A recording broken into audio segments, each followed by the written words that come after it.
The New Spirit ****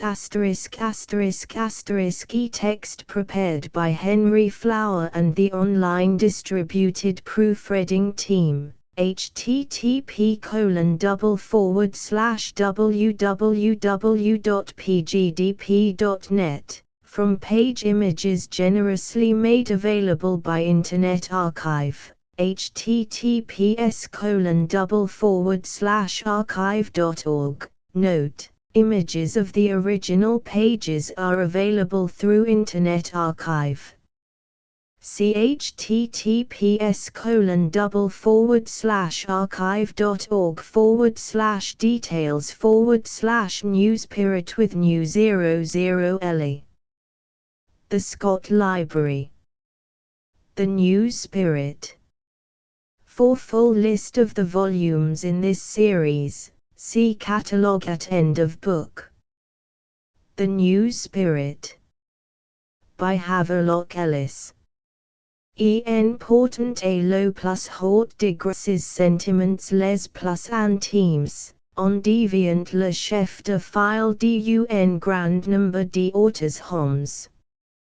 Pour acquérir une valeur typique, il faut être le plus individual questionalist possible. Third edition, with a new preface. London, Walter Scott, Limited, 24 Warwick Lane, Paternoster Row. Contents. Page preface. Introduction. 1 Diderot 34 Hines 68 Whitman 89 Ibsen 133 Tolstoy 174 Conclusion 228. Preface to the third edition. No alterations have been made in this edition. It is true that 3 of the figures here studied were living when the book was written, but their genius had matured, their work was for the most part done. Nothing they could produce would seriously modify one's conception of them as aboriginal personal forces, the outcome of the past, the initiators of the future. Apart from this, it seems to me a mistake to manipulate or add to one's own completed work. If I were to rewrite it, I should doubtless write it differently. The conclusion, for instance, which is earliest in date, seems to me now rather formal and metaphysical. But for the most part I have nothing seriously to alter or to omit. I have sometimes been asked why, in a discussion of some of the new influences of the past century, I have left out representative men who have made so great a stir in the world. Goethe, it may possibly be true, stalks through every page, but where are Kant, Hegel, Auguste Comte, John Stuart Mill, Herbert Spencer? I cannot remember ever proposing to include these names. The reason may be clearer if I mention other names I once wished to include, although, partly doubting my competence to discuss them, partly fearing that their introduction might seem to interfere with the unity of the book, I ultimately refrained. One was Burne-Jones. I shall never forget how, as a youth in the public library at Sydney, I turned over the leaves of a volume of etchings and suddenly alighted on Merlin and Vivian. Something I knew of Botticelli, Lippi and the rest, and I had brooded over their antique mystery and charm, but here were all the mystery and the charm brought down among us from the world where saints stand stiff and aureoled, and angels walk tiptoe on lily cups.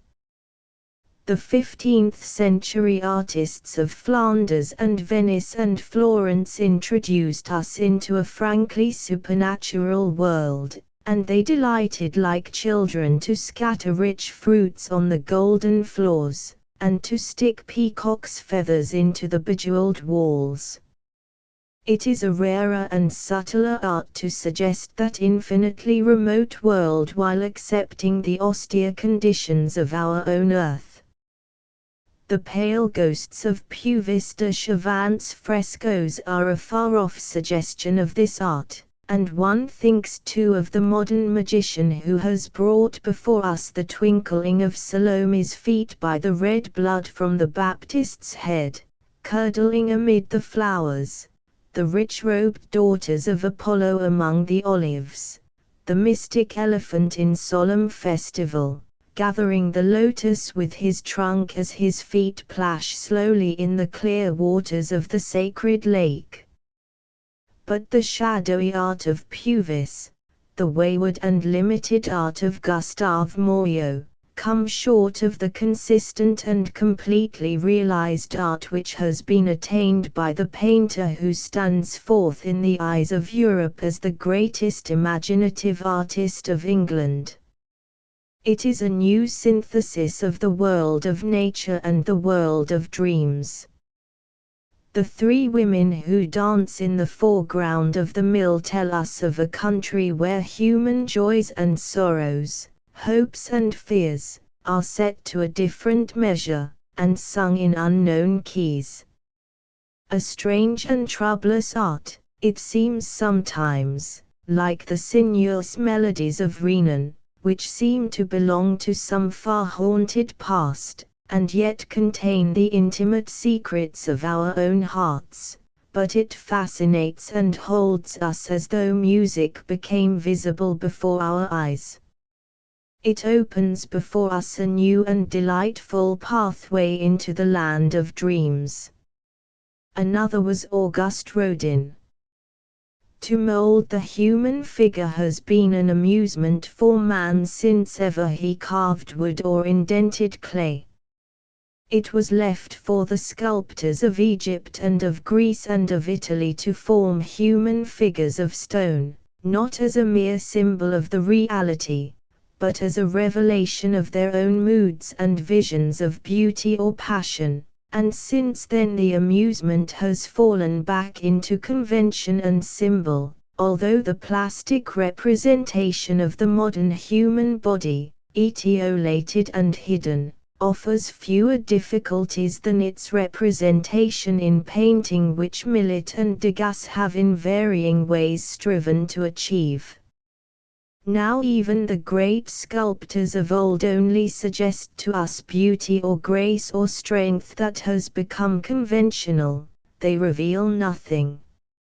In this man's work the form that is closest to us of all forms in the world, that we cling to from the day of birth, and that remains with us, half seen or divined, until the day of death, has been revealed anew, just as new aspects of light have been revealed by Claude Monet.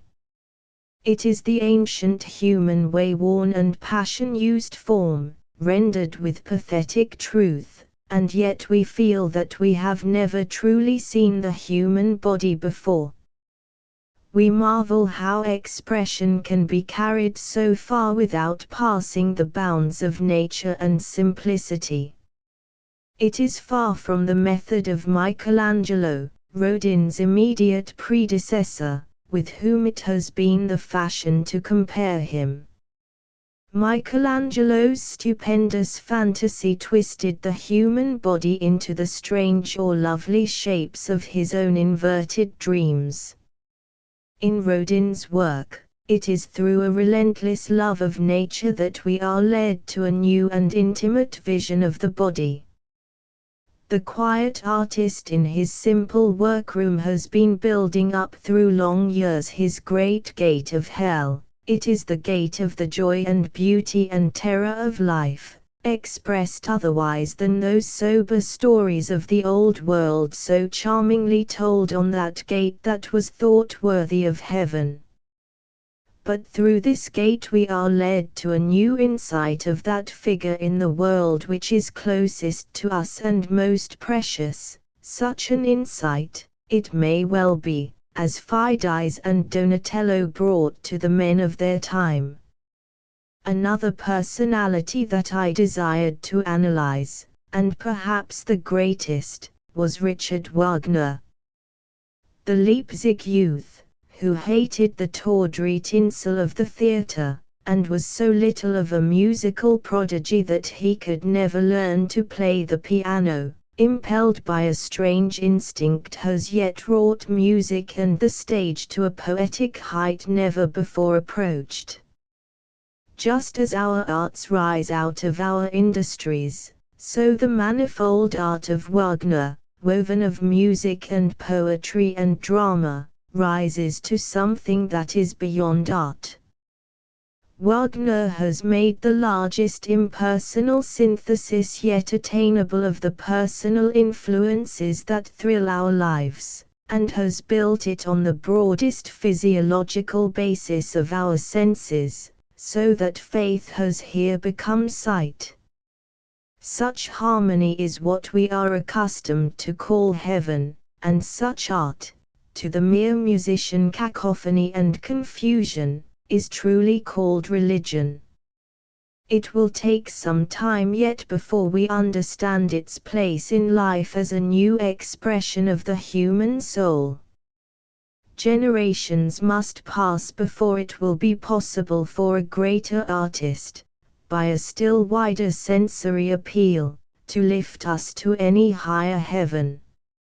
It is not the men of one idea, important as these are, who most truly represent the spirit of an age. Such men most often represent the spirit of some earlier generation, which in them has become definitely crystallized. It is the men whose ideas are still free in pungent, penetrating, often confused solution that we may count nearest to the natural forces of an age, and it is these that are most interesting to analyze. In such men the feebler instincts of their fellows are concentrated, and the flaming energy of their spirits attracts few, repels most, of their fellows. It is, no doubt, because of this high degree of emotional exaltation that these men bring us to religion. It all comes to religion. I would point out to those who think that this result needs apology, that such men do not bring before us the pale, animistic children of dreams, who for so many ages have sought with their shadowy arms to beckon men away from the world to a home on the other side of the sky, but the robust children of our working life, the offspring of our living energies and emotions, the harmonized satisfaction of all that we have lived, of all that we have felt. So the new spirit brings us to one of the most ancient modes of human emotion. I sought to emphasize this in my introduction as well as in the conclusion, not altogether successfully for some of my readers, who have been led to credit me with virtues of modernity to which I can make no claim. So far from being an apostle of modernity, the new spirit that I am concerned with is but a quickening in the pulse of life such as may take place in any age, though my tracings are only of a recent acceleration.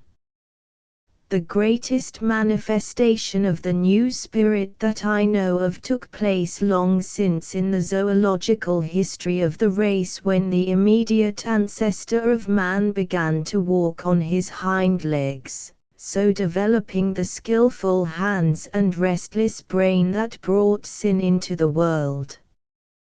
That strange and perilous method of locomotion, which carried other diseases and disabilities in its train, more concrete than sin, marked a revolutionary outburst of new life worth contemplating.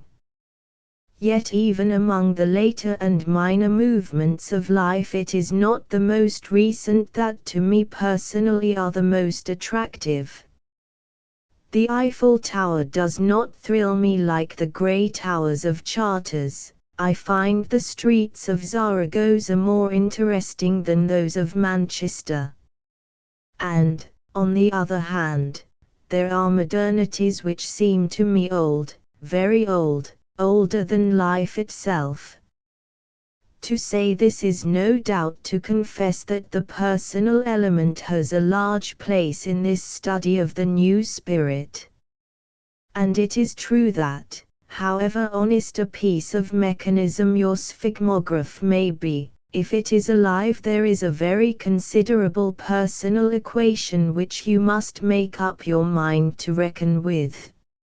I believe I am not altogether incapable of slinging facts at the head of the British Goliath, with purely benevolent intentions, but on this occasion I wrote for my own pleasure. Let me apologize to Goliath for any annoyance I may so have caused him. I wished to speak for once, so far as might be, in my own voice, glad if here and there a reader cared to follow my impatient track, furnishing from the stores of his own knowledge and intelligence what was lacking in commentaries and pièces justificatives.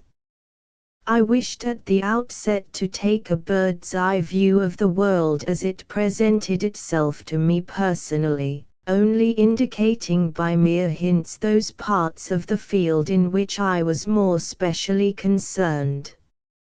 And I wished also to indicate, perhaps once for all, my own faith in those large facts of nature which are unaffected by personal equation, and which harmonize all our petty individual activities. Nature is bent on her own ends, and with infinite ingenuity uses all our energies to carry out her idea of increasing and multiplying the countless forms of life.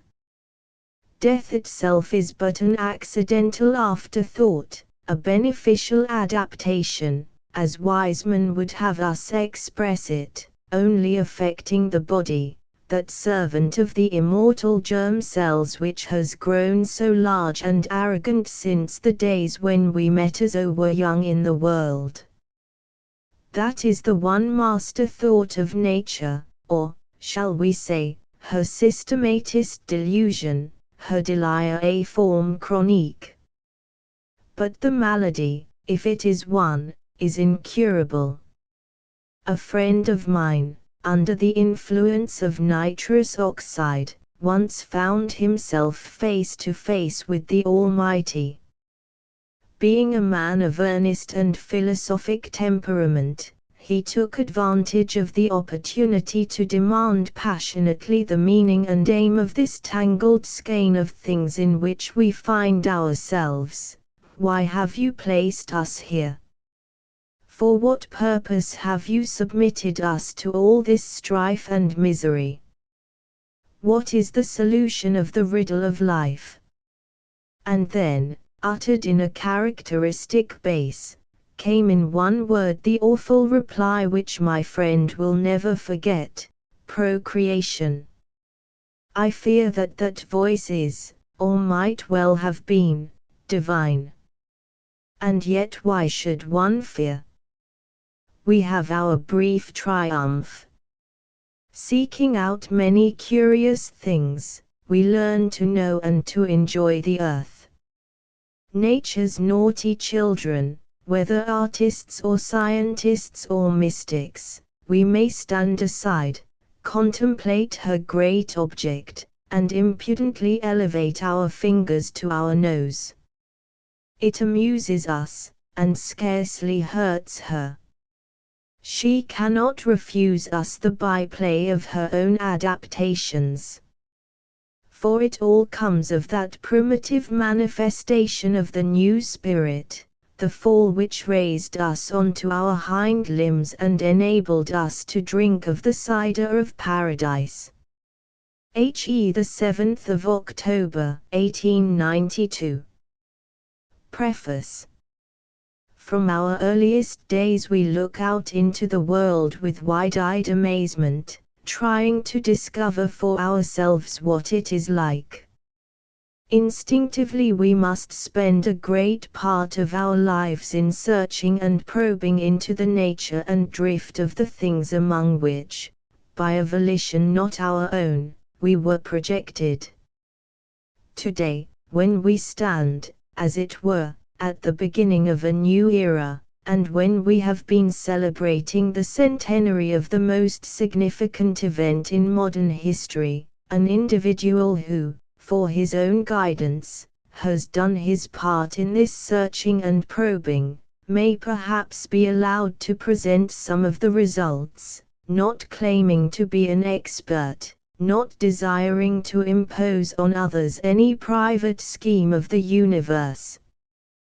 The pulse of life runs strong and fast. I have tried to bring a sensitive lever to that pulse here and there, to determine and record, as delicately as I could, its rhythms. The papers I now present might be called a bundle of sphygmographic tracings.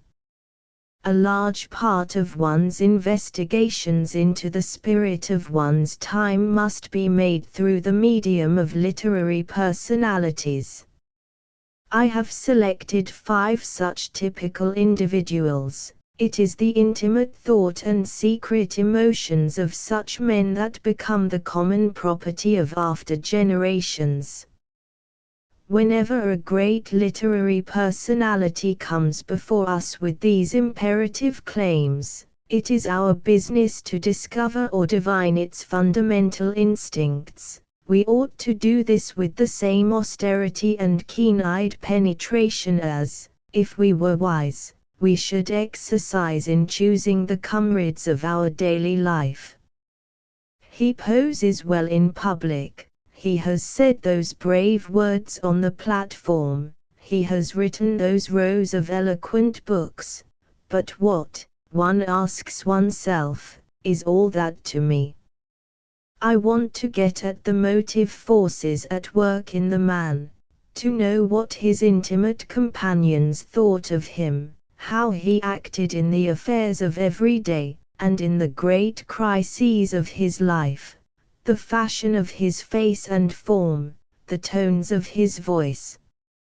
How he desired to appear is of little importance. I can perhaps learn all that it imports me to know from a single involuntary gesture, or one glance into his eyes. This is the attitude in which I have recorded, as impersonally as may be, these impressions of the world of today, as revealed in certain significant personalities, by searching and proving all things, to grip the earth with firmer foothold. H.E. The New Spirit. Introduction. There is a memorable period in the history of Europe which we call the Renaissance. We do well to give preeminence to that large efflorescence of latent life, but we forget sometimes that there have been many such new expansions of the human spirit since that primitive outburst of Christianity which is the most interesting of all in modern times. The tree of life is always in bloom somewhere, if we only know where to look.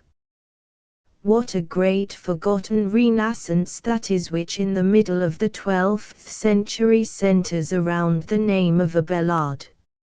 It was nothing less than the new birth of the intellect.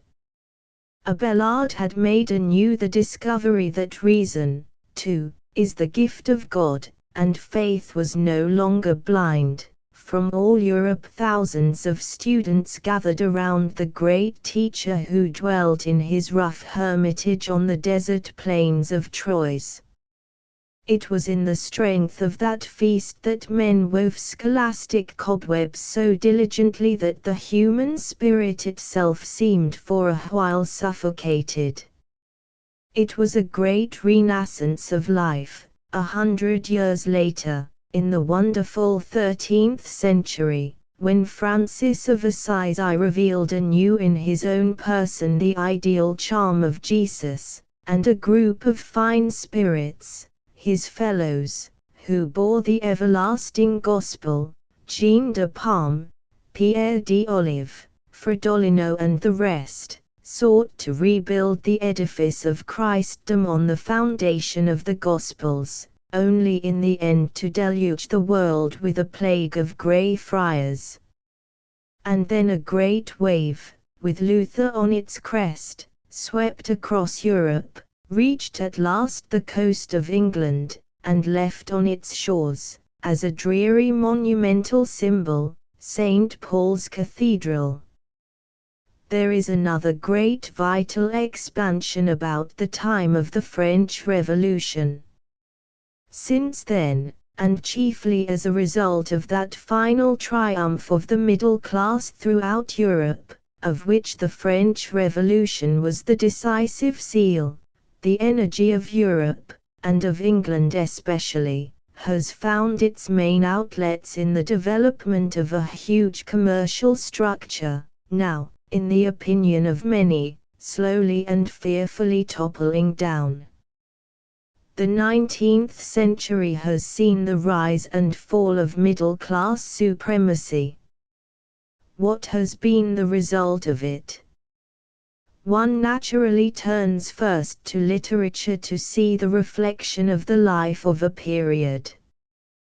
The man who seems in the eyes of all Englishmen, so far as one can make out, to have represented during this century the claims of humanity, of dignity, of what is called the spiritual side of life, was Carlyle, and Carlyle has been likened again and again to the Joels and Jeremiahs of that most material Hebrew race. The whole of his long day was spent in crying out to a faithless and perverse generation. Therefore Carlyle never attained the serenity and hilarity of those two great spirits, Gerty and Emerson, between whom he stood midway. Nor is it surprising that he was often blinded by the smoke and heat of a land that had become one huge black country, and that he fought against freedom, and sometimes mistook his friends for enemies. Nor again is it surprising that of the two great poets who occupy the center of the century, one found inspiration in the blunders of a Crimean war and the royal representative of respectable middle-class chivalry, while the other gave himself up to marvelous feats of psychological gymnastic. Matthew Arnold, for his part, resolved the discords of his time in the austere calm of Stoicism, the calm of souls who weigh life well and find it wanting, nor deplore, but in disdainful silence turn away, stand mute, self-centered, stern, and dream no more practically. However, Arnold found it necessary neither to turn away nor to be silent. There was yet another solution for sensitive souls, to hide the heart in a nest of roses away from the world, just as Schopenhauer, who in Germany represented in more philosophic vesture this same vague unrest, resolved it by the aid of his profound religious sense in refined and aesthetic joy. That is the solution sought in what seems to me one of the most exquisite and significant books of the century, Marius the Epicurean. For Marius, life is made up of a few rare and lovely visions. All the rough sorrow and gladness of the world, its Dantesque bitterness or its Rabelaisian joy, only reaches him through a long succession of mirrors, and every strong human impulse as an attenuated echo. This serious, sweet, and thoughtful book is the summary of the sensations and ideas of the finest natures of an era, as in certain of the distinguished opium eaters of the beginning of the century, Coleridge or De Quincey, we see a refined development of the passive sensory sides of the human organism with corresponding atrophy of the motor sides. It is clearly impossible to go any farther on that road. There is no renascence of the human spirit unless some mighty leverage has been at work long previously. Such forces work underground, slowly and coarsely and patiently, during barren periods, and they meet with much contempt as destructive of man's finer and higher nature, but, in the end, it is by these that the finer and higher is lifted to new levels. No great spiritual eruption can take place without the aid of such levers. What forces have been at work during the century that is now drawing to a close? 3, I think, stand clearly forth. At the end of the 16th century, it was above all the sudden expansion of the world that inspired human effort and aspiration. In later days science has carried on the same movement by revealing world within world. A chief element in the spirit of the French Revolution was, as Taine pointed out, that scientific activity which centered around Newton. In our own time the impulse has come from scientific discoveries much more revolutionary, far-reaching and relative to life, than any of Newton's. The conception of evolution has penetrated every department of organic science, especially where it touches man. Darwin personally, to whom belongs the chief place of honor in the triumph of a movement which began with Aristotle, has been a transforming power by virtue of his method and spirit, his immense patience, his keen observation, his modesty and allegiance to truth. No one has done so much to make science, that is to say, all inquiry into the traceable causes or relations of things, so attractive. The great and growing sciences of today are the sciences of man, anthropology, sociology, whatever we like to call them, including also that special and older development, now become a new thing, though still retaining its antiquated name of political economy.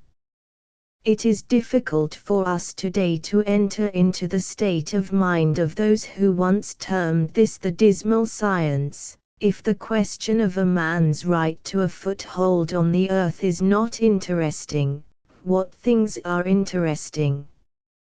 Our hopes for the evolution of man, and our most indispensable guide, are bound up with all that we can learn of man's past and all that we can measure of his present. It was by a significant coincidence that great modern science which has man himself for its subject was created by Breucker, when he founded the Société d'Anthropologie of Paris in the same memorable year of 1859, which first saw the origin of species. Man has been brought into a line with the rest of life, a mysterious chasm has been filled up, a few fruitful hints have been received which help to make the development of all life more intelligible. This has, on the one hand, given a mighty impulse to the patient study of nature and to the accumulation of facts now seen to bear such infinite possibilities of farther advance, just as the discovery of America in the 16th century produced a like spirit of adventure which led men to all parts of the globe.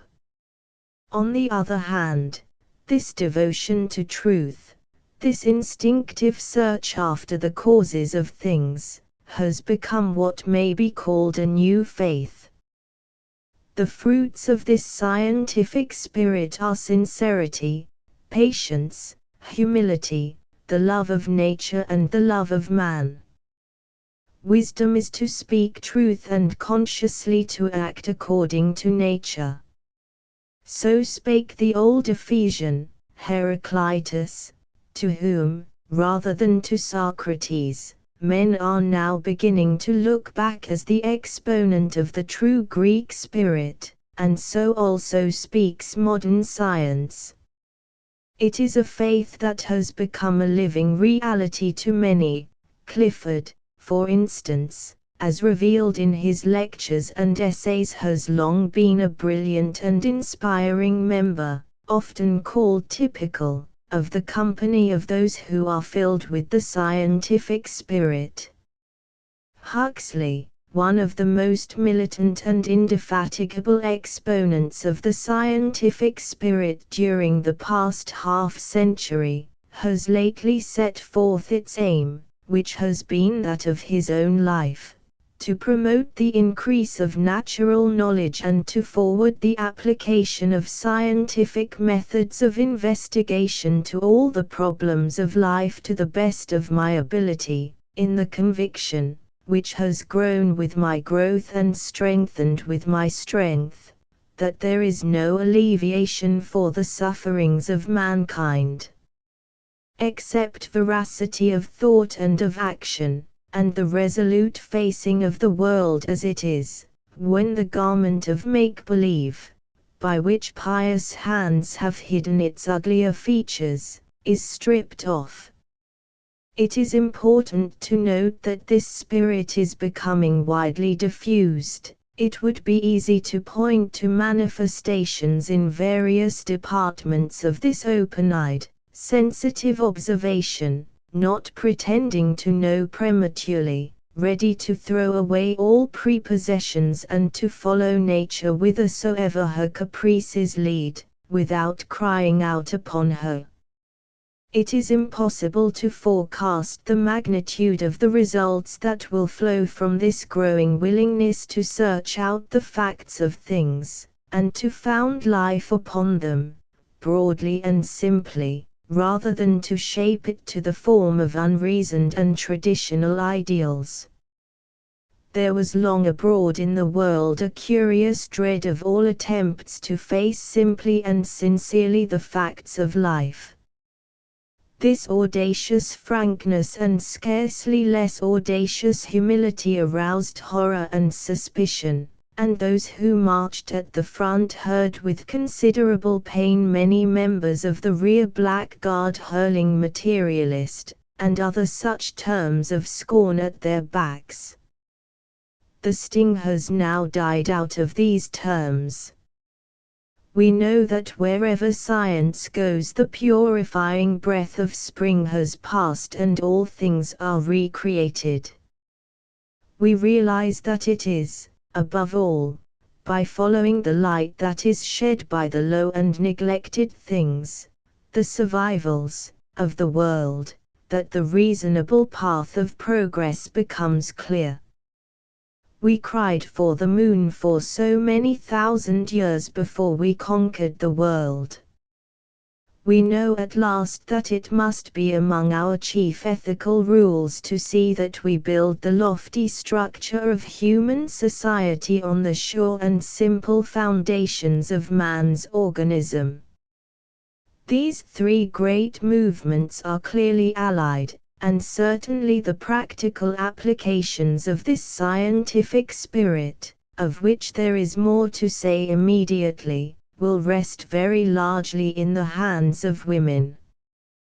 The great wave of emancipation which is now sweeping across the civilized world means nominally nothing more than that women should have the right to education, freedom to work, and political enfranchisement. Nothing in short but the bare ordinary rights of an adult human creature in a civilized democratic state. But many other changes will follow in the train of these very simple and matter-of-fact changes, and it is no wonder that many worthy people look with dread upon the slow invasion by women of all the concerns of life, which are, after all, as much their own concerns as anyone's, as nothing less than a new eruption of barbarians. These good people are unquestionably right.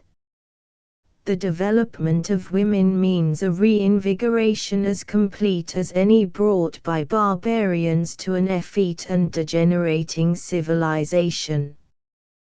When we turn to those early societies, which are as lamps to us in our social progress, we find that the arts of life are in the possession of women.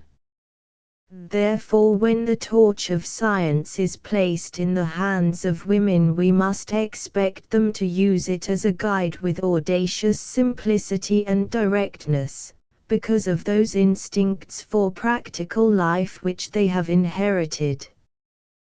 The rise of women, who form the majority of the race in most civilized countries, to their fair share of power, is certain.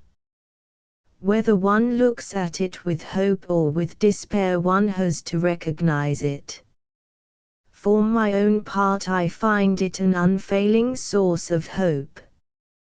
One cannot help feeling that along the purely masculine line no striking social advance is likely to be made. Men are idealists, in search of wealth usually, sometimes of artistic visions. They have little capacity for social organization. It is sometimes said that the fundamental inferiority of women is shown by the very few surpassing women of genius in the world's history. In their anxiety to combat this argument, women have even enlisted Semiramis and Dido into their ranks. But it is a fact. For all great solitary and artistic achievements, the writing of divine comedies, the painting of transfigurations, the construction of systems of metaphysic, the inauguration of new religions, men are without rivals. The more abstract and unsocial an art is, the easier it is for men to attain eminence in it. In music and in the art of erecting philosophers, men have had, least of all, any occasion to fear the rivalry of women. Such things are precious, although it may be that what we call genius is something abnormal and distorted, like those centers of irritation which result in the pearls we likewise count so precious. Women are comparatively free from genius. Yet it might probably be maintained that the average level of women's intelligence is fully equal to that of men's. Compare the men and women among settlers in the Australian bush, or wherever else men and women have been set side by side to construct their social life as best they may, and it will often be to the disadvantage of the men. In practical and social life, even perhaps, though this is yet doubtful, in science, women will have nothing to fear. The most important mental sexual difference lies in the relative and absolute preponderance in women of the lower, that is, the more important and fundamental nervous centers. 1. What new forms the influence of women will give to society we cannot tell.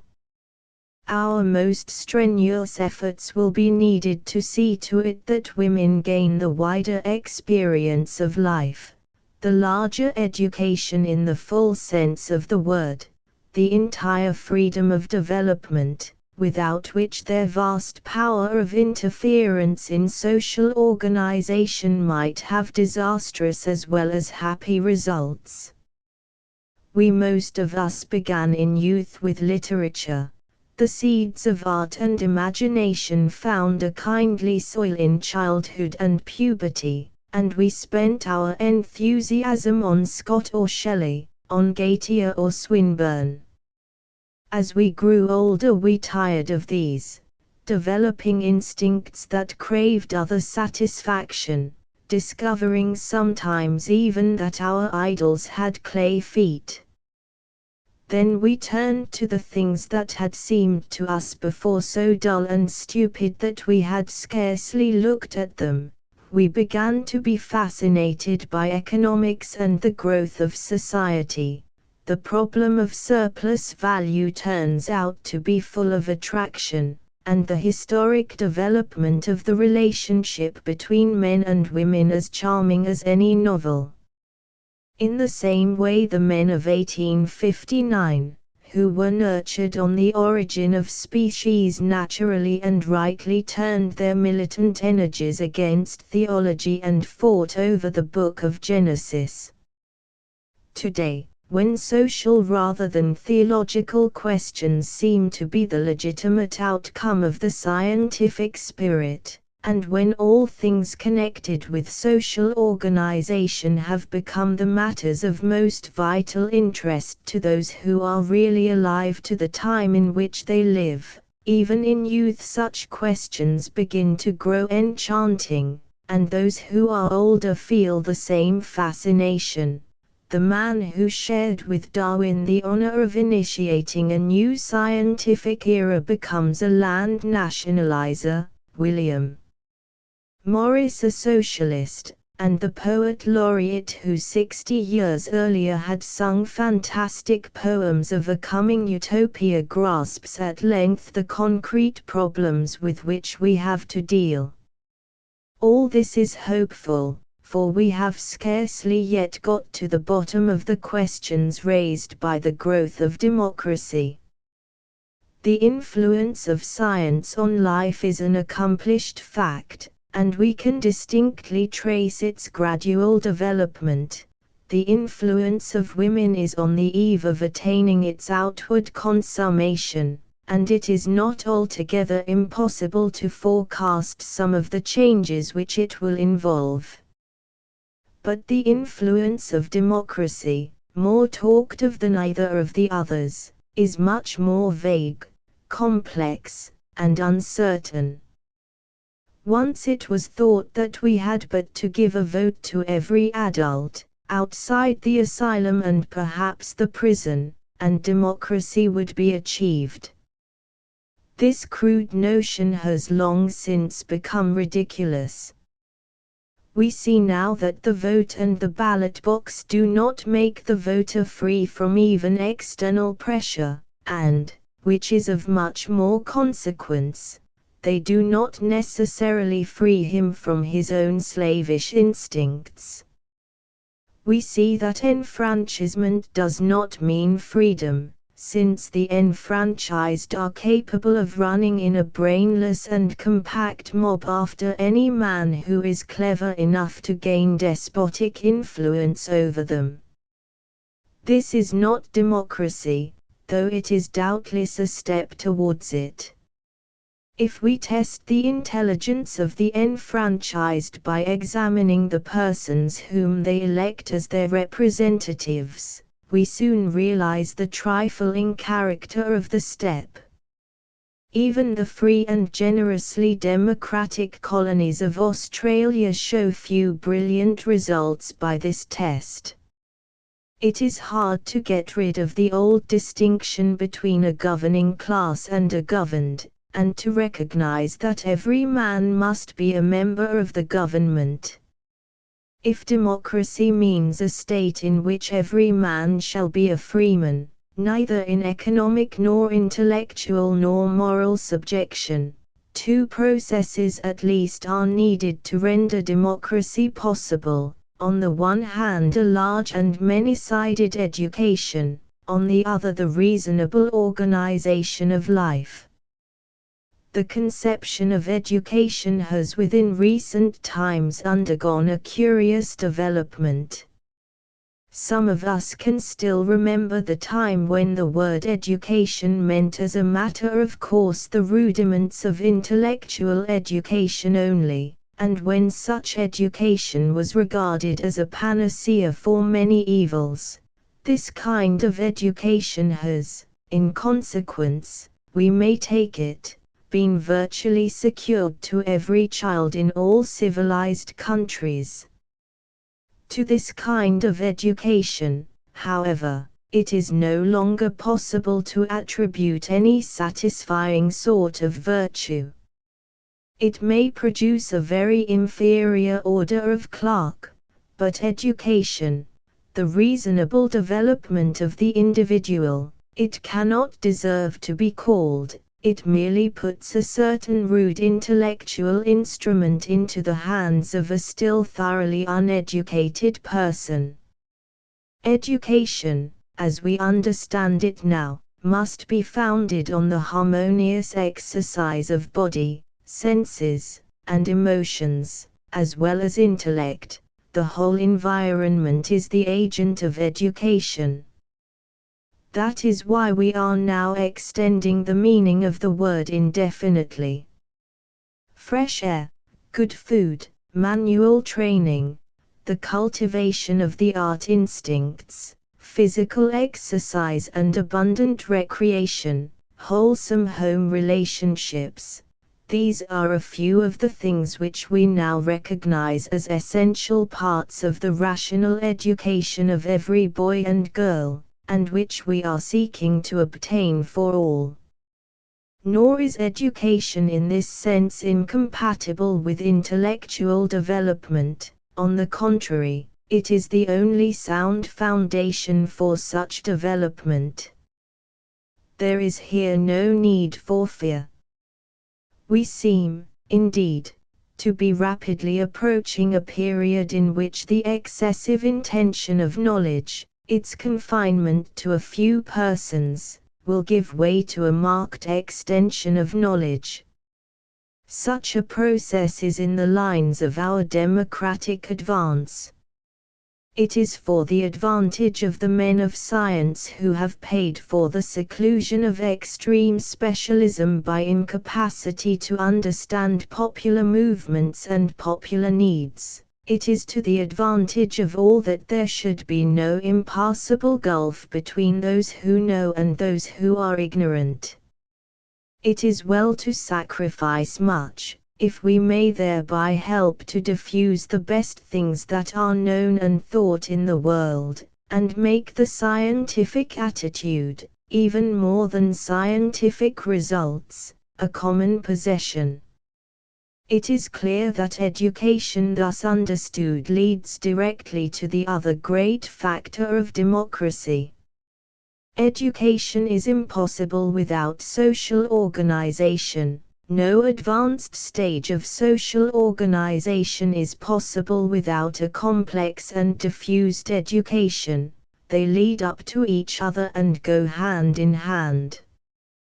The average working man, in England at all events, is not an enthusiast for schemes of technical education. As things stand, such schemes constitute a method for supplying the capitalist with cheap instruments, and the working man cannot be expected to view with enthusiasm his own depreciation in the market. At the same time, his lack of education leads him to overrate the value of a tawdry intellectual equipment, and he views with little anxiety the growth of a race of inferior clerks, for whom the world has few uses. In England, the love of independent individual initiative and the dislike of all harmonious social organization is certainly stronger than elsewhere. It is intimately associated with the best and worst qualities of the race, and it has spread over all the countries we have overrun. For 300 years this tendency has had a free field. But during the last 50 years a new instinct of social organization has been slowly developing and gaining strength. Trades unions have been one of the most potent influences in this direction. All our factory legislation has been a sign of its growth, and the same movement has given enthusiasm to the county council. There are very few things in our daily life which this spirit of social organization is not embracing or promising to embrace. The old bugbear of state interference, a real danger under so many circumstances, vanishes when a community approaches the point at which the individual himself becomes the state. It might be added that under no circumstances could the temper of the English people tolerate any considerable amount of state interference. The communalization of certain social functions corresponds, without being an exact analogy, to the process by which physiological actions become automatic. As it becomes a state function, commerce will cease to absorb the best energy and enterprise of the world, and will become merely mechanical.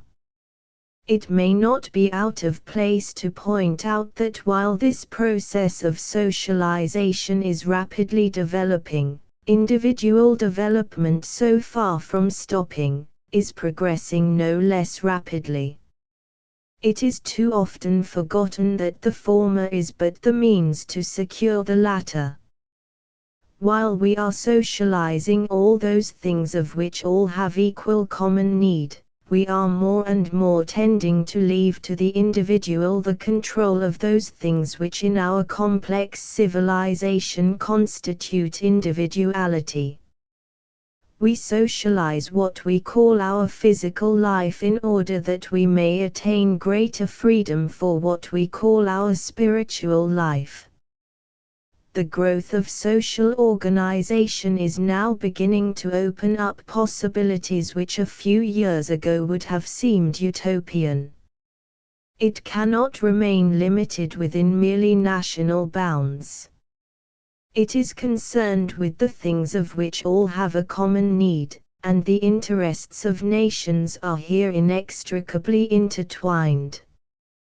This must sooner or later result in the formation of international tribunals, and this again will have decisive results in relation to war, a method of dispute rapidly becoming antiquated. 28 millions of men, ready to be put into the field, is not this a suggestive euphemism, at a moment's notice, in a corner of the world? Take a plebiscite of the adult population of Europe, of whose lifeblood these 28 millions are, tomorrow, and what would the regime of militarism be worth? We must certainly expect to see the same process repeated between nations which has everywhere taken place among individuals. When a strong power to which appeal can be made is established, individuals cease to fight and become litigants. This was seen in the Middle Ages, and again, as Maine pointed out, when a strong British executive was established in India. As soon as a sufficiently strong tribunal is formed, nations who once went to war must in the same way become litigants. This again will have its reaction on democracy and social life. Along another line we may observe the approaching disappearance of war. The wars of modern times have, to a large extent, had commercial causes at their roots.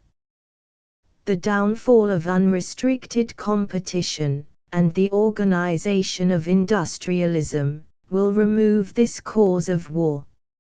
In the profoundly interesting movement, witnessed today in the direction of trusts and syndicates, we see the natural and inevitable transition to a new era. Like all transitions, it can only be effected with much friction. From one point of view it is the last barricade of capitalism.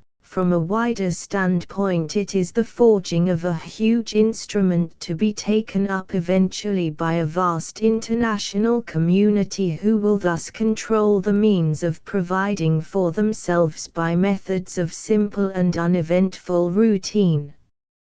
Before international organization can be realized there seems little doubt that a period of protective national organization must intervene. At present there is a floating population of the weakest and less capable, unable to emigrate to a new country, always flowing from a poorer country into a less poor country, and bearing with them the seeds of vagrancy and crime. No progress is possible if every little redeemed patch is at once flooded from oversea. It must be remembered also, that the dikes necessary to regulate the floating population are required even in the interests of the poorer countries. We are approaching a time when the general spread of information, especially by means of newspapers, will render it impossible for any country to tolerate the fact that the general level of its people's existence should exceed in wretchedness that of any other nation. The evolution of a better state can only take place by the pressure resulting from the presence of these outcast elements of society. To reject them is but to disguise the condition of a nation and to imperil its destiny. The destiny and fate of nations has always fascinated the popular imagination, and the destinies of nations are now shaping themselves before our eyes with singular clearness.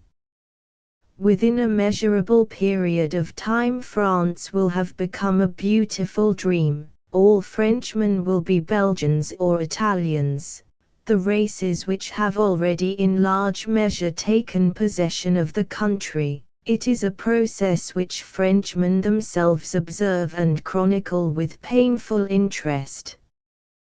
But France has already accomplished a great work among the nations. Of wider significance is the development of Russia. For various reasons the position of Russia is peculiar. The youngest of European nations in civilization, with a strong Asiatic element by position and race, Russia is approaching the task of social organization with a different endowment from that possessed by any other nation. This racial endowment, while imparting a curious freshness to its methods of dealing with European problems, especially fits it for its great mission of dominating Asia. To the English it has never been easy to find a modus vivendi with lower races, or races which we are pleased to consider lower. The very qualities which give us insular independence and toughness of fiber, unfit us for the other task. But the Russian temperament, as is now generally recognized, is peculiarly adapted for mingling harmoniously even with the fiercest yellow races and bringing them into relation with the best European influences. All those who care for humanity view with satisfaction the growing influence of Russia in the East, an influence which, we may reasonably hope, will overspread the continent. A very large field indeed is still left for the other great expanding race of the world. The English-speaking races have in their hands the greater part of North America, and nearly all Australia, and here their special qualities find ample scope. This division gives no ground for quarrel. The Russians have never had much capacity for emigration in the English sense, and the English are beginning to learn by bitter experience that they are not suited for the mission of civilizing Asia. The Spanish races have, as a field for their renaissance, now so rapidly taking place, nearly the whole of the rich continent of South America, while those slow, yet tenacious and admirable colonists, the Germans, will be able to gain ground in that African continent to which they are most attracted, and which was long ago claimed by the Dutch for this division of the Teutonic race. If we English are certain to make little progress where, as in Asia, the great task is conciliation. When it is a question of stamping out a lower race, then is our time. It has to be done. It is quite clear that the fragile red men of America and the strange wild blacks of Australia must perish at the touch of the white man. On the whole, we stamp them out as mercifully as may be, supplying our victims liberally with missionaries and blankets. It is the English race, not England, that is thus possessing so large a part of the earth. And it is interesting to observe that both the races, almost the latest of the great European nations to emerge from barbarism, that now promise to dominate the world, are by temperament disinclined for monarchic government. With the Russians, their despotic empire has been an exotic which they may have worshipped at a distance, but which, except as a symbol of the ideal, has had little influence on their lives. We can only determine the institutions that will develop healthfully in a country by a careful and patient study of that nation's origin.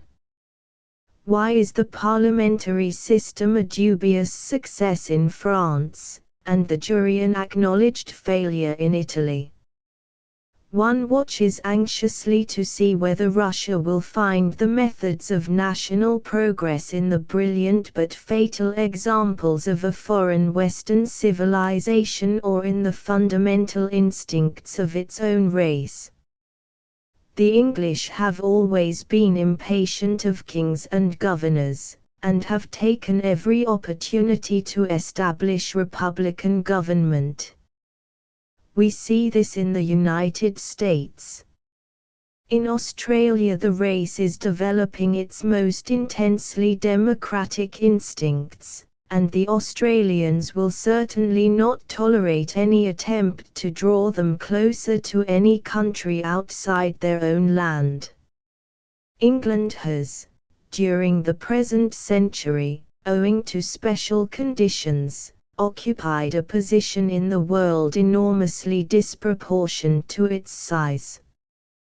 These special conditions are now rapidly ceasing. The Suez Canal, which has dealt so decisive a blow to the commercial greatness of England, has made it more difficult than ever for us to maintain the artificial position of advantage which we possessed as distributors, so that England, as a distributing power, is being reduced by the failure of the Cape route to the same condition as Venice was reduced to by its discovery. Nor is it merely as a distributing power that England is losing its position. It is losing its position, relatively, that is, as one of the great producing powers of the world. There will soon be no reason why the coarse products of a great part of the earth should be sent all the way to a small northern country to be returned in a more or less ugly and adulterate manufactured condition. We witness today the wonderful development of India as a center of production. In the colonies the beginnings are small, but they are rapidly increasing. In these matters it is the first step that costs, while a well-marked tendency to protection, not likely on the whole to diminish, tends to make both America and Australia self-dependent, and, in the East, Japan is becoming a controlling force that has to be reckoned with. We are still, indeed, far from the time when the chief industry of England will be the Fremden industry, but we may already trace the development of England as a museum of antiquities and as a holy land for the whole English-speaking race. Everywhere, for those who have been born in the colonies, England is a remote land of glamour and tradition, a land of sacred associations and strange old-world customs, and the most radical colonist is a conservative where the old country is concerned. Everyone who has lived in the colonies has come upon this attitude of sentiment, perhaps with a shock of surprise, nor is it easy at once for a prosaic Londoner to realize the feelings of the man who arrives for the first time in the land of his fathers and beholds Fenchurch Street and Cheapside through an atmosphere of old romance. Yet this emotional attitude will develop mightily with the development of English-speaking nations, and will but be strengthened by the dying down of England's political and commercial activity. Every country must succumb at last, but to succumb to its own children is a happier fate than ever befell any great country of old. It has been necessary to take this brief survey of the influences that are now modifying the face of the civilized world, for it is in this theater and under these conditions that the three great modern forces that we shall meet with throughout this book are acting. What impresses one is the vast resonance which now accompanies every human achievement, because of the communalization and extension of the methods of intercourse. It has become one of the chief tasks of science to attain unity of standard and measure and nomenclature. This has been the object of numberless conferences. It is to attain this end that the efforts to manufacture a universal language have obtained some support, fruitless as they have hitherto been. It was by a wholesome instinct that men formerly clung to Latin as the universal language of educated Christendom, the humanizing intercourse which by means of a common language broke through the barriers of race, forms one of the most charming features of the early Middle Ages. The equally wholesome instinct of individual development has intervened, but the other again becomes dominant, and the universal language becomes more and more inevitable every day. Around it will center the chief struggle and the chief triumph of the scientific spirit. The very splendor and inevitable impetus of these modern movements is producing, here and there among us, a reasonable reaction, a reaction against the hurry and excitement of modern life. And yet, perhaps, less a reaction than their natural outcome and development. It is by art and religion that men have always sought rest. Art is a world of man's own making, in which he finds harmonious development, a development that satisfies because framed to the measuring rod of his most delicate senses. Religion is the anodyne cup, indeed of our own blood, at which we slake our thirst when our hearts are torn by personal misery, or weary and distracted by life's heat and restless hurry. At times, the great motor instincts of our nature, impelling us by a force that we cannot measure or control, cause us to break up our dainty house of art, or to dash down bravely the cup of healing. But we shall always return to them again. They, too, represent an instinct at the root of our being. In the recognition of this harmony lies the secret of wise living. Religion is hidden by many a strange garment, but its heart is the same, and built firmly into the human structure. The old mystic spoke truly when he defined God as an unutterable sigh. Now and again we must draw a deep breath of relief, and that is religion. That no intellectual belief or opinion is necessarily bound up with religion, it is nowadays unnecessary to show. To how many has Schopenhauer, an indifferent philosopher, but a great master of the secrets of religion, brought from afar, into the light of the modern world, the mysteries of the soul that seeks for consolation. A weary and distracted creature, at war even with himself, he was of those for whom the kingdom of heaven is especially made. He sought and found, and molded into the sweet harmonics of his prose, the things that make for rest and for consolation, and who is not sometimes weary and distracted, and in need of rest. We English, it is true, are not an aboriginally religious people. We are great in practical life, and we are marvelous poets. But while we have an immense appetite for imported religion, we have never ourselves even produced one of those manuals of piety which, since the days of Laozi, have become the common possession of the devout everywhere. One little enchiridion alone there is, so far as I know, in which, during recent years, an English writer has brought echoes of old times, of exhilaration or of peace, into forms which enable the children of today to be at one with those of former days. Quid nobis cum generibus et speciebus? Asked the author of the Imitation. Hugo de Saint Victor was driven to religion by the barrenness of dialectics. Truth cannot be discovered by ratiocination, he said, it is by what he is that man finds truth. Today, Edward Carpenter escapes from the burden of science to find joy for a while in the perennial fountain which springs up within, and which the measuring rod of science has never mitted. Towards democracy has a quality of its own, which many have tasted with delight, and which will probably give it place with those sources of joy known to few, but well loved of those few. For religion is a mystery, into which not all of us are initiated.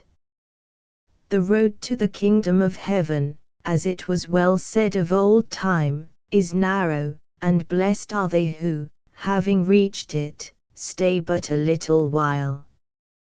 To drink deep of that cup is to have all the motor energies of life paralyzed. Art remains to give us the same joy and refreshment, in more various, wholesome, and acceptable forms. For art is nothing less than the world as we ourselves make it, the world remolded nearer to the heart's desire. In this construction of a world around us, in harmonious response to all our senses, we have at once a healthy exercise for our motor activities, and the restful satisfaction of our sensory needs. Art, as no mere passive hyperesthesia to external impressions, or exclusive absorption in a single sense, but as a many-sided and active delight in the wholeness of things, is the great restorer of health and rest to the energies distracted by our turbulent modern movements. Thus understood, it has the firmest of scientific foundations. It is but the reasonable satisfaction of the instinctive cravings of the organism, cravings that are not the less real for being often unconscious. Its satisfaction means the presence of joy in our daily life, and joy is the prime tonic of life. It is the gratification of the art instinct that makes the wholesome stimulation of labor joyous. It is in the gratification of the art instinct that repose becomes joyous. The fanatical commercialism that has filled so much of our century made art impossible, so impossible that beyond one or two voices, raised to hysterical scream, no one dared to protest against it. The satisfaction of the art instinct is now one of the most pressing of social needs. In England, William Morris probably stands first among those who have perceived this weighty fact.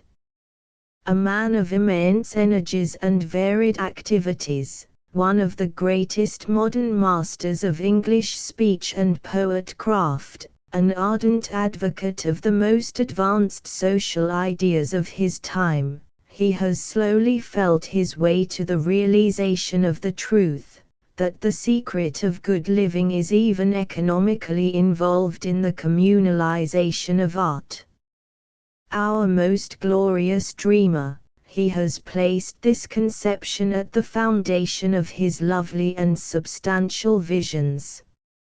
It is true, indeed, that we have already an art in which for the great mass of people today our desires and struggles and ideals are faithfully mirrored. The great art of the century has been fiction. It is common, among some writers, to speak contemptuously of novels, but the mass of contemporary fiction has a value that is little realized, and perhaps is not likely to be realized, for some time to come.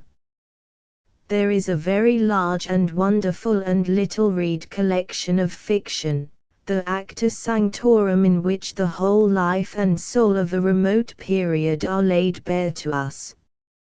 It is, like our own fiction, a fiction that is more than half reality, and it has often seemed to me that the novels of this century will in the future be found to have precisely the same value as the Acta Sanctorum. For the novel is contemporary moral history in a deeper sense than the de Goncourts meant. Many novels of today will be found to express the distinctive features of our age as truly as the distinctive features of another age. Its whole inner and outer life are expressed in Gothic architecture.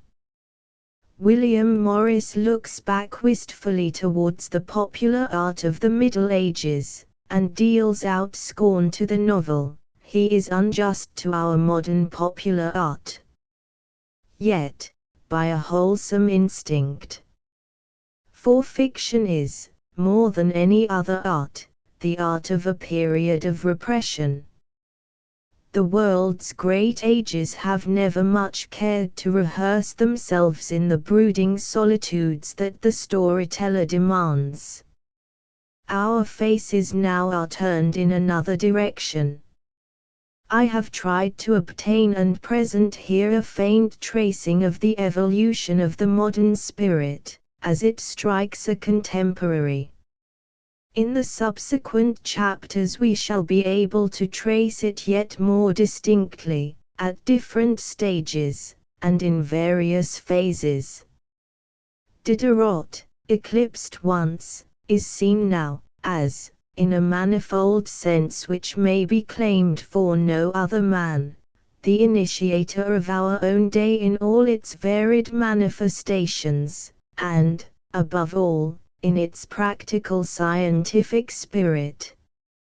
In Heine we see the most characteristic, if not the finest, artist of the second quarter of our century, the melodious embodiment of all its discords, the impersonation of a transition which we have all passed through, and which draws us to him with chords of a peculiarly personal tenderness. Whitman represents, for the first time since Christianity swept over the world, the reintegration, in a sane and whole-hearted form, of the instincts of the entire man, and therefore he has a significance which we can scarcely overestimate. Goethe had done something of this in a more artistic and intellectual shape. It is from no lack of love or reverence for Goethe that I have chosen the American, a democrat rather than an aristocrat, the very roughness of whose grasp of life serves but to reveal the genuine instinct of the modern Greek. All that is finest in aristocracy we see revealed in Ibsen, a keen and somber figure that reminds one perpetually of Dante. The same curt and awful contempt for lies and for shams, the same vision of a heaven beyond. Into such kingdoms of heaven it needs but a child to enter, and when I see this man with that little diamond wedge of sincerity and the mighty Thor's hammer of his art, I feel as though no mountain of error could resist the new spirit that he represents. In Tolstoy we see the manifestation of another great modern force, no keenness or clearness here indeed in the interpretation of life, though such a marvelous power of presentation, yet a massive elemental force, groping slowly and incoherently towards the light, so interesting to us because we seem to be conscious of the heart of a whole nation, the great nation of the future, towards which all eyes are turned. Certainly old things are passing away, not the old ideals only, but even the regret they leave behind is dead, and we are shaping instinctively our new ideals. Yet we are at peace with the past. The streams of hot lava flow forth and cover the world. The lava is but the minute fragments of former life. We marvel at the prodigality of nature, but how marvelous, too, the economy. The old cycles are forever renewed, and it is no paradox that he who would advance can never cling too close to the past. The thing that has been is the thing that will be again. If we realize that, we may avoid many of the disillusions, miseries, insanities, that forever accompany the throes of new birth. Set your shoulder joyously to the world's wheel, you may spare yourself some unhappiness if, beforehand, you slip the book of Ecclesiastes beneath your arm. Diderot. Of the three intellectual heroes of the Revolution, Diderot exercised the least apparent influence. He was, for the most part, too far ahead of his time, and his tremendous energies were frequently either concealed or dissipated along innumerable channels. The humane Voltaire, short-sighted, but so keen within his range, whose sarcasm was always on the side of benevolence, the morbid, wrong-headed, suffering Rousseau, who spent his life in bringing to birth an exquisite emotional thrill which is now a common possession. These two men stood out in the eyes of all, then and long after, as the standard-bearers of revolution. On the other hand, Diderot's great German contemporary, Goethe, the only man with whom he may fairly be compared, has during most part of this century seemed to us the inaugurator of the spiritual activities of the modern world. Goethe is still full of meaning. It will be long before we have exhausted Wilhelm Meister or Faust. Perhaps, now that we are so anxious to reform the world before reforming ourselves, we need more than ever the example of Goethe's self-culture and self-restraint, of his wise reverence for temperance and harmony. But even Goethe, with that peaceful Weimar atmosphere about him, seems to us a little antique and remote from our modern ways. Diderot, on the other hand, who grew up and lived among the various and turbulent activities of the city that was in his time the focus of European life, appears before us now as a spirit of the latter 19th century, at one with our aspirations today. It was fitting that his works should wait until our own time for the most adequate and complete publication yet possible, and that he should now first receive full and ungrudging appreciation. 2. At the distance of some centuries Diderot will appear prodigious. Men will look from afar at that universal head with admiration mingled with astonishment, as we today look at the heads of Plato and Aristotle. So Rousseau wrote, at the end of his life, of the friend whose unwearying kindness he, almost alone among human beings, had at last wearied out. Today the prophecy seems in a fair way of fulfillment. The whole life of Diderot, all his actions and all his words, everything that he wrote, bears the impress of his ever-flaming enthusiasm. That air vif, ardent it fou which, in his own words, marked him in early life, meets us at every turn. As a boy at the Jesuit college he wished to go out into the world. But what do you wish to be? Asked over and over again that most excellent of fathers, the cutler of Langres. And the young Diderot persisted that he wanted to be nothing, mais rien du tout. He was not the last youth who, feeling the stirring of a deep instinct, would not, and could not, shut himself down to one narrow path of life. But to the men of this stamp nothing means everything. Then 10 years passed, 10 years, as his daughter wrote, passed sometimes in good society, sometimes in indifferent, not to say bad, society, given up to work, to pain, to pleasure, to weariness, to want, sometimes intoxicated with gaiety, sometimes drowned in bitter reflection. He taught mathematics, if the scholar was apt, he taught him all day, if he was a fool, he left him. He was paid in books, in furniture, in linen, in money, or not at all.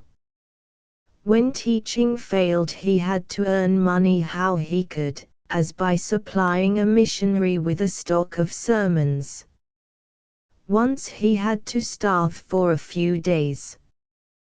That was not the least instructive experience to the youth, for he resolved that, whenever he could help it, no fellow creature should suffer the like. There could have been no better education. It was the seed time of all his energies, of his encyclopedic knowledge, of his manifold hold on life, of his extraordinary capacity. He found time in the midst of it to fall in love with and marry a pious, honest, and affectionate girl who happened to be living in a room near him, but who was so ignorant that she once scolded him for the amount, very far from excessive, that he took for his writings. She could not imagine that mere writing could be worth so much. That he was not always faithful to her scarcely needs to be told. That could, perhaps, have been otherwise at no period, least of all in 18th century Paris. There is a deep pathos in the brief story of her long life and her devotion to the husband whose own energies were at the service of any human being, however poor or disreputable, who cared to climb up the stairs to his room. In the early days of poverty she would make little sacrifices to procure a cup of coffee or similar trifling luxury for her husband, and during his last illness, though she would have given her life, her daughter wrote, to make him a Christian, yet realizing how deeply rooted his convictions were, she shielded him from the efforts of the orthodox, and would not leave the parish cure alone with him for an instant. At his death, the daughter adds, she regretted the unhappiness he had caused her, as another would have regretted happiness. But we do not regret unhappiness, it is but another way of saying that life is complex and full of mitigation. In tenderness Diderot was never deficient. He was clearly a man of deep family affection. He seems to have inherited this from his father. So judicious a critic as Saint Beuve remarks that of the whole group of philosophies, not eminent, perhaps, in this respect, Diderot was the one who most piously cultivated the relations of father, of son, of brother, and who best felt and practiced family morality, and we constantly come across traces of this piety. He tells us with great glee how, when he was once walking through his native Langres, a townsman came up to him and said, "Monsieur Diderot, you are a good man, but, if you think that you will ever be equal to your father, you are mistaken." His eldest sister seems to have had something of his own downrightness and solidity. He loves her, he says, not because she is his sister, but because he likes excellent things. His only brother was an ecclesiastic and a bigot, but Diderot dwells on the inexhaustible charity by which this rather eccentric man had impoverished himself. At the latter part of his life, Diderot's letters are full of proof of his tender love for his daughter, of the care and thought he devoted to her education, of the gentleness with which he sought to open to her the mysteries of the world. At the age of 28, Diderot conceived the plan of that encyclopedia which became the central activity of his life. A few years later he published his first work, a free translation of Shaftesbury's essay on merit and virtue, which indicates well the philosophical point from which he set out. It was followed, a year after, by the Pensées philosophiques, a few brief pages, full of condensed and vigorous satire on the theologians and of robust faith in man and nature. Perhaps the most memorable is that in which he imagines that a man, betrayed by his wife, his children, his friends, retired into a cavern to meditate some awful revenge against the human race, a perpetual source of dread and misery. At last the misanthrope rushed out of his cavern shouting, "God! God!" and his fatal desire was accomplished. This account of the matter at all events indicates how little, even at this early period of his life, Diderot sympathized with the fashionable deism of his day. The book was condemned to be burned by command of Parliament, but it was subsequently reinforced by still more audacious additions. So began characteristically, if with something of the reckless impetuosity of youth, a series of writings, far too long even to name here, many that were only published at his death, some that are only now being published, a large number that have probably been lost altogether, all marked by the same prodigious wealth and variety and eloquence. Yet they lie apart from the great work of his life. The encyclopedia occupied 30 years. The appearance of the first volume was retarded by Diderot's imprisonment at Vincennes, and it appeared in 1751. The last appeared in 1772. The encyclopedia was more than an encyclopedia. It was not founded on that of Chambers, by which it was suggested, nor is it represented by our own estimable Encyclopaedia Britannica. It was not a simple summary of the knowledge of the time, for the benefit of a community trained to appreciate the value of science. It was, in the words of the prospectus, a general picture of the efforts of the human spirit in every field, in every age.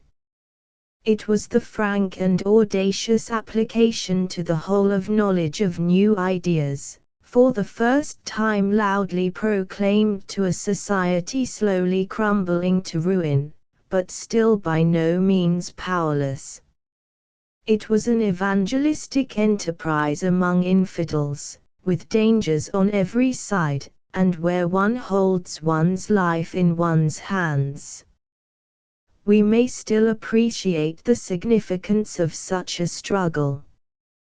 The future in every age belongs to those who can see further ahead than their fellows, and who fight their way towards the vision that they see, but the risks are equally great under any condition of society, and some sort of Bastille or Vincennes is always at hand. Diderot was certainly of all men most fitted to organize and uphold this great work and to carry it to triumphal completion. He said once of himself that he belonged to his windy countryside of Langres. The man of Langres has a head on his shoulders like the weathercock on the top of the church spire, it is never fixed at one point. He was scarcely just to himself, with all his emotional vivacity and his readiness to receive new impressions. There was in him also an infinite patience and a tenacity to hold on to the end in spite of all. Both his versatility and his patience were called for here. He was indefatigable, forever animating the waverers, stimulating the slow-paced, fighting with timid publishers, himself having a hand in everything, ever ready to suggest new ideas or to spend months in studying the details of machines or factories, or anything else that had to be done, knowing all the time that at every moment he might be exiled or imprisoned. The personal qualities of the man, even more than his varied abilities, carried him through. Someone speaks of his eyes on fire and the prophetic air which seemed always announcing the enthusiasm of actual labor. We hear of his eloquence for Gers it entraînant, and, with this, of his feminine sensibility, his wit and tact and fertility of resource. We divine these qualities in his head as it has come down to us, though his characteristics do not easily lend themselves to brush or chisel. He has himself some remarks on this point. In his salons he comes upon his own portrait by Van Loo, and, after some good-humored criticism, he adds, "But what will my grandchildren say when they come to compare my sad books with that smiling, mincing, effeminate old flirt? My children, I warn you that I am not like that. I had 100 different faces in one day, according to the thing that affected me. I was calm, sad, dreaming, tender, violent, passionate, enthusiastic, but I was never as you see me there. I had a large forehead, very bright eyes, tolerably large features, a head quite like that of an ancient orator, a bonhomie which approached stupidity, and an old-fashioned rusticity. I wear a mask which deceives the artist, whether it is that there are too many things mixed together, or that the mental impressions which trace themselves on my face succeed one another so rapidly that the painter's task becomes more difficult than he expected. I have never been well done except by a poor devil called Garand, who caught me as it happens to a fool who utters a bon mot. Meister, Grimm's secretary, who knew Diderot well, says of him, the artist who would seek an ideal head for Plato or Aristotle could hardly meet a modern head more worth his study than Diderot's. His large forehead, uncovered and slightly rounded, bore the imposing imprint of his large, luminous, and fertile spirit. The great physiognomist, Lavater, thought he detected there some traces of timidity and lack of enterprise, and this intuition, founded only on such portraits as he could see, has always seemed to me that of a keen observer. 3. His nose was of masculine beauty, the contour of his upper eyelid full of delicacy, the habitual expression of his eyes sensitive and gentle, but when he became excited they gleamed with fire. His mouth revealed an interesting mixture of refinement, of grace, of bonhomie. And, whatever indifference there might be about his bearing, there was naturally in the carriage of his head, especially when he began to talk, much energy and dignity. Enthusiasm seemed to have become the most natural attitude of his voice, of his soul, of all his features. When his mental attitude was cold and calm, one might find in him constraint, awkwardness, timidity, even a sort of affectation. He was only truly Diderot, he was only truly himself, when his thoughts transported him beyond himself. It was the inexhaustible profusion and generosity of Diderot's genius which seems to have impressed men chiefly. A small literary man of the time wrote his impression of Diderot, as he appeared in later life, with what is probably but a very mild touch of good-natured caricature. Some time ago I had a desire to write a book. I sought solitude in order to meditate. A friend lent me an apartment in a charming house amid delightful scenery. Hardly had I arrived when I learned that M. Diderot occupied a room in the same house. I do not exaggerate when I say that my heart beat violently. I forgot all my literary projects, and thought only of seeing the great man whose genius I so much admired. I entered his room with the dawn, and he seemed no more surprised to see me than it. He spared me the trouble of stammering awkwardly the object of my visit. He guessed it apparently by my air of admiration. He spared me likewise the long windings of a conversation which must be led to poetry and prose.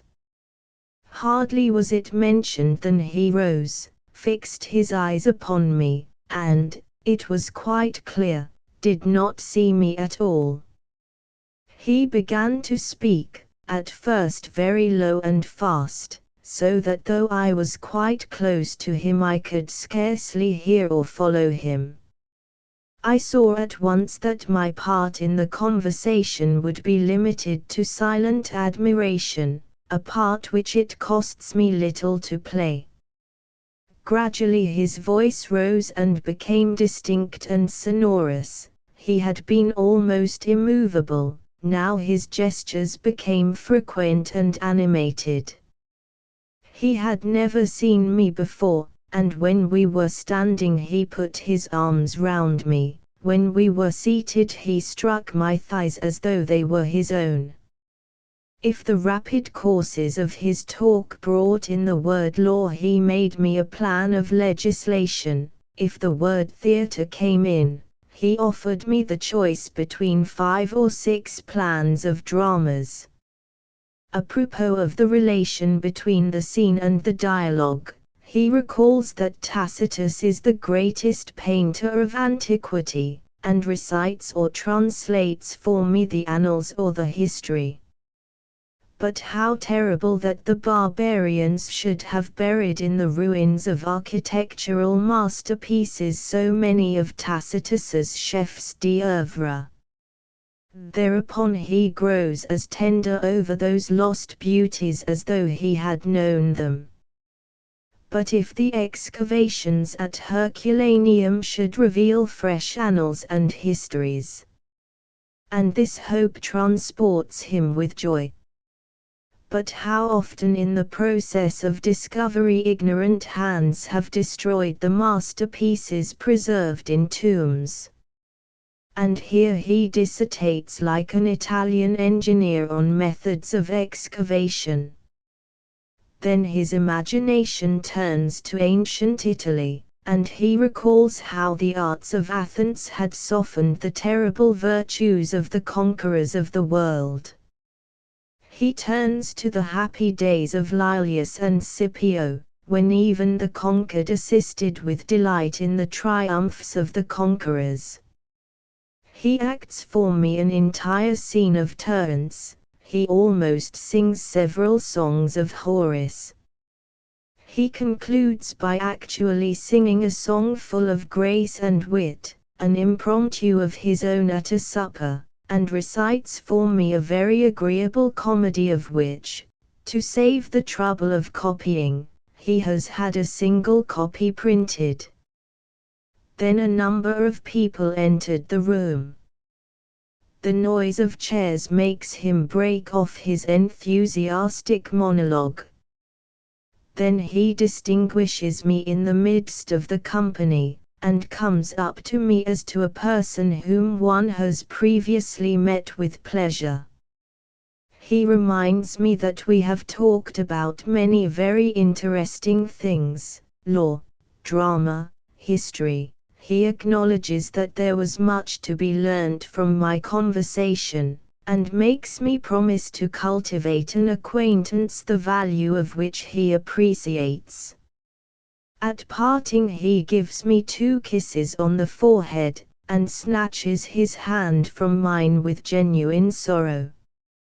Diderot is recorded to have laughed heartily at this sketch when he saw it in the Mercure of 1779. I must be an eccentric sort of fellow, but is it such a great fault to have preserved amid all the friction of society some vestiges of the angularity of nature?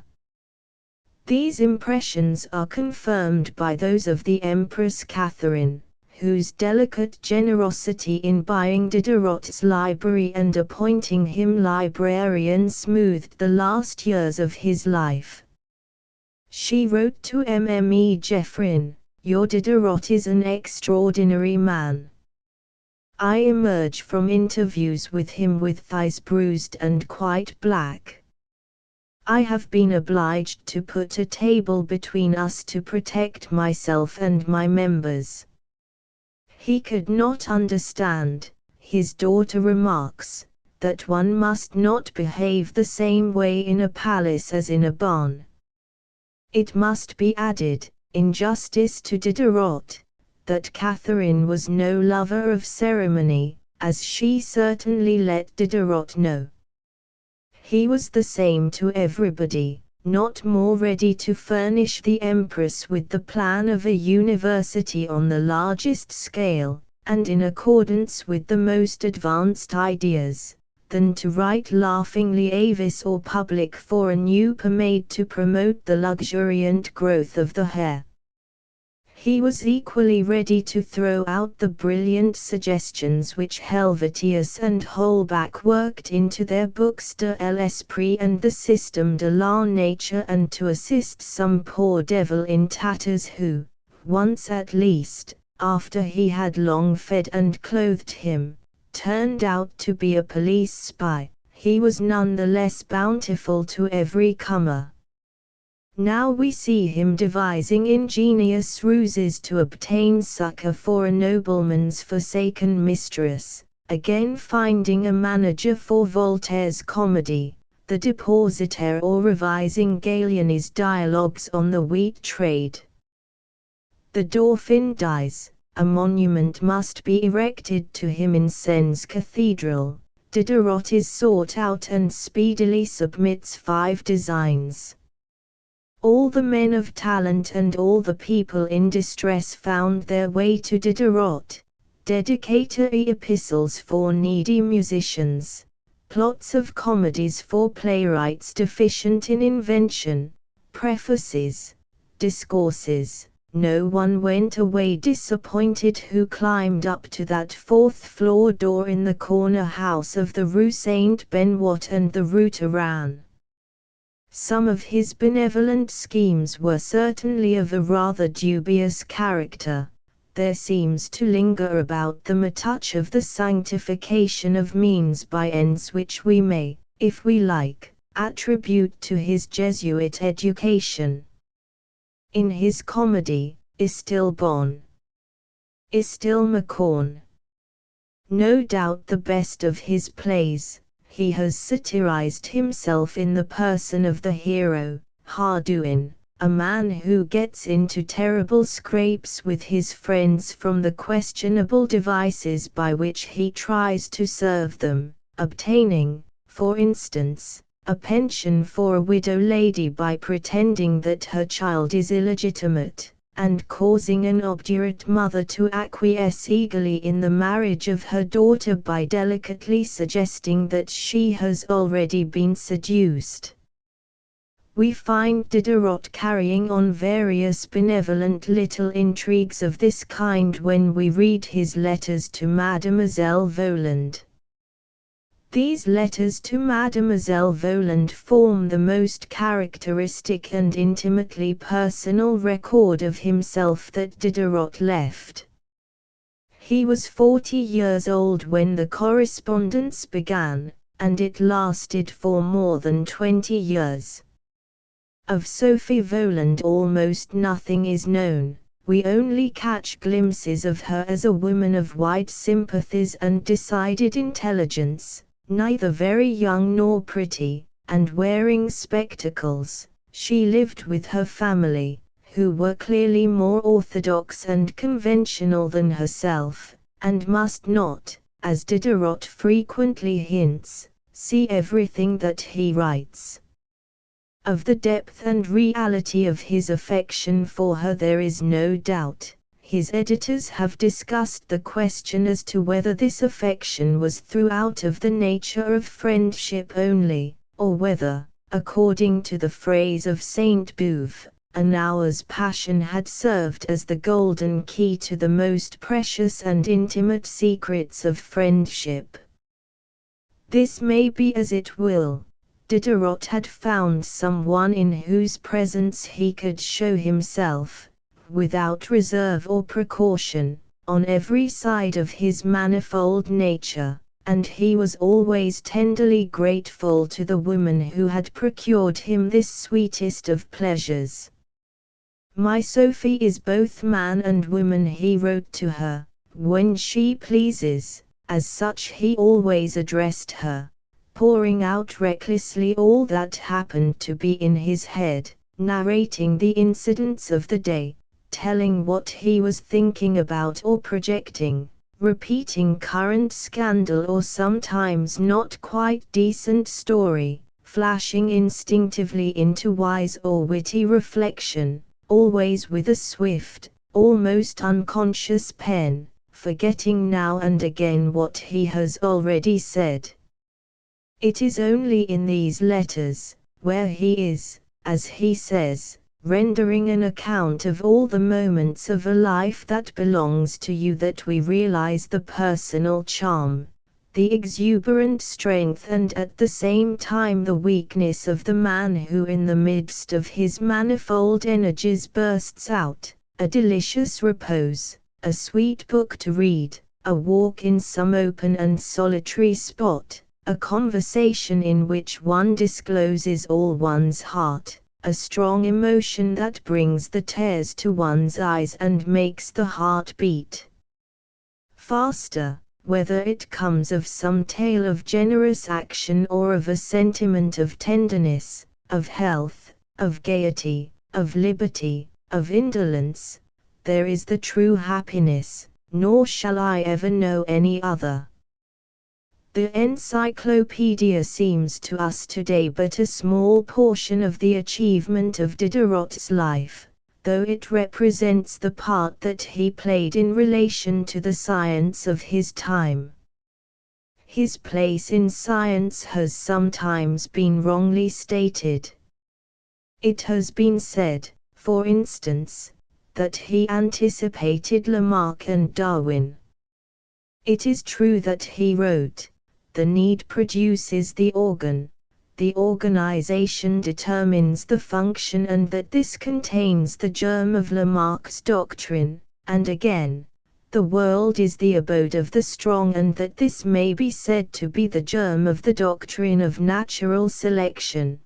But at both points he was simply putting into epigrammatic form the conceptions of the greatest scientific genius of his age and country, Buffon, the only man of that time who was cast in the same massive mold, and to whom Diderot could turn with fraternal delight and admiration.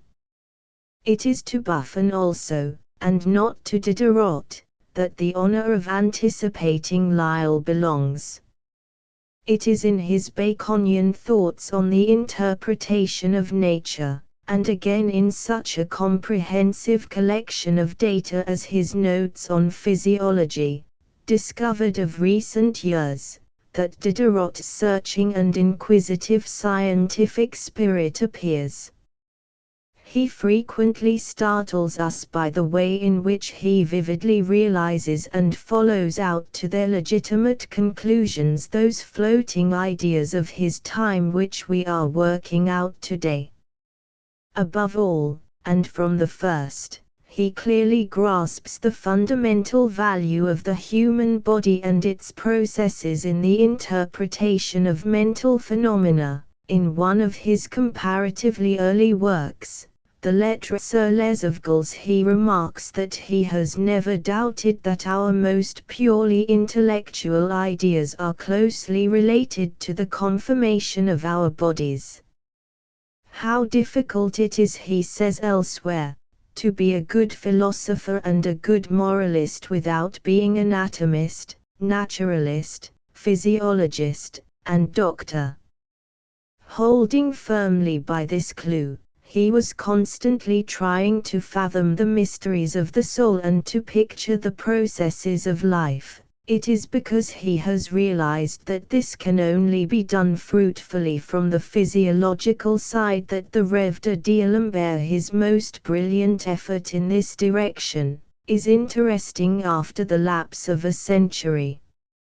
He brought the same eager, impressionable spirit to his novels and stories.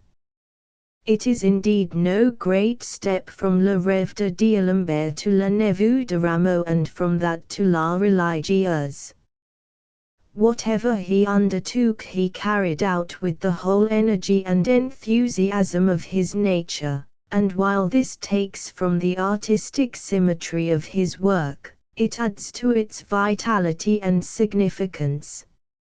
It is owing to this quality that Les Bijoux Indiscrets, a frivolous novel in the style of the younger Crebillon, pointless and indecent, written, at the age of 35, mainly to obtain money for his mistress, Mme de Pouziot, contains passages which have been considered among the finest he ever wrote, and by its reflections on the reform of the theatre, its criticisms of manners, and philosophical insight served avowedly as the point of departure for Lessing's famous dramaturgy. It was not until he read Richardson that Diderot produced any very noteworthy work in fiction. His admiration for the English novelist was extreme, but certainly not out of proportion to Richardson's historic importance. Richardson not only marks the first real landmark in the evolution of the English novel, he is the point of departure of the modern French novel, and Diderot, more than anyone else, helped to make his influence felt in France. Very soon after falling under the spell of the great English storyteller and writing his Éloge de Richardson, Diderot produced his most famous novel, La Religieuse.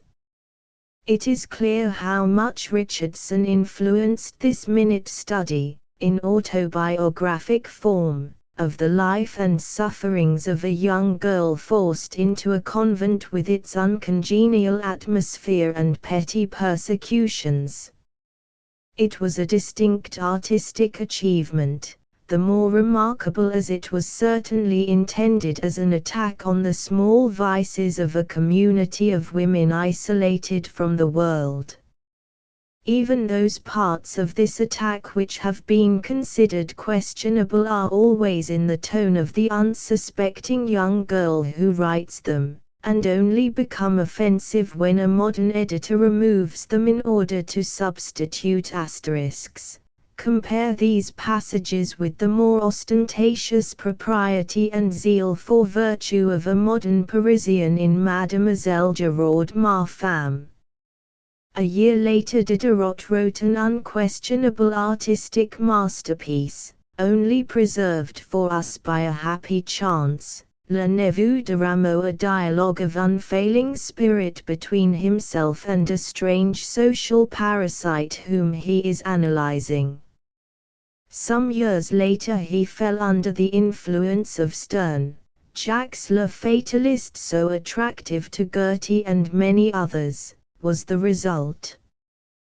But he had no great affinity for the sinuous humor of Sterne, and, while he threw himself into it with his usual energy, the result, though Shandian enough, is less happy than his great Richardsonian effort. Yet Jacques le Fatalist contains the Histoire de Mme de la Pommeraye, and this little histoire, when disentangled from the manifold episodes which interrupt the hostess of the inn who tells it, is Diderot's most perfect and most characteristic effort as a storyteller. Even in his novels it is the directness and the veracity of his scientific spirit, united to his emotional impressionability, which gives significance to his work. The same features mark his plays, though here the result has ceased to be pleasing, and we may be permitted today not to read through the Fils Naturel and the Période Famille. Yet we must not forget that from them is dated the modern drama, with the notes of sincerity and simple realism, peculiar then to Diderot, which nowadays have become a more common possession. Diderot's dramas produced a great and immediate effect in Germany, on Goethe and Schiller as well as on Iffland and Kotzebue, and the Période Famille was translated by Lessing. As a critic of the stage Diderot has, perhaps, attracted exaggerated attention, though he has not escaped misunderstanding. Most people's knowledge of his opinions on this head beginning and ending with the Paradoxe sur la comédie. Diderot at first attributed, as from the nature of his temperament he was sure to do, the chief part in acting to emotion and sensibility. In time he outgrew this youthful opinion, and in the Paradoxe he emphasized as strongly as he could the part of study and reflection in the actor's art, a part which must always be of the first importance, notwithstanding all the tears shed by charming actresses, and carefully bottled for controversial purposes. Diderot was far too sane and many-sided to see only one aspect of so complex an art as the actor's. It is, as he says, study, reflection, passion, sensibility, the true imitation of nature which go to make up good acting. An interesting and too brief series of letters to Mademoiselle Jodin is well worth reading from this point of view. Mademoiselle Jodin, the daughter of an old friend of his, was a rather wild and impetuous young lady of some talent who had suddenly adopted the life of an actress. Diderot performed many small services both for her and her mother, and wrote letters full of wise and, it appears, much needed counsel as to her conduct both on and off the stage. Mademoiselle, he writes, there is nothing good in this world but that which is true. Be true, then, on the stage, true off the stage. An actor who has nothing but sense and judgment is cold, one who has nothing but verve and sensibility is mad.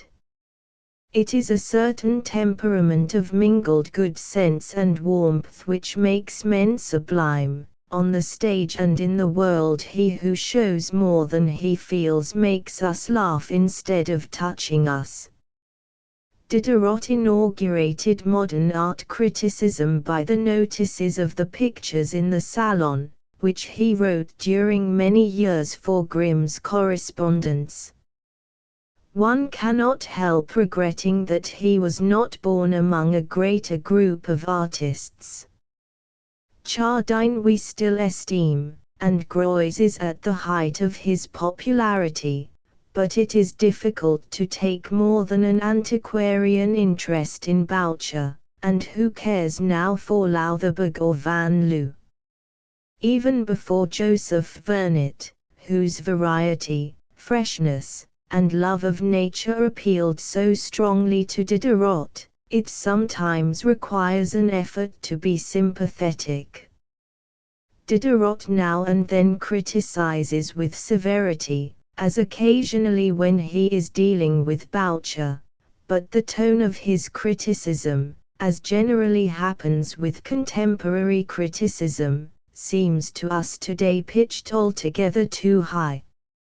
In one respect, at all events, it is unlike most old appreciations of now neglected pictures. It is generally delightful to read, perhaps sometimes more delightful than the picture can ever have seemed. One suspects that Diderot treated pictures like books. Holbach, having read a book he had warmly recommended, came to him to say that the book contained nothing of which he had spoken. Well, replied Diderot, if it wasn't there it ought to have been there. Everything that Diderot touched he vitalized. There were few things that he left untouched. There were very few roads of modern life on which he was not an enthusiastic and often audacious pioneer. He seems to have known instinctively the things that we are laboriously learning.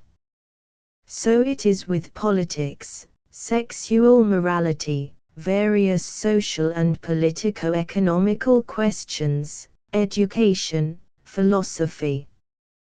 He touched all the social questions which absorb our attention today. He approached the problem of the place of the workers in society in the same temper in which we approach it today, and the practical knowledge of industries and industrial life which he had obtained in order to write some of his most remarkable articles in the encyclopedia gave him some right to be heard. His views on education, chiefly expressed in the Plan d'un université pour le gouvernement de Russie, are on a level with the most advanced views today. The education he demands is free and compulsory, and he is in favor of giving children free meals at school. He censures classical teaching, advocates professional education and instruction in the natural sciences, the study of things rather than the study of words. I think, he says, that we should give in our schools something of all the knowledge necessary to a citizen, from legislation to the mechanical arts, and in these mechanical arts I include the occupations of the lowest class of citizens.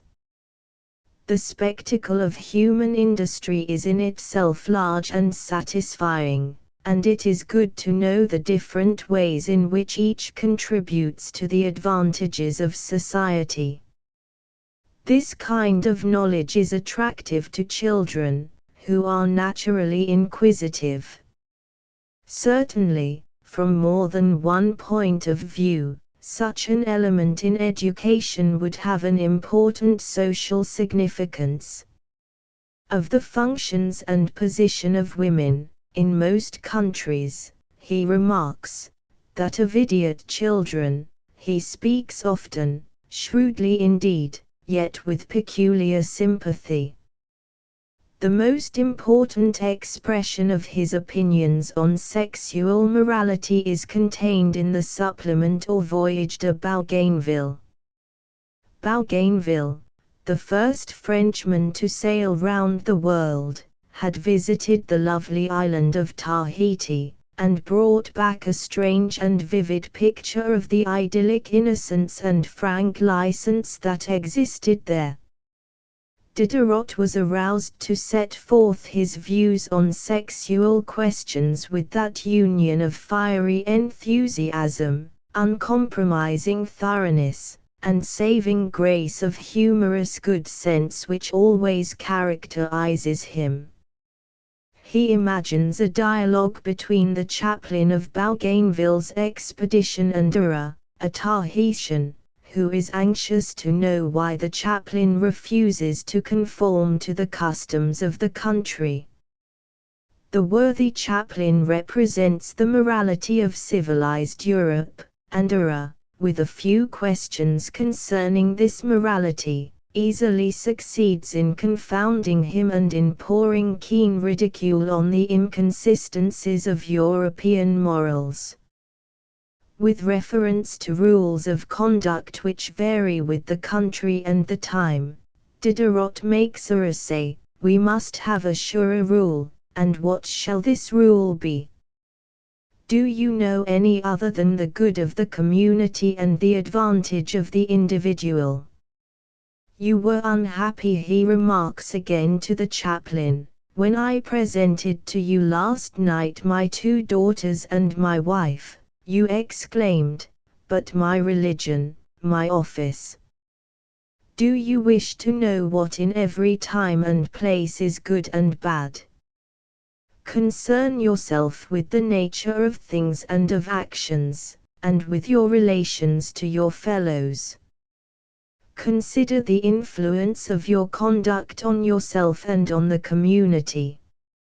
You are mad if you think that there is anything in the universe, above or below, which can add to or take from the laws of nature. That rule," he explains, "is the polar star on the path of life, and the invention of crimes, punishments, and remorse will only obscure it.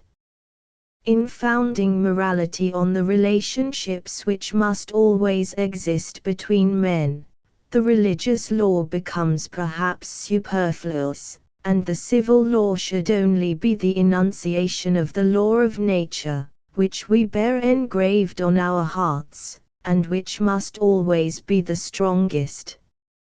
At the end Diderot intervenes with a counsel of moderation and practical wisdom. "What shall we do, then? We will protest against foolish laws until they are reformed, meanwhile we will submit. He who by his private authority breaks a bad law, authorizes others to break good laws. There is less inconvenience in being mad with the mad than in being wise by oneself. Let us say to ourselves, let us proclaim incessantly, that shame, punishment, and ignominy have been attached to actions which in themselves are innocent. But do not let us commit them, for shame, punishment, and ignominy are themselves the worst of evils. Every century has its own spirit, that of ours seems to be liberty. So in 1776, when men were beginning to say that it was time to burn philosophers instead of their books, and a boy of 18 was actually burned, Diderot wrote to Voltaire, in the famous letter in which he announced that in spite of all he would stay in Paris, among the enemies of liberty, to carry on his own mission. timidity in political matters was excusable in Diderot's day, and existed even among the men of his own set.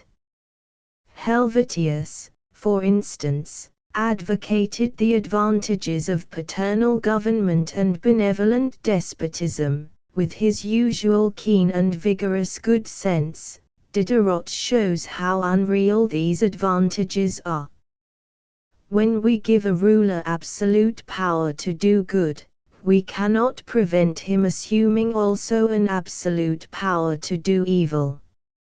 Moreover, as Diderot insisted, it is not possible to make people good against their wills, nor is it desirable to treat men like sheep. If they say, we are well enough here, or if, even, they say, we are not well here, but we will stay, let us try to enlighten them, to undeceive them, to bring them to saner views by persuasion, but never by force. The arbitrary government of a just and enlightened prince is always bad. He insists, again and again, that we must never let our pretended masters do good to us against our wills. Whenever you see the sovereign authority in a country extending beyond the region of police, you may say that that country is badly governed.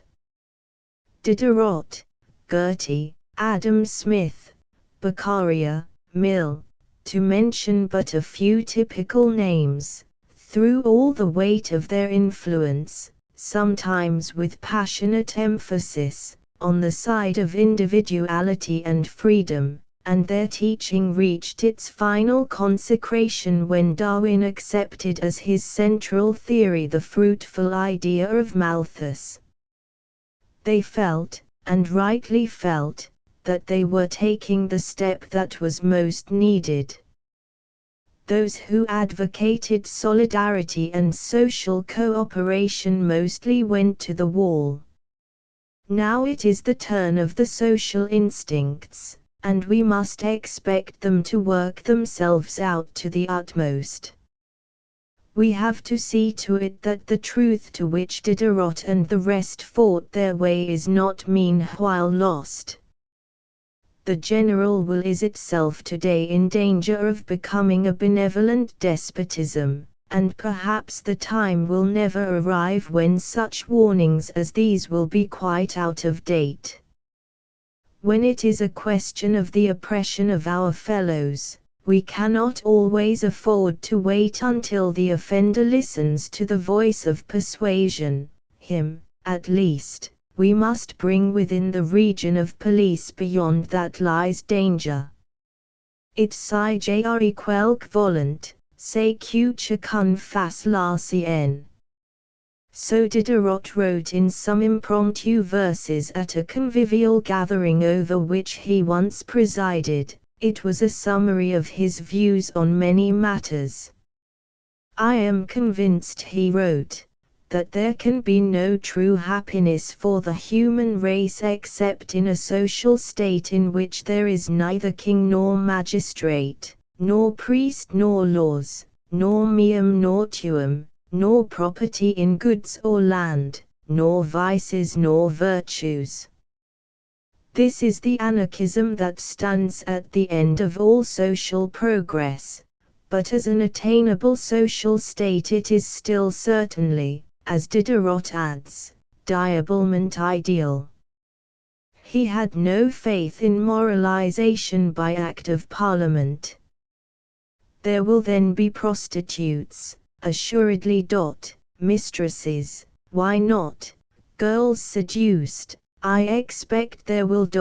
Husbands and wives not always faithful, I fear so. But at least, he adds, I shall be spared all those vices which misery, luxury, and poverty produce. The rest may be as it will be. Diderot's robust faith in nature, that finest fruit of the scientific spirit, comes out again and again, here and elsewhere. The evildoer is one whom we must destroy, not punish. That is the great truth, held by a large number of the foremost men today, which is not even yet accepted. Never to repent and never to reproach others, these are the first steps to wisdom. And, again, in the best and most happily constituted man there remains always much of the animal. Before becoming a misanthrope, consider whether you have the right. Not many men have had so much reason as Diderot for becoming misanthropic. Few men have had in them less of the misanthrope. My life is not stolen from me, he writes, I give it. A pleasure which is for myself alone touches me slightly. It is for myself and for my friends that I read, that I reflect, that I write, that I meditate, that I hear, that I observe, that I feel. I have consecrated to them the use of all my senses, and that is perhaps the reason why everything is a little enriched in my imagination and conversation. Sometimes they reproach me, ungrateful as they are. Ungrateful. Would I could make hundreds ungrateful every day. He never seems to waver in his faith in men, nor in the determination, with which, indeed, that faith must ever be bound up, to look every fact of nature squarely in the face. The words with which his letters to Sophie Voland close seem to be the constant refrain throughout all his work: there is nothing good in this world but that which is true. It cannot be said that Diderot performed any one great and paramount achievement. The most brilliant of his fragments, the Rêve de D'Alembert or La Neveu de Rameau, is but a magnificent improvisation.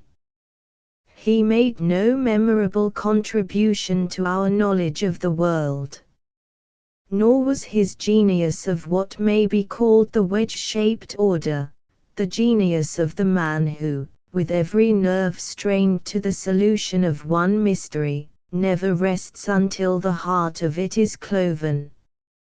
His genius was essentially fermentative. He knew by a native instinct every promising germ of thought, and he knew how to make it fruitful. He was, as Voltaire called him, pantophile, the man who loved and was interested in everything. His extreme sensitiveness to impressions was the source of his strength and of his weakness. In his sane, massive, and yet so sensitive temperament, aspirations keen and lyrical as Shelley's seem to blend harmoniously with laughter broad and tolerant as Rabelais's.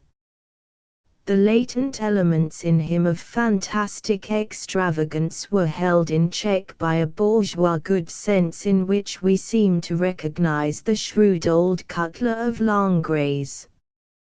There is a profound democratic instinct in him. His never-failing faith in nature and man seems to be a part of this. It is a faith that may possibly be foolish, but for all those who are born men it is the most reasonable faith, and it has commended itself most to those who have been oftenest disillusioned. There can be no doubt that the immediate effect of the revolution of 1789 was to kill the spirit that Diderot represented, the spirit of scientific advance, active even to audacity, and allied with a firm faith in man and in social development. The party of progress were not able to recognize progress in the form of the revolution, and the more obviously dominating movement of the century that is now closing has been the counter-revolution, corresponding in many respects to that counter-reformation which dominated Catholic countries during the 17th century. Putting aside a few stray enthusiasts, like Shelley or Owen, attractive personalities with little grasp of practical life, the men who have directed European thought, especially in England, have been men whose imaginations were profoundly impressed, and their mental equilibrium considerably disturbed, by that brief convulsion of France, and they developed a curious timidity and distrust, visible even when they had the courage to adopt a short-sighted optimism. It is very interesting now to turn back to the essay in which Carlyle, perhaps the most brilliant and distinguished representative of the counter-revolution, recorded his estimate of Diderot. How curiously old-fashioned seem to us today its mitigated admiration, its vague mysticism, its sneers at Diderot's loquacity, his generosity, his dyspepsia, sneers that, in the light of Carlyle's own life, have aroused feelings of pain, and even indignation, among some who in their youth looked up to Carlyle as to a sort of venerable prophet. Its absolute failure to perceive that here was a man not to be stifled by a handful of transcendental phraseology. Yet this was at the time accepted as an adequate and even generous account of the matter. Today we are again in the same position as Diderot, and we are able to see in him the significance, hidden from Carlyle, of the light of science fearlessly brought to illuminate the whole of life. When men begin to say that everything has been done, the men come who say that there has yet nothing been done. We have congratulated ourselves that many sciences of nature and of man are in the main settled, but we are always compelled to begin again, and on a larger and perhaps simpler scale. In many fields of physical and social knowledge, from electricity at the one end to criminology at the other, we are now laying anew great foundations, and the walls are being raised so rapidly that it is sometimes hard to know where we are, or to realize what is being done. When science is thus renewing itself, and men are on every hand seeking how, by means of science, they may enlarge and ennoble life, the spirit that moved Diderot is again making itself felt. It is worthwhile to realize his fellowship for a few moments, and to sun ourselves, if we can bear it, in his inspiring enthusiasm. Heine gathers up and focuses for us in one vivid point all those influences of his own time which are the forces of today. He appears before us, to put it in his own way, as a youthful and militant knight of the Holy Ghost, tilting against the spectres of the past and liberating the imprisoned energies of the human spirit. His interest from this point of view lies, largely, apart from his interest as a supreme lyric poet, the brother of Catullus and Villon and Burns. We here approach him on his prosaic, his relatively prosaic, side. One hemisphere of Heine's brain was Greek, the other Hebrew. He was born when the genius of Goethe was at its height. His mother had absorbed the frank earthliness, the sane and massive paganism, of the Roman elegies, and Heine's ideals in all things, whether he would or not, were always Hellenic, using that word in the large sense in which Heine himself used it, even while he was the first in rank and the last in time of the Romantic poets of Germany. He sought, even consciously, to mold the modern emotional spirit into classic forms. He wrought his art simply and lucidly, The aspirations that pervade it are everywhere sensuous, and yet it recalls oftener the turbulent temper of Catullus than any serener ancient spirit. For Heine arose early in active rebellion against a merely passive classicism, in the same way that fiercer and more ardent cries, as from the east, pierce through the songs of Catullus. The mischievous Hermes was irritated by the calm and quiet activities of the aged Zeus of Weimar. And then the earnest Hebrew nature within him, liberated by Hegel's favorite formula of the divinity of man, came into play with its large revolutionary thirsts. Thus it was that he appeared before the world as the most brilliant leader of a movement of national or even worldwide emancipation. The greater part of his prose works, from the youthful Rise Builder onwards, and a considerable portion of his poetic work, record the energy with which he played this part.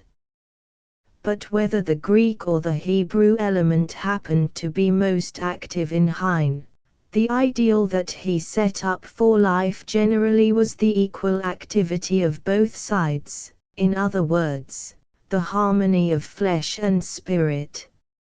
It is this thought which dominates the history of religion and philosophy in Germany, his finest achievement in this kind.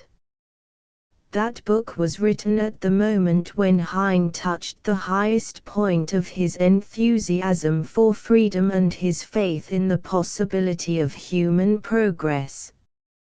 It is a sort of program for the immediate future of the human spirit, in the form of a brief and bold outline of the spiritual history of Germany and Germany's great emancipators, Luther, Lessing, Kant, and the rest. It sets forth in a fresh and fascinating shape that everlasting gospel which, from the time of Joachim of Flora downwards, has always gleamed in dreams before the minds of men as the successor of Christianity. Heine's vision of a democracy of cakes and ale, founded on the heights of religious, philosophical, and political freedom, may still spur and thrill us, even nowadays, when we have wearied of stately bills of fare for a sulky humanity that will not feed at our bidding, no, not on cakes and ale. Heine is wise enough to see, however imperfectly, that it is unreasonable to expect the speedy erection of any new Jerusalem, for, as he expresses it in his own way, the holy vampires of the Middle Ages have sucked away so much of our life-blood that the world has become a hospital. A sudden revolution of fever-stricken or hysterical invalids can effect little of permanent value, only a long and invigorating course of the tonics of life can make free from danger the open air of nature. Our first duty, he asserted in this book, is to become healthy. Heine confesses that he too was among the sick and decrepit souls. In reality he was at no period so full of life and health, so harmoniously inspired and upborne by a great enthusiasm. He laughs a little at Goethe, he fails to see that the Phidian Zeus, at whose confined position he jests, was the greatest liberator of them all, but for the most part his mocking sarcasm is here silent. It was not until 10 years later, when the subtle seeds of disease had begun to appear, and when, too, he had perhaps gained a clearer insight into the possibilities of life, that Heine realized that the practical reforming movements of his time were not those for which his early enthusiasm had been aroused. With the slow steps of that consuming disease, and after the Revolution of 1848, he ceased to recognize as of old any common route for his various activities, or to insist on the fundamental importance of religion. Everything in the world became the sport of his intelligence. The brain still functioned brilliantly in the atrophied body, the swift lightning-like wit still struck unerringly, it spared not even himself. The confessions are full of irony, covering all things with laughter that is half reverence, or with reverence that is more than half laughter, and woe to the reader who is not at every moment alert. In the romantic, satirical poem of a tar troll written at the commencement of the last period, this, his final altitude, is most completely revealed. It needs a little study today, even for a German, but it is well worth that study. The history of a dancing bear who escapes from servitude. A tar troll is a protest against the radical party, with their narrow conceptions of progress, their tame ideal of bourgeois equality, their little watchwords, their solemnity, their indignation at the human creatures who smile even in their enthusiasm. All these serious concerns of the tribunes of the people are bathed in soft laughter as we listen to the delicious childlike monotonous melody in which the old bear, surrounded by his family, mumbles or mutters of the future. A tar troll is not, as many have thought, a sneer at the most sacred ideals of men. It is, rather, the assertion of those ideals against the individuals who would narrow them down to their own petty scope. There are certain mirrors, Heine said, so constructed that they would present even Apollo as a caricature. But we laugh at the caricature, not at the god. It is well to show, even at the cost of some misunderstanding, that above and beyond the little ideals of our immediate political progress, there is built a yet larger ideal city, of which also the human spirit claims citizenship. The defense of the inalienable rights of the spirit, Heine declares, had been the chief business of his life. In the history of Germany, it was her two great intellectual liberators, Luther and Lessing, to whom Heine looked up with the most unqualified love and reverence. By his later vindication of the rights of the spirit, not less than by his earlier fight for religious and political progress, he may be said to have earned for himself a place below, indeed, but not so very far below, those hearty and sound-chord iconoclasts. To reach the root of the man's nature we must glance at the chief facts of his life.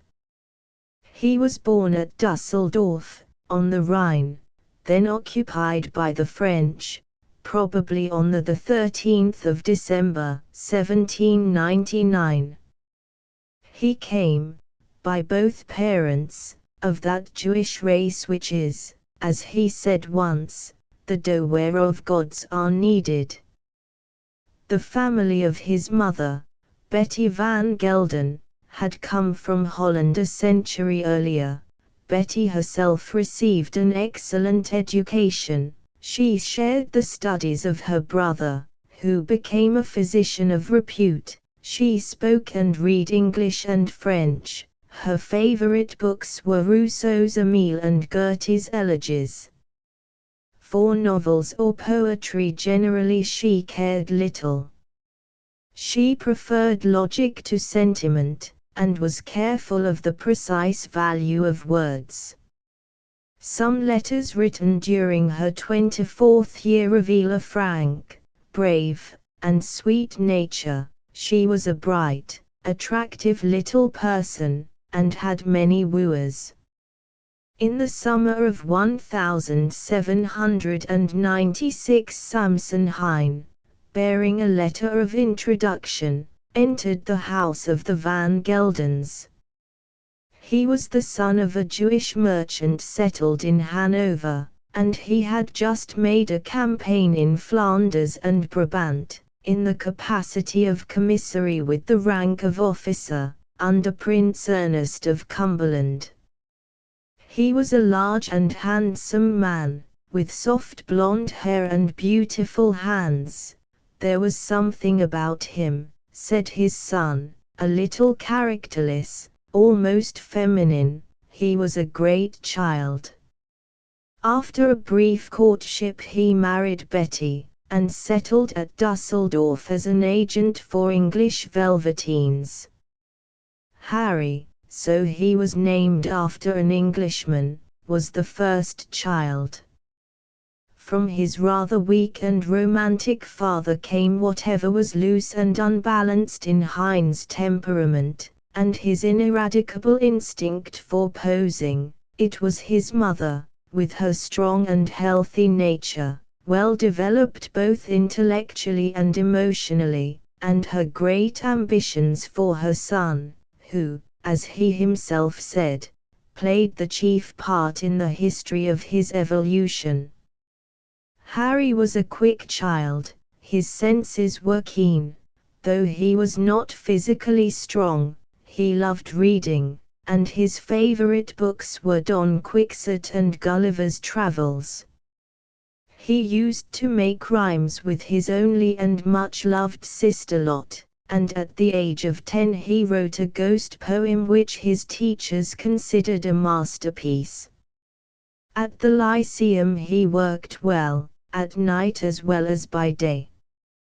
Only once, at the public ceremony at the end of a school year, he came to grief. He was reciting a poem, when his eyes fell on a beautiful, fair-haired girl in the audience. He hesitated, stammered, was silent, fell down fainting. So early he revealed the extreme cerebral irritability of a nature absorbed in dreams and taken captive by visions. It was not long after this, at the age of 17, when his rich uncle at Hamburg was trying in vain to set him forward on a commercial career, that Hine met the woman who aroused his first and last profound passion, always unsatisfied except in so far as it found exquisite embodiment in his poems. He never mentioned her name. It was not till after his death that the form standing behind this Maria, Zulima, Evelina of so many sweet, strange, or melancholy songs was known to be that of his cousin, Amalie Hine. With his uncle's help he studied law at Bonn, Göttingen, and Berlin. At Berlin he fell under the dominant influence of Hegel, the vanquisher of the Romantic school of which Schelling was the philosophic representative. Hine afterwards referred to this period as that in which he herded swine with the Hegelians. It is certain that Hegel exerted great and permanent influence over him. At Berlin, in 1821, appeared his first volume of poems, and then he began to take his true place. At this period he is described as a good-natured and gentle youth, but reserved, not caring to show his emotions.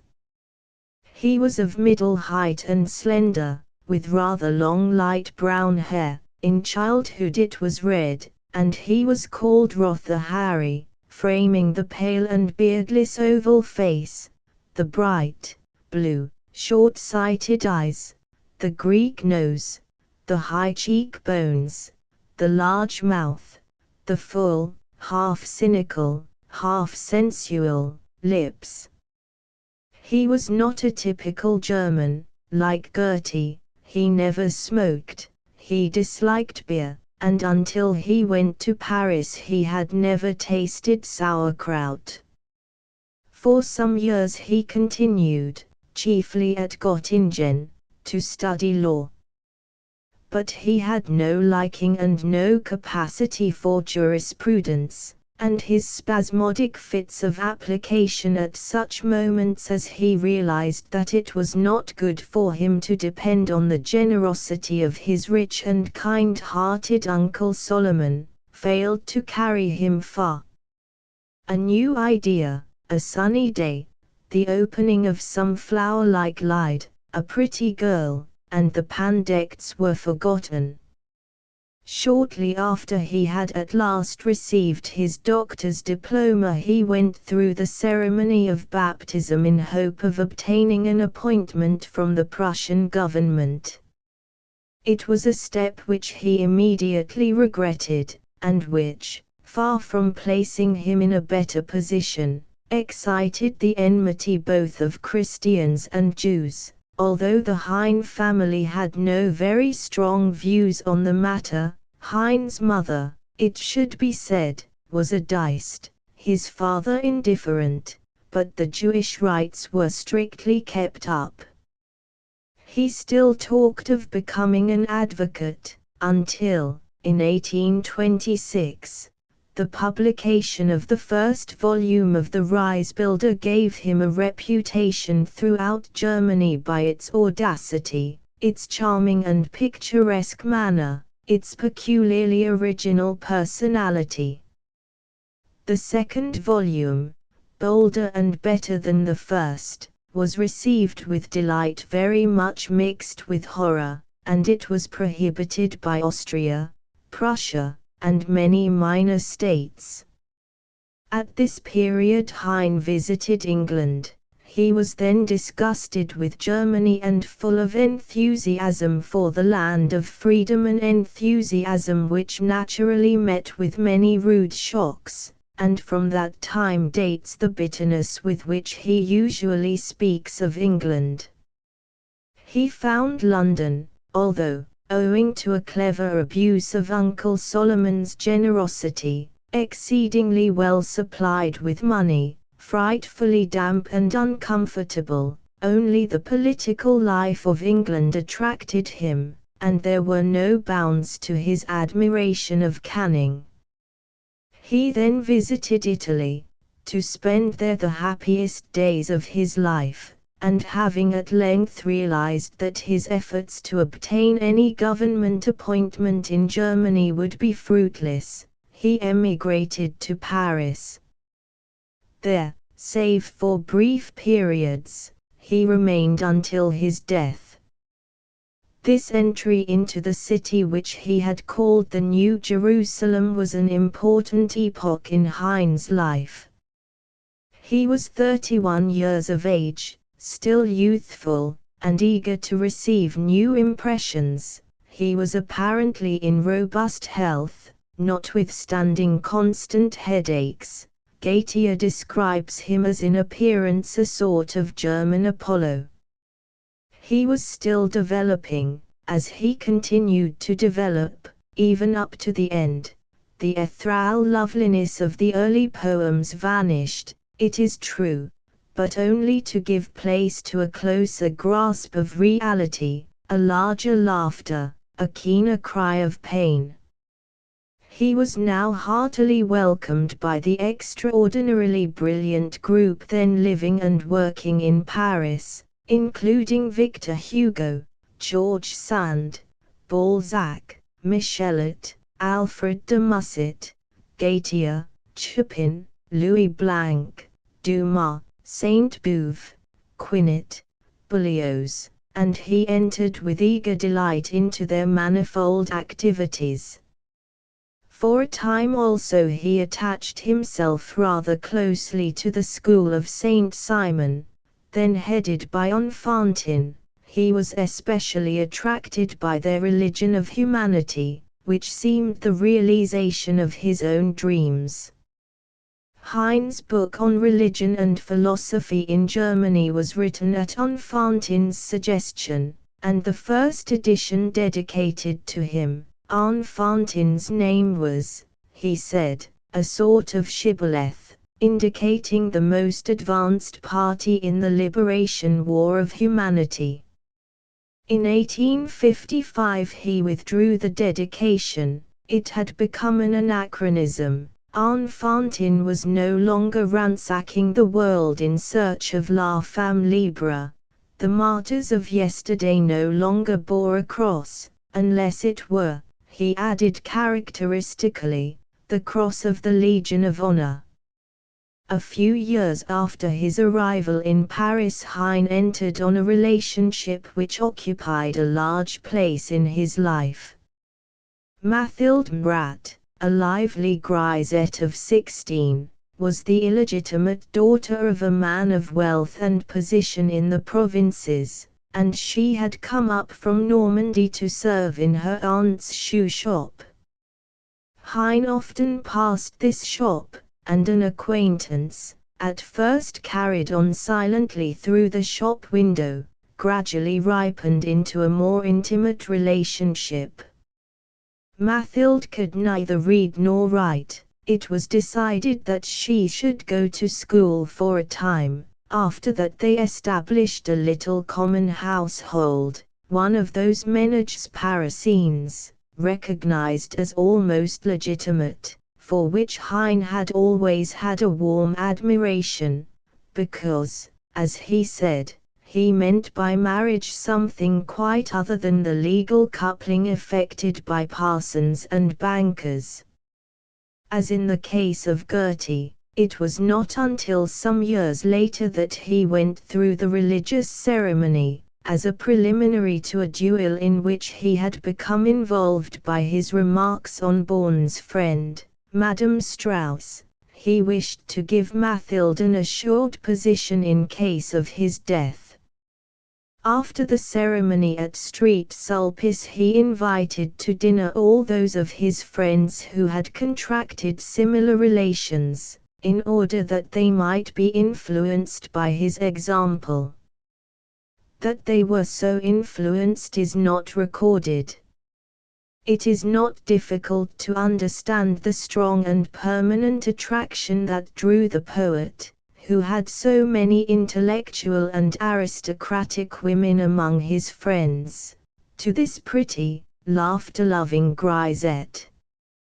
It lay in her bright and wild humor, her childlike impulsiveness, not least in her charming ignorance. It was delightful to Heine that Mathilde had never read a line of his books, did not even know what a poet was, and loved him only for himself. He found in her a continual source of refreshment. He had need of every source of refreshment. In the years that followed his formal marriage in 1841, the dark shadows, within and without, began to close round him. Although he was then producing his most mature work, chiefly in poetry, a Tartrol Romancero Deutschland, his income from literary sources remained small. Mathilde was not a good housekeeper, and even with the aid of a considerable allowance from his uncle Solomon, Heine was frequently in pecuniary difficulties, and was consequently induced to accept a small pension from the French government, which has sometimes been a matter of concern to those who care for his fame. As years passed, the enmities that he suffered from or cherished increased rather than diminished, and his bitterness found expression in his work. Even Mathilde was not an unalloyed source of joy. The charming child was becoming a middle-aged woman, and was still like a child. She could not enter into Heine's interests. She delighted in theatres and circuses, to which he could not always accompany her, and he experienced the pangs of an unreasonable jealousy more keenly than he cared to admit. Then Uncle Solomon died, and his son refused, until considerable pressure was brought to bear on him, to continue the allowance which his father had intended Hein to receive. This was a severe blow, and the excitement it produced developed the latent seeds of his disease. It came on with symptoms of paralysis, which even in a few months gave him, he says, the appearance of a dying man. During the next 2 years, although his brain remained clear, the long pathological tragedy was unfolded. He went out for the last time in May, 1848. Half blind and half lame, he slowly made his way out of the streets, filled with the noise of revolution, into the silent Louvre, to the shrine dedicated to the goddess of beauty, Our Dear Lady of Milo. There he sat long at her feet. He was bidding farewell to his old gods. He had become reconciled to the religion of sorrow. Tears streamed from his eyes, and she looked down at him, compassionate but helpless. Dost thou not see, then, that I have no arms, and cannot help thee? On Judith un Apollon Germanique, so Gautier said of the Hein of 1835. 20 years later an English visitor wrote of him, he lay on a pile of mattresses, his body wasted so that it seemed no bigger than a child under the sheet which covered him, his eyes closed, and the face altogether like the most painful and wasted Ecce Homo ever painted by some old German painter. His sufferings were only relieved by ever larger doses of morphia, but although still more troubles came to him, and the failure of a bank robbed him of his small savings, his spirit remained unconquered. He is a wonderful man, said one of his doctors. He has only 2 anxieties: to conceal his condition from his mother, and to assure his wife's future. His literary work, though it decreased in amount, never declined in power, only, in the words of his friend Berlioz, it seemed as though the poet was standing at the window of his tomb, looking around on the world in which he had no longer a part. He saw a few friends, of whom Ferdinand Lassalle, with his exuberant power and enthusiasm, was the most interesting to him, as the representative of a new age and a new social faith, and the most loved, that girl-friend who sat for hours or days at a time by the mattress grave in the Rue d'Amsterdam, reading to him or writing his letters or correcting proofs. To the last the loud, bright voice of Mathilde, when he chanced to hear it, scolding the servants or in other active exercise, often made him stop speaking, while a smile of delight passed over his face. He died on the 16th of February, 1856. He was buried, silently, in Montmartre, according to his wish, for, as he said, it is quiet there. Throughout and above all, Hein was a poet. From first to last he was led by 3 angels who danced forever in his brain, and guided him, singly or together, always. They were the same as in a tartrol he saw in the moonlight from the casement of Eureka's hut, the Greek Diana, grown wanton, but with the noble marble limbs of old, Abundi, the blonde and gay fairy of France, Herodias, the dark Jewess, like a palm of the oasis, with all the fragrance of the East between her breasts. Oh, you dead Jewess, I love you most, more than the Greek goddess, more than that fairy of the north. 4. Those genii of 3 ideal lands danced forever in his brain, and that is but another way of indicating the opposition that lay at the root of his nature. From one point of view, it may well be, he continued the work of Luther and Lessing, though he was less great-hearted, less sound at core, though he had not that element of sane Philistinism which marks the Shakespeares and Goethes of the world. But he was, more than anything else, a poet, an artist, a dreamer, a perpetual child. The practical reformers among whom at one time he placed himself, the men of one idea, were naturally irritated and suspicious. There was a flavor of aristocracy in such idealism. In the poem called Disputation, a Capuchin and a rabbi argued before the king and queen at Toledo concerning the respective merits of the Christian and Jewish religions. Both spoke at great length and with great fervor, and in the end the king appealed to the beautiful queen by his side. She replied that she could not tell which of them was right, but that she did not like the smell of either, and Heine was generally of the queen's mind. He sighed for the restoration of Barbarossa, the long-delayed German Empire, and his latest biographer asserts that he would have greeted the discovery of Barbarossa under the disguise of the King of Prussia, with Bismarckian insignia of blood and iron, as the realization of all his dreams. It is doubtful, however, whether the meeting would be very cordial on either side.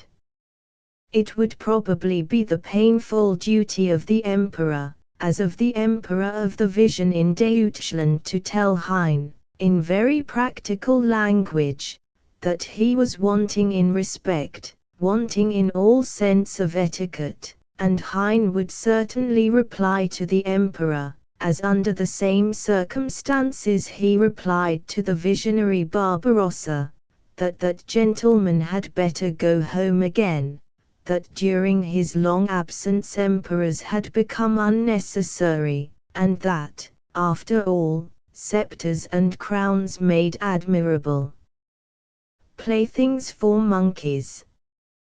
We are founding a democracy of gods, he wrote in 1834, all equally holy, blessed and glorious.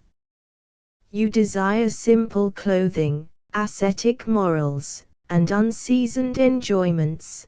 We, on the contrary, desire nectar and ambrosia, purple mantles, costly perfumes, pleasure and splendor, dances of laughing nymphs, music and plays. Do not be angry, you virtuous republicans. We answer all your reproaches in the words of one of Shakespeare's fools. Dost thou think, because thou art virtuous, there shall be no more cakes and ale? What could an austere republican, a puritanic liberal, who scorned the vision of roses and myrtles and sugar plums all round, say to this?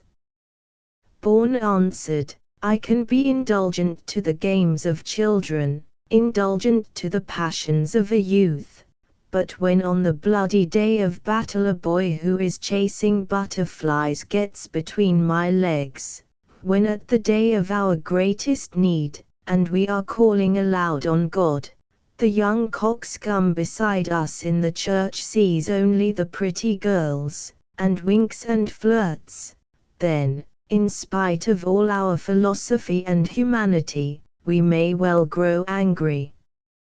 Heine, with his sybaritic nature, is so effeminate that the fall of a rose leaf disturbs his sleep. How, then, should he rest comfortably on the knotty bed of freedom? Where is there any beauty without a fault?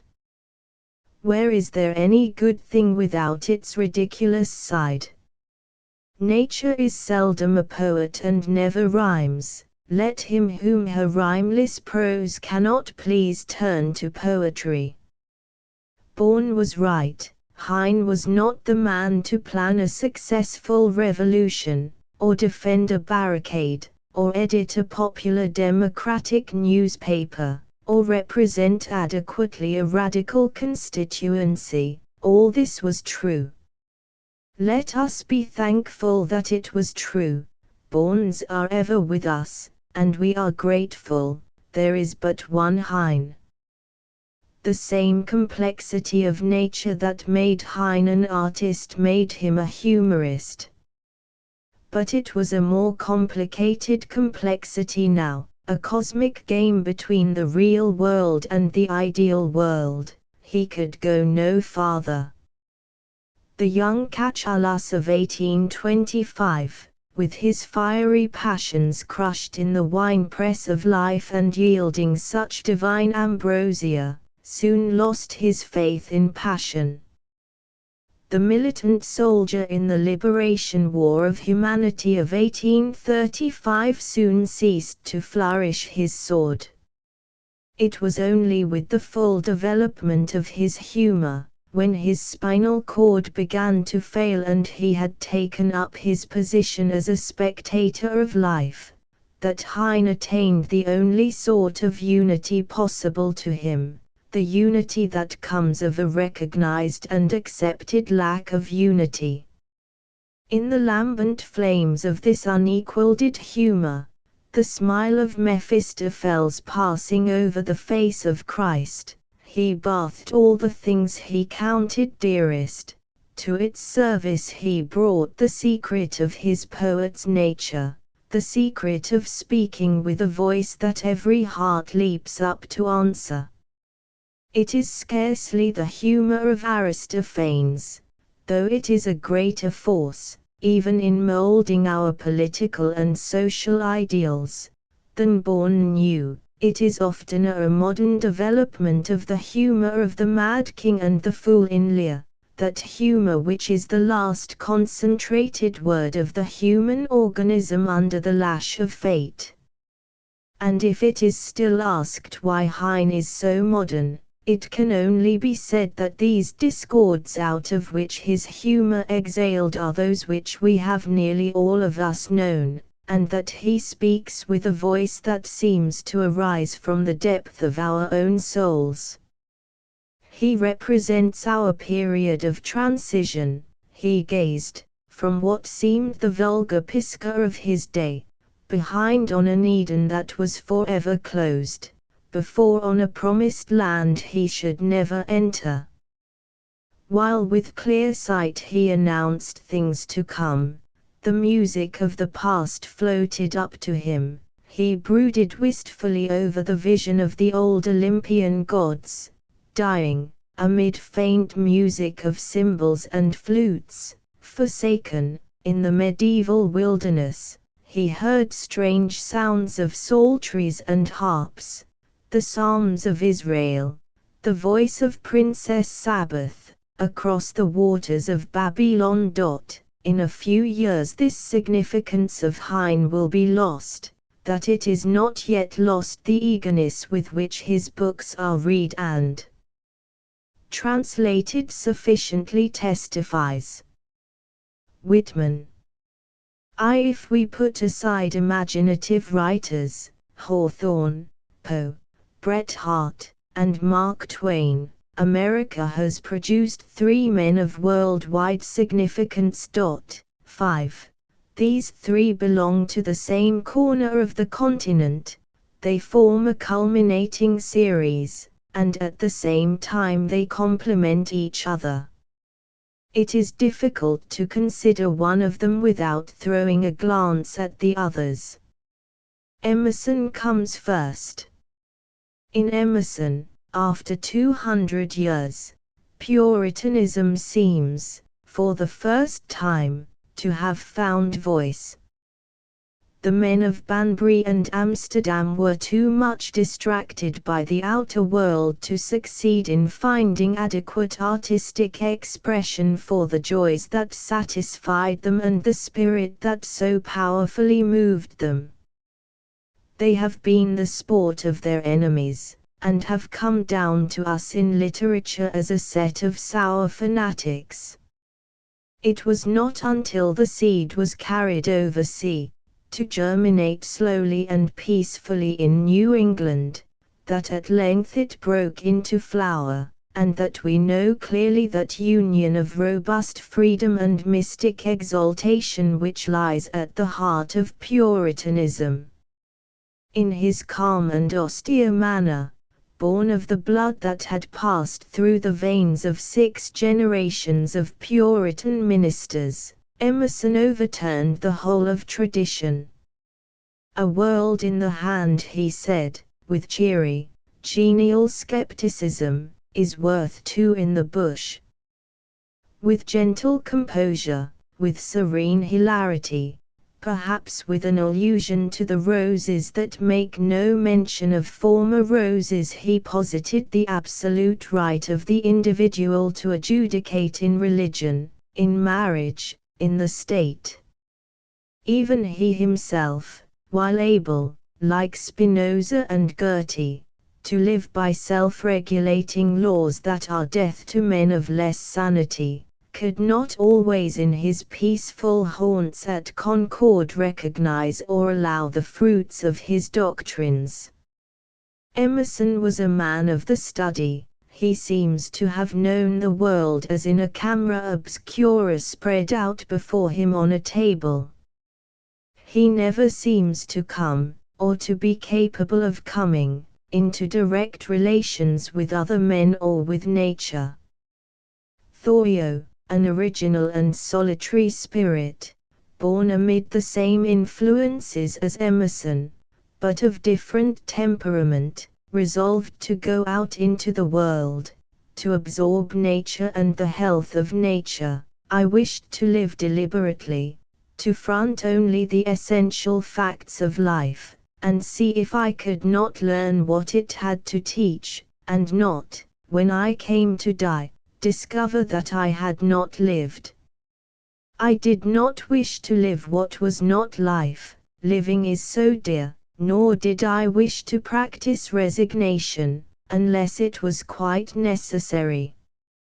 I wanted to live deep and suck out all the marrow of life, to live so sturdily and Spartan-like as to put to rout all that was not life, to cut a broad swath and shave close, to drive life into a corner and reduce it to its lowest terms." So he went into Walden Woods and built himself a hut, and sowed beans, and grew strangely familiar with the lives of plants and trees, of birds and beasts and fishes, and with much else besides. This period of self-dependent residence by Walden Pond has usually been regarded as the chief episode in Thoreau's life. Doubtless it was, in the case of a man who spent his whole life in a small New England town, and made the very moderate living that he needed by intermittent work at pencil making, teaching, land surveying, magazine writing, fence building, or whitewashing. Certainly it was this experience which gave form and character to the activities of his life, and the book in which he recorded his experiences created his fame. But in the experience itself there was nothing of heroic achievement. One would rather say that in the Walden episode Thoreau has vindicated the place of such an experience in all education. Every one, for some brief period in early life, should be thrown on his own resources in the solitudes of nature, to enter into harmonious relations with himself, and to realize the full scope of self-reliance. For the man or woman to whom this experience has never been given, the world must hold many needless mysteries and not a few needless miseries. There was in this man a curious mingling of wildness and austerity, which Mr. Burroughs, in the most discriminating estimate of him yet made, traces to his ancestry. On the paternal side he was French. His privateering grandfather came from Jersey. That wild revolutionary cry of his, and that sort of restrained ferocity and hirsuteness are French. But on the mother's side he was of Scotch and New English Puritan stock. In person he was rather undersized, with huge Emersonian nose and deep-set bluish-grey eyes beneath large overhanging brows, prominent pursed-up lips, a weak receding chin, a ruddy weather-beaten face, which reminds one of some shrewd and honest animals. He was a vigorous pedestrian. He had sloping shoulders, long arms, short legs, large hands and feet, the characteristics, for the most part, of an anthropoid ape. His hands were frequently clenched, and there was an air of concentrated energy about him, otherwise nothing specially notable, and he was frequently supposed a peddler of small wares. He possessed, as his friend Emerson remarked, powers of observation which seemed to indicate additional senses. He saw as with microscope, heard as with ear trumpet, and his memory was a photographic register of all he saw and heard. It has been claimed for Thoreau by some of his admirers, never by himself, that he was a man of science, a naturalist. Certainly, in some respects, he had in him the material for an almost ideal naturalist. His peculiar powers of observation, and habits of noting and recording natural facts, his patience, his taste for spending his days and nights in the open air, seem to furnish everything that is required. Nor would his morbid dislike of dissection have been any serious bar, for the least worked but by no means the least important portion of natural history is the study of living forms, and for this Thoreau seems to have been peculiarly adapted. He had acquired one of the rarest of arts, that of approaching birds, beasts and fishes, and exciting no fear. There are all sorts of profoundly interesting investigations which only such a man can profitably undertake. But that right question which is at least the half of knowledge was hidden from Thoreau. He seems to have been absolutely deficient in scientific sense. His bare, impersonal records of observations are always dull and unprofitable reading. Occasionally he stumbles on a good observation, but, not realizing its significance, he never verifies it or follows it up. His science is that of a fairly intelligent schoolboy, a counting of birds' eggs and a running after squirrels. Of the vital and organic relationships of facts, or even of the existence of such relationships, he seems to have no perception. Compare any of his books with, for instance, Belt's Naturalist in Nicaragua or any of Wallace's books, for the men of science. In their spirit of illuminating inquisitiveness, all facts are instructive. In Thoreau's hands they are all dead. He was not a naturalist, he was an artist and a moralist. He was born into an atmosphere of literary culture, and the great art he cultivated was that of framing sentences. He desired to make sentences which would suggest far more than they say, which would lie like boulders on the page, up and down or across, not mere repetition, but creation, and which a man might sell his ground or cattle to build sentences as durable as a Roman aqueduct. Undoubtedly he succeeded. his sentences frequently have all the massive and elemental qualities that he desired. They have more, if he knew little of the architectonic qualities of style. There is a keen exhilarating breeze blowing about these boulders, and when we look at them they have the grace and audacity, the happy, natural extravagance of fragments of the finest decorated Gothic on the site of a 14th-century abbey. He was in love with the things that are wildest and most untamable in nature, and of these his sentences often seem to be a solid artistic embodiment. The mountain-side, its sublime grey mass, that antique, brownish-grey, Ararat color, or the ancient, familiar, immortal cricket sound, the thrush's song, his Ranz des Vaches, or the song that of all seemed to rejoice him most, the clear, exhilarating, braggart, clarion crow of the cock. Thoreau's favorite reading was among the Greeks, Pindar, Simonides, the Greek anthology, especially Aeschylus, and a later ancient, Milton. There is something of his paganism in all this, his cult of the aboriginal health-bearing forces of nature. His paganism, however unobtrusive, was radical and genuine. It was a paganism much earlier than Plato, and which had never heard of Christ. Thoreau was of a piece, he was at harmony with himself, though it may be that the elements that went to make up the harmony were few.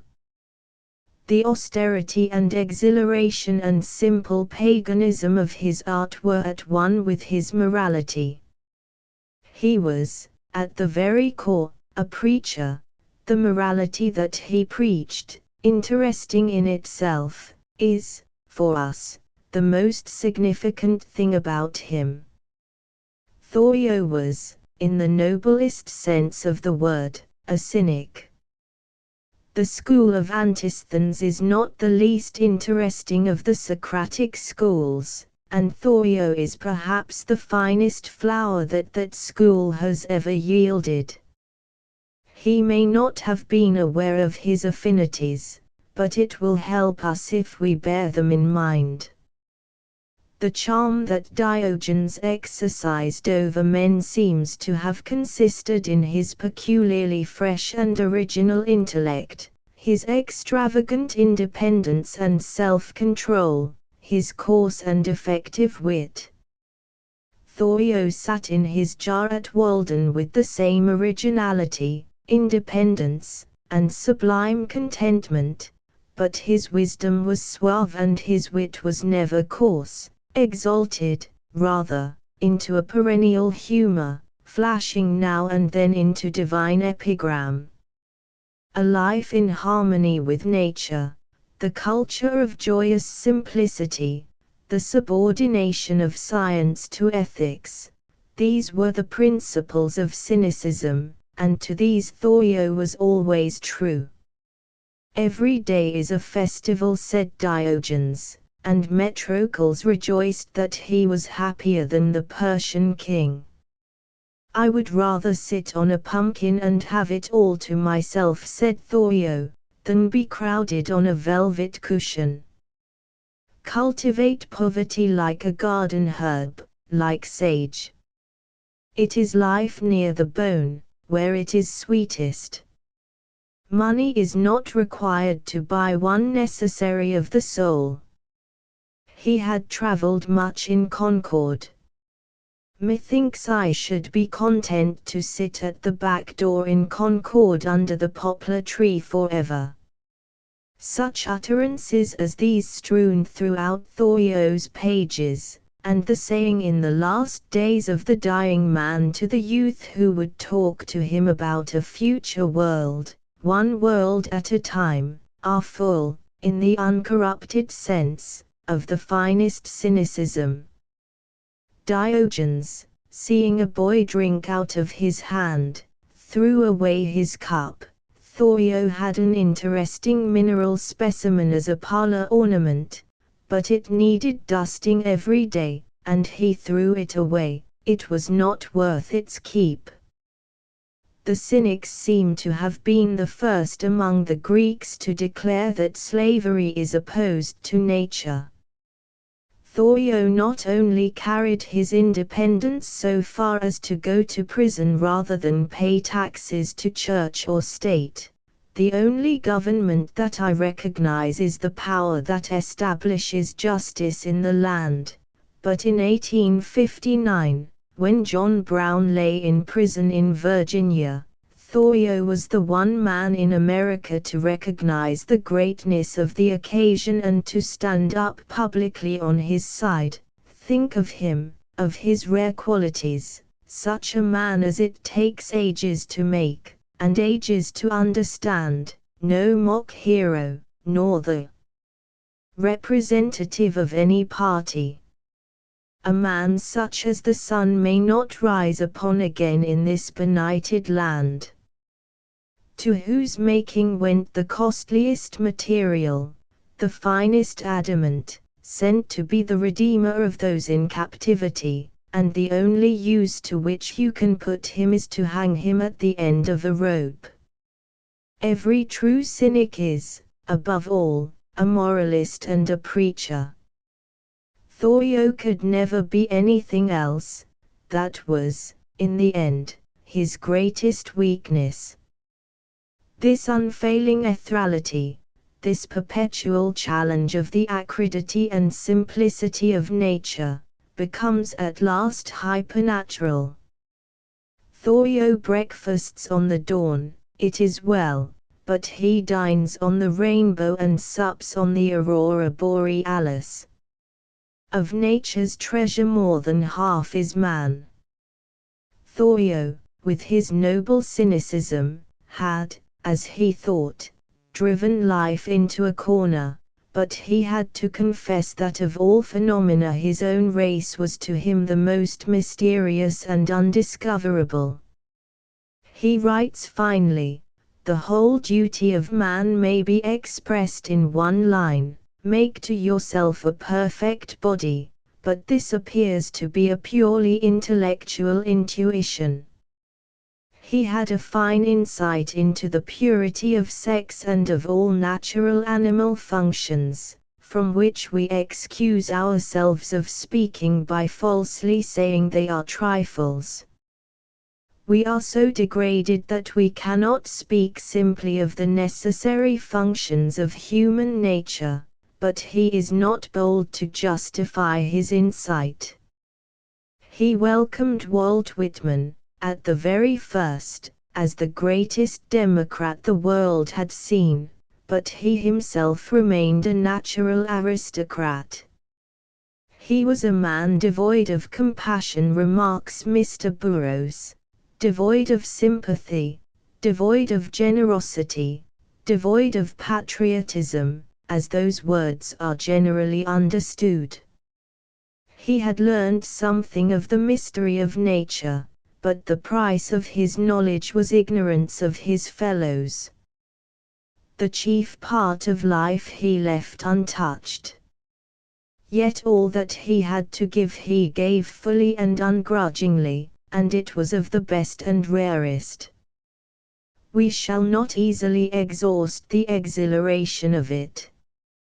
We need the tonic of wildness.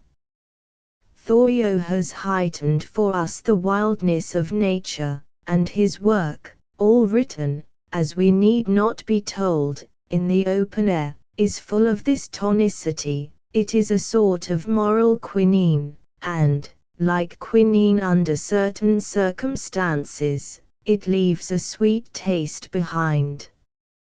Too, Whitman has achieved the rarest of all distinctions. He has been placed while yet alive by the side of the world's greatest moral teachers, beside Jesus and Socrates, the latter Socrates, Greek to the core, yet Yankee too. and his biographer records briefly his conviction that this man was perhaps the most advanced nature the world has yet produced. Yet the facts of his life are few and simple. He was born in May, 1819, on the shores of the Great South Bay of Long Island. Like Bret Harte, who has given classic expression to the young life of Western America, Whitman is half Dutch, and this ancestral fact is significant. The well-known portrait prefixed to Leaves of Grass shows him with an expression like his father's. In later life he bears a singular resemblance to his mother as she is represented in Buck's book. He himself, we are told, makes much of the women of his ancestry.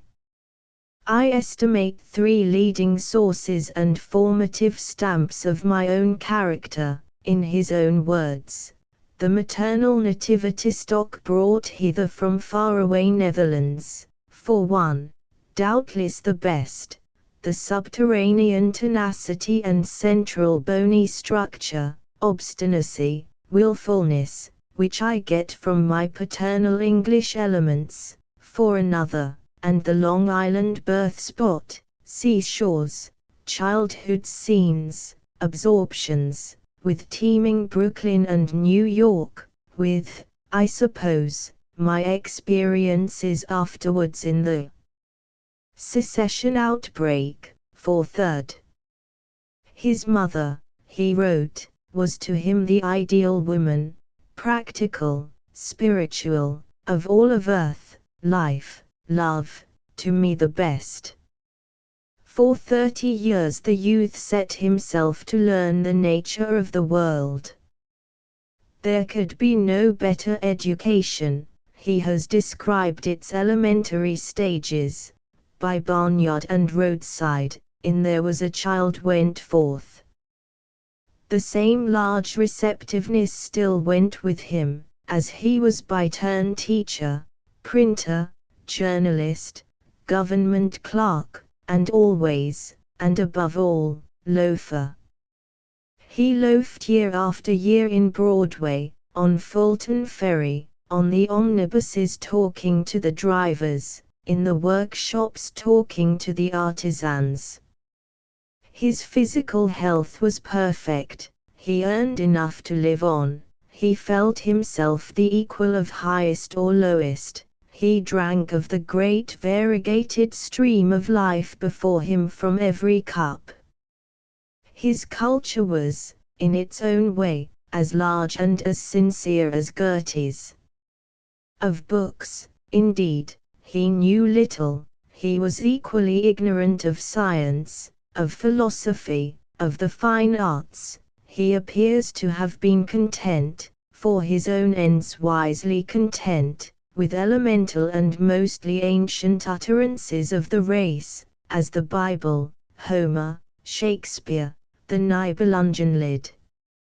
And by, in 1855, when this new personality, with its wide and deep roots, had become organized, Walt Whitman, at the age of 36, himself printed and published a little book called Leaves of Grass.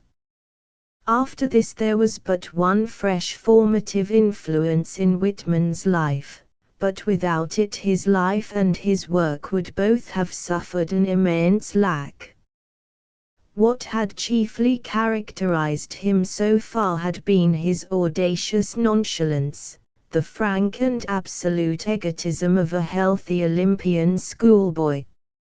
In 1860 the Civil War began. From 1862 to 1865 Whitman nursed the sick and wounded at Washington. During that period of 3 years, broken by an attack of hospital malaria, the first illness of his life, contracted in the discharge of these self-imposed duties, he visited and tended nearly 100,000 men, and the personal presence of the man, his inexhaustible love and sympathy, were of even more worth than the manifold small but precious services that he was enabled to render. He has himself given a simple and noble record of his work in the memoranda included in Specimen Days, and collect and in Drum Taps a still more precious and intimate record of his experiences. From this period a deep tenderness, a divine compassion for all things human, is never absent from Whitman's work. It becomes more predominant than even his superb egotism. It is this element in his large emotional nature, brought to full maturity by these war experiences, which so many persons have felt thrilling through the man's whole personality, and which probably explains in some measure the devotion he has inspired.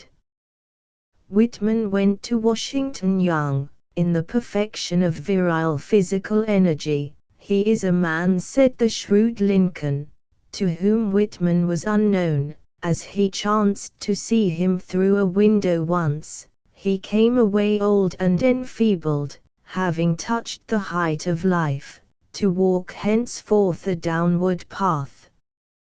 Physically impressive, however, at that time and always, he remained. He is described, after this time, chiefly by Dr. Buck, as 6 feet in height, weighing nearly 200 pounds, with eyebrows highly arched, eyes light blue, rather small, dull and heavy. This point is of some interest, bearing in mind that with exceptional creative imagination large bright eyes are associated, full-sized mouth, with full lips, large handsome ears, and senses exceptionally acute. The peculiar complexion of his face, Buck described as a bright maroon tint, that of his body a delicate but well-marked rose color unlike the English or Teutonic stock, his gait an elephantine roll. No description. His Boswellian biographer, Dr. Buck, again speaks, and Mr. Kennedy, a later and equally Boswellian biographer, supplies confirmatory details, can give any idea of the extraordinary physical attractiveness of the man even upon those who came in contact with him for a moment. In 1873 he had a stroke of paralysis, left hemiplegia, and for 3 years there seemed little promise of recovery. The return to health was slow and incomplete. In those years he spent much time bathing, or naked in the open air, hanging clothes on a rail nearby, keeping old broad-brimmed straw on head and easy shoes on feet, and considered that that counted for much in his restoration to health. Perhaps, he adds, he or she to whom the free exhilarating ecstasy of nakedness in nature has never been eligible, has not really known what purity is, nor what faith or art or health really is. It is not possible to apprehend this man's work unless the man's personality is apprehended. Every great book contains the precious life-blood of a master spirit, and no book throbs with a more vivid personal life than Leaves of Grass. It is the whole outcome of a whole man, audacious and unrepentant, who has here set down the emotional reverberations of a manifold life. For only according to his own large saying, for only at last, after many years, after chastity, friendship, procreation, prudence and nakedness, after treading ground and breasting river and lake, after a loosened throat, after absorbing eras, temperaments, races, after knowledge, freedom, crimes, after complete faith, after clarifyings, elevations, and removing obstructions, after these and more, it is just possible there comes to a man, a woman, the divine power to speak words. 3. Of art, in the conventional sense of the word, there is not much in Whitman. If we wish to approach him as an artist, J.F. Millett probably helps us to understand him, more than any other artist in foreign fields and lands. Millett has a deep and close relationship to Whitman. At first sight, their work is curiously unlike Whitman, in a great new country, delighting in every manifestation of joy and youth and hope. Millett, the child of an older and colder country, in love with age and suffering and toil. Yet in essentials it is identical. Even personally, it is said, Millett recalled Whitman. 6. Judging from the representations of him, Millett, in his prime, was a colossal image of manly beauty, deep-chested, muscular, erect, the quiet, penetrating blue eyes, the delicately expressive eyelids, the large nose and dilating sensitive nostrils, the firm mouth and jaw, the thick and dark brown beard. The consumptive artist, a Keats or a Thoreau, craves for health and loveliness, he turns shuddering from all that is not pleasant. It is only these men, heroic incarnations of health, who are strong enough to look sanely upon age and toil and suffering, and equal to the prodigious expense of spirit of writing leaves of grass with a heart laden with memories of Washington hospitals. Millett and Whitman have, each in his own domain, made the most earnest, thorough, and successful attempts of modern times to bring the Greek spirit into art, the same attempt which Jan Steen, a great artist whom we scarcely yet rate at his proper value, made in 17th-century Holland. It is not by the smooth nudities of a Bulgaro or a Leighton that we reach Hellenism. The Greek spirit is the simple, natural, beautiful interpretation of the life of the artist's own age and people under his own sky, as shown especially in the human body. It cannot be the same in two ages or in two lands. One little incident mentioned by Madame Millett to a friend is suggestive of Millett compelling her to wear the same shirt for an uncomfortably long time, not to paint the dirt, as his early critics would have us believe, but that the rough linen should simplify its folds and take the form of the body, that he might give a fresher and stronger accent to those qualities he so loved, the garment becoming, as it were, a part of the body, and expressing, as he has said, even more than the nude, the larger and simpler forms of nature. There is the genuine Hellenic spirit, working in a different age and under a different sky. Millett felt that for him it was not true to paint the naked body, and at the same time that the body alone was the supremely interesting thing to paint. In the Sower we see this spirit expressed in the highest form which Millett ever reached, the grace of natural beauty and strength, in no remote Discobolus or gladiator, but in the man of his own country and clime, a peasant like himself, whose form he had studied from his own in the mirror in his own studio. The coarse clothes and rough sabots play the same part in Millett's work as the bizarre, uncouth words and varied technical phraseology in Whitman's. One may call them accidental, but they are inevitable and necessary accidents. One must be able, Millett said, to make use of the trivial for the expression of the sublime. They both insisted that the artist must deal with the average and typical, not with the exceptional. They both tried to bring the largeness and simplicity of nature into their work, and to suggest more than they expressed. They both refused to believe any part of nature could be other than lovely.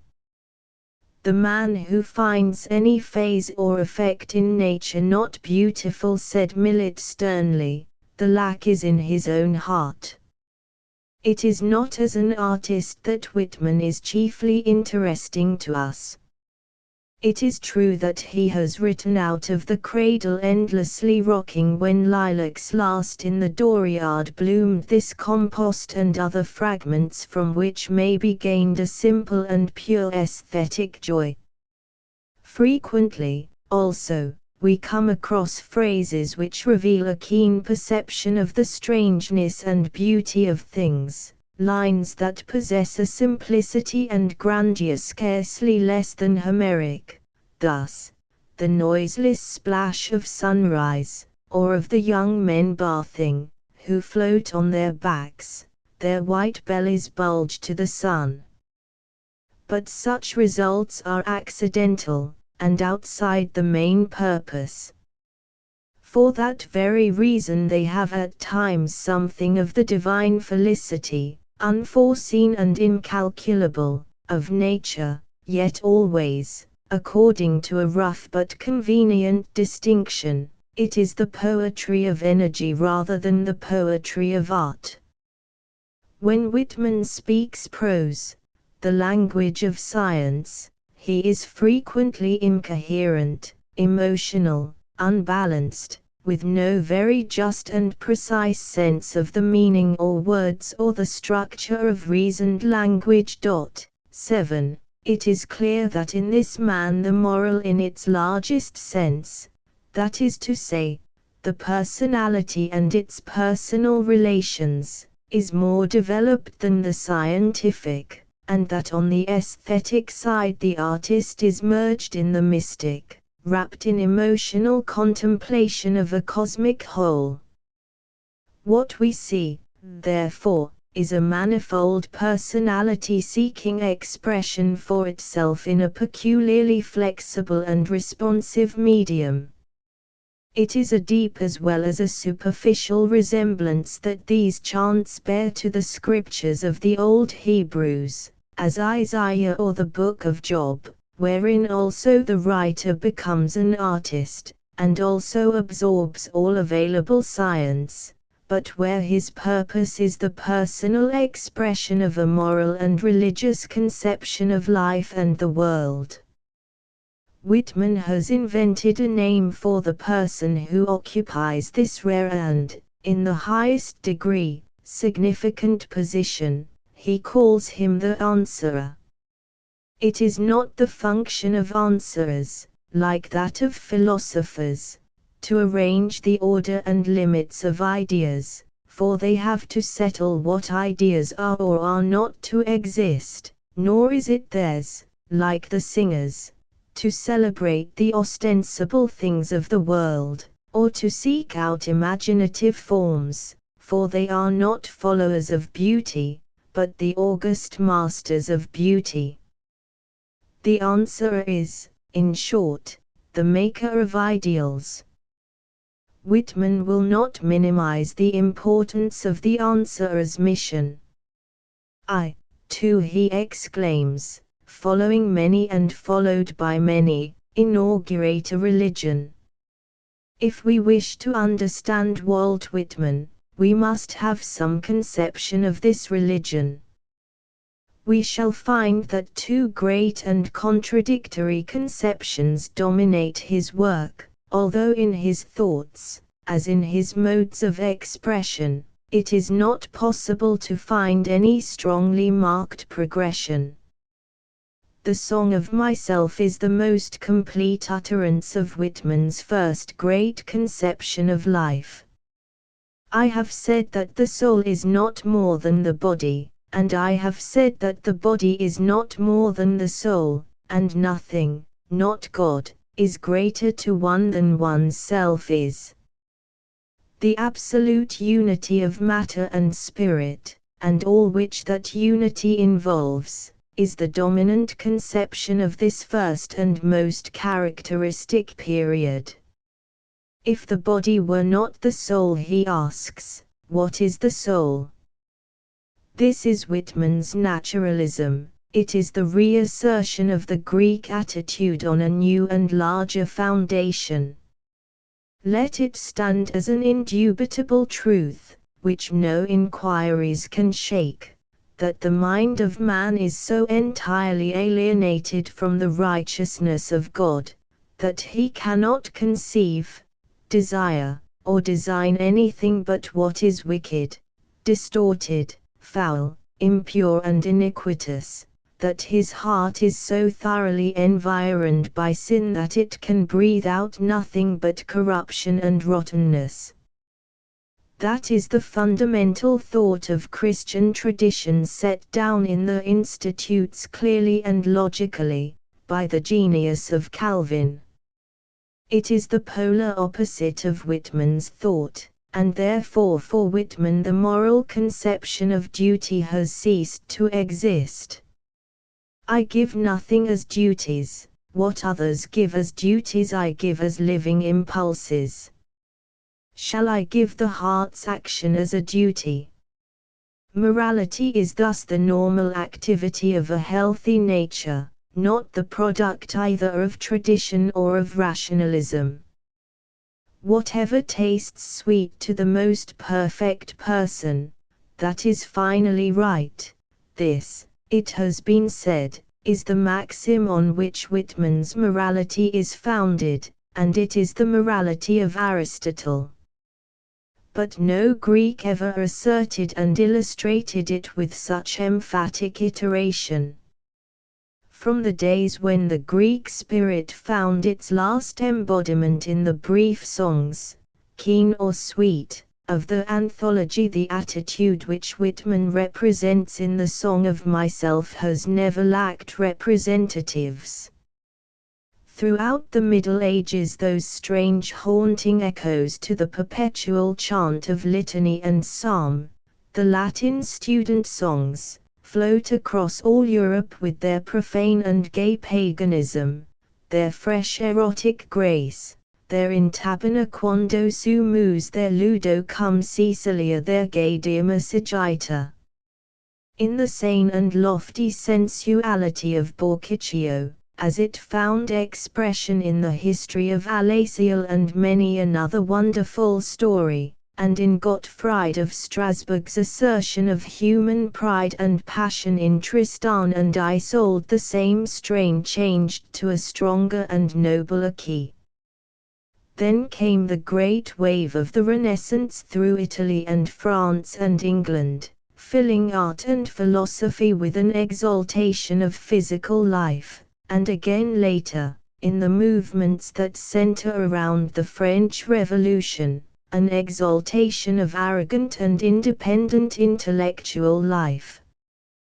But all these manifestations were sometimes partial, sometimes extravagant.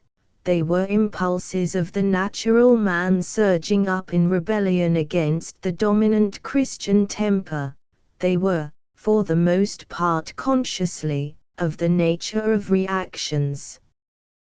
We feel that there is a fatal lack about them which Christianity would have filled. Only in Goethe is the antagonism to some extent reconciled. Beneath the vast growth of Christianity, forever exalting the unseen by the easy method of pouring contempt on the seen, and still ever producing some strange and exquisite flower of Assis, some Francis or Teresa or Fenelon, a slow force was working underground. A tendency was making itself felt to find in the theoretically despised physical, in those everyday stones which the builders of the church had rejected, the very foundation of the mysteries of life, if not the basis for a new vision of the unseen, yet for a more assured vision of the seen.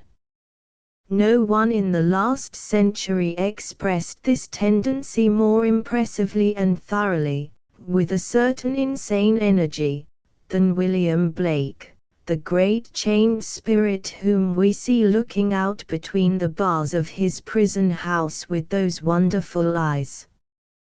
Especially in the marriage of heaven and hell, in which he seems to gaze most clearly through narrow chinks of his cavern, he has set forth his conviction that first the notion that man has a body distinct from his soul is to be expunged, and that if the doors of perception were cleansed, everything would appear to man, as it is, infinite. This most extraordinary book is, in his own phraseology, the Bible of Hell. Whitman appeared at a time when this stream of influence, grown mighty, had boldly emerged. At the time that Leaves of Grass sought the light, Turgenev was embodying in the typical figure of Basarov the modern militant spirit of science, positive and audacious, a spirit marked also, as Hinton pointed out, by a new form of asceticism, which lay in the denial of emotion. Whitman, one of the very greatest emotional forces of modern times, who had grown up apart from the rigid and technical methods of science, face to face with a new world and a new civilization, which he had eagerly absorbed so far as it lay open to him, had the good inspiration to fling himself into the scientific current, and so to justify the demands of his emotional nature, to represent himself as the inhabitant of a vast and coordinated cosmos, tenant and mortised in granite. All forces have been steadily employed to complete and delight me. Now on this spot I stand with my robust soul. That Whitman possessed no trained scientific instinct is unquestionably true, but it is impossible to estimate his significance without understanding what he owes to science. Something, indeed, he had gained from the philosophy of Hegel, with its conception of the universe as a single process of evolution, in which vice and disease are but transient perturbations, with which he had a second-hand acquaintance, that has left distinct, but not always well assimilated marks on his work. But, above all, he was indebted to those scientific conceptions which, like Emerson, he had absorbed or divined. It is these that lie behind Children of Adam. This mood of sane and cheerful sensuality, rejoicing with a joy as massive and calm-eyed as Boccacio's, a moral-fibered joy that Boccaccio never knew, in all the manifestations of the flesh and blood of the world, saying, not, let us eat and drink, for tomorrow we die, but, with Clifford, let us take hands and help, for this day we are alive together, is certainly Whitman's most significant and impressive mood. Nothing so much reveals its depth and sincerity as his never-changing attitude towards death. We know the fearful thing that Claudio, in Shakespeare's play, knew as death, to die and go we know not where, to lie in cold obstruction and to rot, to be worse than worst of those that lawless and uncertain thoughts imagine howling. And all the Elizabethans in that age of splendid and daring life, even Raleigh and Bacon, felt that same shudder at the horror and mystery of death. Always they felt behind them some vast medieval charnel house, gloomy and awful, and the sunniest spirits of the English Renaissance quail when they think of it. There was in this horror something of the child's vast and unreasoned dread of darkness and mystery, and it scarcely survived the scientific and philosophic developments of the 17th century. Whitman's attitude is not the less deep-rooted and original. For he is not content to argue, haughtily indifferent, with Epicurus and Epictetus, that death can be nothing to us, because it is no evil to lose what we shall never miss. Whitman will reveal the loveliness of death. We feel constantly in Leaves of Grass as to some extent we feel before The Love and Death and some other pictures of one of the greatest of English artists. I will show, he announces, that nothing can happen more beautiful than death. It must not be forgotten that Whitman speaks not merely from the standpoint of the most intense and vivid delight in the actual world, but that he possessed a practical familiarity with disease and death which has perhaps never before fallen to the lot of a great writer. At the end of the Song of Myself he bequeaths himself to the dust, to grow from the grass he loves. If you want me again, look for me under your boot soles. You will hardly know who I am or what I mean, but I shall be good health to you nevertheless, and filter and fibre your blood.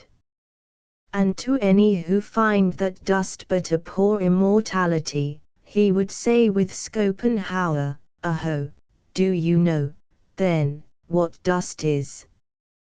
The vast chemistry of the earth, the sweetness that is rooted in what we call corruption, the life that is but the leavings of many deaths, is nobly uttered in this compost in which he reaches beyond the corpse that is good manure to sweet-scented roses, to the polished breasts of melons, or again, in the noble elegy, pensive on her dead gazing on those who died during the war."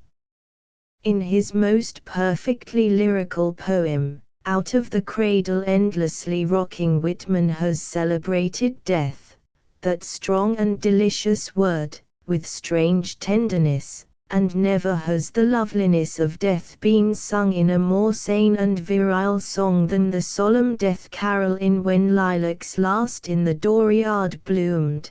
Dark mother, always gliding near with soft feet, have none chanted for thee a chant of fullest welcome. Then I chant it for thee, I glorify thee above all, I bring thee a song, that when thou must indeed come, come unfalteringly.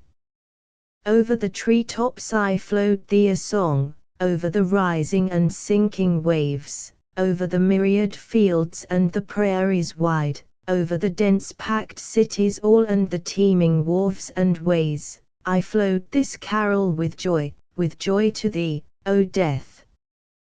Whitman's second great thought on life lies in his egoism. His intense sense of individuality was marked from the first. It is emphatically asserted in the Song of Myself, and nothing, not God, is greater to one than one's self is, where it lies side by side with his first great thought. But even in the Song of Myself it asserts a separate existence. This day before dawn I ascended a hill and looked at the crowded heaven, and I said to my spirit, when we become the enfolders of those orbs, and the pleasure and knowledge of everything in them, shall we be filled and satisfied then? And my spirit said, no, we but level that lift to pass and continue beyond. In the end he once, at least, altogether denies his first thought. He alludes to that body which he had called the equal of the soul, or even the soul itself, as excrement, myself discharging my excrementitious body to be burned, or reduced to powder, or buried, my real body doubtless left to me for other spheres. The first great utterance was naturalistic, this egoism is spiritualistic. It is the sublime apotheosis of Yankee self-reliance. I only am he who places over you no master, owner, better, God, beyond what waits intrinsically in yourself. This became the dominant conception in Whitman's later work, and fills his universe at length. Of a God, although he sometimes uses the word to obtain emphasis, he at no time had any definite idea.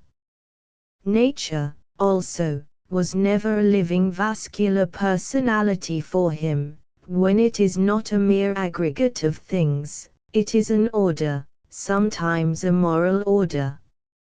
Also he wisely refuses with unswerving consistency to admit an abstract humanity. Of man he has nothing to say. There is nothing anywhere in the universe for him but individuals, undying, everlastingly aggrandizing individuals.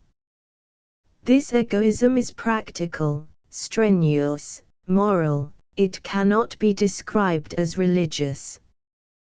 Whitman is lacking, and in this respect he comes nearer to Goethe than to any other great modern man, in what may be possibly the disease of soul, the disease that was so bitterly bewailed by Heine. Whitman was congenitally deficient in soul. He is a kind of Titanic Undine. I never had any particular religious experiences, he told Buck, never felt the need of spiritual regeneration, and although he describes himself as pleased with the earnest words of the sweating Methodist preacher, impressed seriously at the camp meeting, we know what weight to give to this utterance when we read elsewhere, of animals. They do not sweat and whine about their condition. They do not lie awake in the dark and weep for their sins. They do not make me sick discussing their duty to God. Not one is dissatisfied, not one is demented with the mania of owning things, not one kneels to another, nor to his kind that lived thousands of years ago, not one is respectable or unhappy over the whole earth. We may detect this lack of soul in his attitude towards music, for, in its highest development, music is the special exponent of the modern soul in its complexity, its passive resignation, its restless mystical ardors. That Whitman delighted in music is clear. It is equally clear, from the testimony of his writings and of witnesses, that the music he delighted in was simple and joyous melody, as in Rossini's operas. He alludes vaguely to symphonies, but when it is a grand opera, this indeed is music, this suits me. That Whitman could have truly appreciated Beethoven, or understood Wagner's Tannhäuser is not conceivable. With Whitman's egoism is connected his strenuousness. There is a stirring sound of trumpets always among these leaves of grass. This man may have come, as he tells us, to inaugurate a new religion, but he has few or no marks upon him of that mysticism, that Eastern spirit of glad renunciation of the self in a larger self, which is of the essence of religion. He is at the head of a band of sinewy and tan-faced pioneers, with pistols in their belts and sharp-edged axes in their hands, and he going with me leaves peace and routine behind him, and stakes his life to be lost at any moment. This strenuousness finds expression in the hurried jolt and bustle of the lines, always alert, unresting, ever starting afresh. Passages of sweet and peaceful flow are hard to find in Leaves of Grass, and the more precious when found. Whitman hardly succeeds in the expression of joy. To feel exquisitely the pulse of gladness, a more passive and feminine sensibility is needed, like that we meet within towards democracy. We must not come to this focus of radiant energy for repose or consolation. This egoism, this strenuousness, reaches at the end to heights of sublime audacity. When we read certain portions of Leaves of Grass, we seem to see a vast phalanx of great companions passing forever along the cosmic roads, stalwart pioneers of the universe. There are superb young men, athletic girls, splendid and savage old men, for the weak seem to have perished by the roadside, and they radiate an infinite energy, an infinite joy. It is truly a tremendous diastole of life to which the crude and colossal extravagance of this vision bears witness. We weary soon of its strenuous vitality, and crave for the systole of life, for peace and repose. It is not strange that the immense faith of the prophet himself grows hesitant and silent at times before all the meanness and agony without end, and doubts that it is an illusion and that maybe identity beyond the grave a beautiful fable only. Here and again we meet this access of doubt, and even amid the faith of the prayer of Columbus there is a tremulous, pathetic note of sadness. Yet there is one keen sword with which Whitman is always able to cut the knot of this doubt, the sword of love. He has but to grasp love and comradeship, and he grows indifferent to the problem of identity beyond the grave. A hold of my hand has completely satisfied me. He discovers at last that love and comradeship, adhesiveness, is, after all, the main thing, base and finale, too, for all metaphysics, deeper than religion, underneath Socrates and underneath Christ.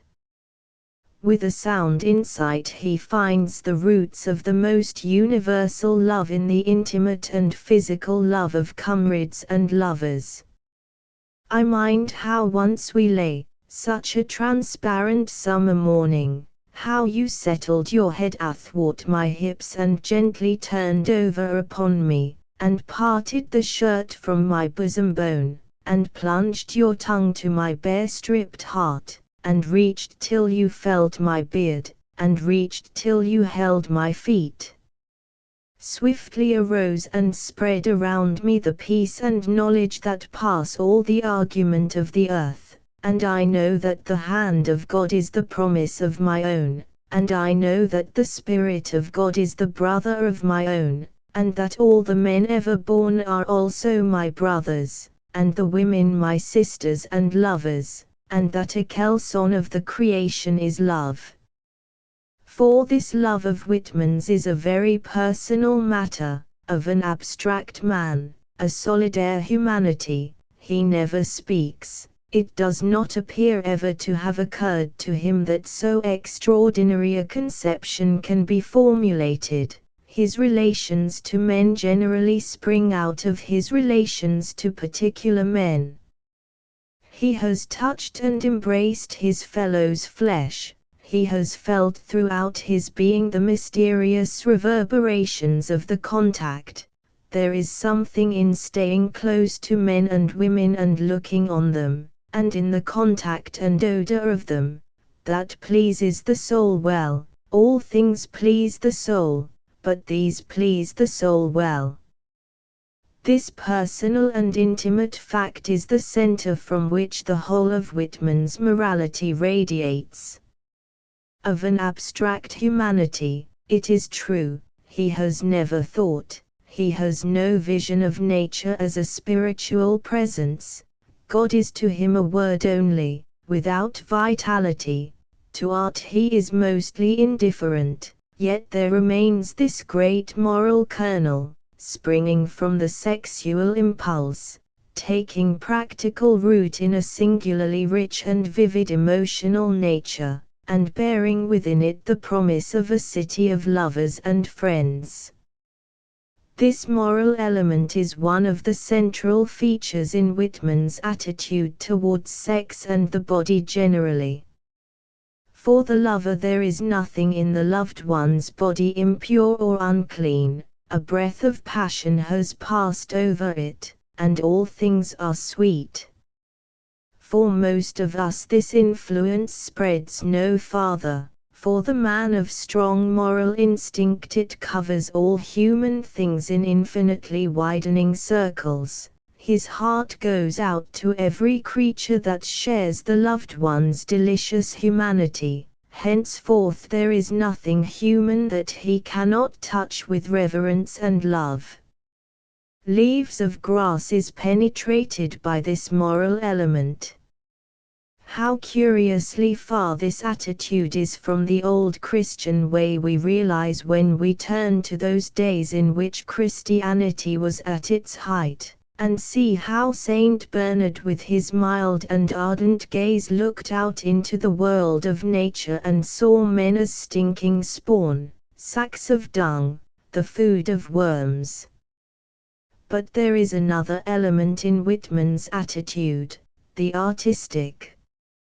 It shows itself in a twofold manner. Whitman came of a vigorous Dutch stock. These Van Velsers from Holland have fully as large a part in him as anything his English ancestry gave him, and his Dutch race shows itself chiefly in his artistic manner. The supreme achievement in art of the Dutch is their 17th-century painting. What marked those Dutch artists was the ineradicable conviction that every action, social or physiological, of the average man, woman, child, around them might be, with love and absolute faithfulness, phlegmatically set forth. In their heroic earthliness they could at no point be repulsed. Color and light may aureole their work, but the most commonplace things of nature shall have the largest nimbus. That is the temper of Dutch art throughout. No other art in the world has the same characteristics. In the art of Whitman alone do we meet with it again, impatient indeed and broken up into fragments, pierced through with shafts of light from other sources, but still constant and unmistakable. The other artistic element in Whitman's attitude is modern. It is almost the only artistic element by which, unconsciously perhaps, he allies himself to modern traditions in art instead of breaking through them by his own volcanic energy, a curious research for sexual imagery in nature. Imagery often tinged by bizarre and mystical color. Rossetti occasionally uses sexual imagery with rare felicity, as in Nuptial Sleep, and as the last slow sudden drops are shed from sparkling eaves when all the storm has fled, so singly flagged the pulses of each heart. With still greater beauty and audacity Whitman, in Icing the Body Electric celebrates the last abandonment of love, bridegroom night of love working surely and softly into the prostrate dawn, undulating into the willing and yielding day, lost in the cleave of the clasping and sweet-fleshed day. Or, again, in the marvelously keen faces, so realistic and so imaginative, when the lily's face speaks out her longing to be filled with all besent honey. This man has certainly felt the truth of that deep saying of Thoreau's, that for him to whom sex is impure there are no flowers in nature. He cannot help speaking of man's or woman's life in terms of nature's life, of nature's life in terms of man's. He mingles them together with an admirably balanced rhythm, as in spontaneous me. All the functions of man's or woman's life are sweet to him because they bear about them a savor of the things that are sweet to him anywhere in the world, of the smell of apples and lemons, of the pairing of birds, of the wet of woods, of the lapping of waves.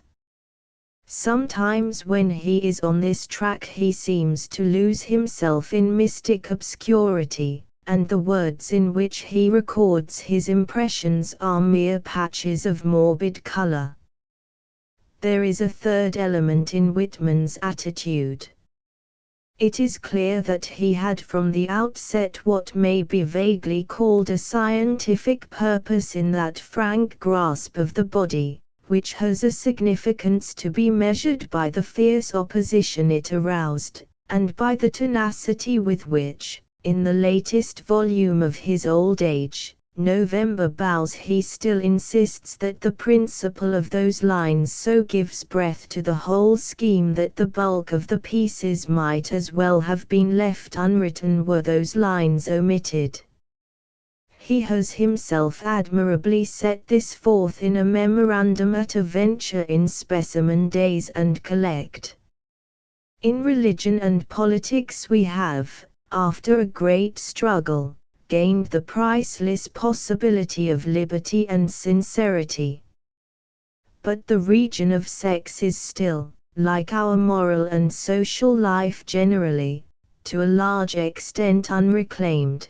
There still exist barbarous traditions which medieval Christianity has helped to perpetuate, so that the words of Pliny regarding the contaminating touch of a woman, who has always been regarded as in a peculiar manner the symbol of sex, nihil facile reperia bacia mulierum profluvio magis monstrificum, are not even yet meaningless. Why should the sweetening breath of science be guarded from this spot? Why should not freedom and faith and earnestness be introduced here?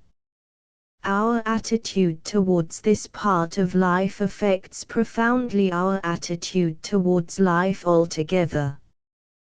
To realize this, read Swift's Strephon and Chloe, which enshrines, vividly and unshrinkingly, in a classic form, a certain emotional way of approaching the body. It narrates the very trivial experiences of a man and woman on their bridal night. The incidents are nothing, they are perfectly innocent. The interesting fact about them is the general attitude which they enfold. The unquestioning faith of the man is that in setting down the simple daily facts of human life he has drowned the possibilities of love in filth. And Swift here represents, in an unflinchingly logical fashion, the opinions, more or less realized, more or less disguised, of most people even today. Cannot these facts of our physical nature be otherwise set down? Why may we not keep as delicate around the bowels as around the head and heart? That is, in effect, the question which, in a memorandum at a venture, Whitman tells us that he undertook to answer. This statement of it was probably an afterthought, else he would have carried out his attempt more thoroughly and more uncompromisingly. For I doubt if even Whitman has fully realized the beauty and purity of organic life.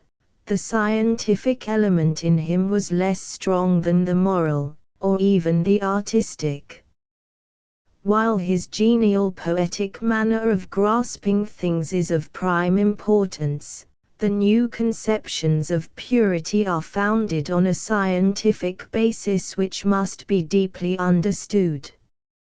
Swift's morbid and exaggerated spiritualism, a legacy of medievalism, and the ordinary common-sense view is but the unconscious shadow of medieval spiritualism, is really founded on ignorance, in other words, on the traditional religious conceptions of an antique but still surviving barbarism. From our modern standpoint of science, opening its eyes anew, the wonderful cycles of normal life are forever clean and pure. The loathsomeness, if indeed anywhere, lies in the conceptions of hypertrophied and hyperesthetic brains. Some who have striven to find a vital natural meaning in the central sacrament of Christianity have thought that the Last Supper was an attempt to reveal the divine mystery of food, to consecrate the loveliness of the mere daily bread and wine which becomes the life of man. Such sacraments of nature are everywhere subtly woven into the texture of men's bodies.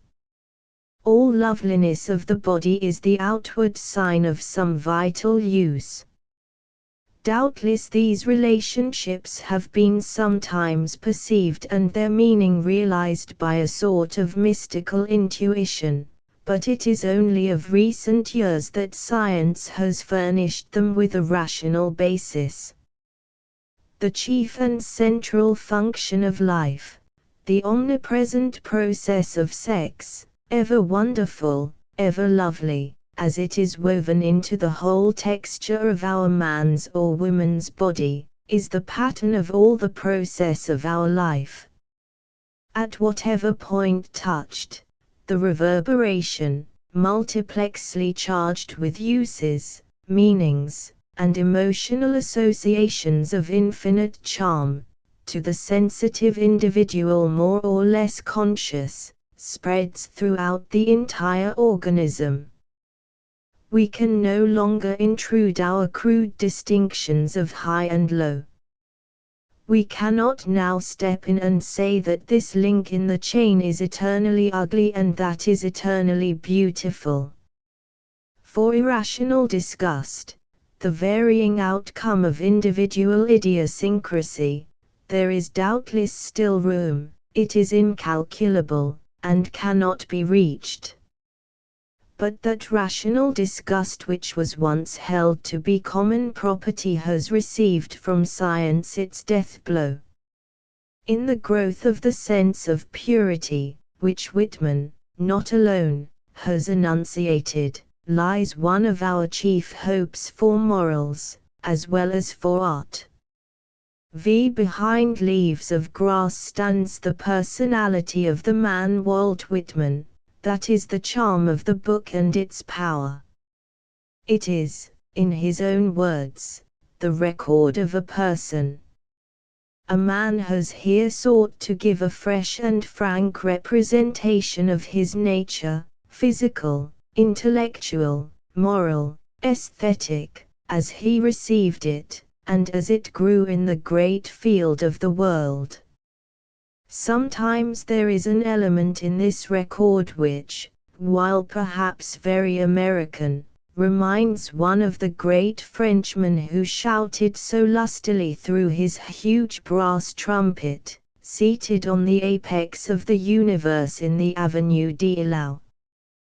The noble lines to you felons on trial in courts accompany to him that was crucified. Such rhetorical flourishes do not impair the value of this revelation. The self-revelation of a human personality is the one supremely precious and enduring thing. All art is the search for it. The strongest and most successful of religions were avowedly founded on personalities, more or less dimly seen.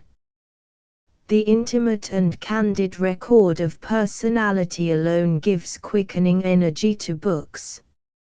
Herein is the might of Leaves of Grass.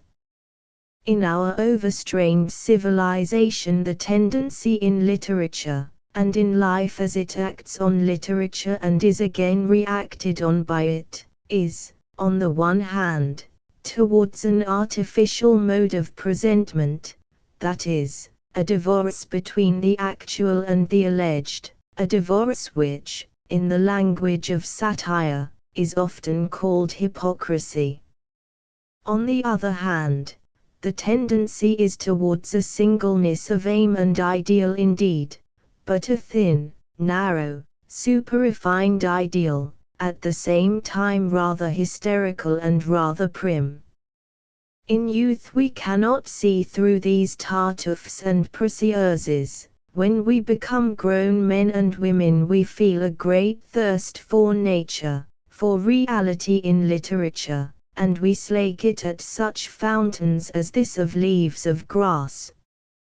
Like Havelock Ellis of old we bow down to touch the earth, to come in contact with the great primal energies of nature, and to grow strong. We realize that the structure of the world is indeed built most gloriously on the immense pillars of hunger and love, and we will not seek to deny or to attenuate its foundations. Presenting a truth so abstract in fresh and living concrete language, this man, as an Adam in a new paradise, which is the very world itself, walks again upon the earth, sometimes with calm complaisance, sometimes deliriating wildly. Behold me where I pass, hear my voice, approach, touch me, touch the palm of your hand to my body as I pass, be not afraid of my body. He has tossed a new gladness and roughness among men and women. He has opened a fresh channel of nature's force into human life, the largest since Wordsworth, and more fit for human use, the amplitude of the earth, and the coarseness and sexuality of the earth, and the great charity of the earth, and the equilibrium also. And in his vigorous masculine love, asserting his own personality, he has asserted that of all, by God, I will accept nothing which all cannot have their counterpart of on the same terms. Charging himself in every place with contentment and triumph, he embraces all men, as Saint Francis in his sweet, humble, Christian way also embraced them, in the spirit of audacity, and rankness, and pride. So that all he has written is summed up in one ejaculation: how vast, how eligible, how joyful, how real is a human being, himself or herself. Ibsen. The Scandinavian peoples hold today a position not unlike that held at the beginning of the century by Germany. They speak, in various modified forms, a language which the rest of the world have regarded as little more than barbarous, and are looked upon generally as an innocent and primitive folk. Yet they contain centers of intense literary activity. They have produced novels of a peculiarly fresh and penetrating realism, and they possess, moreover, a stage on which great literary works may be performed, and the burning questions of the modern world be scenically resolved. It is natural that Norway, with its historical past and literary traditions, should be the chief center of this activity, and that a Norwegian should stand forth today as the chief figure of European significance that has appeared in the Teutonic world of art since Goethe. To understand Norwegian art, whether in its popular music, with its extremes of melancholy or hilarity, or in its highly developed literature, we must understand the peculiar character of the land which has produced this people. It is a land having, in its most characteristic regions, a year of but one day and night, the summer a perpetual warm sunlit day filled with the aroma of trees and plants, and the rest of the year a night of darkness and horror, a land which is the extreme northern limit of European civilization, on the outskirts of which the great primitive gods still dwell, and where elves and fairies and mermaids are still regarded, according to the expression of Jonah's lie, as tame domestic animals. Such an environment must work mightily on the spirit and temper of the race. As one of the persons in Bjornson's Over Even observes, there is something in nature here which challenges whatever is extraordinary in us. Nature herself here goes beyond all ordinary measure. We have night nearly all the winter, we have day nearly all the summer, with the sun by day and by night above the horizon. You have seen it at night half veiled by the mists from the sea. It often looks 3, even 4, times larger than usual. And then the play of colors on sky, sea, and rock, from the most glowing red to the softest and most delicate yellow and white. And then the colors of the northern lights on the winter sky, with their more suppressed kind of wild pictures, yet full of unrest and forever changing. Then the other wonders of nature. These millions of seabirds, and the wandering processions of fish, stretching for miles. These perpendicular cliffs that rise directly out of the sea. They are not like other mountains, and the Atlantic roars round their feet. And the ideas of the people are correspondingly unmeasured. Listen to their legends and stories.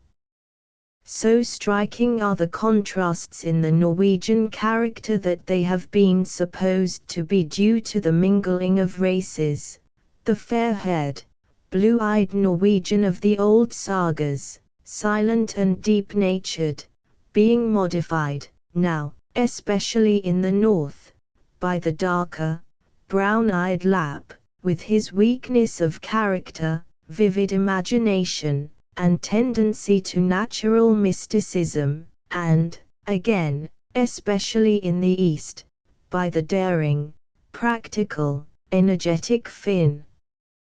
However this may be, among the Norwegian poets and novelists various qualities often meet together in striking opposition.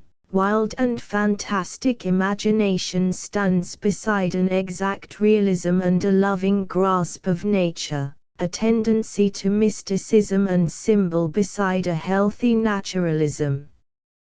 We find these characteristics variously combined in Ibsen, in Bjornson, with his virile strength and generous emotions, amid which a mystic influence now and then appears. In Jonah's lie, with his subtle and delicate spirit, so intimately national, in Kjellund, a realistic novelist of most dainty and delicate art, beneath which may be heard the somber undertone of his sympathy with the weak and the oppressed.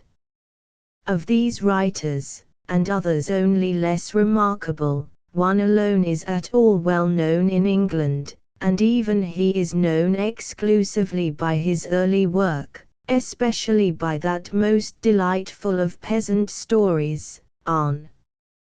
In Germany the Scandinavian novelists and dramatists have received much attention, and are widely known through excellent and easily accessible translations. Yet our English race and speech are even more closely allied to the northern. Our land is studded with easily recognizable Scandinavian place names and Scandinavian colonies, whose dialects are full of genuine Scandinavian words unknown to literary English. It is not likely that this indifference to the social, political, and literary history of our northern kinsmen can last much longer. About 1720 a Danish skipper, one Peter Ibsen, came over from Møn, 8, to Bergen and settled there. He married the daughter of a German who had likewise emigrated from his own country. These were the poet's great-great-grandparents. Peter Ibsen had a son, Henrik Peterson Ibsen, who was also a ship's captain. He married a lady whose name is given as Wenche Dischington, the daughter of a Scotchman naturalized in Norway. This Henrik Ibsen settled in Skien, and had a son of the same name who married a German wife. All these Ibsens were sailors. Henrik Ibsen's son, Knud Ibsen, the dramatist's father, like his father married a wife of German extraction, Maria Cornelia Altenburg, the daughter of a merchant who had begun life as a sailor. This ancestry is very significant. It will be seen that Ibsen is on both sides predominantly German, and that in his German and Danish blood there is an interesting Scotch strain.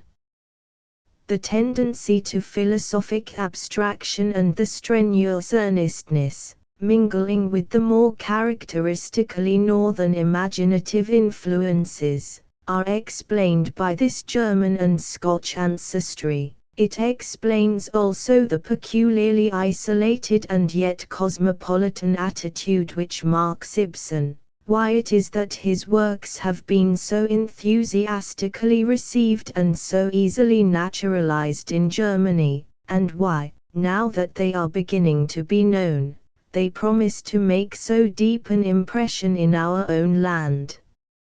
Ibsen's mother possessed a shy, silent, and solitary nature, which she imparted to her son. One of her daughters thus describes her: "She was a quiet, lovable woman, the soul of the house, devoted to her husband and children. She was always sacrificing herself. There was no bitterness or reproach in her." The father was of cheerful disposition, a man of sociable tastes, popular in his circle, but also feared, for he had a keen wit, and, like his son, he could use it unmercifully.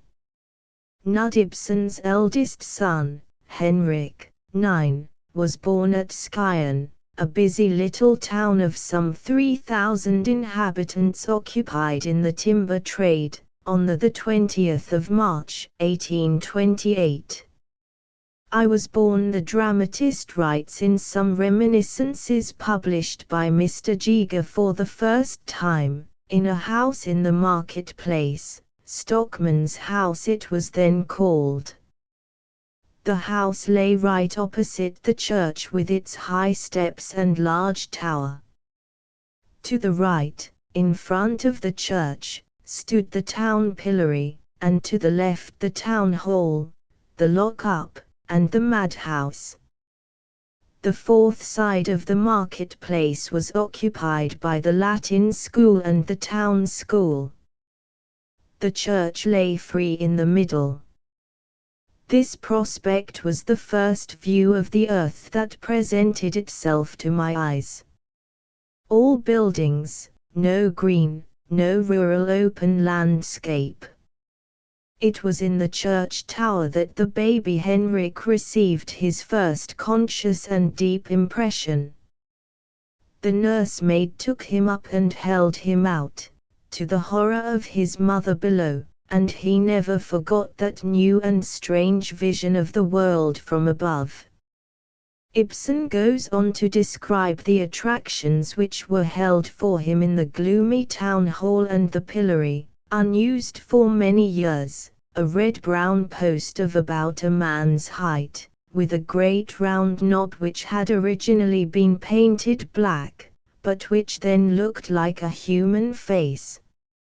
In front of the post hung an iron chain, and in that an iron ring which seemed like two small arms ready to clasp the child's neck on the least provocation. And then there was the town hall. That, too, had high steps like the church, and underneath it was the gull with its barred windows. Inside the bars I have seen many pale and dark faces. And then there was the madhouse, which in its time had really been used to confine lunatics. That also was barred, but inside the bars the little window was filled by a massive iron plate with small round holes like a sieve. This place was said to have been the abode of a famous criminal who had been branded. These early impressions of the dramatist, the church tower, the pillory, the barred windows, the pale criminals, are of no little interest. They help to explain for us the somber and tragic cast, purely human and reflective, of Ibsen's character. They explain, too, the absence in his work of the sea and the forest, of those things which give such a sweet, wild aroma, now and again, to the work of Björnson and Lie. The little town, with its active commercial life and its equally active religious life, for Skyen was a center of pietistic influence, was such a place as is brought before us in De Ungsverbund and in Samfundets Stotter, and it was a fit birthplace for the author of Brand. Knud Ibsen belonged to the aristocracy of Skyen, and his house was a center of its social life. When Henrik was 8 years old there was an end of this, for his father became a bankrupt. After the catastrophe the family retired to a small and humble home outside Skyen, where they lived with a frugality which was in marked contrast with their former life. There can be no doubt that this sudden change of circumstances, and the insight which it brought into the social cleavage of a provincial town, counted for much in Ibsen's development. It is certain that at this period his marked individuality began to be perceived. He did not play like the other children, while they romped in the yard. He retired into a little enclosure in an alley that led to the kitchen, and barricaded himself against the heedless incursions of the younger members of the family. Here he kept guard, not only in summer, but in the depth of winter. It is clear that even at this early age Ibsen had reached the point of proud isolation and defiance of his fellow citizens which Stockman ultimately attained. One of his sisters describes how they used to throw stones and snowballs at his retreat to make him come out to join their play, but when he could no longer withstand the attack and yielded to the assailants, he could display no skill in any kind of sport, and soon retired again to his den.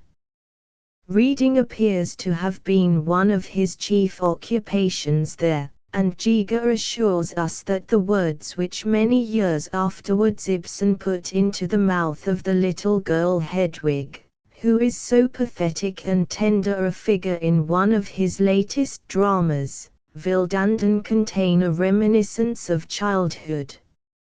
"And do you read the books?" asked Gregers. "Oh, yes, when I can. But most of them are English, and I can't read those. But then I can look at the pictures. There is one big black book, called Harrison's History of London. It must be 100 years old, and that has such a number of pictures in it. First there is a picture of death with an hourglass and a girl. I think that is hideous. But then there are all sorts of other pictures, with churches and castles and streets and great ships that sail on the sea." He also amused himself with pencil and color box. Meanwhile he went to school, going through the usual course and learning a little Latin. He appears to have taken a special interest in the biblical instruction. At 14 he was confirmed, and the time came for him to make his way in the world. At this period he wished to become a painter. He devoted himself with zeal to drawing, and an interest in painting has remained with him, the formation of an excellent little collection of Renaissance pictures becoming in later life one of his chief hobbies. In the existing state of the family means, this career was out of the question, and he was sent to an apothecary at Grimstad, a little town containing at that time not more than 800 inhabitants. The apothecary's shop, Giger remarks, is the place where all the loungers meet in the evening to discuss the events of the day, and doubtless the apothecary's shop was an element in the education of the future dramatist. In his interesting preface to the second edition of Catilina he has himself described the 5 years of development that he went through in this little town. He did not wish to become a chemist, he would become a student and study medicine. At the same time his poetical activity and the eventful year of 1848 came to arouse in the silent, solitary boy a healthy interest in the outside world. It was while reading Sallust and Cicero for his matriculation examination that he conceived, and wrote at midnight, his first play, Catilina. With the help of 2 enthusiastic young friends the tragedy was published and some 30 copies sold, a result which did not permit of the proposed tour in the East on which the 3 friends had decided to expend the profits of the sale. Ibsen was now in his 22nd year, and he came up to Christiania to carry on his studies at the school of Heltberg, who seems to have had a singularly stimulating influence on young men, and at the university. Here Ibsen was the comrade of Björnson, Jonas Lie, and others who have since become famous. At a later date Björnson condensed his youthful impression of his friend in 2 vigorous lines, tense and lean, the color of gypsum, behind a vast coal-black beard, Henrik Ibsen. The period now arrived at which Ibsen's career was definitely settled. He had been making several unsuccessful literary attempts at Christiania, having finally abandoned the intention to study medicine, when, in 1851, the famous violinist, Ole Bull, who has done so much to give artistic shape and energy to the modern Norwegian spirit, gave him an appointment at the National Theatre which he had recently established at Bergen. Ibsen's prentice hand was now trained by the writing of several dramas not included among his published works, and, like Shakespeare and Molière in somewhat similar circumstances, he here acquired his mastery of the technical demands of dramatic form. In 1855 his apprenticeship may be said to have ended, and he produced Fruinga til Ostrate, Daminga of Ostrate, an historical prose drama of great energy and concentration. In 1858 he married Susanna Thorsen, the daughter of a Bergen clergyman, whose second wife, Magdalene Thorsen, is a well-known authoress.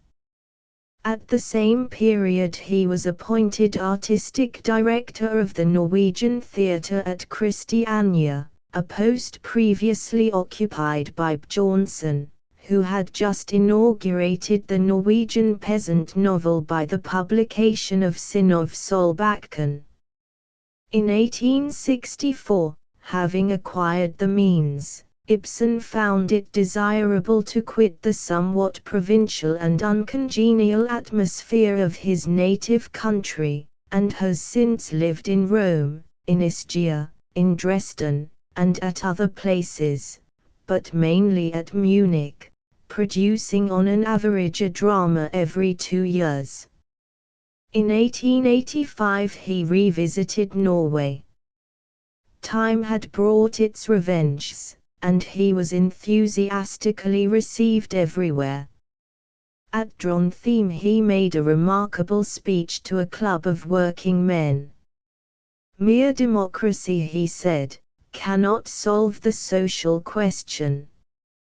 An element of aristocracy must be introduced into our life. Of course I do not mean the aristocracy of birth or of the purse, or even the aristocracy of intellect. I mean the aristocracy of character, of will, of mind. That only can free us. From two groups will this aristocracy, I hope for, come to our people, from our women and our workmen. The revolution in the social condition, now preparing in Europe, is chiefly concerned with the future of the workers and the women. In this I place all my hopes and expectations, for this I will work all my life and with all my strength. In private conversation, it is said, Ibsen describes himself as a socialist, although he has not identified himself with any definite school of socialism. In personal appearance he is rather short, but impressive and very vigorous. He has a peculiarly broad and high forehead, with small, keen, blue-gray eyes which seem to penetrate to the heart of things. His firm and compressed mouth is characteristic of the man of the iron will, as he has been called by a fellow countryman. Altogether it is a remarkable and significant face, clear-seeing and alert, with a decisive energy of will about it that none can fail to recognize. It is far indeed from the typical pure, extravagant, yearning, questioning artist's face. In middle age it recalled, rather, the faces of some of our most distinguished surgeons, as is perhaps meet in the case of a writer who has used so skillful and daring a scalpel to cut to the core of social diseases. In society, although he likes talking to the common people, Ibsen is usually reserved and silent, or his conversation deals with the most ordinary topics. He talks like a wholesale tradesman, it has been said. Ibsen's dramas, excluding 2 or 3 which have not been published, may be conveniently divided into 3 groups, but the division is a rough one, for the groups merge one into another. Ibsen's artistic development has been gradual and continuous. 1. Historical and legendary dramas, chiefly in prose. The youthful Catilina, written in 1850, but revised at a later period, which stands by itself, and contains the germ of much of his later work. Fruinga till Ostrate, Daminga of Ostrate, 1855, an effective melodramatic play of great technical skill. Gildet par Solhaug, The Feast at Solhaug, an historical play of the 14th century, written in 1855, and reprinted in 1883, with a preface explaining its genesis. Hermaiden par Helgeland, The Warriors at Helgeland, 1858, a noble version of the Volsunga saga, here brought down to more historical times, so as to present a vivid and human picture of the Viking period. Kongsemnen, The Pretenders, 1864, dealing with Norwegian history in the 12th century. Kejser og Galilea, Emperor and Galilean, finished in 1873, but begun many years earlier. 2 dramatic poems, Kjærlighedens Comedy, Love's Comedy, 1862, Brand 1866, Peer Gynt, 1867.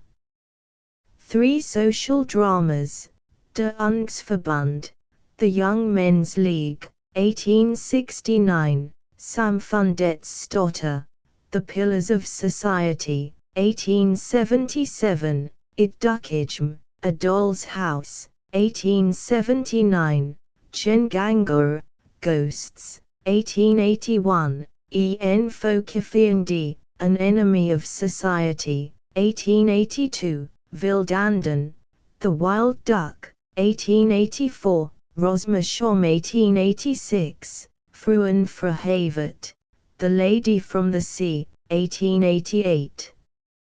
Herr Maiden på Helgeland is Ibsen's first great drama. It has, indeed, been called the most perfect of his plays. The antique form and substance which he imposed upon himself compelled him to a severe self-restraint. The style also of the drama, which is in prose, is austerely simple and strong. Yet there is at the same time a curious and undisguised modern note about this work, and we feel throughout the presence of that spirit which gives life to Ibsen's plays of today. The strong, passionate figure of Hjordis fills most of the field, however finely the lesser figures are moulded. She is the Brunhild of the ancient story. Yet she is the same woman who is the heroine and the hero of all Ibsen's social dramas, a strong and passionate woman, instinct with suppressed energy to which the natural outlets have been closed, and which is transformed into volcanic outbreaks of disaster. A woman, she says to Dagny, who is shocked at a remark about using the armor and weapons of a man. And mixing among men, there is no one who knows what a woman can do. Her father having been slain, she is brought as a young girl into the conqueror's household. She finds a temporary satisfaction in the exercise of her physical strength. When the mild and honorable warrior Sigurd comes with his feeble friend Gunnar, both fall in love with her, and she, without speaking it, returns Sigurd's love. She promises to give herself to him who can perform the greatest feat of strength, and Sigurd, by a ruse, wins her for his friend Gunnar, himself taking to wife the gentle Dagny. Henceforth there is something strange and incalculable in all the deeds of Hjordis, and a concentrated bitterness in her words.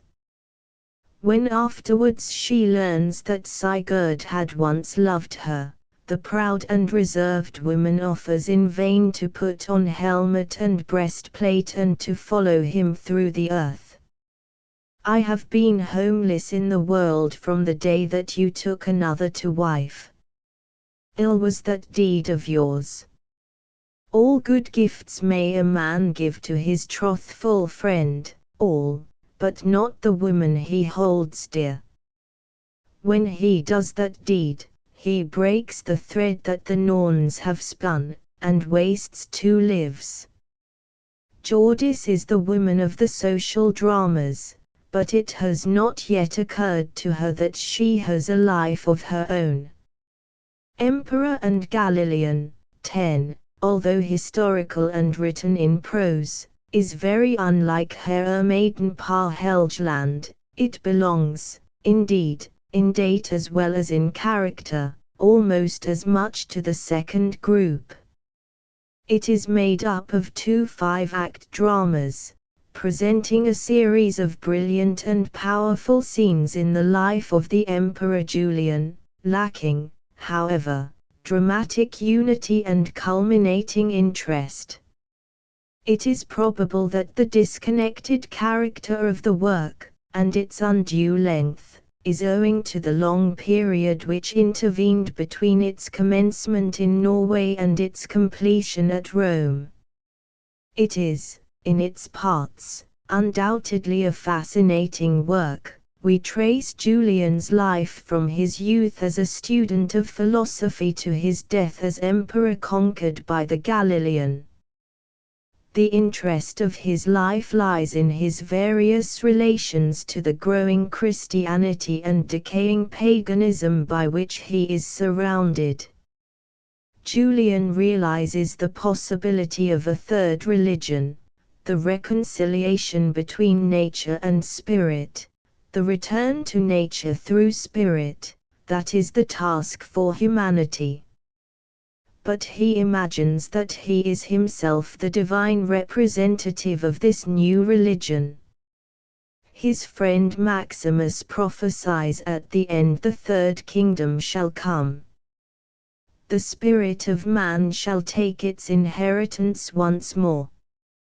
Julian failed because he was weak and vain, and because the age was against him. He dies with the cry on his lips, "Thou hast conquered, O Galilean."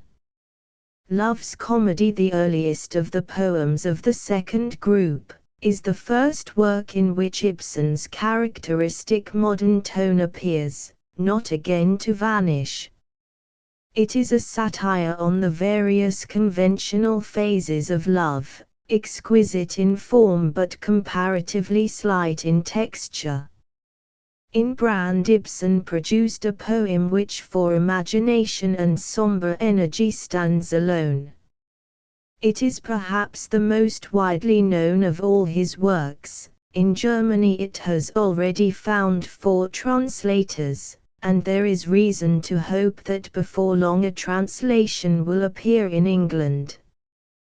Brand is the tragedy of will and self-sacrifice in the service of the ideal. A narrow ideal, but less narrow, Ibsen seems sometimes to hint, than the ideals of most of us. The motto on which Brand acts in all the crises of his life is, all or nothing, and with him it means in every case the crushing of some human emotion or relationship for the fulfillment of a religious duty. Soon after the commencement of the poem, Brand became the pastor of a gloomy little northern valley, between mountains and glaciers, into which the sun seldom penetrates. He is accompanied by his wife Agnes, a pathetic image of love and devotion.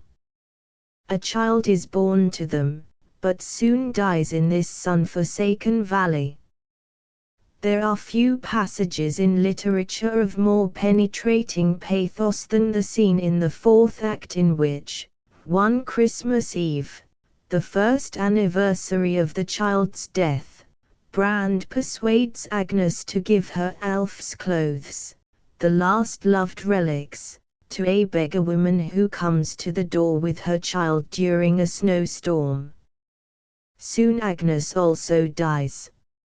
In the end, stoned by his flock, Brand makes his way, bleeding, up into the mountains. Here, amid the wild rocks and his own hallucinations, he is met by a mad girl who mistakes him for the thorn-crowned Christ.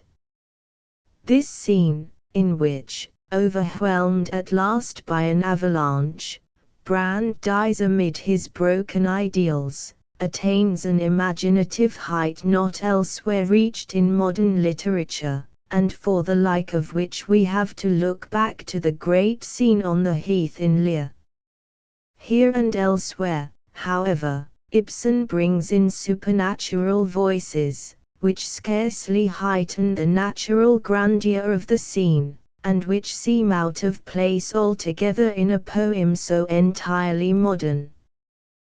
Brand brings before us a wealth of figures and of discussions, carried on in brief, clear, musical, though irregular, metrical form, and it would be impossible to analyze so complex a work within moderate compass.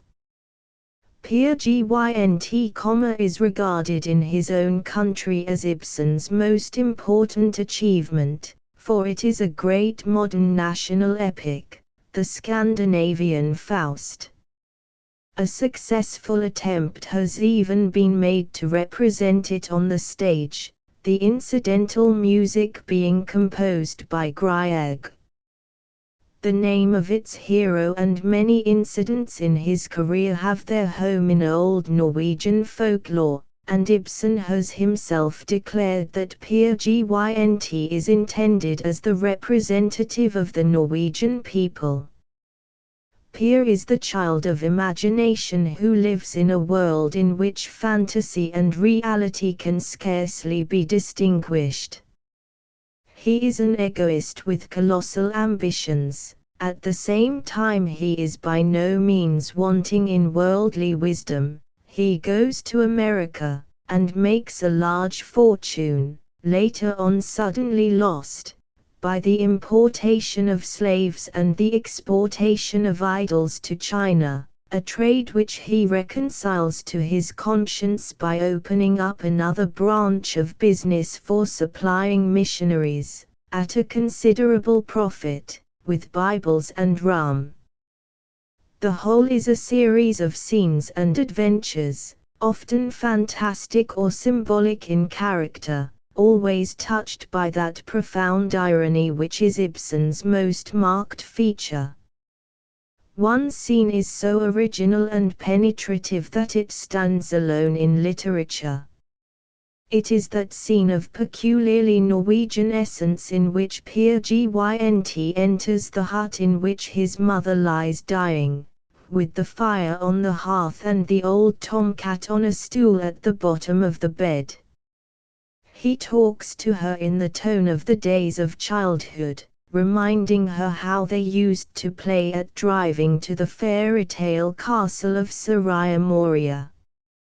He sits at the foot of the bed, throws a string round the stool on which the cat lies, takes a stick in his hand, imagines a journey to heaven, the altercation with Saint Peter at the gate, the deep bass voice of God declaring that Mother Us shall enter free, and lulls her to death with the stories with which she had once lulled him to sleep.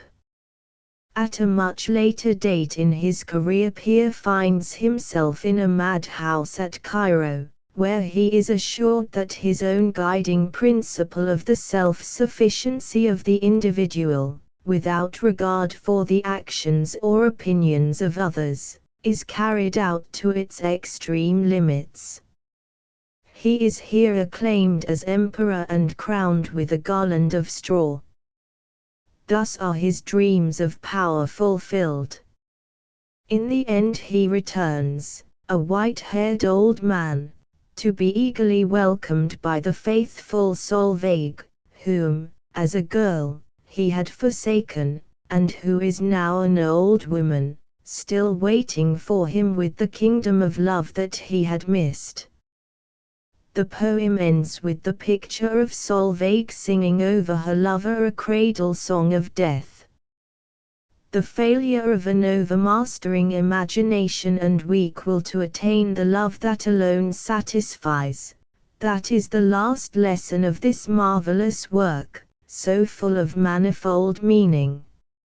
It is certainly by the third and latest group, the social dramas, that Ibsen has attracted most attention both in his own country and abroad.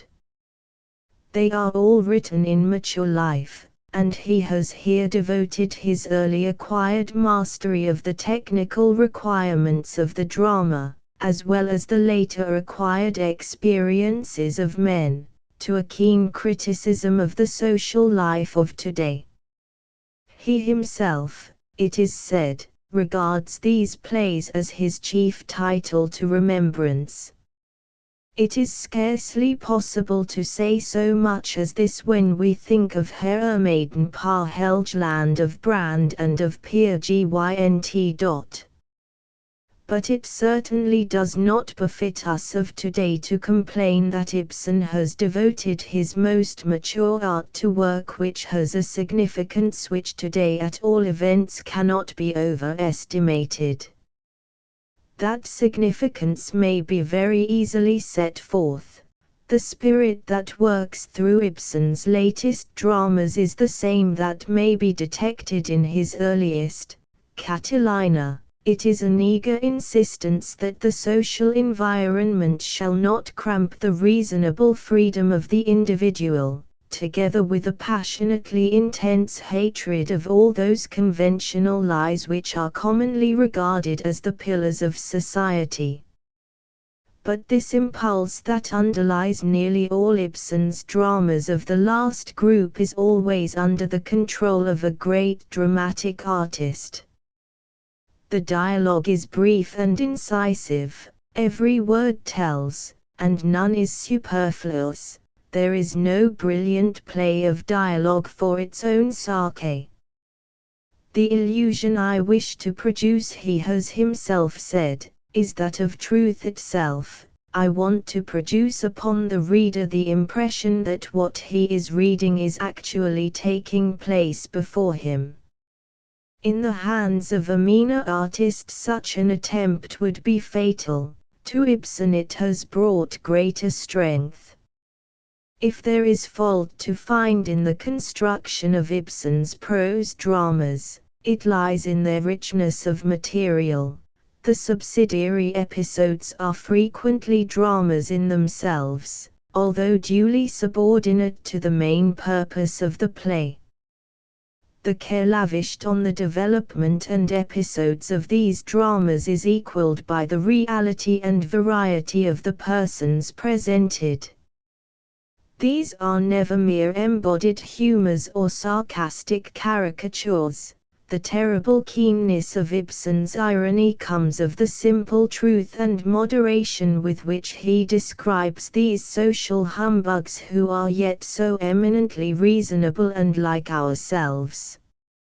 Every figure brought before us, even the most insignificant, is an organic and complex personality, to be recognized without trick or catchword.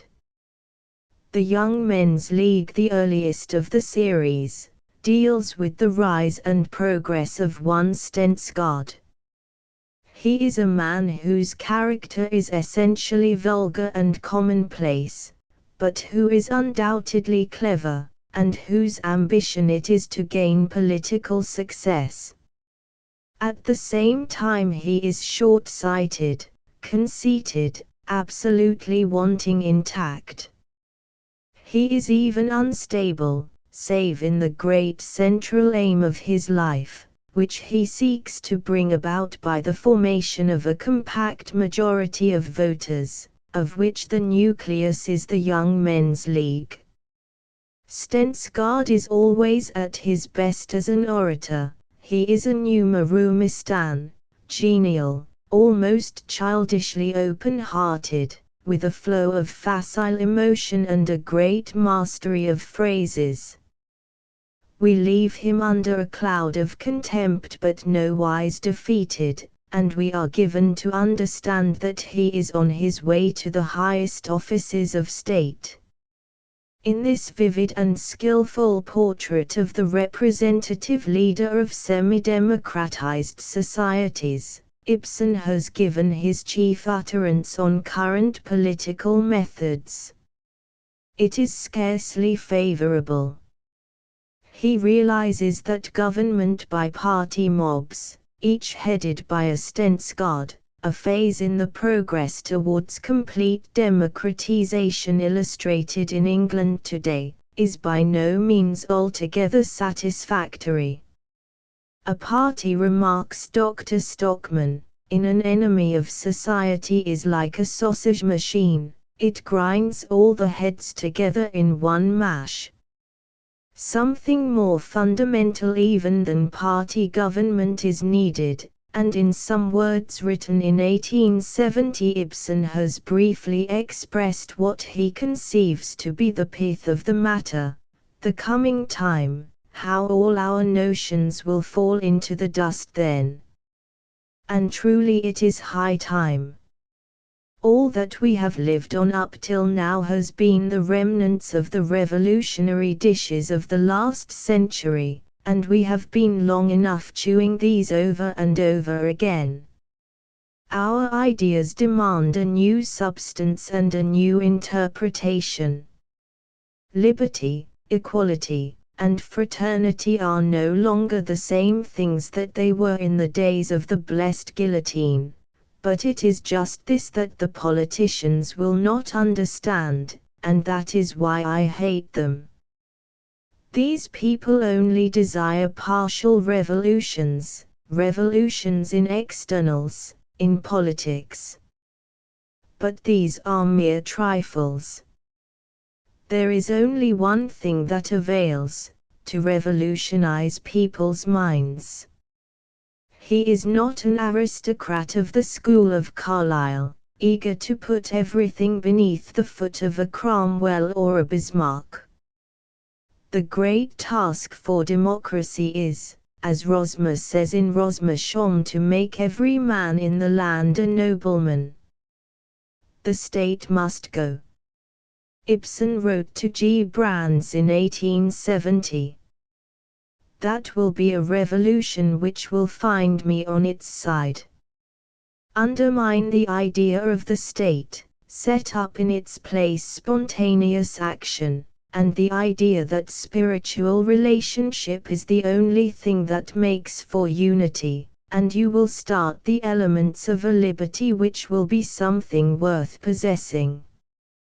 It is only by the creation of great men and women, by the enlargement to the utmost of the reasonable freedom of the individual, that the realization of democracy is possible. And herein, as in other fundamental matters, Ibsen is at one with the American, with whom he would appear at first sight to have little in common.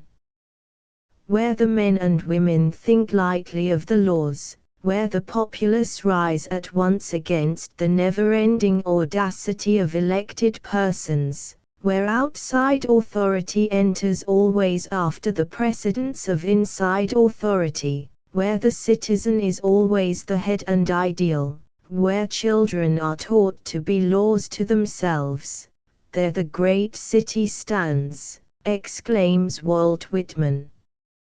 In the Pillars of Society, which was separated from the Young Men's League by the appearance of Emperor and Galilean, Ibsen pours delicious irony on those conventional lies which are regarded as the foundations of social and domestic life.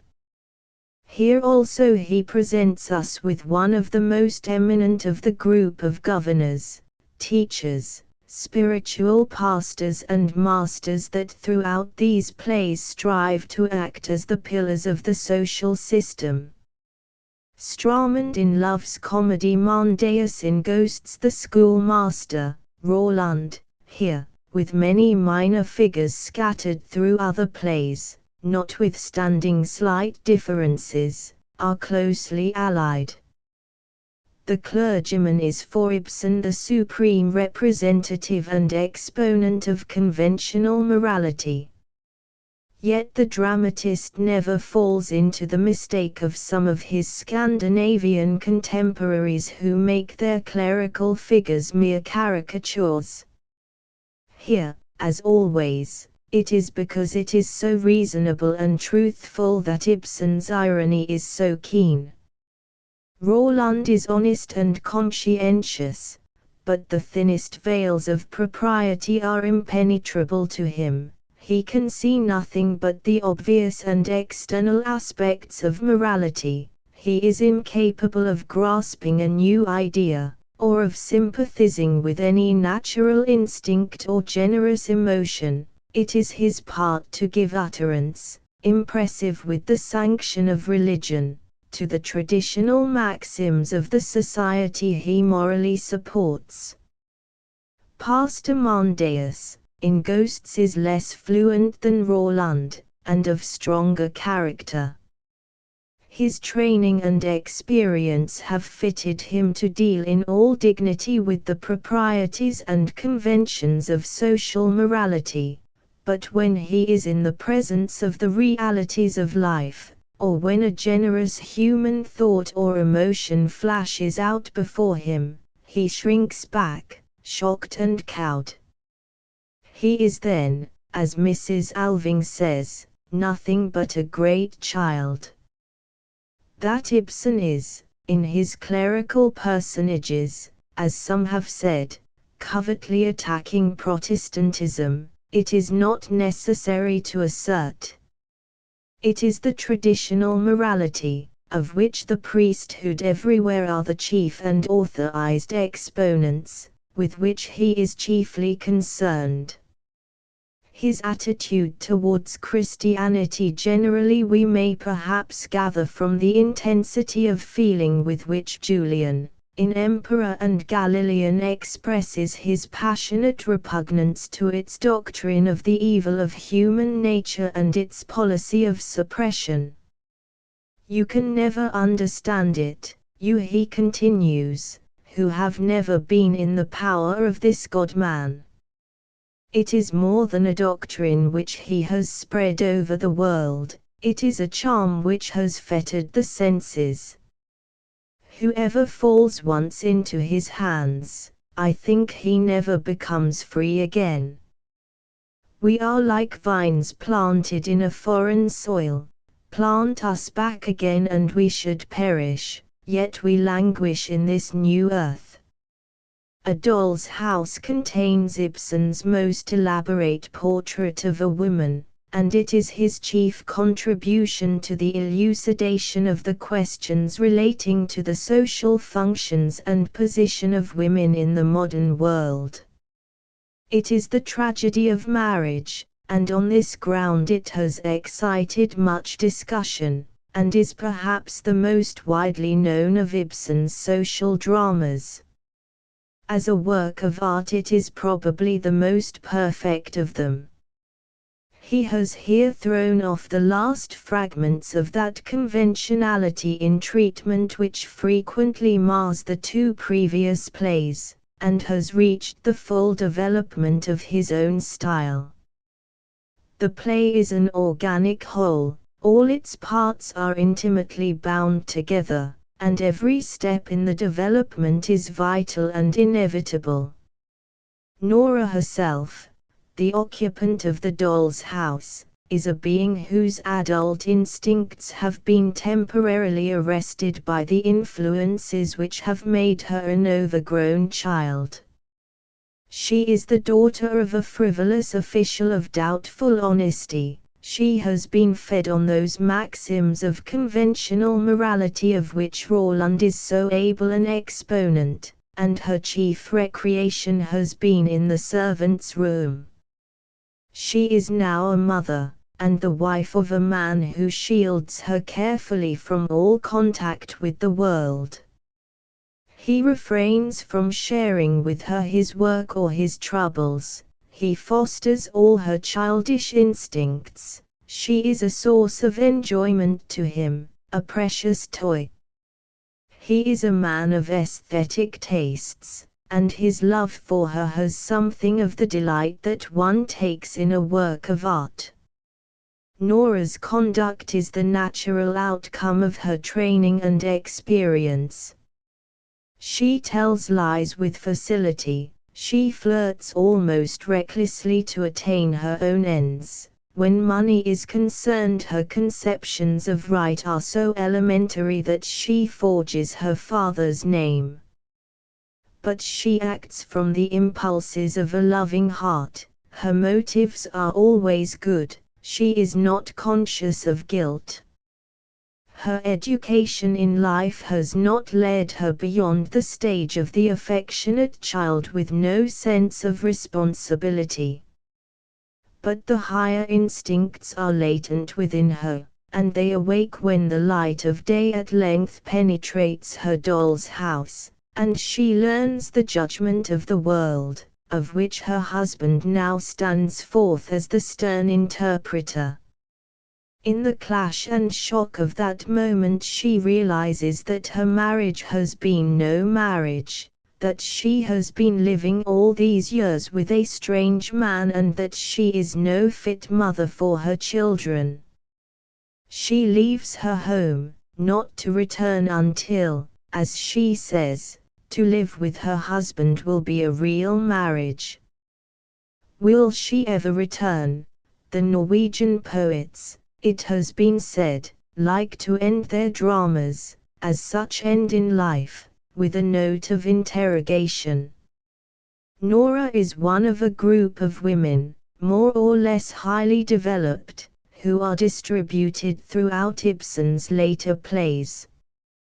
They stand, in their stagnant conventional environment, as, either instinctively or intelligently, actually or potentially, the representatives of freedom and truth. They contain the promise of a new social order. The men in these plays, who are able to estimate their social surroundings at a just value, have mostly been wounded or paralyzed in the battle of life. They stand by, half cynical, and are content to be merely spectators. But the women, Selma, Lena, Nora, Mrs. Alving, Rebecca, are full of unconquerable energy. There is a new life in their breasts that surges, often tumultuously, into very practical expression. As the doll's house is the tragedy of marriage, so Ghosts is the tragedy of heredity. This wonderful play is the logical outcome and continuation of the doll's house. Mrs. Alving is a Nora who had resolved to cling to her husband in spite of all, and here is the result. She is a woman of energy and intellect, who has managed the estate, and devoted herself successfully to the task of creating an artificial odor of sanctity around the memory of her late husband. At the same time she has been gradually throwing aside the precepts of the morality in which she has been educated, and has learned to think for herself. When her son Oswald returns home, in reality dying of disease that has been latent from his birth, he seems to her the ghost of his father. His own life has been free from excess, but he now drinks too much, and he begins to make love to the girl who is really his half-sister, exactly as his father had done to her mother in the same place. The scene finally closes over the first clear signs of his madness. The irony of the play is chiefly brought about by the involuntary agency of Pastor Mandeus, the consummate flower of conventional morality, and in the few hours which the action covers the tragedy of heredity is slowly and relentlessly unfolded, with the vanity of all efforts to conceal or suppress the great natural forces of life. In Ghosts, it seems to me, Ibsen reached the highest point of his art. He deals here with commonplace characters and everyday scenes. Most of the action is conveyed in mere drawing room dialogue, but we feel how the clearness and completeness of this play, its tragic intensity, its immense concentration, have at the back the whole of Ibsen's various achievement. When we reach the end we experience that prolonged shudder of horror, in which, as Aristotle said, the purification of tragedy lies, and we involuntarily recall whatever is most awful in literature, the Oresteia Arvis Schylus, Shakespeare's Macbeth, Shelley's Sansai. It is only on more intimate acquaintance that we are able to look beyond the horror of it, and that we realize here, better than elsewhere, how Ibsen has absorbed the scientific influences of his time, the attitude of unlimited simplicity and trust in the face of reality. I almost think Mrs. Alving says, that we are all of us ghosts, Pastor Mandeus. It is not only what we have inherited from our father and mother that walks in us, it is all sorts of dead ideas and lifeless old beliefs and so forth. They have no vitality, but they cling to us all the same, and we can't get rid of them. Whenever I take up a newspaper I seem to see ghosts gliding between the lines.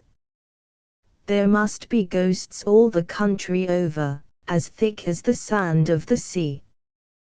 There is the absolute acceptance of facts, however disagreeable.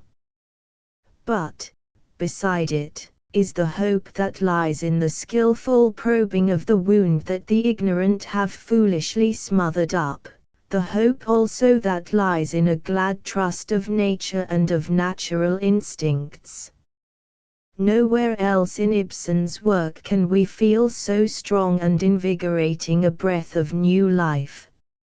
An enemy of society is closely connected in its origin with Ghosts. When Ghosts was published it aroused fierce antagonism. Such a subject was not suited, it was said, to artistic treatment. The discussion was foolish enough.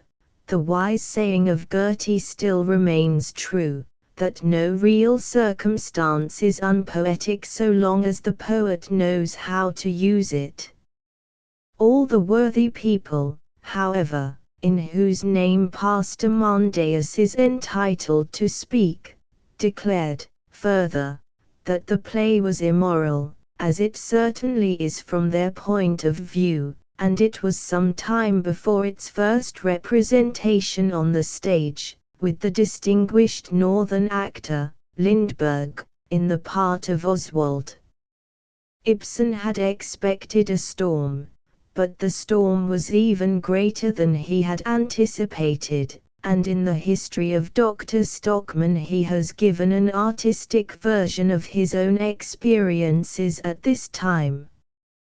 It is pleasant that the only figure in these plays that we can intimately associate with Ibsen himself is that of the manly and genial Stockman. When he discovers that the water at the baths, of which he is the medical director, and which are the chief cause of the town's prosperity, are infected and producing disastrous results to the invalids, he resolves that the matter shall at once be made known and remedied. It is in the shock of the universal disapprobation that this resolution arouses that our genial and homely doctor is lifted into heroism, and becomes the mouthpiece of truths with far-reaching significance. The great scene in the fourth act, in which he calls a public meeting as the only remaining way to make his discovery public, and, amid general clamor, sets forth his opinions, is one of the most powerful and genuinely dramatic that Ibsen has ever written. The Wild Duck is, as a drama, the least remarkable of Ibsen's plays of this group. There is no central personage who absorbs our attention, and no great situation. For the first time also we detect a certain tendency to mannerism, and the dramatist's love of symbolism, here centered in the Wild Duck, becomes obtrusive and disturbing. Yet this play has a distinct and peculiar interest for the student of Ibsen's works. The satirist who has so keenly pursued others has never spared himself. In the lines that he has set at the end of the charming little volume in which he has collected his poems, he declares that, to write poetry is to hold a doomsday over oneself.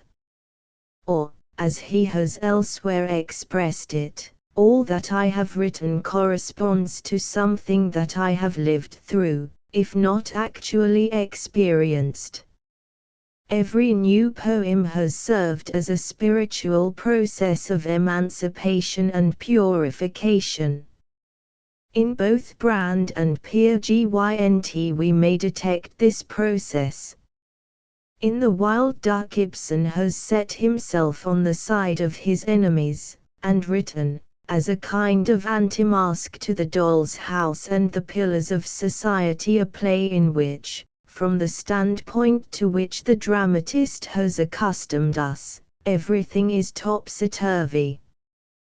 Gregor Well is a young man, possessing something of the reckless willpower of Brand, who is devoted to the claims of the ideal, and who is doubtless an enthusiastic student of Ibsen's social dramas.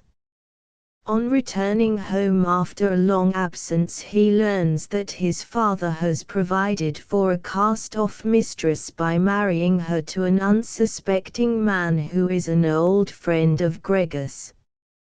He resolves at once that it is his duty at all costs to destroy the element of falsehood in this household, and to lay the foundations of a true marriage. His interference ends in disaster.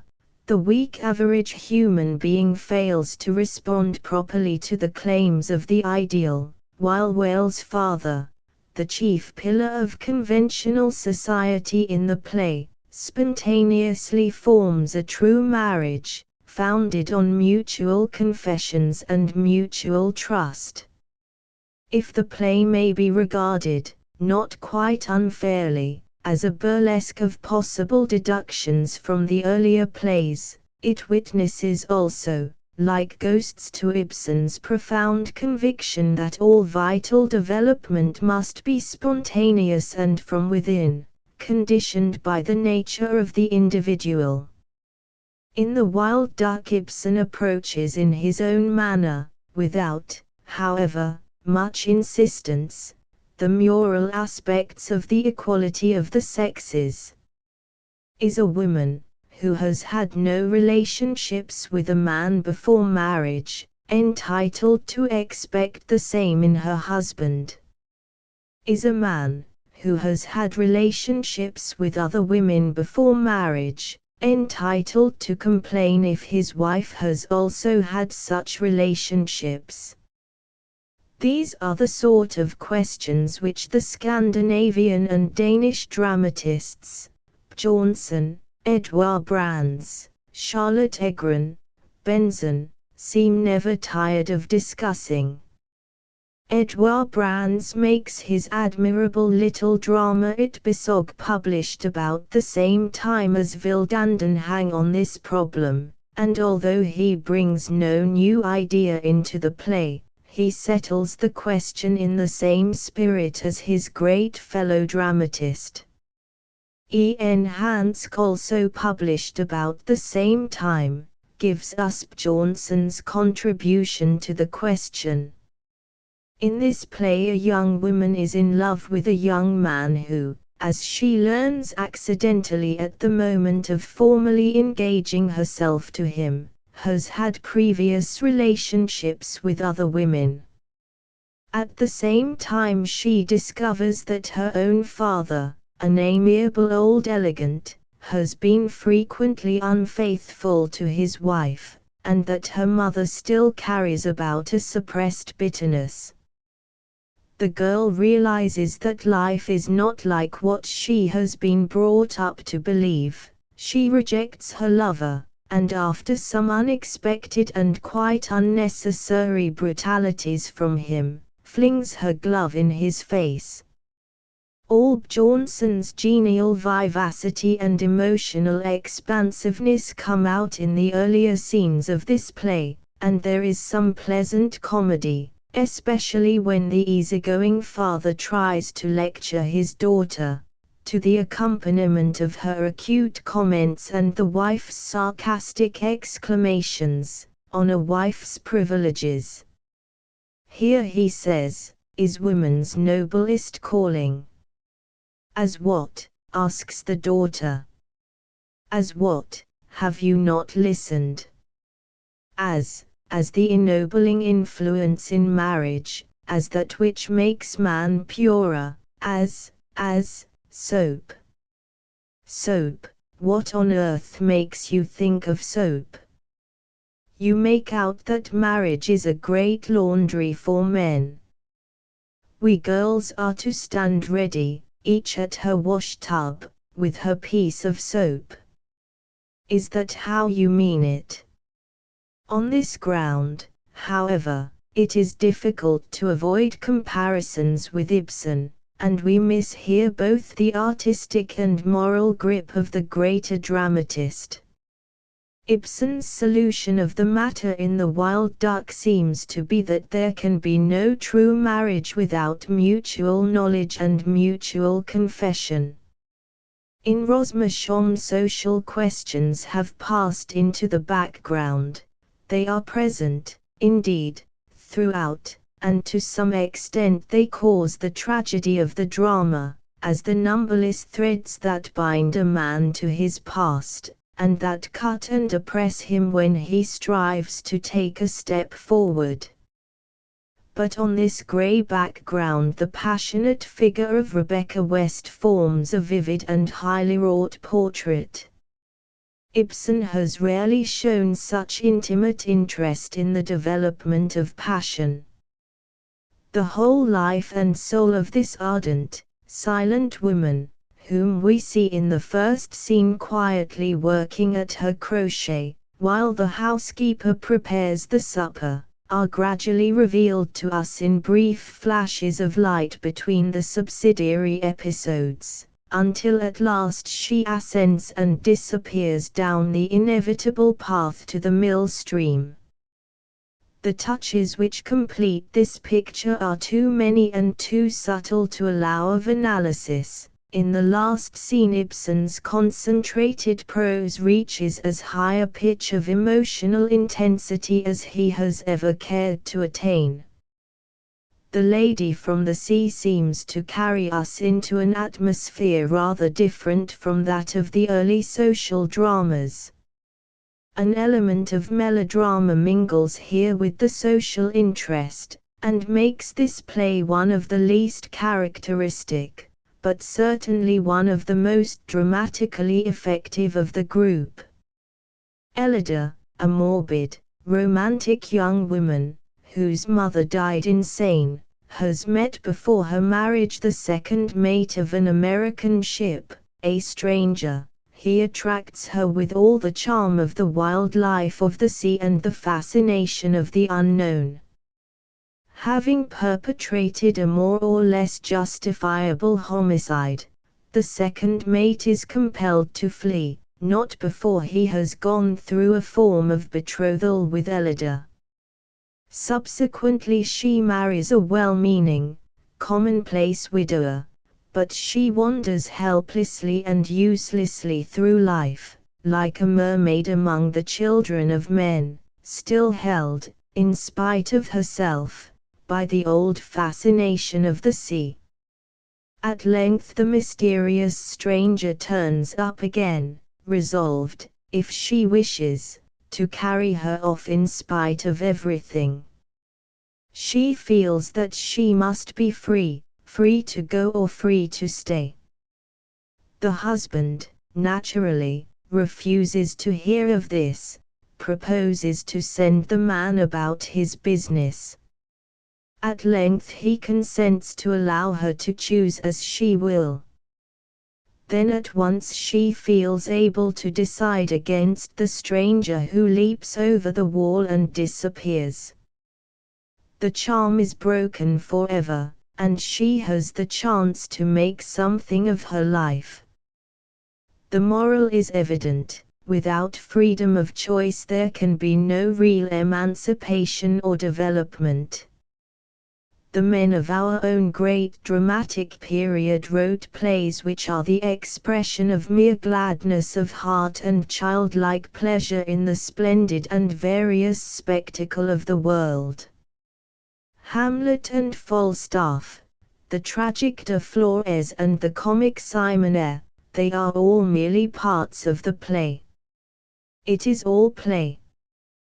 The breath of Ariosto's long song of delight and Borchiccio's virile joy in life was still on these men, and for the organization of society, or even for the development and fate of the individual save as a spectacle, they took little thought. In the modern world this is no longer possible. Rather, it is only possible for an occasional individual who is compelled to turn his back on the world. Ibsen, like Aristophanes, like Molière, and like Dumas today, has given all his mature art and his knowledge of life and men to the service of ideas. Overthrowing society means an inverted pyramid getting straight. One of the audacious sayings of James Hinton might be placed as a motto on the title page of all Ibsen's later plays.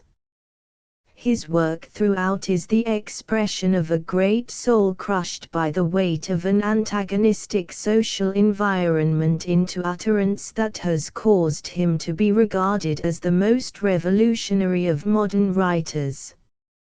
An artist and thinker, whose gigantic strength has been nourished chiefly in solitude, whose works have been, as he himself says in one of his poems, deeds of night written from afar, can never be genuinely popular.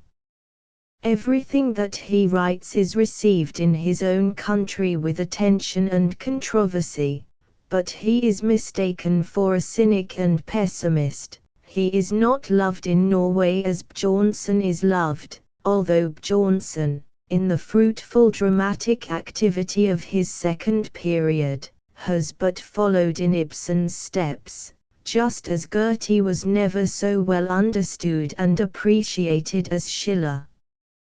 Bjørnson, with his genial exuberance, his popular sympathies and hopes, never too far in advance of his fellows, invigorates and refreshes like one of the forces of nature.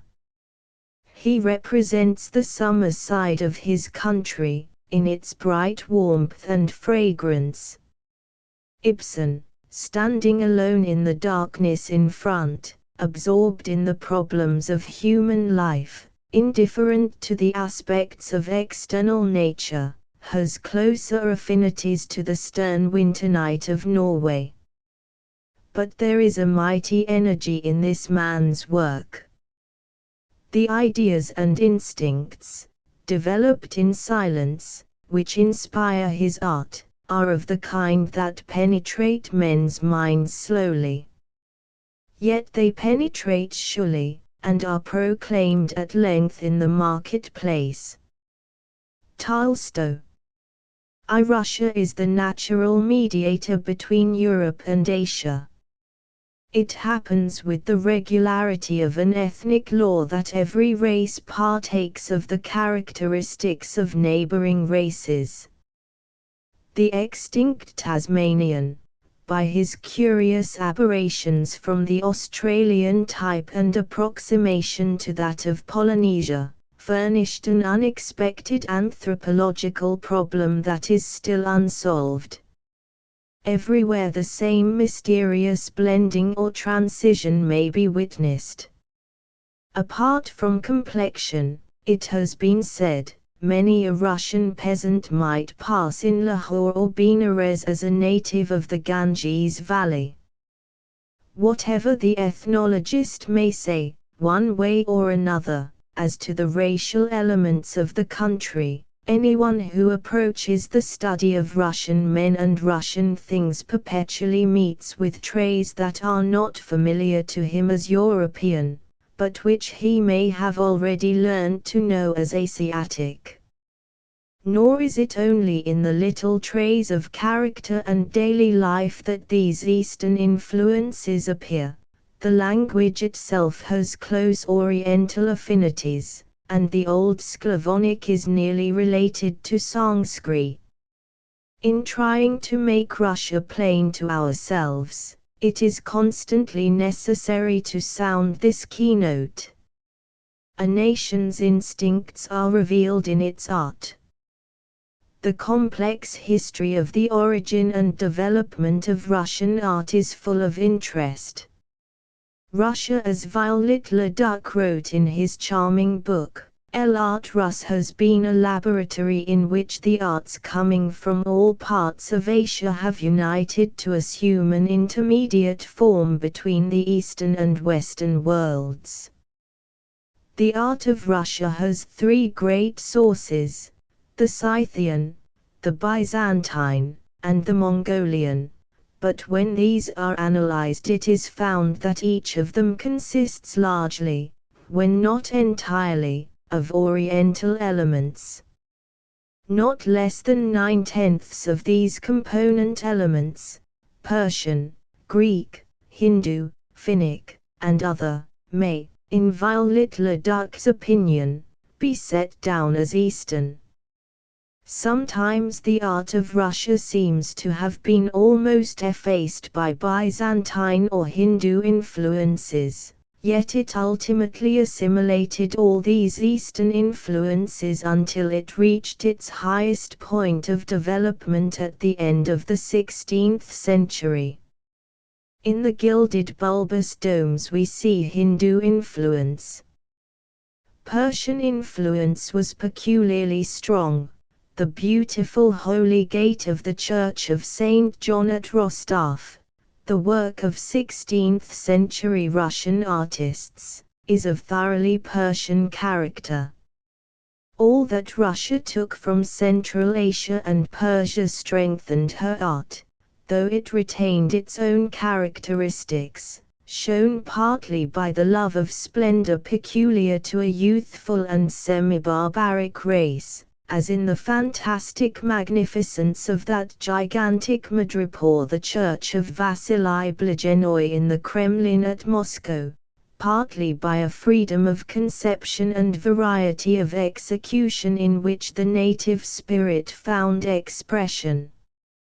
Gothic art, with its whole gamut of notes, from divine aspiration to grotesque humor, remained absolutely alien.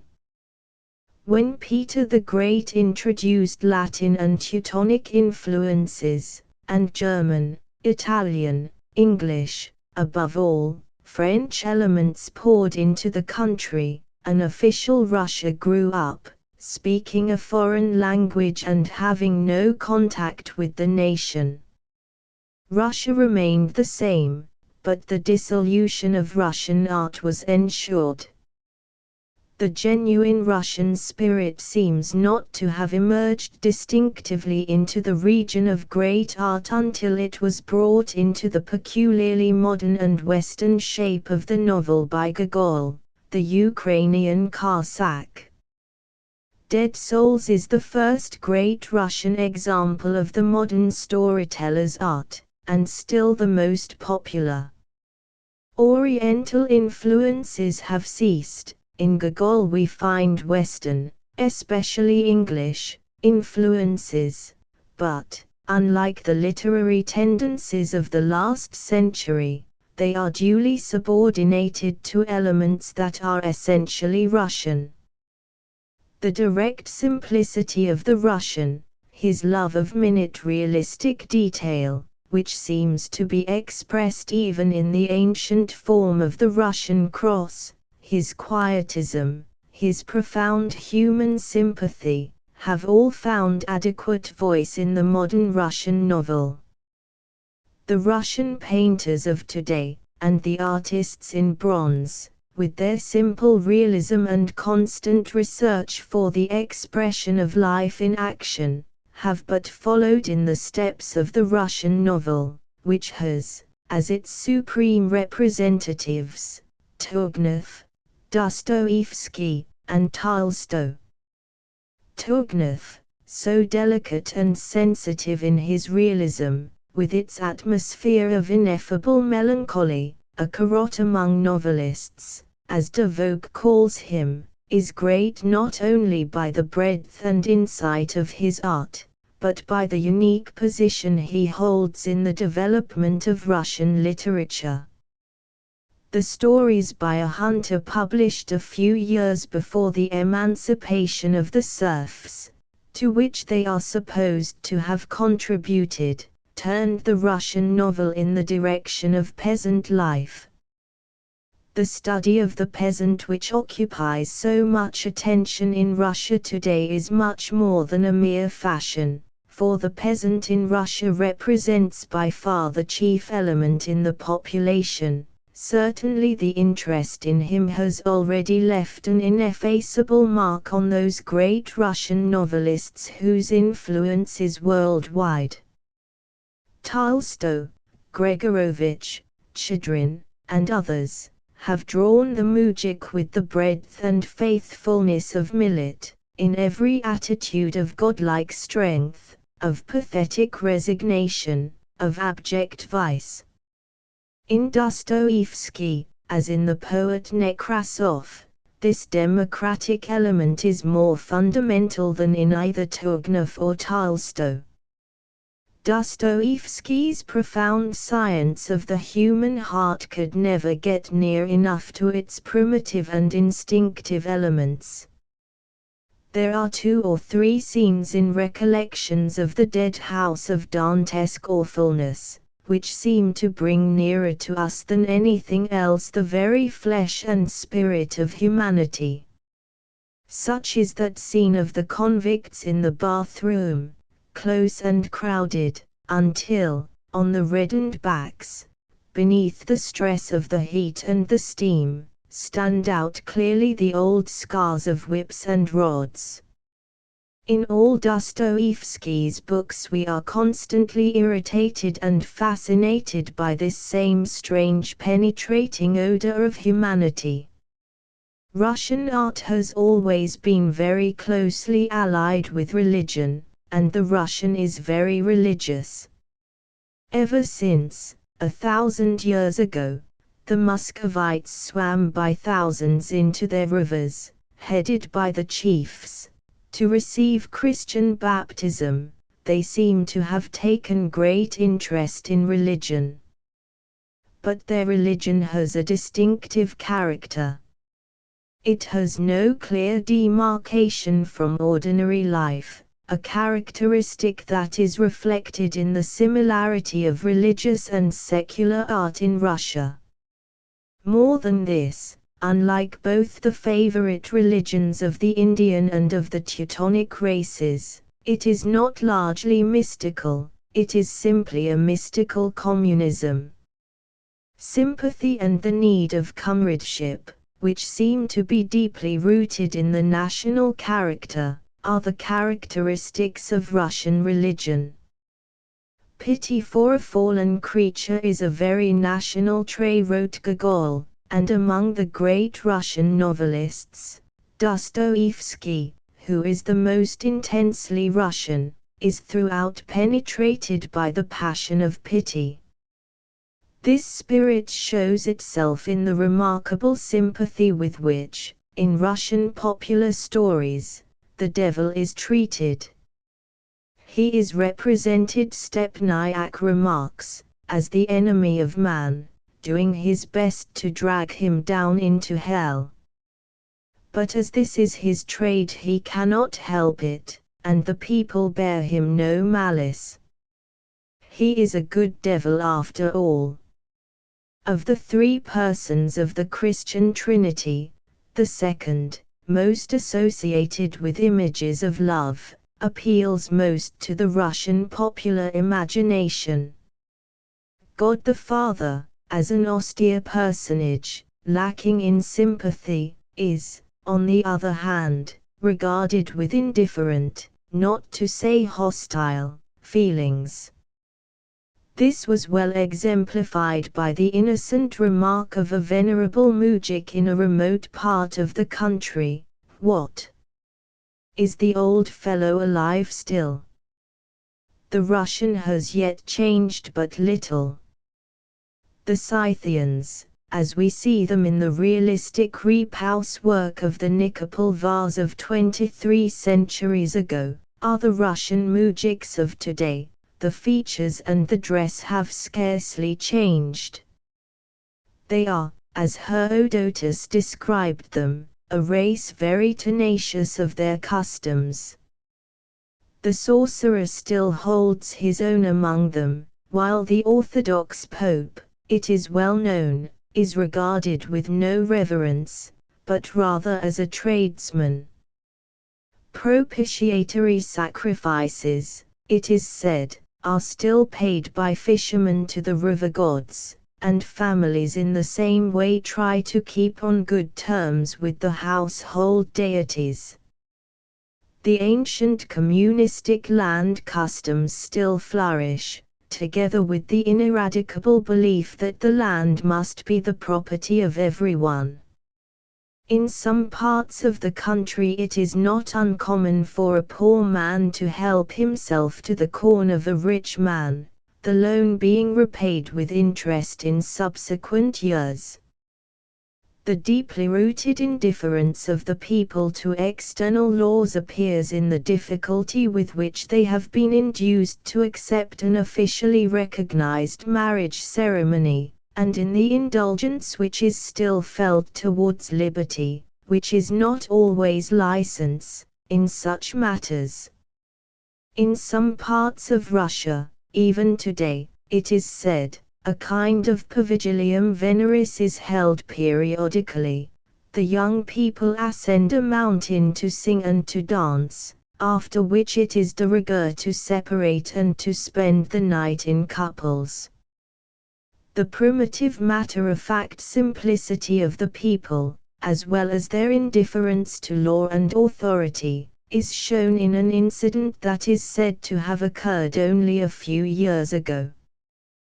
The peasants in a certain village decided that it was not desirable for their widowed pope to live alone, but the priest of the Greek Church is not allowed to remarry. Therefore the peasants, having obtained the consent of a soldier's widow to be the pope's mistress, insisted on introducing her into his house.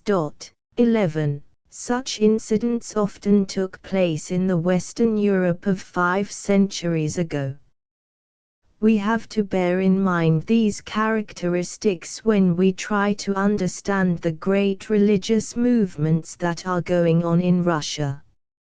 In all these sects we see the tenacity with which the Russian people have clung to their inborn practical instincts of communism, fraternity, and sexual freedom. This religious movement is but another aspect of the spirit that shows itself in nihilism, and it is a wider, deeper, and more interesting aspect. Both represent a profound antagonism to the state and to the official Western methods of social organization promulgated by the state. Religious nonconformity dates far back into the Middle Ages, but to Peter the Great is owing the first great development of Russian sects. That Tsar, with his hatred of all things Russian, was naturally regarded by pious and patriotic Russians as Antichrist, and they perished, in thousands at a time, by their own hands, rather than submit to the Western notions which, knout in hand, he tried to force upon them. On the soil of poverty, wretchedness and disease, which distinguishes Russia today from the rest of Europe, these religious sects have everywhere sprung up and flourished, some of an ascetic type, with Asiatic tendencies, belonging more especially to the north of Russia, such as those frantic devotees, the Skoptsi, who mutilate themselves after the manner of the Phrygian worshippers of Cybele, or of those sects, belonging more to the south, and rapidly gaining ground over the others, who desire to lead a life of reason and love, such as the Dalkhobori, who recognize no more divinity in Jesus than resides in all men, deny all dogmas, ceremonies, authority, give equal rights to every man and woman, treat children with the same respect as the aged, practice free marriages, and are in their daily lives both more moral and more prosperous than their neighbors. One of the most recent of these sects is the Sautifsky, that first became generally known about 1880. Basil Sautif, an uneducated Mason, belonging to the center of Russia, from his early years pondered and dreamed over the misery of the world. To obtain light he visited the priests, and one referred him to the Gospels. His zeal induced him to learn to read, and he studied the New Testament eagerly. One day he carried to the church the body of a young son for burial. The Pope asked 50 kopecks for the ceremony. Sautif had only 30, and the Pope began to bargain with him over the corpse. Sautif indignantly took up the body and buried it in his own garden. From that time dated his criticism of the Church, and side by side grew up also a criticism of the world.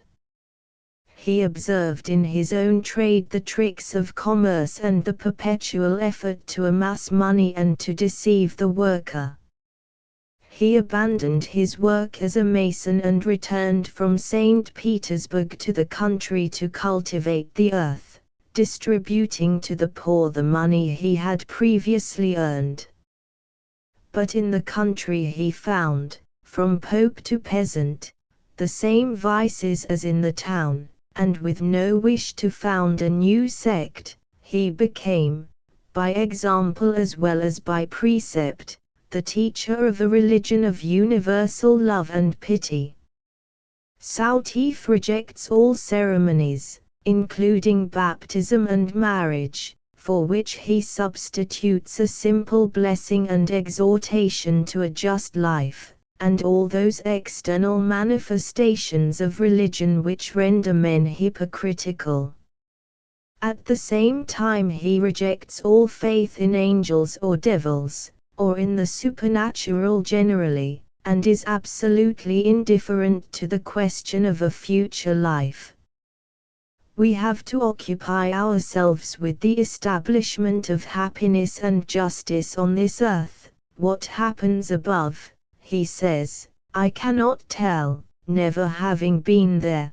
Perhaps there is nothing but eternal darkness. He recognizes that the moral regeneration of men is closely connected with social and economic questions. Private property is the source of the hatreds, jealousies, and miseries of men. The proprietors must give up the land of which they have arbitrarily gained possession, and work for their living. But this end is to be gained, not by violence, but by persuasion. Men will recognize the hypocrisy and injustice of their lives, and those who persist in evil will be shut out from the fraternal community. Sautif refused, at one period at all events, to pay taxes. Once he went to St. Petersburg to explain the state of things to the emperor. Great was his indignation when not only was an interview refused, but he was summarily expelled from the city. Sautif and his disciples refuse military service, for the men of all nations and religions are brothers, why should they quarrel? This is the substance of Sautif's teaching. Large numbers of persons come to hear him, sometimes out of curiosity, more often as disciples. He leads the life of a simple peasant. One evening, it is said, on going to his barn, he found several men carrying away sacks of flour. Without saying a word, he entered the barn and found a sack that the robbers had not yet carried off. He pursued them, and on catching up with them, he said, "My brothers, you must be in need of bread, take the sack that you have forgotten." The following day the robbers brought back the flour, and asked Sautif's forgiveness. He has himself summed up his teaching. "What is truth?" a hearer once asked him. "Truth," answered Sautif with conviction, "truth is love, in a common life." 2. Every artist writes his own autobiography. Even Shakespeare's works contain a life of himself for those who know how to read it. There is little difficulty in reading Tolstoy's. Moreover, it is very copious, and possesses the additional advantage of being written from at least 2 distinct points of view. It is seldom necessary to consult any other authority for the essential facts of his life and growth.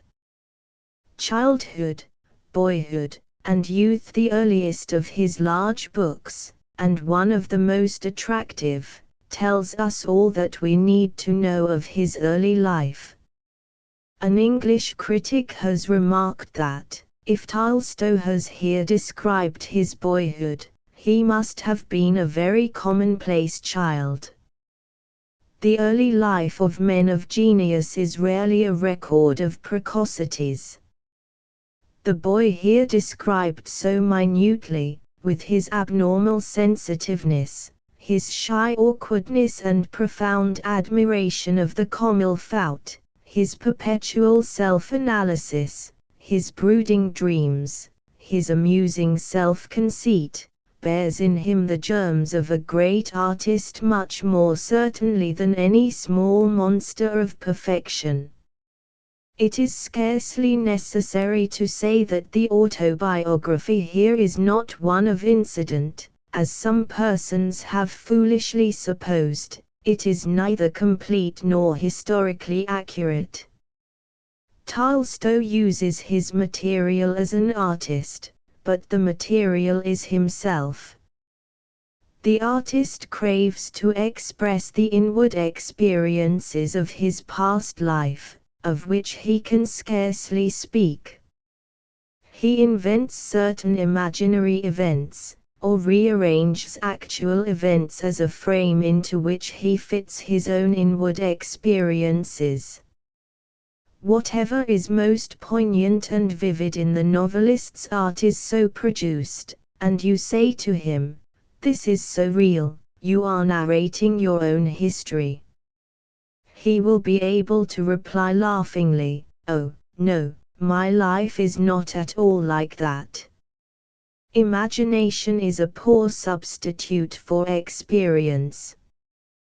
There is sufficient external evidence extant, even if it were possible to doubt the internal, that Tolstoy is here throughout drawing on his own youthful experiences.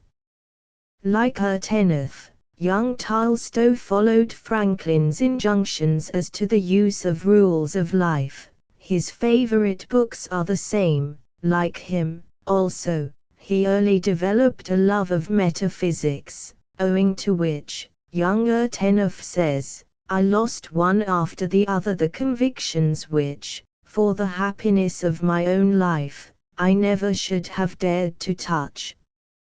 All the slight indications in the confessions of young Tolstoy's spiritual experiences agree with young Urteneff's. Even the plain face, exactly like that of a common peasant, the small grey eyes and thick lips and wide nose, that caused the boy of the story to look at himself in the glass with such sorrow and aversion, to pray so fervently to God to be made handsome, correspond exactly to those of the real hero. No sign of the boy's early development is left untouched. We feel that this book, in which the artist is first fully revealed, was the outcome of an overmastering impulse to give expression to the accumulated experiences of an intense and sensitive childhood, now receding forever into the past.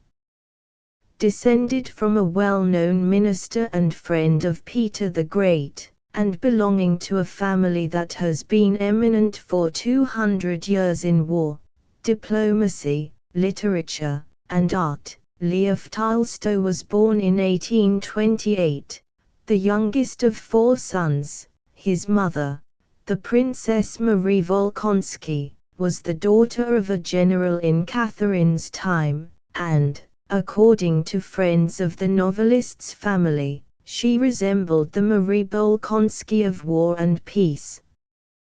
Both parents were, he says, in the general esteem, good, cultivated, gentle, and devout. He was early left an orphan, his mother dying when he was not yet 2 years of age, his father when he was 9. At the age of 15 he went to the University of Kazan. He left it suddenly to settle on the estate at Yasnaya Polyana which had fallen to him. In 1851, at the age of 23, he became a yunker, the usual position of a nobleman entering the army, doing the work of a common soldier and associating with the officers. In the artillery at the Caucasus, he was stationed on the Terek. This expedition to the Caucasus was a memorable event in young Tolstoy's life. It determined finally his artistic vocation. A center of military activity on the most interesting frontier of the empire, it is a land of wonderful scenery and strange primitive customs, hallowed with association with Pushkin and Gogol. Tolstoy's elder and most loved brother Nikolai had just come home on leave from the Caucasus. It was natural that young Lev, who had never yet left the neighborhood of Moscow, should be attracted to a land which held for him a fascination so manifold. Under the influence of this strange and new environment he became, almost at once, a great artist, and Childhood, Boyhood, and Youth was written in 1852. Tolstoy's critics have sometimes regretted that he never continued this story. The only possible continuation of Childhood, Boyhood, and Youth is the Cossacks. The younger tenor of the end of the former book corresponds as closely as possible with the Olenin who is analyzed at the beginning of the latter. A few years only have intervened.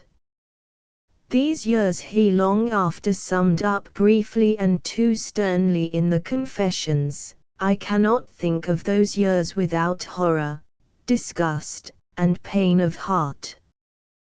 There was no vice or crime that in those days I would not have committed. Lying, theft, pleasure of all sorts, intemperance, violence, murder, I have committed all. I lived on my estate, I consumed in drink or at cards what the labor of the peasants had produced. I punished them, and sold them, and deceived them, and for all that I was praised. Tolstoy condemns himself without mercy, as Bunyan condemned himself in his Grace Abounding. Even in the Confessions he admits that at this time his aspirations after good were the central element in his nature, and it was out of desire to benefit his peasants that he left the university prematurely to settle on his estate. Tolstoy's spiritual autobiography is carried on as accurately as anyone need desire in the Cossacks. It was in the Caucasus that he first powerfully realized what nature is, and natural life. He was, for the first time, forced to consider his own relation to such life. Lukashka, the healthy, coarse young Cossack soldier, Mariana, the beautiful robust Cossack girl, and the delightful figure of Uncle Jurushka, the old hunter, display their vivid and active life before Olenin, the child of civilization. He lives constantly in the presence of the eternal and inaccessible mountain snows and a majestic woman endowed with the primitive beauty of the first woman. He feels the contrast between this and the life of cities. Happiness is to be with nature, to see her, to hold converse with her, and he longs to mingle himself with the life of Mariana. In vain. Now if I could only become a Cossack like Lukashka, steal horses, get tipsy on red wine, shout ribald songs, shoot men down, and then while drunk creep in through the window where she was, without a thought of what I was doing or why I did it, that would be another thing. Then we should understand one another, then I might be happy. She fails to understand me, not because she is beneath me, not at all. It would be out of the nature of things for her to understand me. She is light-hearted, she is like nature, calm, tranquil, sufficient to herself. But I, an incomplete feeble creature, wish her to understand my ugliness and my anguish. The book is full of strongly drawn pictures of the beauty of natural strength and health, sometimes recalling Whitman at his best. They are strange, these resemblances between three great typical artists of today, so far apart, so little known to each other, Millet, Whitman, and Tolstoy. In the Cossacks, Tolstoy gives his first statement of that problem of man's natural function in life which he has been seeking to solve ever since. Here he has no sort of solution to offer. Some voice seemed to bid him wait, not decide hastily. In 1854 Tolstoy was transferred at his own request to the Crimea, to obtain command of a mountain battery, doing good service at the Battle of the Chernaya. At this period also he wrote his sketches of Sebastopol. By this time he had attracted considerable attention as a writer, and by command of the Emperor, who said that the life of that young man must be looked after, he was, much to his own annoyance, removed to a place of comparative safety. When peace was made, Tolstoy, then 26 years of age, left the army and settled in St. Petersburg, where he was warmly received by the chief literary circle of the capital, then including Turgenev, Gregorovitch, and Ostrovsky, the first, who was a comparatively near neighbor at Yasnaya Polyana, becoming one of his most intimate friends. During the following 10 years he wrote little, but traveled in Germany, France, and Italy, and devoted himself to the education of the serfs on his estate, marrying in 1862 the young and beautiful daughter of a German military doctor at Tula. Although he wrote little, he was enlarging his conception of art and studying literature. He admired English novels, both for their art and naturalism, and among French novelists he preferred Dumas and Paul de Kock, whom he called the French Dickens. Schopenhauer was a favorite writer at this period. He found his chief recreations in that love of sport in all its forms which has left such vivid and delightful traces throughout his work. In his portraits he appears with a shaggy bearded face, with large prominent irregular features, and rather a stern fixed and reserved expression. The deep eyes are watchful yet sympathetic, and at the same time melancholy, and the thick lips are sensitive. His acquaintances described him as not easy to approach, very shy and rather wild, "'tis ferocious, 'tis savage," but those who approached him found him extremely amiable. In his later confessions he thus summarizes his view of things, and that of the group to which he belonged. During this literary period of his life, more especially with reference to the earlier part of it. The view of life of my literary comrades lay in the opinion that in general life developed itself, that in this development we, the men of intellect, took the chief part, and among the men of intellect we, artists and poets, stood first. Our vocation was to instruct people. The very natural question, what do I know and what can I teach, was unnecessary, for, according to the theory, one needed to know nothing. The artist, the poet, taught unconsciously. I held myself for a wonderful artist and poet, and very naturally appropriated this theory.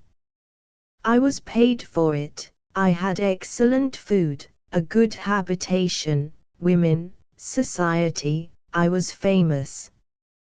When I look back to that time, to my state of mind then, and to that of the people I lived with, there are thousands of them, even now, it seems to me melancholy, horrible, ludicrous, I feel as one feels in a lunatic asylum. We were all then convinced that we must talk, write and print as quickly as possible and as much as possible, because it was necessary for the good of humanity. This is by no means a satisfactory or final account of the matter. War and Peace, Tolstoy's longest and most ambitious work, which began to appear in 1865, is from the present point of view of comparatively slight interest. His art had now become more complex, and this was a serious attempt to give life to various aspects of a great historical period. Much of himself, certainly, we find scattered through the work, especially in Pierre Besorghof, though it is unnecessary to say that a very large part of Pierre's experiences had no counterpart in Tolstoy's. The not very lifelike or interesting Masonic episode, for instance, has clearly been read up.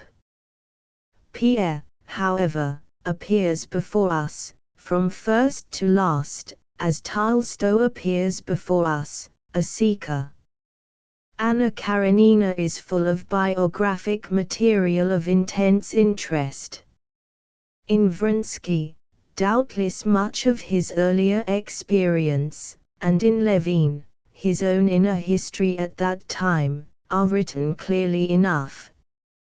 From this standpoint the book has the vivid interest of a tragedy. We see the man whose efforts to solve the mystery of life we can trace through all that he ever wrote, still groping, but now more restlessly and eagerly, with growing desperation. The nets are drawn tight around him, and when we close the book we see clearly the inevitable fate of which he is still unconscious. I once lived on the road to the cemetery of a large northern town. All day long, it seemed to me, the hearses were trundling along their dead to the grave, or galloping gaily back. When I walked out I met men carrying coffins, and if I glanced at them, perhaps I caught the name of the child I saw 2 days ago in his mother's lap, or I was greeted by the burly widower of yesterday, pipe in mouth, sauntering along to arrange the burial of the wife who lay, I knew, upstairs at home, thin and haggard and dead.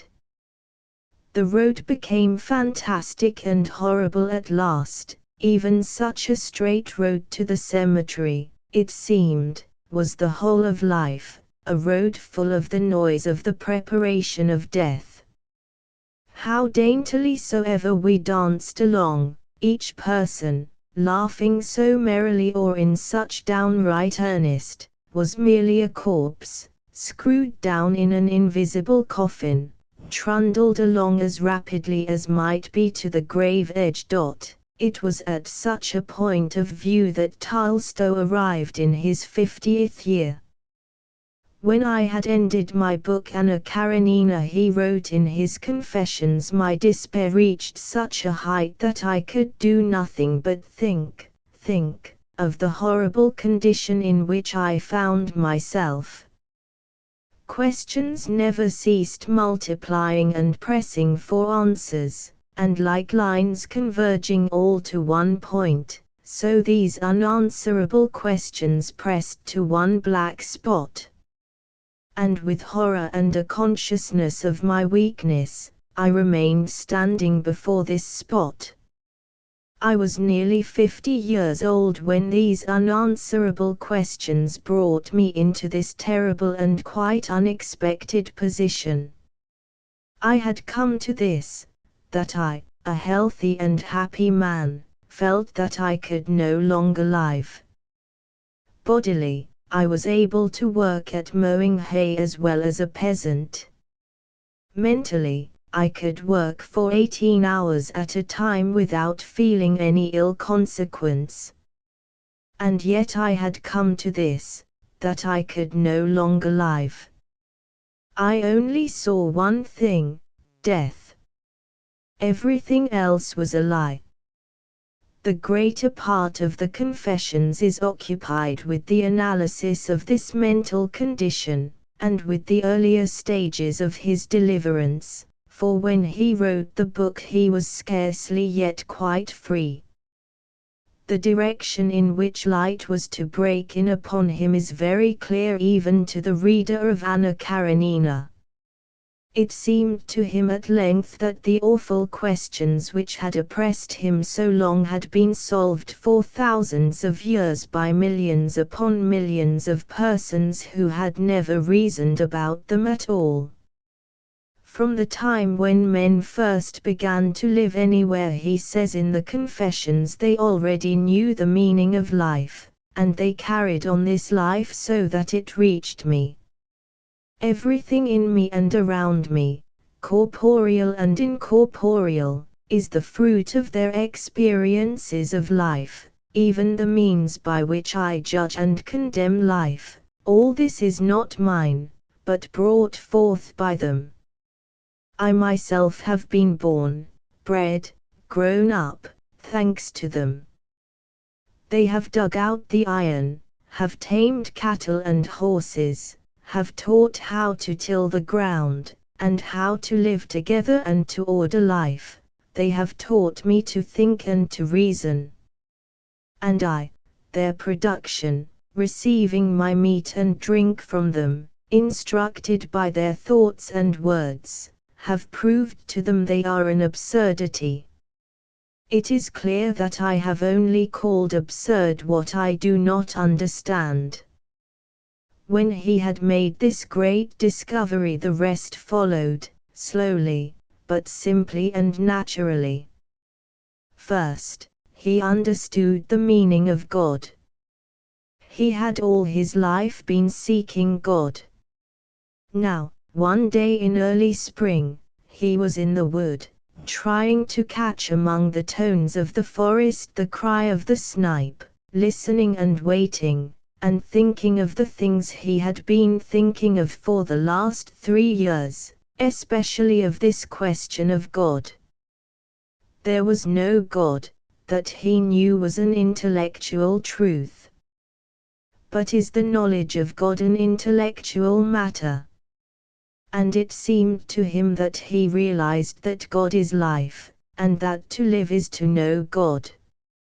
And from that moment the consciousness of God, as known by living, has remained with me. Following up this clue, he proceeded to attend church regularly, and to fulfill all the orthodox ceremonies. This, however, was a failure. He could not get rid of the consciousness that these things were bosh. He turned from the church to the Gospels. At this point the Confessions end. In the year 1879, in which he wrote that book he heard of and met Sautif. One evening a beggar woman had knocked at Sautif's door, asking shelter for the night. She was given food and a place of rest. Next morning all the family went to work in the field.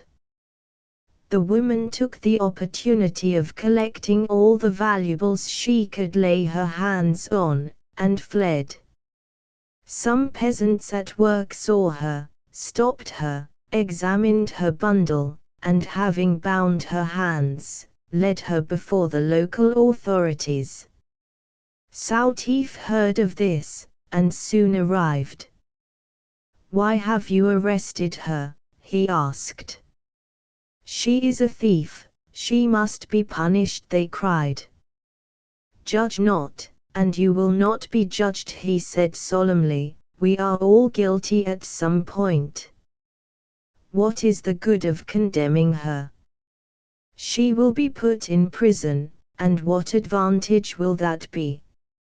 It would be much better to give her something to eat, and to let her go in the grace of God." Such curiously Christ-like stories as this of the peasant teacher reached Tolstoy, and made a deep impression on him.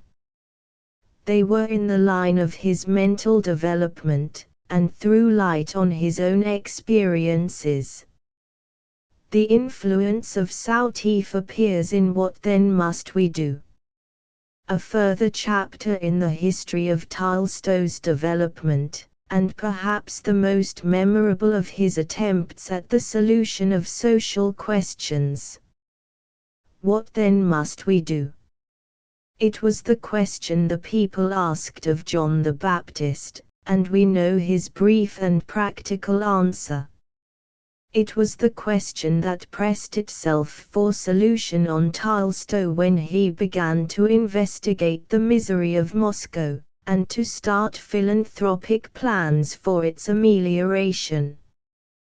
He tells us in this narrative, which has a dramatic vividness of its own that will not bear abbreviation, how he was gradually forced, by his own well-meaning attempts and mistakes, to abandon his philanthropic projects, and to realize that he himself and all other respectable and well-to-do people were the direct causes of the misery of poverty. He investigated the worst parts of the city, finding more comfort and happiness amidst rags than he had expected, and only discovering one hopelessly useless class, the class of those who had seen better days, who had been brought up in the notions that he himself had been brought up in as to the relative position of those who are workers and those who are not workers. He met with a prostitute who stayed at home nursing the child of a dying woman. He asked her if she would not like to change her life, to become, he suggested at random, a cook. She laughed. "A cook? I cannot even bake bread," but he detected in her face an expression of contempt for the occupation of a cook. This woman, who, like the widow of the Gospel, had in the simplest way sacrificed all that she possessed for a dying person, thought, like her companions, that work was low and contemptible. Therein was her misfortune. But who of us, man or woman, can save her from this false view of life? Where among us are the people who are convinced that a life of labor is more honorable than one of idleness, who live according to such a conviction, and value and respect men accordingly? He came across another prostitute who had brought up her daughter of 13 to the same trade. He determined to save the child, to put her in the hands of some compassionate ladies, but it was impossible to persuade the woman that she had not done the best for the daughter whom she had cared for all her life and brought up to the same occupation as herself, and he realized that it was the mother herself who had to be saved from a false view of life, according to which it was right to live without bearing children and without working, in the service of sensuality. When I had considered this, I understood that the majority of ladies whom I would have called on to save this girl, not only themselves live without bearing children and without working, but also bring up their daughters to live such a life. The one mother sends her daughter to the public house, the other to the ball. But both mothers possess the same view of life, namely, that a woman must be fed, clothed, and taken care of, to satisfy the wantonness of a man. How, then, could our ladies improve this woman and her daughter? He was anxious to befriend a bright boy of 12, and took him into his own house among the servants, pending some better arrangement to give him work. At the end of a week this ungrateful little boy ran away, and was subsequently found at the circus, acting as conductor to an elephant, for 30 kopecks a day.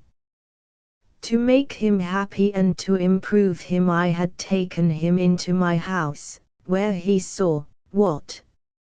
My children, older, younger, and the same age as himself, who not only did not work for themselves, but in every way gave work to others. They spoiled everything they came in contact with, overate themselves with sweets and delicacies, broke crockery, and threw to the dogs what to this boy would seem dainties. I ought to have understood how foolish it was on my part, I who brought up my children in luxury, to do nothing, to try to improve other people and their children, who lived in what I called dens, but 3/4 of whom worked for themselves and for others. His experience was the same throughout, and he brings his usual keen insight to the analysis of his mental attitude when he gave money in charity, and to the mental attitude of the recipients of his charity. He found also that, even if his charity were to rival that of the poor, he would have to give 3,000 rubles to make a gift proportioned to the 3 kopecks bestowed by a peasant, or to sacrifice his whole living for days at a time, like the prostitute who nursed the dying woman's child. It seemed to him that he was like a man trying to draw another man out of a swamp, while he himself was standing on the same shifting and treacherous ground. Every effort only served to show the character of the ground that he stood upon himself. When he was at the night shelter at Moscow, and looked at the wretched crowd who sought admission, he recalled his impression when he had seen a man guillotined at Paris 30 years previously, and with his whole being had understood that murder would always be murder, and that he had his share in the guilt. So, at the sight of the hunger, cold, and degradation of thousands of men, I understood, not with my reason, but with my heart and my whole being, that the existence of 10,000 such men in Moscow, while I and other thousands eat daintily, clothe our horses and cover our floors, let the learned say as much as they will that it is inevitable, is a crime, committed not once but constantly, and that I with my luxury do not merely permit the crime, but take a direct part in it. The difference in the two impressions consisted only in this, that before the guillotine all I could have done would have been to cry out to the murderers that they were doing evil, and to try to prevent them. Even then I should have known beforehand that the deed would not have been prevented. But here I could have given, not merely a warm drink or the little money that I had about me, but I could have given the coat from my body, and all that I had in my house.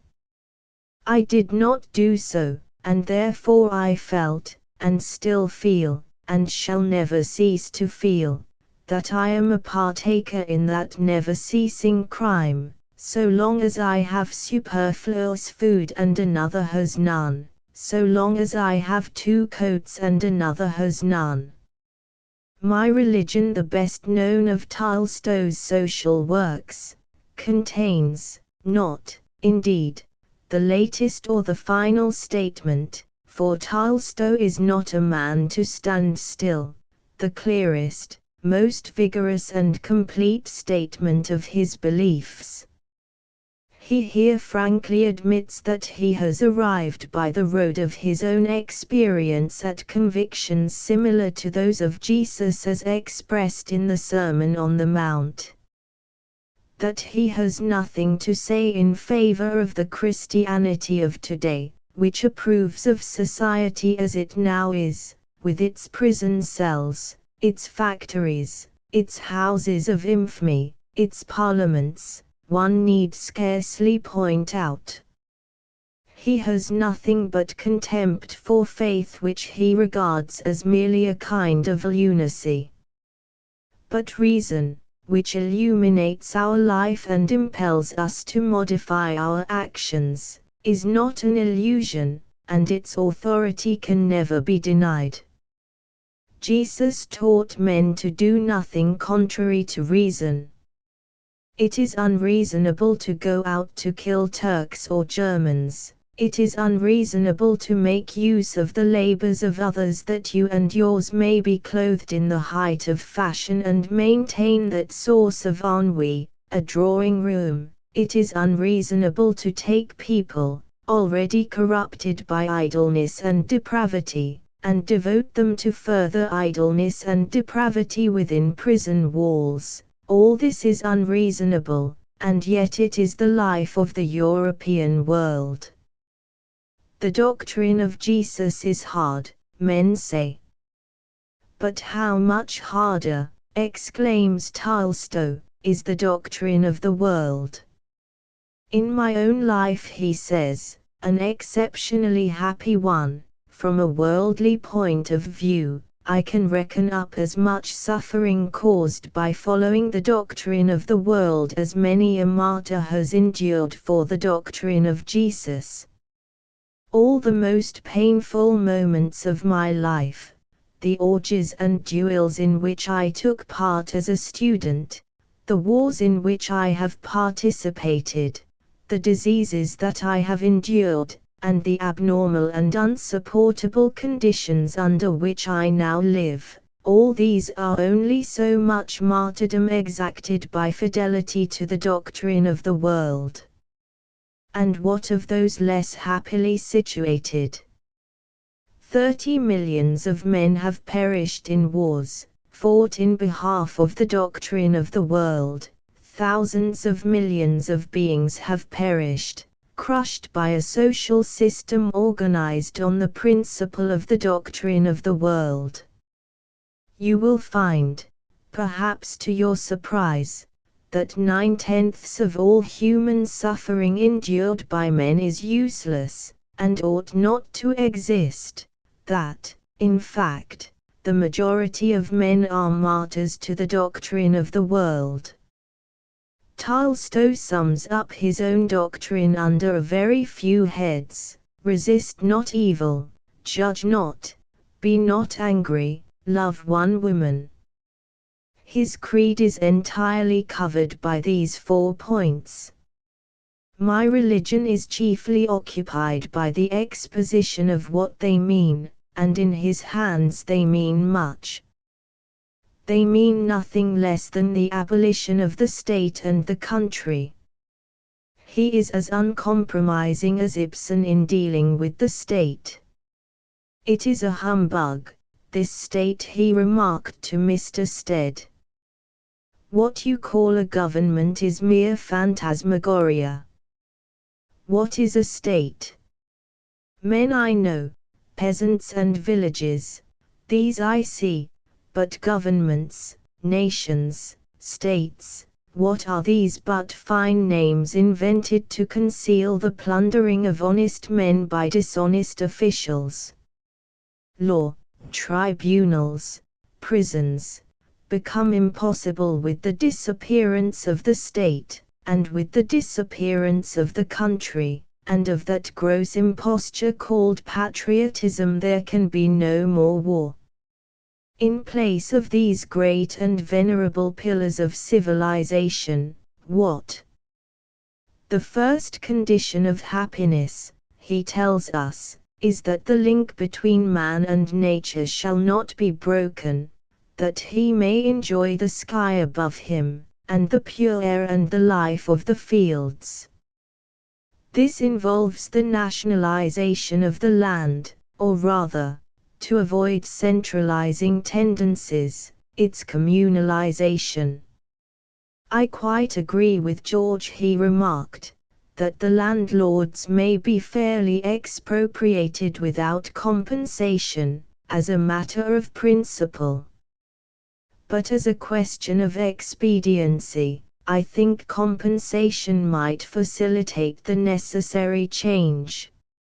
It will come, I suppose, as the emancipation of slaves came. The idea will spread. A sense of the shamefulness of private ownership will grow. Someone will write an Uncle Tom's Cabin about it. There will be agitation, and then it will come, and many who own land will do as did those who owned serfs, voluntarily give it to their tenants. But for the rest, a loan might be arranged, so as to prevent the work being stopped by the cry of confiscation. Of course I do not hold with George about the taxation of the land.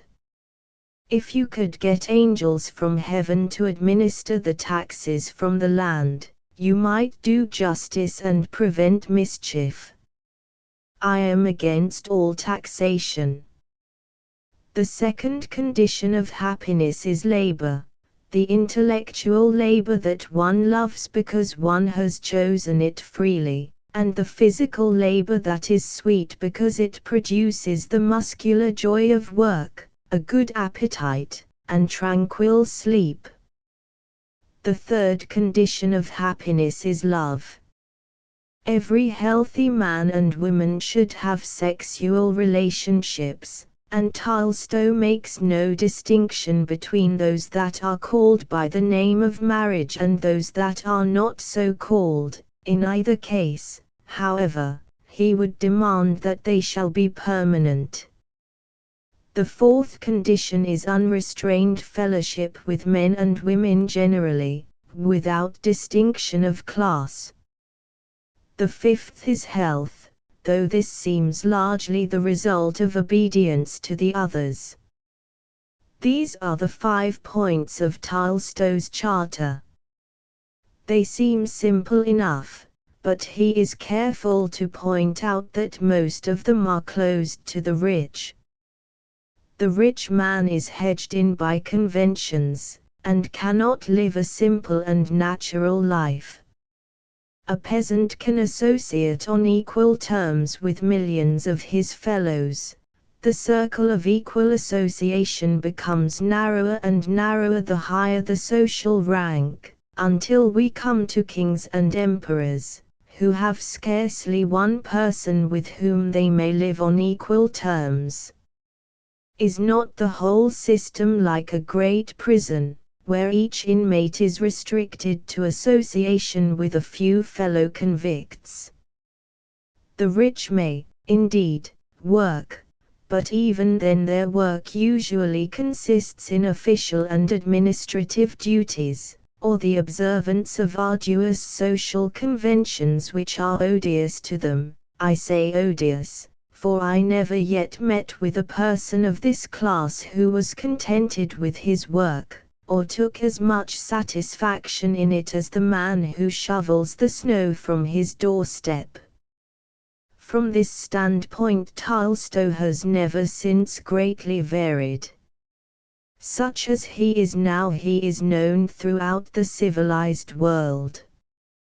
He lives at his old home at Yasnaya Polyana, surrounded by less luxury than may be found in many a Siberian cottage, writing or shoemaking or ploughing, or kneading clay in a tub to build incombustible cottages, or spending the day in spreading manure over the land of some poor widow.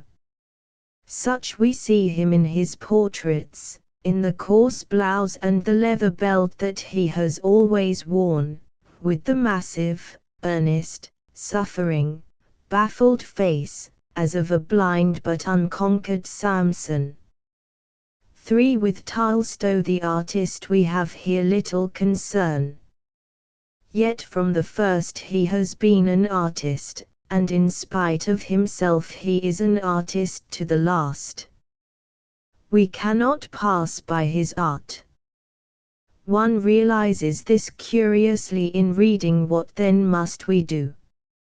A profoundly sincere record without doubt of deeply felt experiences and of a mental revolution. It is yet the work of an artist, a tragedy broadly and solemnly unfolding the misery of the world, the impotence of every scheme or impulse of charity, the light that comes only from freedom and self-development.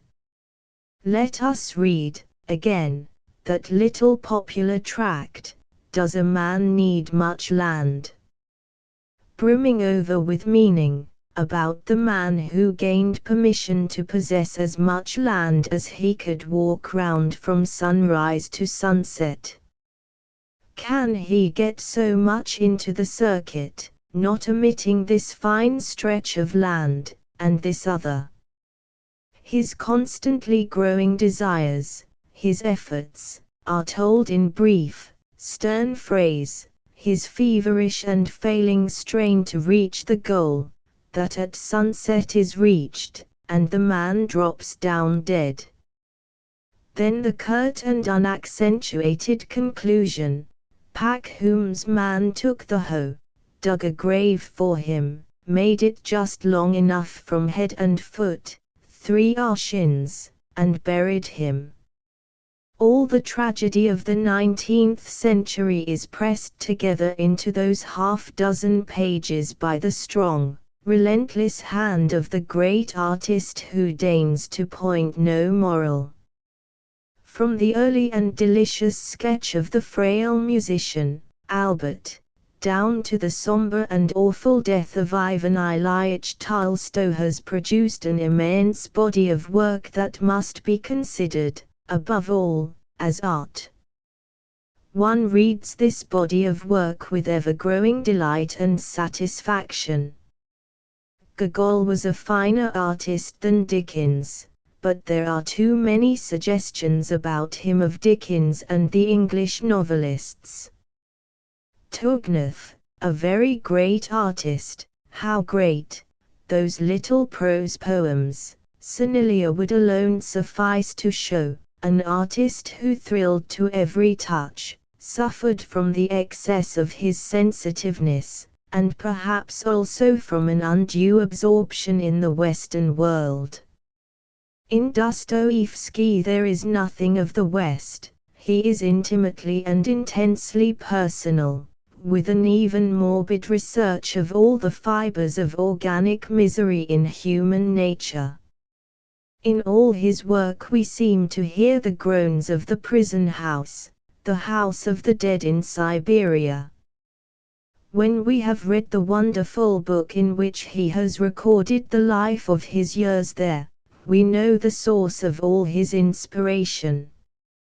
Reading all these authors, we are constantly aware of the neurotic element in Russian life and Russian character, the restless, diseased element that is revealed to us in cold scientific analysis by Tarnowski and S. P. Kovalevsky and Dmitry Drill.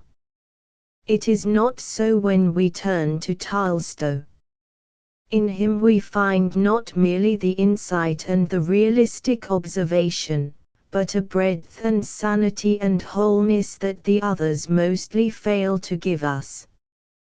His art is so full and broad and true that he seems able to do for his own time and country what Shakespeare with excess of poetic affluence did for his time, and Balzac for his. He is equal to every effort, he omits nothing that imports, he describes everything with the same calm ease and simplicity. It makes no difference whether, within the limits of a slight sketch, he is tracing delicately the life of the drunken artist, Albert, or producing the largest literary canvas of modern times, War and Peace. In Family Happiness he analyzes passion, marriage, parenthood, the cycle of life, in a simple narration, a few chapters, yet nothing is omitted, and one shudders at the awful ease with which to this man these things seem to yield their secret. In Ivan Ilyich he analyzes death and the house of death, quietly, completely, with a hand that never falters. He writes as a man who has touched life at many points, and tasted most that it has to offer, its joys and its sorrows, but he gazes upon it, even from the first, with the luminous and passionless calm of old age. His art is less perfect than Flaubert's, but Flaubert's intense personal note, the ferocious nihilism of the Norman, is absent. He holds life up to the light, simply, and says, "This is what it is." For one who cannot read Tolstoy in the original, and who misses the style so much praised by those who are more privileged, Tolstoy seems an uncompromising realist. He has therefore often been compared with Zola, the prodigious representative and champion of Latin realism. In vain Zola himself disclaims this position. It is he more than any other who has influenced the novel, especially in the Latin countries, in the direction, if not of realism, at all events in that of anti-idealism, not Balzac or Stendhal, who have reached sure summits of fame, but have ceased to be living influences, not the de Goncourts, whose style cannot be imitated, least of all Flaubert, an idealist of idealists, whose profound art and marmoreal style are of the sort that it takes generations even to understand. It is interesting, doubtless, to put Tolstoy beside Zola, but the resemblance is not deep. Zola is the avowed prophet of a formula. He has read and pondered the Introduction à l'étude de la médecine expérimentale in which the great physiologist, Claude Bernard, expounded the principles of the experimental method as applied to the sciences of physical life. He has asked himself, can we not apply this same method to the psychological life? Can we not have an experimental novel? We seek the causes of social evil, he declares in Le Roman Experimental, a collection of essays not less instructive than his novels, and more interesting. We present the anatomy of classes and of individuals, in order to explain the aberrations which are produced in society and in man. This obliges us often to work on bad subjects, and to descend into the midst of human miseries and follies. But we bring the documents necessary to be known by those who would dominate good and evil. Here is what we have seen, observed, explained in all sincerity. Now it is the turn of the legislators to bring the scientific spirit of the age into the novel. It was a brilliant idea, and Zola forthwith set to work, with his immense energy and unshakable resolution, to draw up a precise verbal of human life, for this is the most that the experimental method comes to in the novel, which has not ceased to this day. But, one asks oneself, what is reality? Zola has frankly explained how a novel ought to be written, how one must get one's human documents, study them thoroughly, accumulate notes, systematically frequent the society of the people one is studying, watch them, listen to them, minutely observe and record all their surroundings. But have we got reality then? Does the novelist I casually meet, and who has opportunities to take notes of my conversation and appearance, to examine the furniture of my house and to collect gossip about me, know anything whatever of the romance or tragedy which to me is the reality of my life, these other things being but shreds or tatters of life? Or if my romance or tragedy has got into a law court or a police court, is he really much nearer then? The unrevealable motives, the charm, the mystery, were not deposed to by the policeman who was immediately summoned, nor by the servant girl who looked through the keyhole. Certain disagreeable details, do they make up reality? To select the most beautiful and charming woman one knows, and to set a detective artist on her track, to follow her about everywhere, to keep an opera glass fixed upon her, to catch fragments of her conversation, to enter her house, her bedroom, to examine her dirty linen, would Helen of Troy emerge beautiful from this precise verbal? And on which side would be most reality? Nature seems to resent this austere method of approaching her, and when we have closed our hands the reality has slipped through our fingers.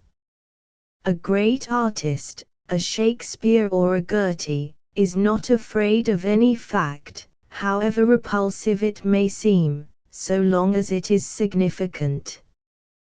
But it must be significant. Without sympathy and a severe criticism of details, the truly illuminating facts will be missed or lost in the heap. It is interesting to note that Zola himself recognizes this, and admits that he has been carried away by his delight and enthusiasm in attempting to vindicate for art the whole of nature. Whatever is really fine in Zola's work, La Faute de l'Abbé Mouret or the last chapters of Nana, is fine because the man of a formula is for a while subordinated to the artist. Zola may work as hard as he will in the cause of the formula, he remains, above all, a man of massive temperament and peculiarly strong individuality. That is the real secret of his influence. A youth, developed in the poverty and hunger of a garret on the outskirts of Paris, who was fascinated by the great city he has lovingly painted, as it was there spread out before him, in un page d'amour and condemned to see it only from the outside, here was material for that irony, unending and absolutely pitiless, that runs through the whole of the vast Rougon-Macquart drama of the world. He is an austere moralist, with no tenderness for human weakness, un tragique qui se fâche as he calls himself, a republican in spirit long before the republic was proclaimed, a hater of all hypocrisies and empty prettinesses and fine phrases and elegant circumlocutions, a fighting man ready to fight to the last, with rude weapons but in fair combat. He represents the revolt against the French Romantic movement, unimmued de rhétoriciens he calls it, which found its supreme incarnation in Victor Hugo. The 40 immortals may have laughed serenely, but when Zola declared that he was carrying on the classic tradition, he was not altogether wrong. The classic tradition of France is marked by a very vivid sense of life. It has a close grip of the practical and material side of things, a wholesome contempt for all pretense, and sometimes a certain rather rank savor of audacity. Zola will scarcely stand beside Rabelais and Montaigne and Molière. The artist in him is too much crushed by ideas, and he has altogether run too much to seed, but he is fighting on the same side, and he has been proved to possess one quality which leaves little more to be said: effectiveness. Whatever the value of his work, he has turned the tide of novel literature, wherever his influence has spread, from frivolous inanities to the painstaking study of the facts of human life. Whatever we may think for the moment, that is a very wholesome and altogether moral revolution. As for great art, that is neither here nor there. Shakespeare, Goethe, Flaubert, for such men the extremes of poetry and of realism are equally welcome. Tolstoy, it is clear, is more of a realist than a poet, but his realism is of the kind that grows naturally out of the experiences of a man who has lived a peculiarly full and varied life. It is life sur le vif, not studied from a garret window. Nothing is omitted, nothing is superfluous. The narrative seems to lead the narrator rather than the narrator it, and through all we catch perpetually what seems an almost accidental fragrance of poetry. See the account of the storm in the childhood, boyhood, and youth, or of the child in the raspberry bush, or of the mowing, or the horse race, in Anna Karenina, with their peculiar, intangible yet vivid reality. But these things, it may be said, are poetry, the effluence of some divine moment of life, the record of some unforgettable thrill of blood and brain. Compare, then, the account of a childbirth in Anna Karenina. There is an earlier and less successful attempt in War and Peace, with a similar scene which is the central episode in Zola's La Joie de Vivre. The latter, doubtless, is instructive from its fidelity. Every petty detail is coldly and minutely set forth. Its artistic value is difficult to estimate, it can scarcely be large. Zola presents the subject from the point of view of a disinterested and impossible spectator. In Tolstoy's scene we have frankly the husband's point of view. There is no room here for instructive demonstration of the mechanism of birth, of all its physical details and miseries. It is real life, but at such a moment real life is excitement, emotion, and the result is art. What, again, can be more unpromising than a novel about a remote historical war? But read War and Peace to see how lifelike, how vivid and fascinating, the narrative becomes in the hands of a man who has known the life of a soldier and all the chances of war. Tolstoy is not alone among Russian novelists in the character of his realism. Gogol's Dead Souls has something of the wholesome naturalism as well as of the broad art and the good-natured satire of Fielding. He is perpetually insisting on the importance to the artist of those little things which only seem little when narrated in a book, but which one finds very important in actual life.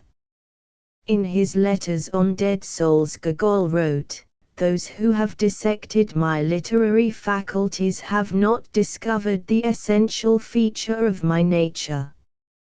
Pushkin alone perceived it." He always said that no author has been gifted like me to bring into relief the triviality of life, to describe all the platitude of a commonplace man, to make perceptible to all eyes the infinitely little things which escape our vision. That is my dominating faculty. Tourguenieff declared that the novel must cast aside all hypocrisy, sentimentality, and rhetoric for the simple yet nobler aim of becoming the history of life.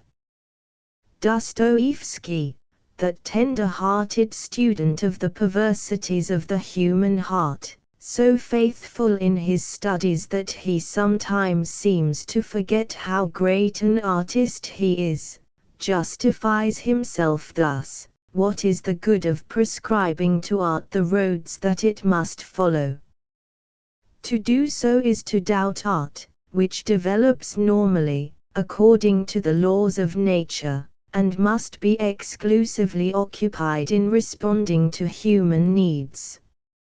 Art has always shown itself faithful to nature, and has marched with social progress. The ideal of beauty cannot perish in a healthy society. We must then give liberty to art, and leave her to herself. Have confidence in her, she will reach her end, and if she strays from the way she will soon reach it again. Society itself will be the guide.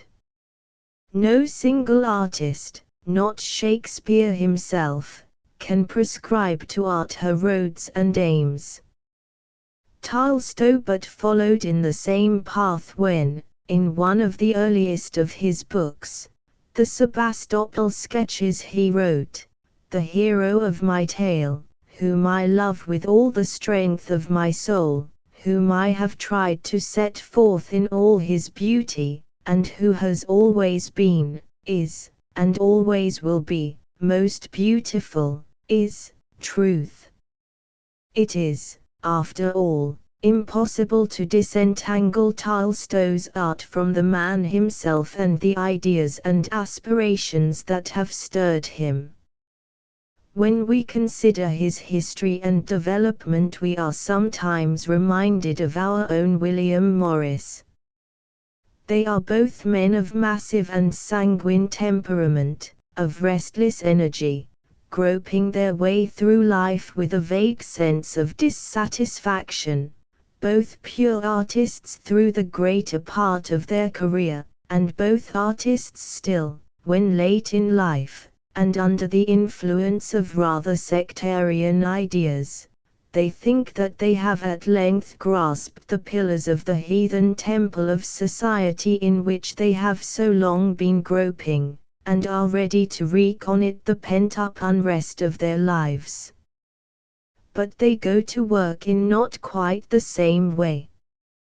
Both, it is true, having apparently passed through a very slight religious phase in early life, have had this experience in later life, and in both it has taken on a social character.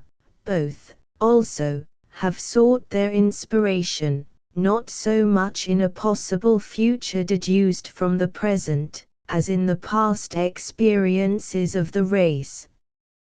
Tolstoy with his semi-Oriental quietism has returned to the rationalistic aspects of the social teaching of Jesus.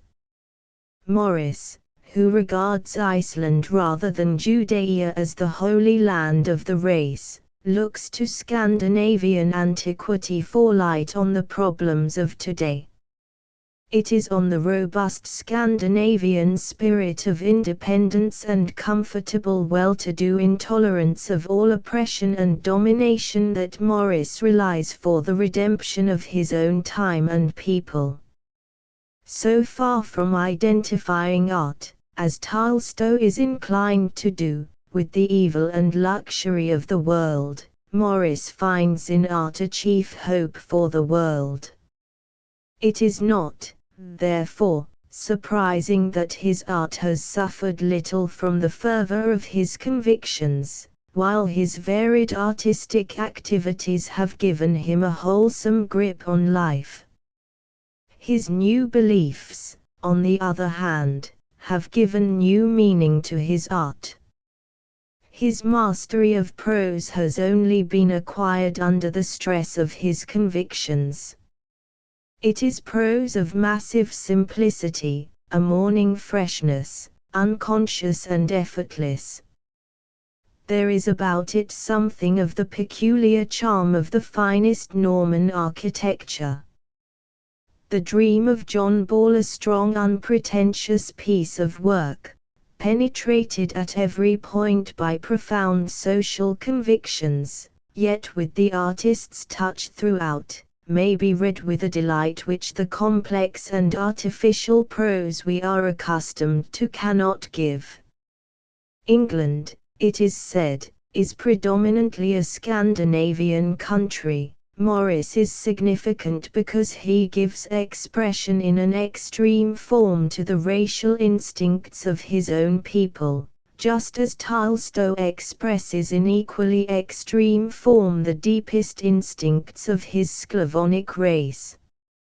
Against the Dream of John Ball we may place the work produced at the same time by the Russian's keener and more searching hand, The Dominion of Darkness. This somber and awful tragedy is a terribly real and merciless picture of the worst elements in peasant life, a picture of avarice and lust and murder. Only one pious, stuttering, incoherent mujik, whose employment is to clean out closets, appears as the representative of mercy and justice. So thick is the gloom that it seems the artistic effect would have been heightened if the concluding introduction of the officers of an external and official justice had been omitted, and the curtain had fallen on the tragic merriment of the wedding feast. The same intense earnestness taking, almost unconsciously, an artistic shape, reveals itself in the little stories of which in recent years Tolstoy has produced so many, some indeed comparatively ineffective, but others that are a fascinating combination of simplicity, realism, imaginative insight, brought to the service of social ideas. Such is What Men Live By, the story of the angel who disobeyed God, and was sent to earth to learn that it is only in appearance that men are kept alive through care for themselves, but that in reality they are kept alive through love. Tolstoy's voice is heard throughout the vast extent of Russia, not by the rich only, but by the peasant. That is why his significance is so great. Sometimes the religious censure prohibits his books, sometimes it allows them, in either case they are circulated. Published at a few halfpence, these little books are within the reach of the poorest, and Tolstoy gives free permission to anyone to reproduce or translate any of his books. His drama, The Dominion of Darkness, or When a Bird Lets Himself Be Caught by One Foot He Is Lost, was intended for the public who frequent the open-air theatres of Fez, and 80,000 copies were sold during the first week, although certainly not altogether among the audience he would have preferred. The stories for children are circulated in scores of editions of 20,000 copies each. Tolstoy has nothing to teach that he has not learned from peasants, and which thousands of peasants might not have taught him. He has used his character and genius as a sounding board to enable his voice to reach millions of persons, many of whom, even the most intelligent, are not aware that he is but repeating the lessons he has learned from unlettered mujiks. Now his voice has reached the countries of the West, and it sounds here far more unfamiliar than in a land so stirred by popular religious movements as Russia. My religion, that powerful argument ad hominem to the Christian from one who accepts both the letter and the spirit of Jesus's simplest and least questionable teaching, has had an especially large circulation in the West. Such a challenge has never before been scattered broadcast among the nations. What, one wonders, will be the outcome? To most people the simplicity of the challenger is a cause of astonishment. After the assassination of Alexander II, and the sentence on the assassins, Tolstoy wrote to the present Tsar imploring him not to begin his reign with judicial murder, and he was deeply and genuinely disappointed at the inevitable reception of his appeal. Count Tolstoy, the author of War and Peace and Anna Karenina, made the same mistake as the simple peasant Soutif. That little incident throws much light on his mental constitution. It is the attitude of a child, absorbed wholly in one thing at a time, unable to calculate the nature and the strength of opposing forces.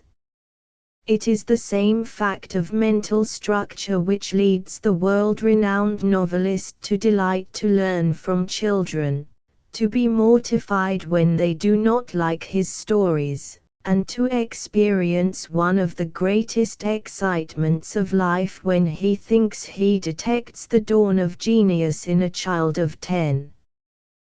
The same characteristic appears in his treatment of science. He had heard, he told Mr. Kennan, that a Russian scientist had completely demolished the Darwinian theory. In Life, one of his latest books, this tendency has carried him far away into a sterile and hopeless region of mystical phraseology. He dismisses scientific men briefly as the scribes. It has not occurred to him apparently that this book, Life, is a book of science. And, certainly, if science could produce nothing better than life, the language that Tolstoy uses regarding it were not one whit too strong. This childlike simplicity is not peculiar to Tolstoy, it is more or less the attitude of every true Russian, of the peasant who sets up the kingdom of heaven, as of the nihilist who thinks he can emancipate his country by destroying a few Tsars. It is a weakness that must often mean failure because it cannot estimate the strength of difficulties. At the same time it is a power. It is by this intense concentration on one desired object, this heroic inability to see opposition, that the highest achievement becomes possible. Whatever Tolstoy's limitations and failures of perception, those things which he believes he has seen he grasps with inexorable tenacity. The violence and misery of the world, that is a reality, he feels, which must be fought at all costs.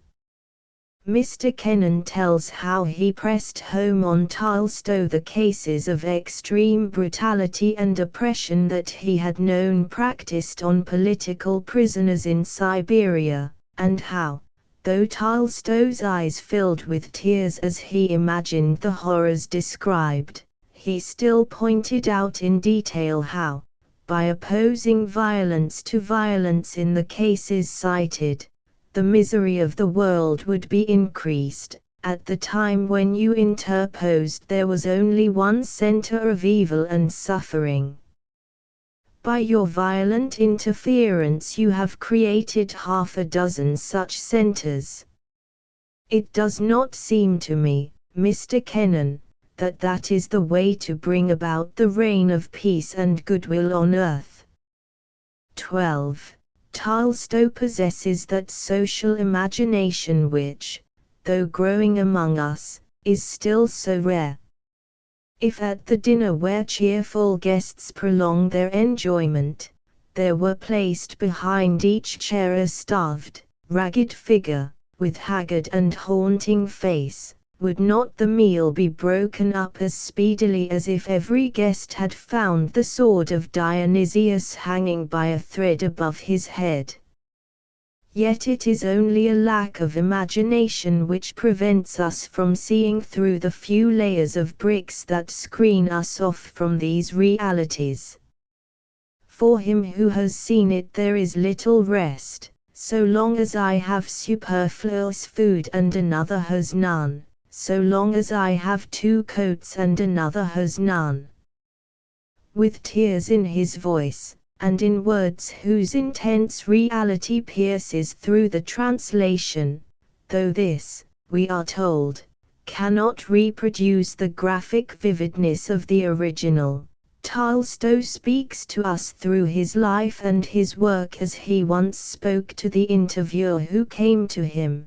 People say to me, well, Lev Nikolaevich, as far as preaching goes, you preach, but how about your practice?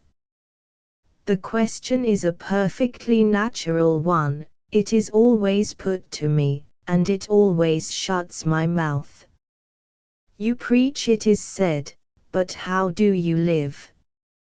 I can only reply that I do not preach, passionately as I desire to do so. I might preach through my actions, but my actions are bad. That which I say is not preaching, it is only my attempt to find out the meaning and the significance of life.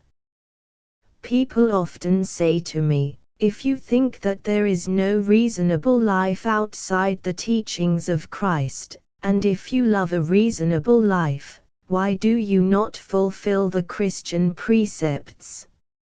I am guilty and blameworthy and contemptible because I do not fulfill them, but at the same time I say, not in justification, but in explanation, of my inconsistency, compare my previous life with the life I am now living, and you will see that I am trying to fulfill. I have not, it is true, fulfilled 1/80,000th part, and I am to blame for it, but it is not because I do not wish to fulfill all, but because I am unable. Teach me how to extricate myself from the meshes of temptation in which I am entangled, help me, and I will fulfill all. I wish and hope to do it even without help. Condemn me if you choose, I do that myself. But condemn me, and not the path which I am following, and which I point out to those who ask me where, in my opinion, the path is. If I know the road home, and if I go along it drunk, and staggering from side to side, does that prove that the road is not the right one? If it is not the right one, show me another. If I stagger and wander, come to my help, and support and guide me in the right path. Do not yourselves confuse and mislead me and then rejoice over it and cry, look at him. He says he is going home, and he is floundering into the swamp. You are not evil spirits from the swamp, you are also human beings, and you also are going home. You know that I am alone, you know that I cannot wish or intend to go into the swamp, then help me. My heart is breaking with despair because we have all lost the road, and while I struggle with all my strength to find it and keep in it, you, instead of pitying me when I go astray, cry triumphantly, see! He is in the swamp with us. Conclusion. Tolstoy brings us face to face with religion. If we think of it, every personality we have considered has brought us subtly in contact with that ineluctable shape. It is strange, men seek to be, or to seem, atheists, agnostics, cynics, pessimists. At the core of all these things lurks religion. We may find it in Diderot's mighty enthusiasm, in Heine's passionate cries, in Ibsen's gigantic faith in the future, in Whitman's not less gigantic faith in the present.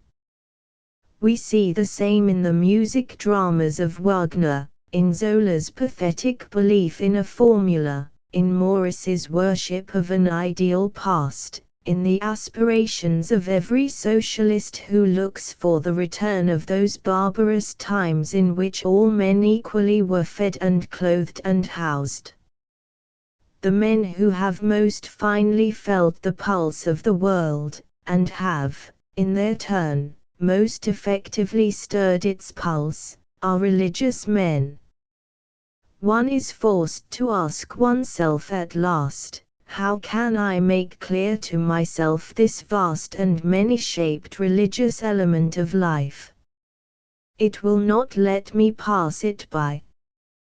Can I, without any attempt to theorize or to explain, reduce it to some common denominator, so that I may at least gain the satisfaction that comes of the clear and harmonious presentation of a complex fact?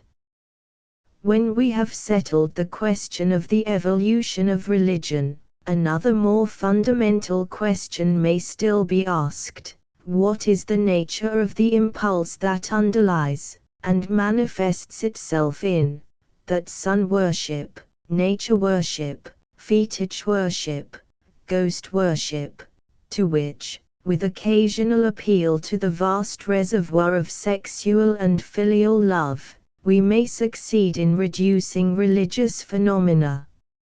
On the one hand, this impulse must begin to develop at least as early as the earliest appearance of worship. On the other hand, we cannot ascertain its distinctive characters unless we also examine and compare its more specialized forms. What is there in common between the religious attitude of the child of today, enfranchised from creeds, and that of, let us say, Lao Tzu, the child of a day that is 25 centuries old, or between these and the far more primitive adoration of the Dravidian for his cattle? If the vague term religion, which, as commonly used, contains at least three elements, moral, scientific, emotional, covers any distinct and persistent human impulse, what is the nature and scope of that impulse? I wish to represent to myself, as precisely and as broadly as may be, man's religious relation. When we look out into the universe, we see a vast medium, the world, gradually merging itself indistinctly in a practical infinite, and in the center a certain limited number of souls, souls like the theoretical atoms of the physicist, never under any circumstances touching. Let two souls approach ever so nearly, there is yet a subtle chasm, through which the unplumbed, salt, estranging sea still flows. These souls are made up essentially of mind and body. There can be no change of consciousness without a corresponding change in the vascular circulation. There can be no thrill of body in a soul without a correlated thrill of mind. Matter and mind in the soul are coextensive. When we speak of the spirit as ruling the body, or as yielding to it, we are, it must be remembered, using a traditional method of speech which had its origin in a more primitive theory, just as we still speak of sunrise. In the soul, the spiritual can no more be subordinated to the material, strictly speaking, than in water the oxygen be subordinated to the hydrogen. The old dispute for supremacy between mind and matter no longer has any significance. Both matter and mind are in the end equally unknown, extant in mysterium. The soul is born and then dies. What do we mean by birth and death? According to the old Hebrew conception, a spirit was created out of nothing and put into a mold of matter, and then at death again passed back into nothing. But today this conception is impossible. Ex nihilo nihil fit.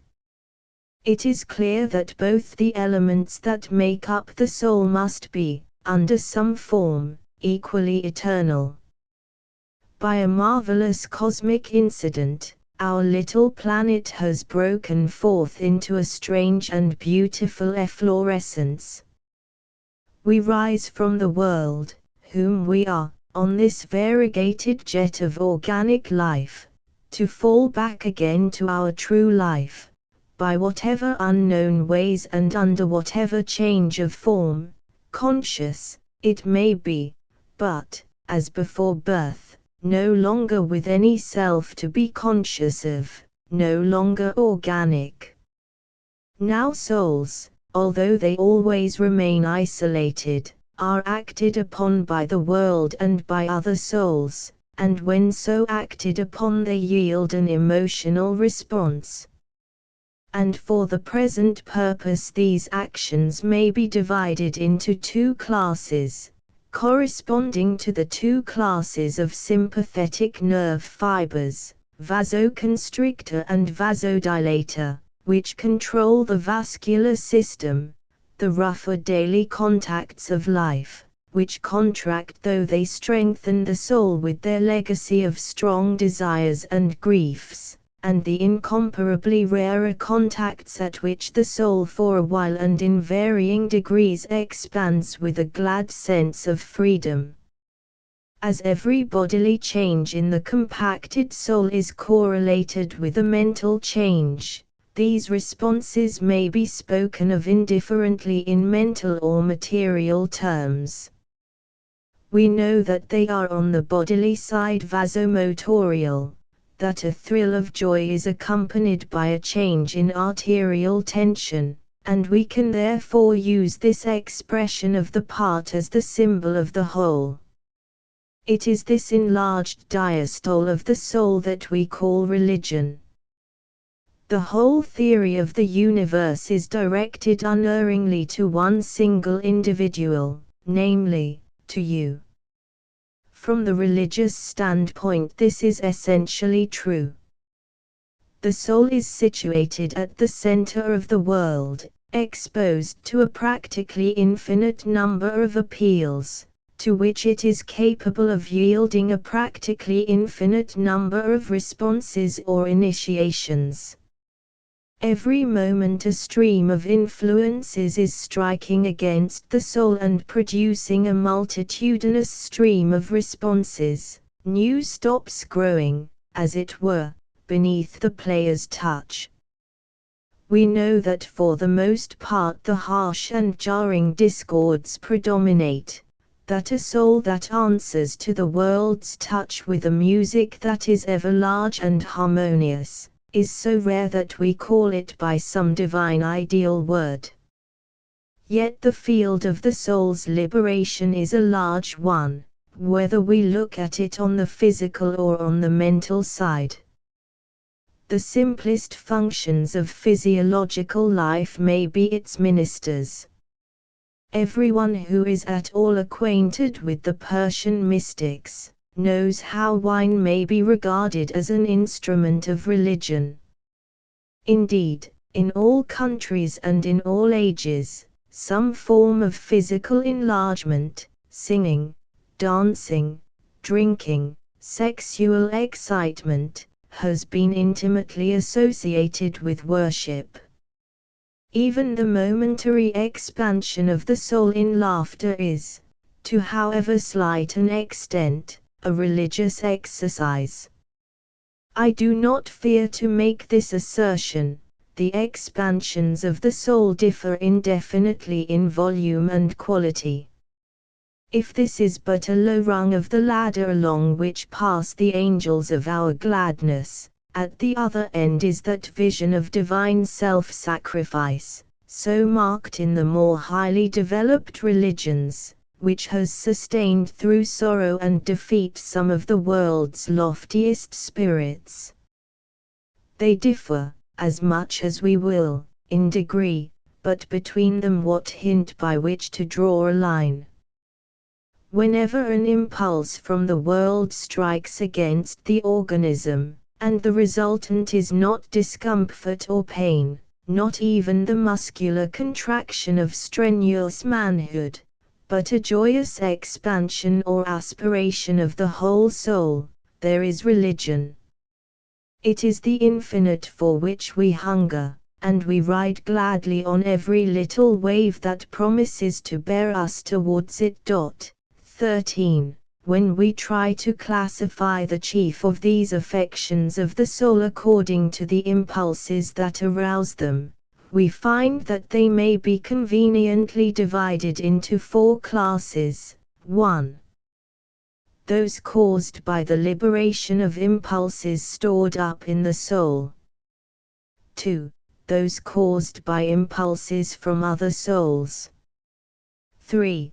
Those caused by impulses from the world, as distinct from souls. 4. Those caused by an intuition of union with the world. 1. Here we are, above all, concerned with art. It is not necessary here to distinguish between the emotion of the artist and that of him who merely follows the artist, passing his hand as it were over the other's work, and receiving, in a less degree it may be, the same emotion. We are all artists potentially. The secret of the charm of art is that it presents to us an external world which is manifestly of like nature with the soul. Non merita nom Dei creator, according to Tasso's saying, esse non ideo ed il poeta. The work of art, poem, statue, music, succeeds in being what every philosophy attempts to be. Neither change nor death can touch it, also it is immeasurable. We feel that we are in the presence of the infinite. No art has ever succeeded in embodying those visions of the infinite which are commonly regarded as specifically religious, so that even today we respond with a thrill of dilatation, as the old fragmentary art of Egypt in the ruined temples of the Thebaid. Greek art, also, is a manifestation of the infinite. We may lose ourselves among those subtle curves of man's or woman's body. A Gothic cathedral of the 13th century is an embodiment of the infinite world itself. The soul responds expansively to all these things. When that response is wanting, and the art therefore, however interesting, is not religious, as in the art of Pompeii and the Italian post-Raphaelite art, it will generally be found technically inferior. The subject, one may note, has little or nothing to do with the matter. A representation of God the Father rarely evokes any religious response. De Hoogh, by means of mere sunlight and the rubbish of a backyard, awakes in us an enlarging thrill of joy. In music the most indefinite and profound mysteries of the soul are revealed and placed outside us as a gracious and marvelous orb. The very secret of the soul is brought forth and set in the audible world. That is why no other art smites us with so powerfully religious an appeal as music. No other art tells us such old forgotten secrets about ourselves. Oh, what is this that knows the road I came? It is in the mightiest of all instincts, the primitive sexual traditions of the races before man was, that music is rooted. There are perhaps two instincts, a motor and a sensory, lying at the bottom of art and the delight in art. All the constructive instincts of living things, from bees and ants and worms and birds upwards, have gone to mold our delight in the fashioning of a whole, and in the contemplation of its fashion. The same process was carried on into human life. The primitive potter who took clay and wrought with her hands, and dinted with her nails, the cup or pot or jar, wrought it through long ages ever more lovely and perfect, embodying therein all that she knew of the earth's uses and saw of its beauty, and by a true instinct she called her work a living creature. The baskets that early men wove, and the weapons that they carved for themselves, and their rhythmical cries in war dance or worship, are part of a chain that presents itself again in Gothic cathedrals or Greek and Elizabethan dramas. Even stronger than this motor instinct of art is the sensory delight in beauty which has its root in the attraction of sex. Not indeed the only root. All the things in the world that give light and heat and food and shelter and help gather around themselves some garment of loveliness, and so become the stuff of art. The sun and the reindeer are among the very first things to which men tried to give artistic expression. But the sexual instinct is more poignant and overmastering, more ancient than any as a source of beauty. Color and song and strength and skill, such are the impressions that male and female have graved on each other's hearts in their moments of most intense emotional exaltation. Their reflections have been thrown on the whole world. When the youth awakes to find a woman is beautiful, he finds, to his amazement, that the world also is beautiful. Who can say in what lowly organism was stored the first of those impressions of beauty, the reflections of sexual emotion, to which all creators of beauty, whether in the form of the Venus of Milo, the Madonna di San Sisto, Chopin's music, Shelley's lyrics, can always appeal, certain of response. One might name finally as the highest, most complex summit of art reached in our own time, a summit on which art is revealed in its supreme religious form, Wagner's Parsifal. These things sprang from love, as surely as the world would have been well nigh barren of beauty had the sexual method of reproduction never replaced all others. Beauty is the child of love. The world, at least all in it worth living for, was the creation of love. Yet another art, more subtle and complex, has played a large part in the history of religion, the art of metaphysic. The savage finds religious gratification in the exercise of his coarser senses, in singing or dancing or drinking. The man of large and refined intellectual development, a Plato, a Spinoza, a Kant, finds it in philosophy. Such men, indeed, are few, but by force of intelligence they have been enabled to thrust their pictures of the world on inferior minds. Their arts have become articles.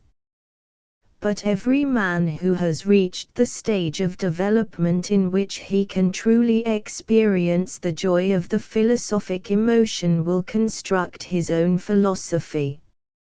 A philosophy is the house of the mind, and no two philosophies can be alike because no two minds are alike. But the emotion is the same, the emotion of expansive joy in a house not built with hands, in which the soul has made for herself a large and harmonious dwelling. 2. It is true that souls remain forever apart. The lover seeks to be absorbed altogether in the heaven of the loved personality, but in the end the heaven remains unsealed. Adfigunt avid corpus jungunt salivas orisit inspirant presens dentibus ora, nequiquam.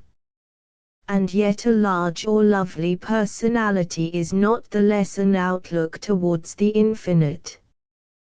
We cannot think of certain men of immense range or power or sweetness, Saint Francis, Leonardo, Napoleon, Darwin, without experiencing a movement of liberation.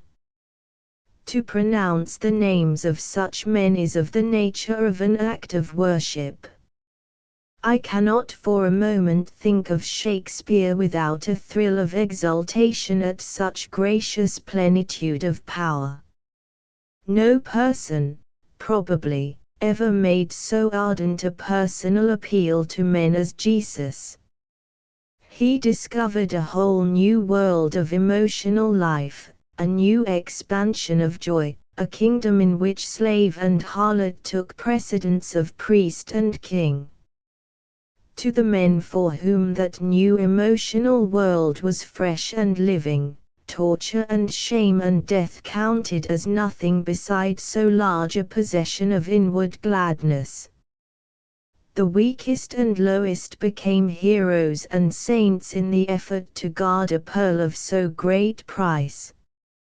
There are few more inspiring figures in the history of man than the white body of the slave girl Blandina, that hung from the stake day after day with the beasts in the amphitheatre at Lyons, torn and bleeding, yet, in star generosi cugestam athletae, with the undying cry on her lips, Christiana sum.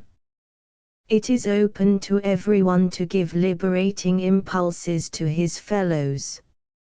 It is the distinction of Jesus that he has, for us, permanently expanded the bounds of individuality. We all breathe deeper and freer because of that semi-ideal carpenter's son. Fiat experimentum in corpore vili, said the physician in the old story, by the bedside of a wretched patient. Non est corpus tam vile pro quo mortuus ist Christus, unexpectedly returned the dying man. The charm of Jesus can never pass away when it is rightly apprehended. But it is not alone the large mystery of exceptional personalities which calls out this response. To certain finely tempered spirits no human thing is too mean to fail in making this emotional appeal. The chief religious significance of Walt Whitman lies in his revelation of the emotional value of the entire common human personality and all that belongs to it. The later Athenians, as also Goethe, placed above all things the harmonious development of the individual in its higher forms. It still remained to show the loveliness of the complete ordinary personality. Whitman's Song of Myself cannot in this respect be overestimated. 14. 3. There is a religion of science. It is rarer than has sometimes been supposed, and among men of science, probably, it is seldom found. Strauss's Old Faith and New is one of the chief attempts by a man of science to present the scientific attitude as food for the religious consciousness. The result is dreary in the extreme, in the end almost ludicrous. Herbert Spencer's attitude towards the unknowable is a distinct though faint approximation to the religious relationship. Positivism, with its quasi-scientific notions, was founded on a curiously narrow conception of the nature of religion, and its religious sterility is probably inevitable. The man of science has little to do with magnificent generalizations. He is concerned chiefly with the patient investigation of details. It is but rarely that he feels called upon, like Kepler or Newton, for any emotional response to the grandeur and uniformity of law. Yet to many this vision of universal law has come as a light moving over chaos, a glad new discovery of the vastness and yet the homeliness of the world. An aesthetic emotion is not necessarily religious, even within the field of inanimate nature. So also the elusive tints, the subtle perfumes of things, so far from liberating the soul, may excite a tormenting desire to grasp and appropriate what is so lovely and so intangible. Still, there is a distinct class of emotions aroused by nature which is of the religious order. A large expanse of air or sea or undulating land, or the placid infinity of the starlit sky, seems necessary to impart that enlarging and pacifying sense of nature alike to poets and peasants. Some sight or sound of nature, either habitually, or under some special conditions in the percipient, may strike upon the soul and liberate it at once from the bonds of commonplace actuality. Perhaps no modern man has better expressed the religious aspects of nature than Thoreau. Of the American wood thrush, Thoreau can rarely speak without using the language of religion. All that was ripest and fairest in the wilderness and the wild man is preserved and transmitted to us in the strain of the wood thrush. Whenever a man hears it, he is young, and nature is in her spring. Wherever he hears it, there is a new world and a free country, and the gates of heaven are not shut against him. Most other birds sing, from the level of my ordinary cheerful hours, a carol, but this bird never fails to speak to me out of an ether purer than that I breathe, of immortal vigor and beauty. Generally, however, this emotion appears to be associated, not so much with isolated beautiful objects, as with great vistas in which beauty may scarcely inhere, all waste and solitary places, where we taste the pleasure of believing what we see is boundless, as we wish our souls to be.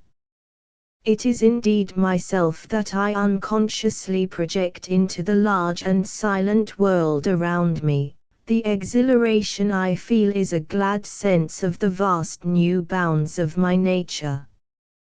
That is why, at the appearance of another human being, I sink back immediately into the limits of my own normal individuality. I am no longer conterminous with the world around me. I cannot absorb or control another individuality like my own. I become a self-conscious human being in the presence of another self-conscious human being. 4. The supreme expression of the religious consciousness lies always in an intuition of union with the world, under whatever abstract or concrete names the infinite not self may be hidden. The perpetual enunciation of this union has ever been the chief gladness of life. It comes in the guise of egoism, a complete renunciation of the limits of individuality, of all the desires and aims that seem to converge in the single personality, and a joyous acceptance of what has generally seemed an immense external will, now first dimly or clearly realized. In every age this intuition has found voice that has often grown wild and incoherent with the torrent of expansive emotion that impelled it. It is this intuition which is the emptiness of Laozi, the freedom from all aims that center in self. It is only by doing nothing that the kingdom can be made one's own. This is the great good news of the Upanishads. The Atman, the soul, may attain to a state of yoga, of union, with the Supreme Atman, free, henceforth, from doubts and desires which pass over it as water passes over the leaf of the lotus without wetting it, acting, henceforth, only as acts the potter's wheel when the potter has ceased to turn it. If I know that my own body is not mine, and yet that the whole earth is mine, and again that it is both mine and thine, no harm can happen then.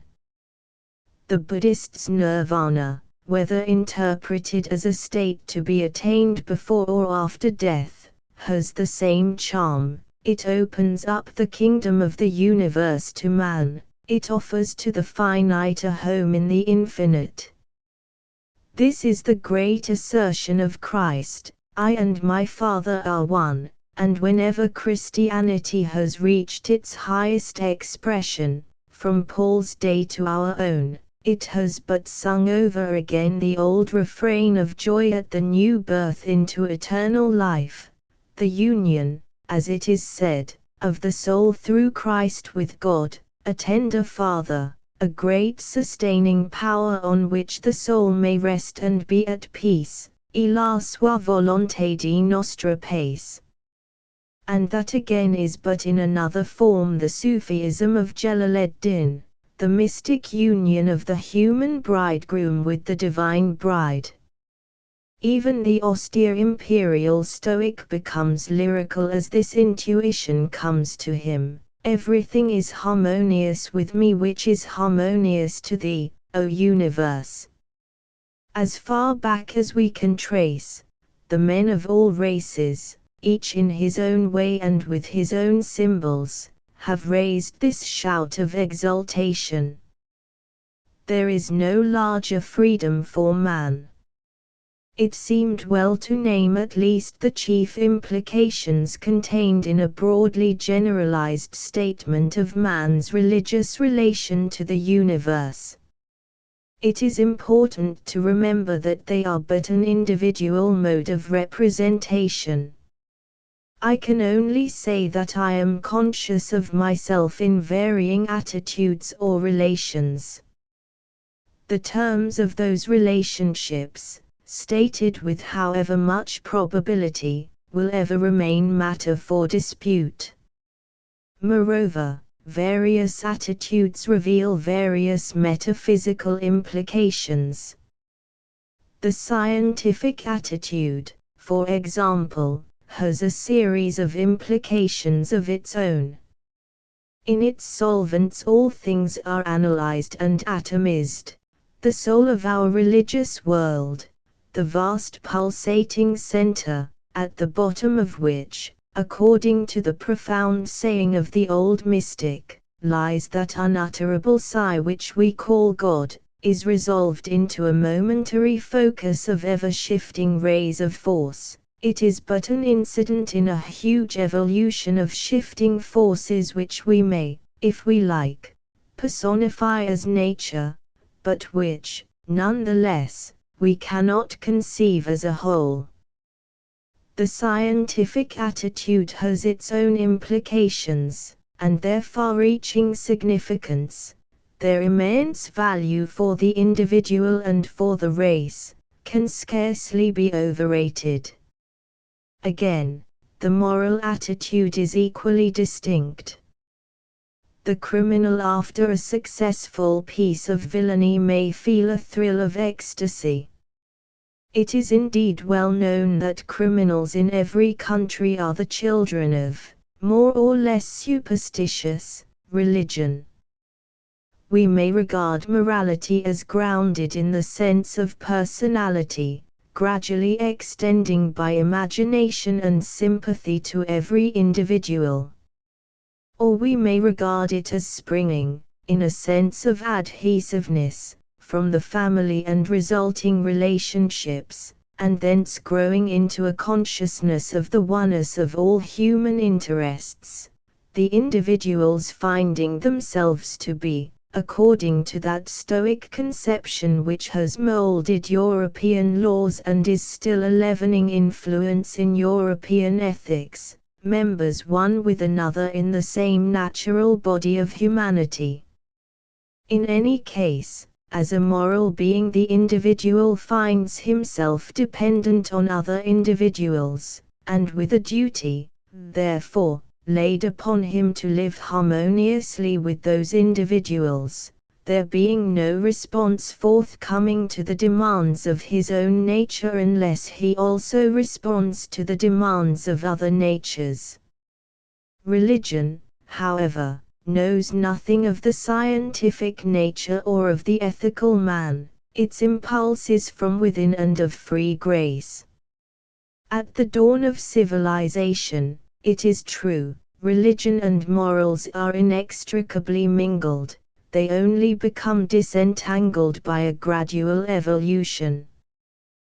The Toda who regards as sacred an ancient cattle bell is obeying an impulse of adoration whose foundation is, probably, largely ethical, for the bull is intimately connected with the beginnings of civilization.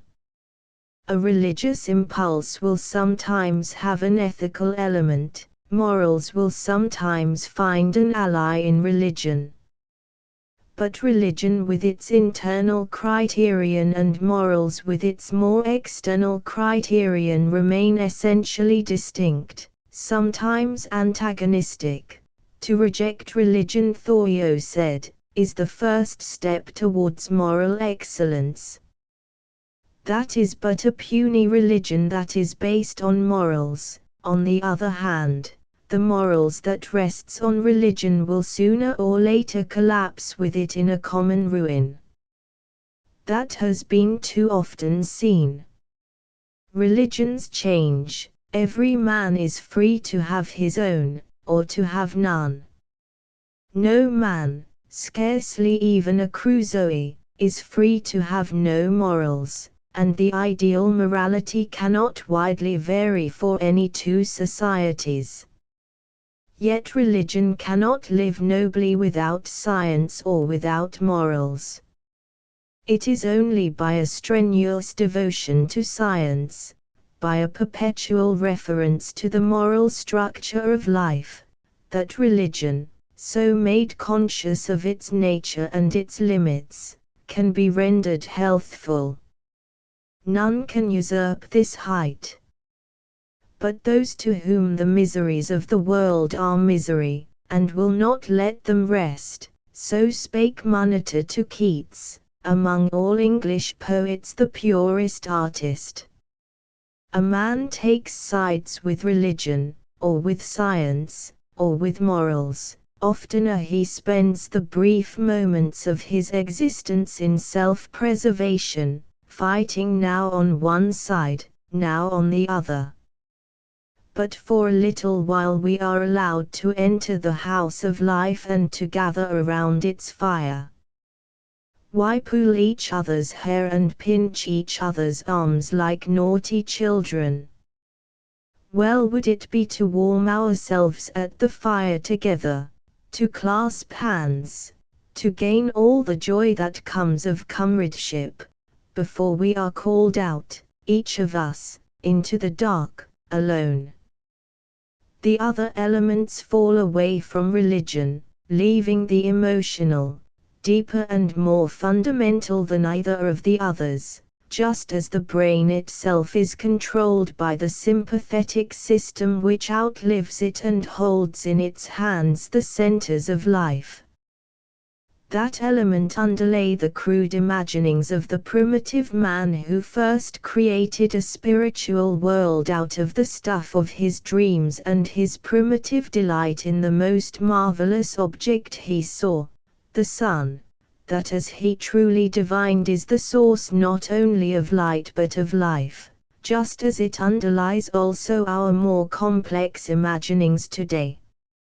In religion, we are appealing not to any narrow or superficial element of the man, but to something which is more primitive than the intellectual efflorescence of the brain, the central fire of life itself. Our supreme business in life, not as we made it, but as it was made for us when the world began, is to carry and to pass on as we received it, or better, the sacred lamp of organic being that we bear within us. Science and morals are subservient to the reproductive activity, that is why they are so imperative. The rest is what we will, play, art, consolation, in one word, religion. If religion is not science or morals, it is the sum of the unfettered expansive impulses of our being. Life has been defined as, even physically and chemically, attention. All our lives long we are struggling against that tension, but we can truly escape from it only by escaping from life itself. Religion is the stretching forth of our hands toward the illimitable. It is an intuition of the final deliverance, a halfway house on the road to that city which we name mysteriously death. The Walter Scott Press, Newcastle-on-Tyne. Press opinions on the New Spirit. It is easy to dislike his book, it is possible to dislike it furiously, but the book is so honest, so earnest, so stimulating in its tolerant but convinced unconventionality, that it claims for itself alike sincerity and seriousness in the reader. Mr. Ellis has produced a book which will be hotly discussed, no doubt, for it is nothing if not initiative, we might almost say revolutionary, but it is not a book to be disregarded. It has sincerity and it has power, and sincerity and power compel at least attention. Speaker. Mr. Havelock Ellis has discovered a new spirit. We have read him with care and patience, and we should be sorry to describe it, we only know that it is not intoxicating. Scott's Observer. Welcome is warmly due to this fresh, buoyant, and sincere volume of essays by Mr. Havelock Ellis. There are parts of the study of Heine which are not unworthy to be named, it is high praise, with Matthew Arnold's inimitable paper upon that writer, a paper almost as classic as Heine himself. The last word upon so suggestive and finished a piece of work ought to be one of ungrudging praise. Academy. Mr. Carlyle described, it seems to us, Mr. Havelock Ellis himself with great exactness in the person of a certain biographer of Voltaire, an inquiring, honest-hearted character, many of whose statements must have begun to astonish even himself. Mr. Ellis must be very inquiring, for we have seldom met with one who knows so many things that other people do not know. Athenaeum. Each of these essays is a thorough and well-considered piece of work, admirable in information, firm in grasp, stimulating in style, appreciative in matter, and the survey afforded is broad.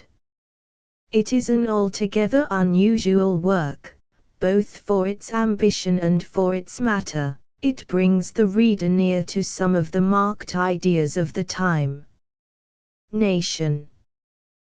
The points of the new spirit are its passion for getting things right in the matter of property and in the matter of true human worth. Daily news.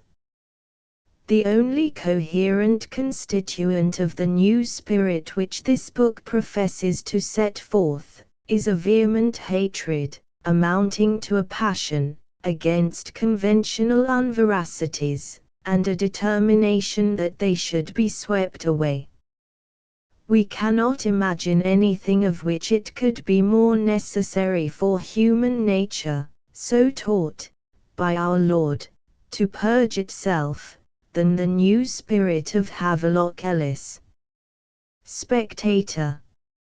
Mr. Havelock Ellis has written an interesting and significant book, which it is quite easy to ridicule, but which certainly deserves a fair hearing. Apparently these writers are chosen because they all agree in a hatred of shams, in looking facts in the face, and in demanding provision for the healthy satisfaction of animal wants. Mr. Ellis writes with force and insight, but, whether from brevity or want of caution, he leaves with regard to these subjects an impression which he would probably not himself desire to produce. Murray's Magazine. The concluding chapter, wherein Mr. Ellis expresses his own intimate thought and secret emotion, is one of the best utterances of the new spirit which we have ever read. Echo. Un volume de haute critique littéraire qui rappelle le style fort et la méthode stricte de Hennequin. Mercure de France. A more foolish, unwholesome, perverted piece of sentimental cant we have never wasted our time over. World. Excellent examples of appreciative criticism of an exceedingly interesting series of authors, of whom everyone ought to know at least as much as Mr. Ellis here tells us so freshly and vivaciously. Scottish Leader. We only refer to this unpleasant compilation of cool impudence and effrontery to warn our readers against it. Dundee Advertiser. Beautiful both in thought and expression.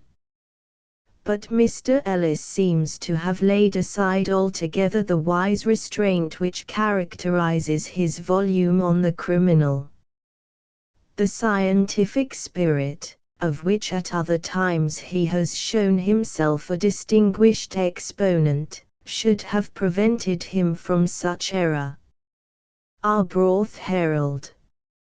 Ardent, enthusiastic, and eloquent.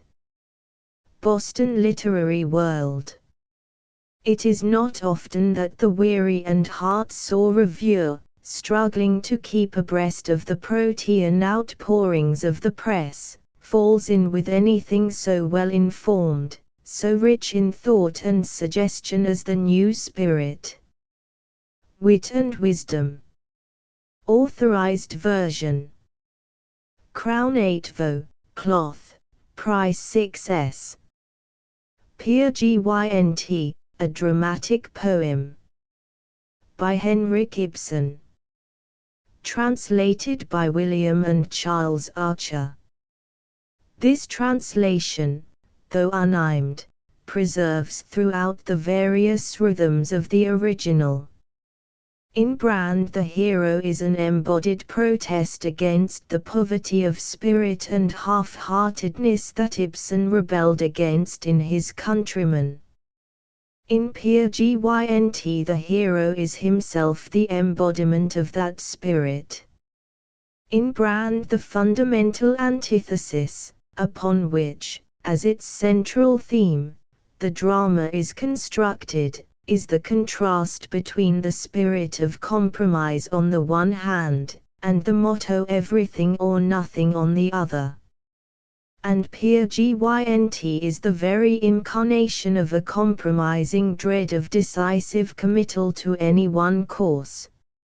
In Brand, the problem of self-realization and the relation of the individual to his surroundings is obscurely struggling for recognition, and in Pure Gynt it becomes the formal theme upon which all the fantastic variations of the drama are built up. In both plays alike, the problems of heredity and the influence of early surroundings are more than touched upon, and both alike culminate in the doctrine that the only redeeming power on earth or in heaven is the power of love. Mr. P. H. Wicksteed. Foolscap 8 vo, cloth, price 3s. 6d. The Inspector General, or Revizor. A Russian Comedy. By Nikolai Vasilievich Gogol. Translated from the original Russian, with introduction and notes, by A. Sykes, B.A., Trinity College, Cambridge. Though one of the most brilliant and characteristic of Gogol's works, and well known on the continent, the present is the first translation of his Revisor, or Inspector General, which has appeared in English. A satire on Russian administrative functionaries, the Revisor is a comedy marked by continuous gaiety and invention, full of situation, each development of the story accentuating the satire and emphasizing the characterization, the whole play being instinct with life and interest. Every here and there occurs the note of caprice, of knived, of unexpected fancy, characteristically Russian. The present translation will be found to be admirably fluent, idiomatic, and effective. New Illustrated Edition. In one volume. Price 3s. 6d. Count Tolstoy's masterpiece, Anna Karenina. With 10 illustrations by Paul Frenzani. As you read on you say, not, this is like life, but, this is life.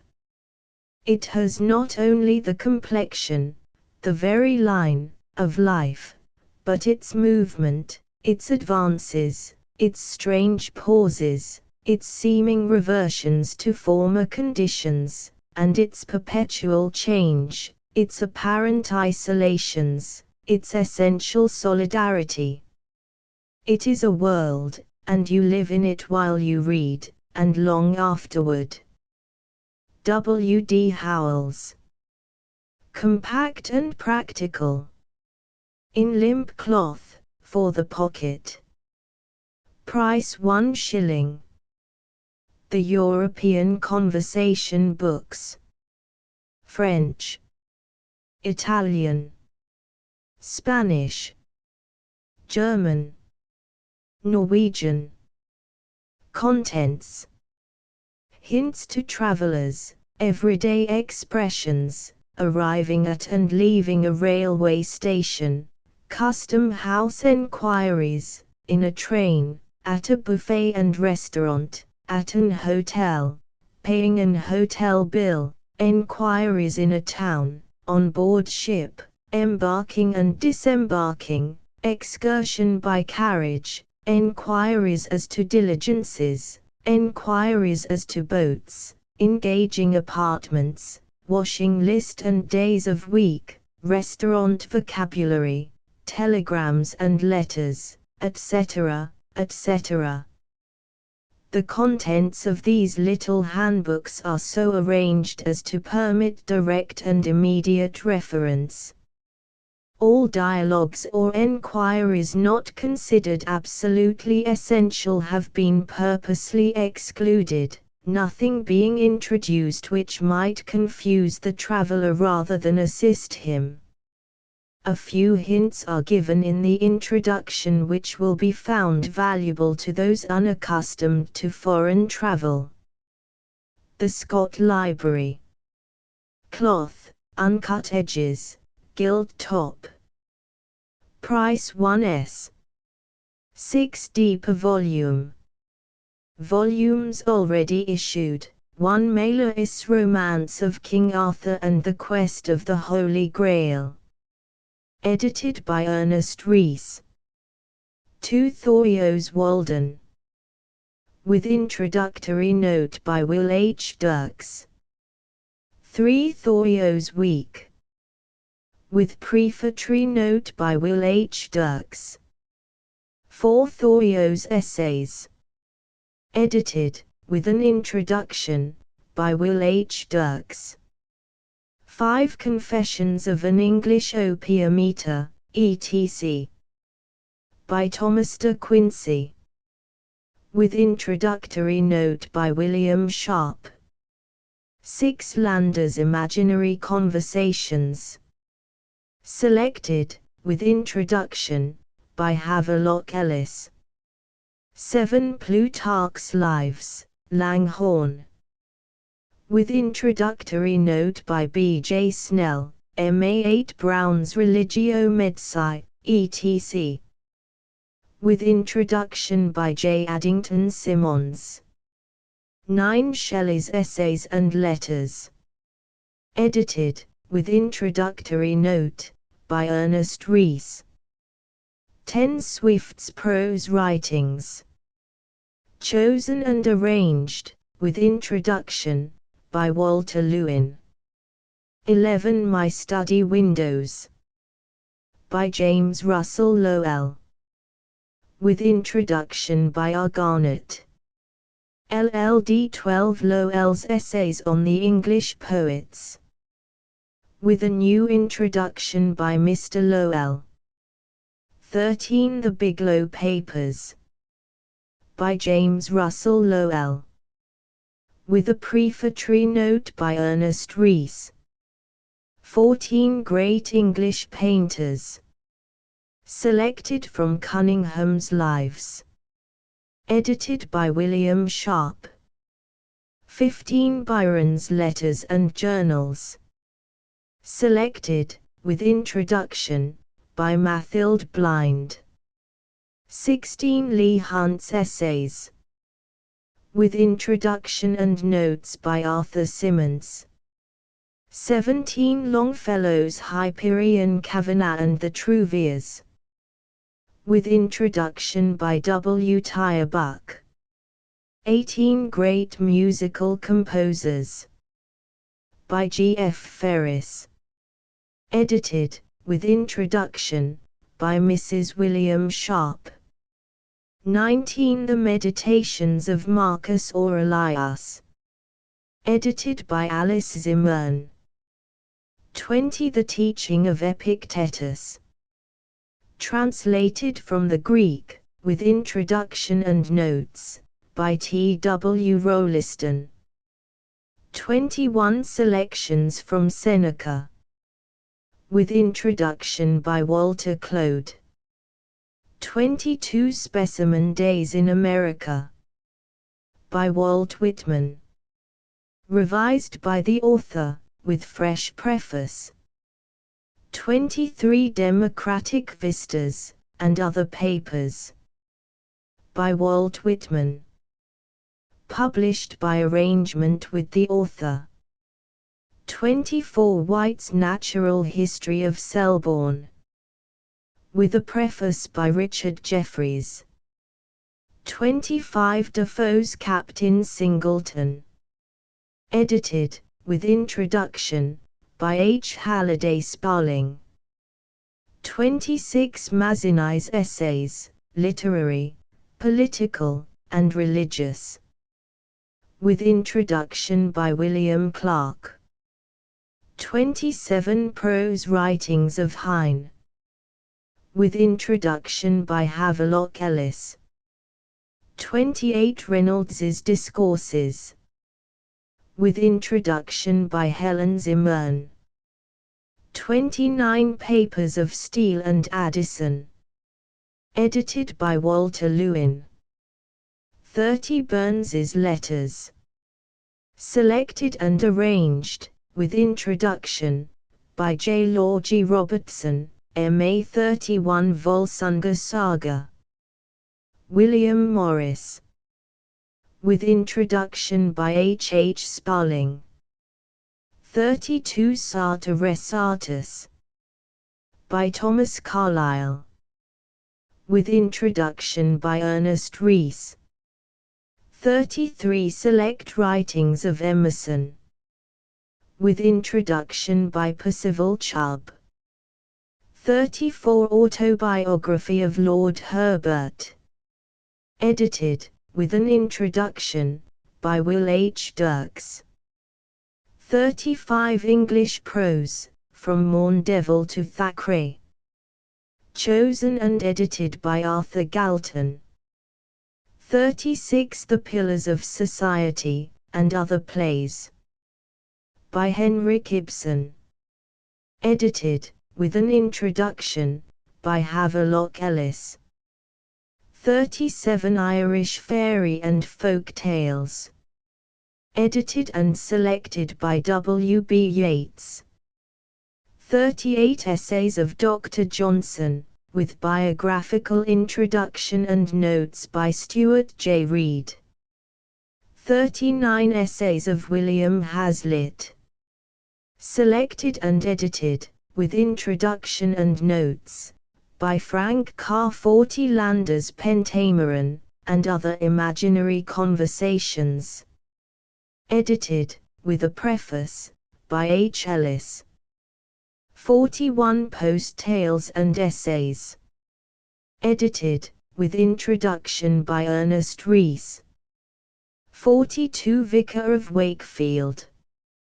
By Oliver Goldsmith. Edited, with preface, by Ernest Rhys. 43 Political Orations, from Wentworth to Macaulay.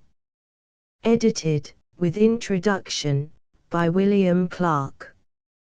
44 The Autocrat of the Breakfast Table. By Oliver Wendell Holmes. 45 The Poet at the Breakfast Table. By Oliver Wendell Holmes. 46 The Professor at the Breakfast Table. By Oliver Wendell Holmes. 47 Lord Chesterfield's Letters to his Son. Selected, with introduction, by Charles Sale. 48 Stories from Carlton. Selected, with introduction, by W. Yeats. 49 Jane Eyre. By Charlotte Brontë. Edited by Clement K. Shorter. 50 Elizabethan England. Edited by Lothrop Withington, with a preface by Dr. Fernie Val. 51 The Prose Writings of Thomas Davis. Edited by T. W. Roliston. 52 Spence's Anecdotes. A Selection. Edited with an introduction and notes, by John Underhill. 53 More's Utopia, and Life of Edward V. Edited, with an introduction, by Maurice Adams. 54 Sadie's Gulistan, or Flower Garden. Translated, with an essay, by James Ross. 55 English Fairy and Folk Tales. Edited by E. Sidney Hartland. 56 Northern Studies. By Edmund Goss. With a note by Ernest Rhys.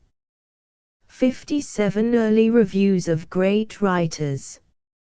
Edited by E. Stevenson. 58 Aristotle's Ethics. With George Henry Lewis's essay on Aristotle prefixed. 59 Landor's Pericles and Aspasia. Edited, with an introduction, by Havelock Ellis. 60 Annals of Tacitus. Thomas Gordon's translation. Edited, with an introduction, by Arthur Galton. 61 Essays of Elia. By Charles Lamb. Edited, with an introduction, by Ernest Rhys. 62 Balzac's Shorter Stories. Translated by William Wilson and the Count Stenbock. 63 Comedies of de Musset. Edited, with an introductory note, by SLGWYNN. 64 Coral Reefs. By Charles Darwin. Edited, with an introduction, by Dr. J. W. Williams. 65 Sheridan's Plays.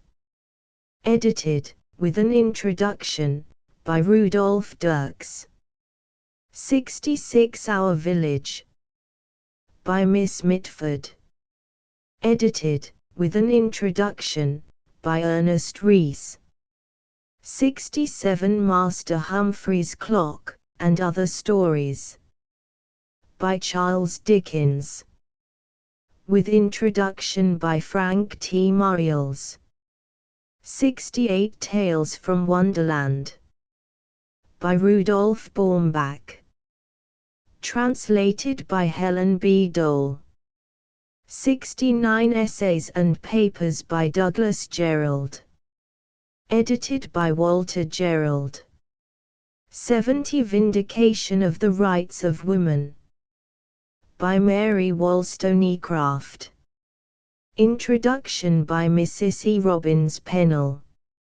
71 The Athenian Oracle. A Selection. Edited by John Underhill, with prefatory note by Walter Besant. 72 Essays of Saint Beuve. Translated and edited, with an introduction, by Elizabeth Lee. 73 Selections from Plato. From the translation of Sydenham and Taylor. Edited by T. W. Roliston. 74 Hein's Italian Travel Sketches, etc. Translated by Elizabeth A. Sharp. With an introduction from the French of Théophile Gautier. 75 Schiller's Maid of Orleans. Translated, with an introduction, by Major General Patrick Maxwell. 76 Selections from Sidney Smith. Edited, with an introduction, by Ernest Rhys.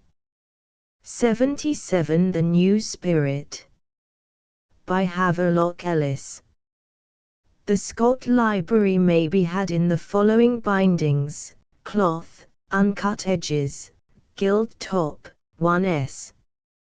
6d. Half Morocco, gilt top, antique, red roan, gilt edges, etc. Great Writers. A new series of critical biographies. Edited by Professor E. S. Robertson and Frank T. Muriels. A complete bibliography to each volume, by J. P. Anderson, British Museum, London. Cloth, uncut edges, gilt top. Price 1/6. Volumes already issued. Life of Longfellow. By Professor Eric S. Robertson. A most readable little work. Liverpool Mercury. Life of Coleridge. By Hall Caine.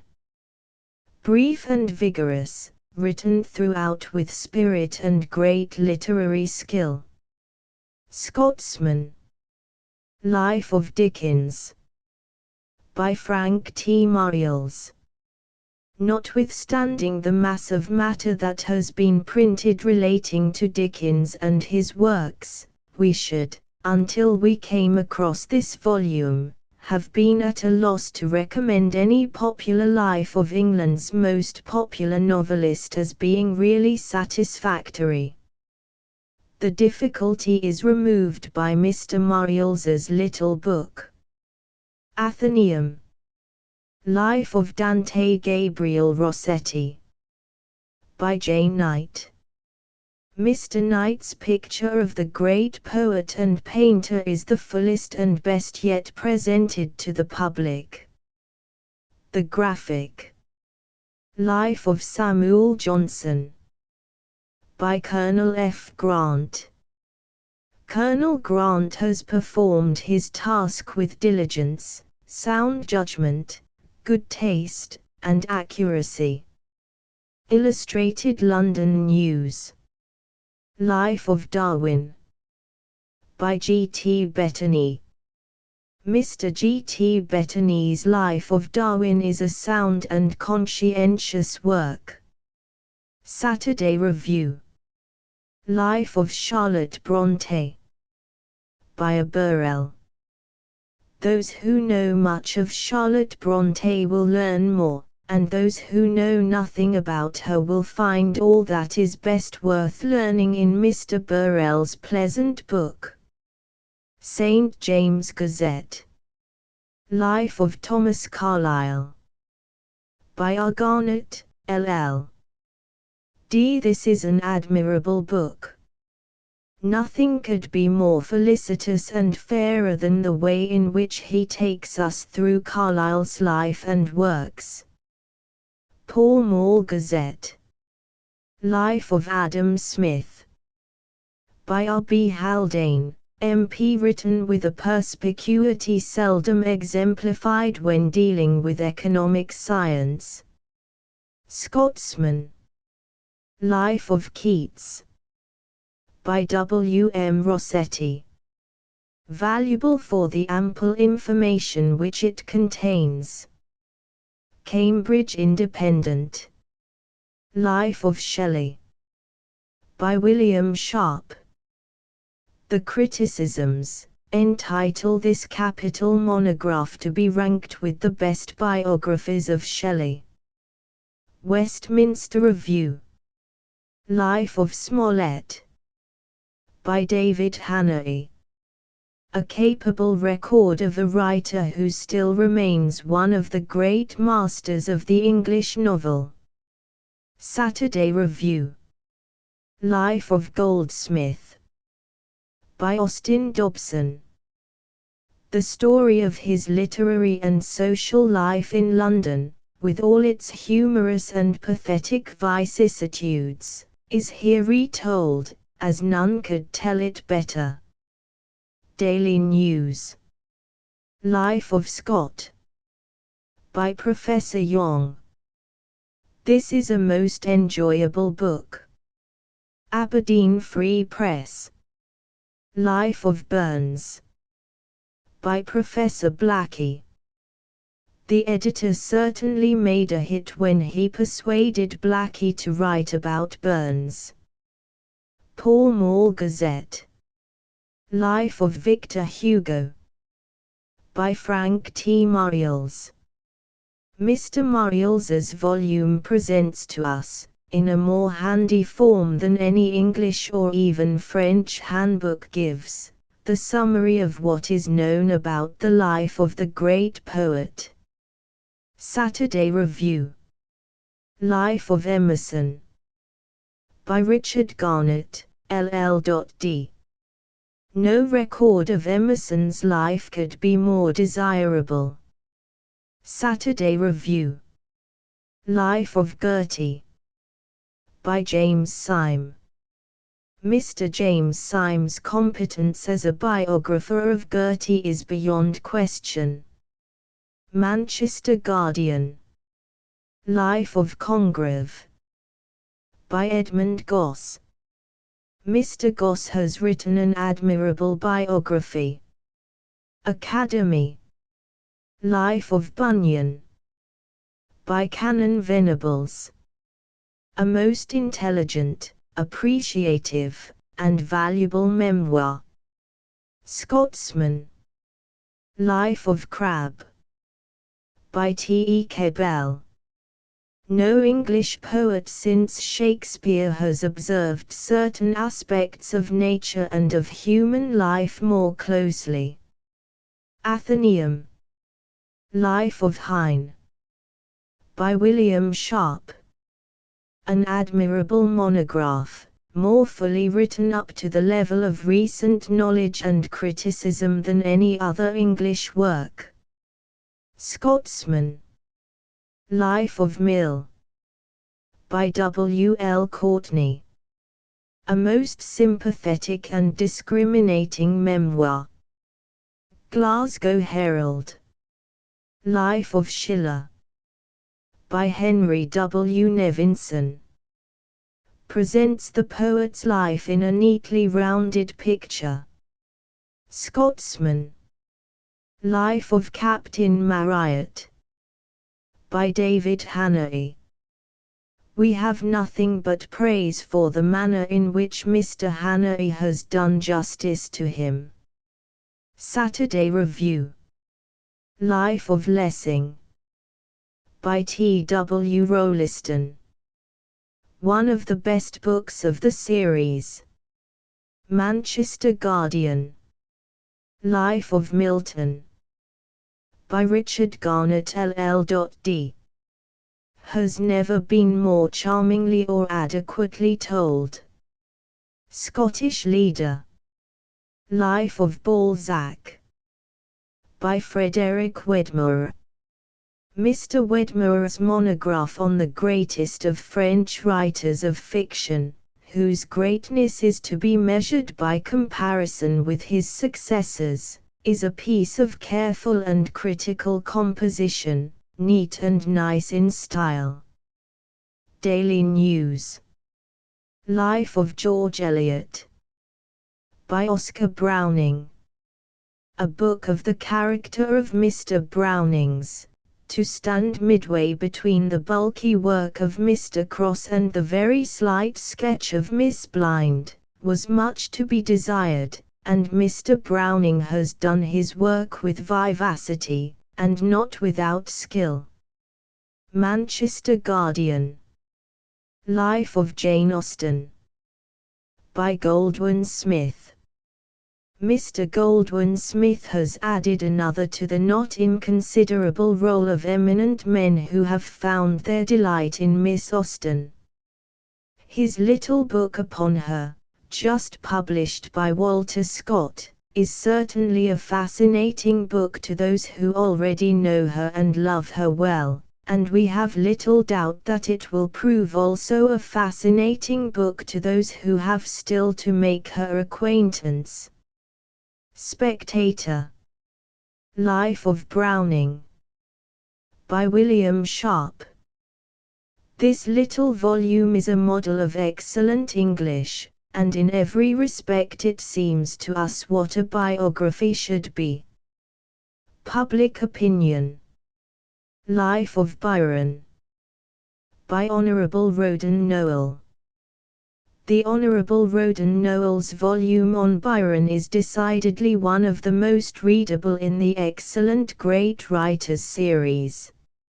Scottish Leader. Life of Hawthorne by Moncure Conway.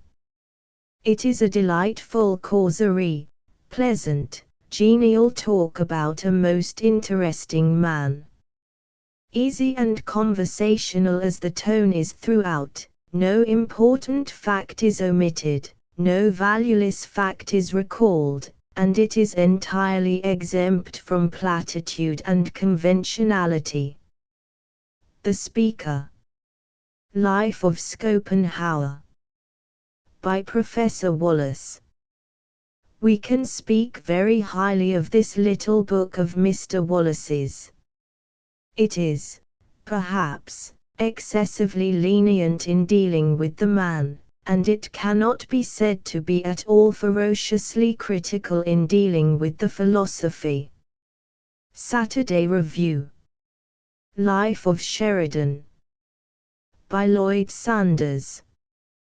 To say that Mr. Lloyd Sanders, in this little volume, has produced the best existing memoir of Sheridan, is really to award much fainter praise than the work deserves. Manchester Examiner. Life of Thackeray. By Herman Marival and F. T. Muriels. The monograph just published is well worth reading, and the book, with its excellent bibliography, is one which neither the student nor the general reader can well afford to miss. Pall Mall Gazette. Life of Servants. By W. E. Watts. We can commend this book as a worthy addition to the useful series to which it belongs. London Daily Chronicle. Life of Voltaire. By Francis Espinus. Library edition of Great Writers Demi-8vo, 2s. 6d. The Novelty of the Season. Selected 3 vol. Sets in new brocade binding. 6s per set, in shell case to match. The following sets can be obtained: Poems of Wordsworth, Keats, Shelley, Longfellow, Whittier, Emerson, Hogg, Alan Ramsay, Scottish minor poets, Shakespeare, Ben Jonson, Marlowe. Sonnets of this century. Sonnets of Europe. American sonnets. Heine, Gertie, Hugo, Coleridge, Southey, Cowper. Border ballads. Jacobite songs. Ossian. Cavalier poets. Love lyrics. Herrick. Christian Year. Imitation of Christ. Herbert. American humorous verse. English humorous verse. Ballades and rondeaus. Early English poetry. Chaucer. Spenser. Horace. Greek anthology. Landor. Goldsmith. Moore. Irish minstrelsy. Women poets. Children of poets. Sea music. Preed. Hunt and Hood. Doble. Meredith. Marston. Love letters. Selected 2-volume sets in new brocade binding. 4s per set, in shell case to match. Scott, Lady of the Lake, etc. Scott, Marmion, etc. Burns, Songs. Burns, Poems. Byron, Don Juan, etc. Byron, Miscellaneous. Milton, Paradise Lost. Milton, Paradise Regained, etc. Selected 3 vol. Sets in new brocade binding. 6s per set, in shell case to match. D. W. Holmes series, Autocrat of the Breakfast Table. The Professor at the Breakfast Table. The Poet at the Breakfast Table. Landor series, Lander's Imaginary Conversations. Pentameron. Pericles and Aspasia. 3 English essayists, Essays of Elia. Essays of Leigh Hunt. Essays of William Hazlitt. 3 classical moralists, Meditations of Marcus Aurelius. Teaching of Epictetus. Morals of Seneca. Walden series, Thoreau's Walden, Thoreau's Week, Thoreau's Essays, Famous Letters, Letters of Burns, Letters of Byron, Letters of Shelley, Lowell Series, My Study Windows, The English Poets, The Biglow Papers, Crown 8vo, about 350 pp. Each, cloth cover, 2s. 6d per volume. Half-polished Morocco, gilt top, 5s. Count Tolstoy's works. The following volumes are already issued, a Russian proprietor. The Cossacks, Ivan Ilyich, and Other Stories. My Religion, Life, My Confession, Childhood, Boyhood, Youth, The Physiology of War, Anna Karenina 3s. 6d What to Do, War and Peace, 4 vols. The Long Exile, and Other Stories for Children, Sevastopol, The Kreutzer Sonata, and Family Happiness. Uniform with the above. Impressions of Russia, by Dr. Georg Brands. Ibsen's famous prose dramas, edited by William Archer. Complete in 5 vols. Crown 8vo, cloth, price 3/6 each. Set of 5 vols, in case, 17/6, in half Morocco, in case, 32/6. We seem at last to be shown men and women as they are, and at first it is more than we can endure. All Ibsen's characters speak and act as if they were hypnotized, and under their creator's imperious demand to reveal themselves. There never was such a mirror held up to nature before, it is too terrible. Yet we must return to Ibsen, with his remorseless surgery, his remorseless electric light, until we, too, have grown strong and learned to face the naked, if necessary, the flayed and bleeding, reality. Speaker, London. Volume I. Doll's House, The League of Youth and the Pillars of Society. With portrait of the author, and biographical introduction by William Archer. Volume 2. Ghosts, an Enemy of the People and the Wild Duck. With an introductory note. Volume 3.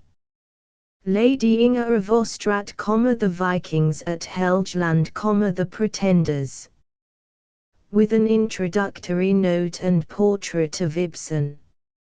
Volume 4. Emperor and Galilean. With an introductory note by William Archer. Volume V. Rosmersholm, The Lady from the Sea, Hedda Gabler. Translated by William Archer. With an introductory note. The sequence of the plays in each volume is chronological. The complete set of volumes comprising the dramas thus presents them in chronological order.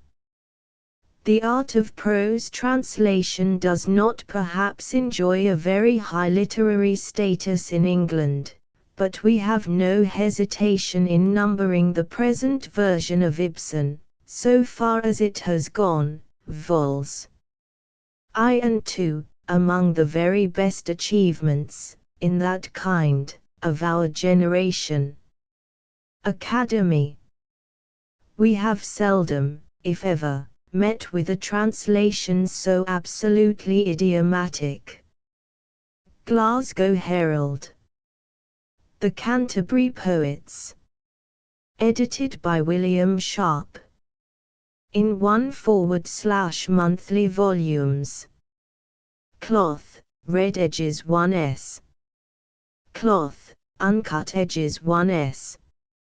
Red roan, gilt edges, 2s. 6D pad. Morocco, gilt edges, 5s. The Christian Year by the Reverend John Keble. Coleridge, edited by Joseph Skipsey. Longfellow, edited by Eva Hope. Campbell, edited by John Hogben. Shelley, edited by Joseph Skipsey. Wordsworth, edited by A. J. Symington. Blake, edited by Joseph Skipsey. Whittier, edited by Eva Hope. Poe, edited by Joseph Skipsey. Chatterton, edited by John Richmond. Burns. Poems, edited by Joseph Skipsey. Burns. Songs, edited by Joseph Skipsey. Marlowe, edited by Percy E. Pinkerton. Keats, edited by John Hogben. Herbert, edited by Ernest Rhys. Hugo, translated by Dean Carrington. Cowper, edited by Eva Hope. Shakespeare's Poems, etc. Edited by William Sharp. Emerson, edited by Walter Lewin. Sonnets of this Century, edited by William Sharp. Whitman, edited by Ernest Rhys. Scott. Marmion, etc. edited by William Sharp. Scott. Lady of the Lake, etc. edited by William Sharp. Praed, edited by Frederick Cooper. Hogg, edited by his daughter, Mrs. Garden. Goldsmith, edited by William Tyre Buck. Love Letters, etc. by Eric Mackay. Spenser, edited by Honorable Roden Noel. Children of the Poets, edited by Eric S. Robertson. Jonson, edited by J. Addington Symonds. Byron, 2 vols. Edited by Mathilde Blind. The Sonnets of Europe, edited by S. Waddington. Ramsay, edited by J. Law G. Robertson. Dobell, edited by Mrs. Doble. Days of the Year with introduction by William Sharp. Pope, edited by John Hogben. Heine, edited by Mrs. Croecker. Beaumont and Fletcher, edited by John S. Fletcher.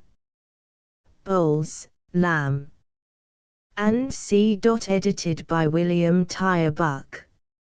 Early English Poetry, edited by H. Macaulay Fitzgibbon. CMUSIC, edited by Mrs. Sharp. Herrick, edited by Ernest Rhys. Ballads and Rondeaus, edited by J. Gleason White. Irish Minstrelsy, edited by H. Halliday Sparling. Milton's Paradise Lost, edited by J. Bradshaw, M.A., LL.D. Jacobite Ballads, edited by G. S. Macquoid. Australian Ballads, edited by D. B. W. Sladen. Bamore, edited by John Dorian. Border Ballads, edited by Graham R. Thomson. Songtide by Philip Book Marston. Odes of Hoace translations by Sir Stephen de Vere, BTOSSIAN edited by George Eyre Todd. Elfin Music edited by Arthur Edward Waite. Southey edited by Sidney R. Thompson. Chaucer edited by Frederick Noel Paton. Poems of Wild Life edited by Charles G. D. Roberts. M.A. Paradise Regained edited by J. Bradshaw, M.A., LL.D. Crabbe edited by E. Lamplough. Dora Greenwell edited by William Dorling.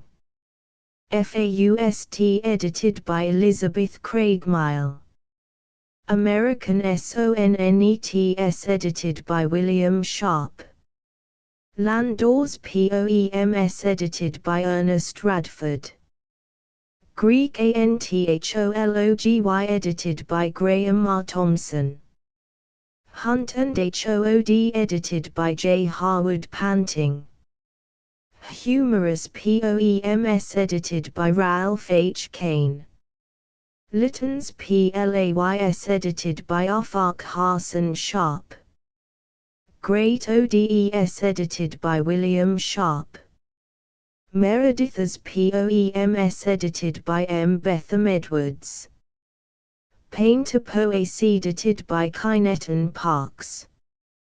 Women Poets edited by Mrs. Sharp. Love Lyrics edited by Percy Hulberd. American Humorous Verse edited by James Barr. Minor Scotch Lyrics edited by Sir George Douglas. Cavalier Lists edited by Will H. Dirks. German Ballads edited by Elizabeth Craigmile. Songs of Banger translated by William Toynbee. Poems of the Hun Roden Noel. With an introduction by Robert Buchanan. Quarto, cloth elegant, gilt edges, emblematic design on cover, 6s. May also be had in a variety of fancy bindings. The Music of the Poets, a Musician's Birthday Book. Edited by Eleanor D. Esther Keeling.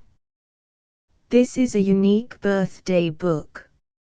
Against each date are given the names of musicians whose birthday it is, together with a verse quotation appropriate to the character of their different compositions or performances. A special feature of the book consists in the reproduction in facsimile of autographs, and autographic music, of living composers. 3 sonnets by Mr. Theodore Watts, on the Fausts of Berlioz, Schumann, and Gounod, have been written specially for this volume. It is illustrated with designs of various musical instruments, etc., autographs of Rubinstein, Dvorak, Grieg, Mackenzie, Villiers Stanford, etc., etc. To musical amateurs, this will certainly prove the most attractive birthday book ever published. Manchester Guardian. One of those happy ideas that seems to have been yearning for fulfillment. The book ought to have a place on every music stand. Scottish Leader. London, Walter Scott, 24 Warwick Lane, Paternoster Row. Footnotes. 1. The detailed analysis of the elements which women, by the facts of their constitution, must bring to the organization of life, cannot be entered into in this volume. I hope to deal with it in part elsewhere. 2. The handsome edition of Diderot's oeuvre in some 20 volumes, edited by Assart and Tourneux, contains nearly a fourth of previously unpublished material, much of considerable interest. The centenaire edition of his overtures is comprised in one moderate-sized volume, includes all that most people need read of Diderot's works, and is, on the whole, a most varied and judicious selection, made by such competent editors as Letonio, Lefevre, Guyot, Viron, and see Mr. Morley's well-known work on Diderot, and the encyclopedists has done more than anything else to create an intelligent English interest in the matter. 3. Timid and awkward in his own cause, says Meister elsewhere, he was scarcely ever so in that of others. 4. C'est la Bible. Plus cute out autre livre, a well-known French critic wrote, qui a facon le génie poétique de Heine, en lui donnant sa forme et sa couleur.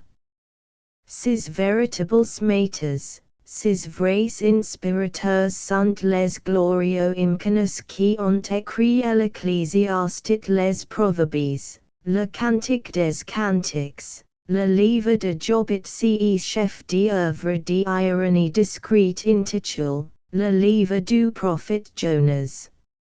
Celui qui s'appelait un rossignol allemand niche dans la perruque de Voltaire fut à la fois le moins évangélique des hommes et le plus vraiment biblique des poets modernes. 5.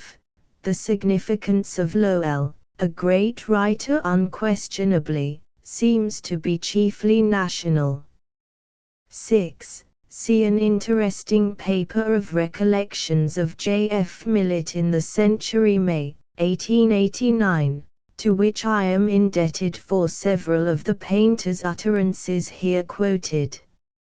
7. I think this defective scientific perception is perhaps as responsible as any failure of moral insight for the vigorous manner in which an element of manly love flourishes in Calamus and elsewhere. Whitman is hardy enough to assert that he expects it will to a large extent take the place of love between the sexes.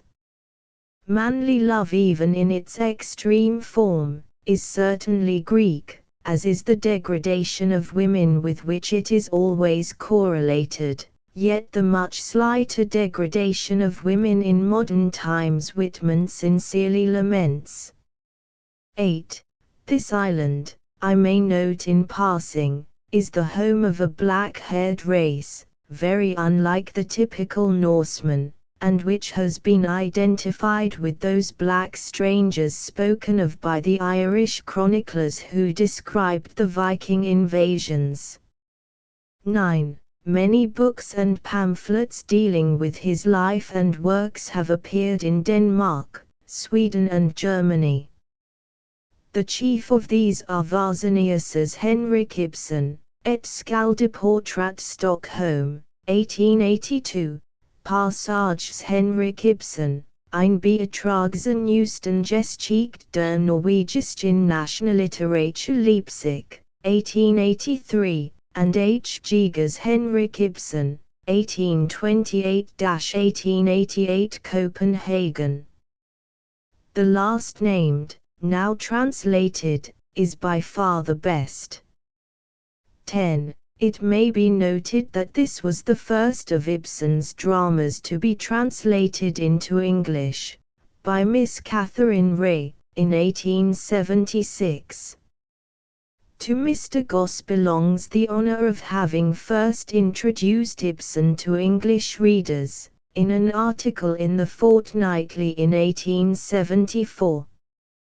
The first of his social dramas to be translated into English was The Doll's House, under the title of Nora, by Miss Frances Lord in 1882.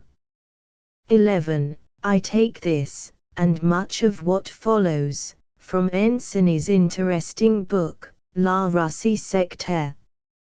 It is scarcely necessary to refer the English reader to the valuable series of works in which Stepniak has set forth the condition of modern Russia. 12. See the interesting paper, A Visit to Count Tolstoy in Century June, 1887. 13. It may be said that religion, as even the etymology of the word witnesses, has been a force on the side of repression. That also is true, it cannot indeed be too strongly emphasized. Only in the strength of that joyous expansion could men have acted and suffered such intolerable torture in the service of religion. It must be remembered, however, that in certain stages of civilization religion is largely identified with morality. It is necessary to generalize from the most various and highly specialized cases in order to arrive at a reasonable definition. 14.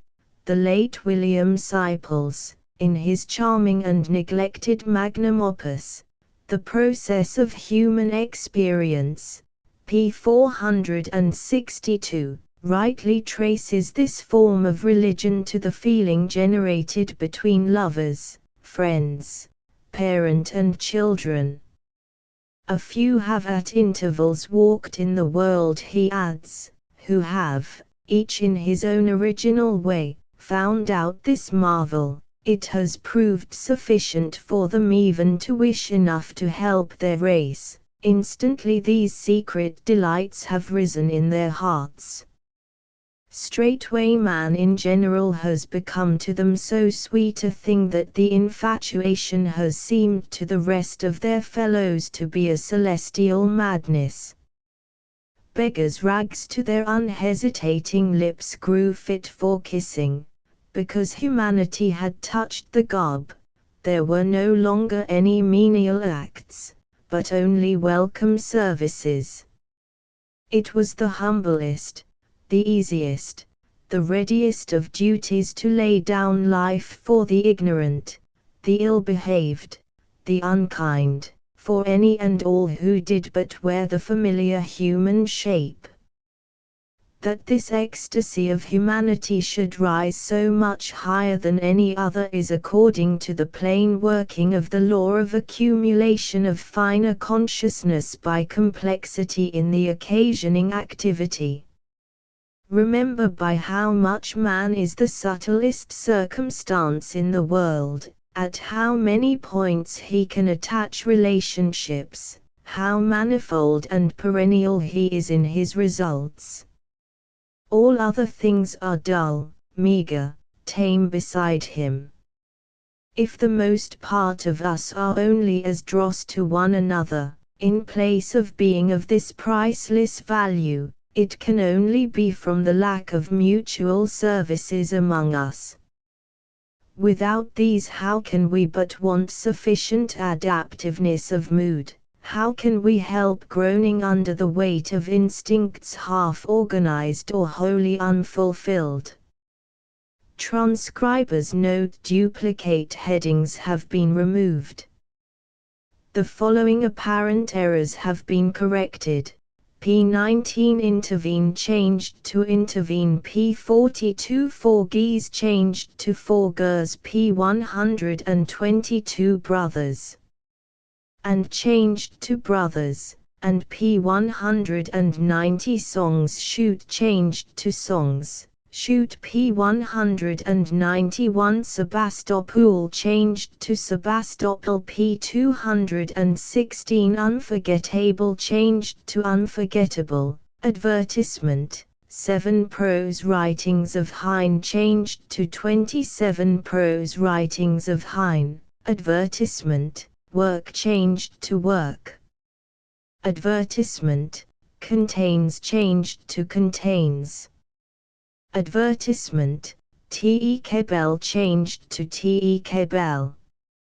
Advertisement, children of poets changed to children of poets. Advertisement, Breakfast table changed to breakfast table. Advertisement. William Archer changed to William Archer. The following are used inconsistently in the text: afterthought and afterthought, childlike and childlike, lifelike and lifelike, nowadays and nowadays, overmastering and overmastering, standpoint and standpoint, sunrise and sunrise. Asterisk asterisk asterisk. End of the Project Gutenberg ebook The New Spirit asterisk asterisk asterisk. Updated editions will replace the previous one. The old editions will be renamed. Creating the works from print editions not protected by U.S. copyright law means that no one owns a United States copyright in these works, so the Foundation, and you, can copy and distribute it in the United States without permission and without paying copyright royalties. Special rules, set forth in the general terms of use part of this license, apply to copying and distributing Project Gutenberg trademark symbol electronic works to protect the Project Gutenberg trademark symbol concept and trademark. Project Gutenberg is a registered trademark, and may not be used if you charge for an ebook, except by following the terms of the trademark license, including paying royalties for use of the Project Gutenberg trademark. If you do not charge anything for copies of this ebook, complying with the trademark license is very easy. You may use this ebook for nearly any purpose, such as creation of derivative works, reports, performances and research. Project Gutenberg ebooks may be modified and printed and given away. You may do practically anything in the United States with ebooks not protected by U.S. copyright law. Redistribution is subject to the trademark license, especially commercial redistribution. Start. Full license. The full Project Gutenberg license. Please read this before you distribute or use this work to protect the Project Gutenberg trademark symbol mission of promoting the free distribution of electronic works.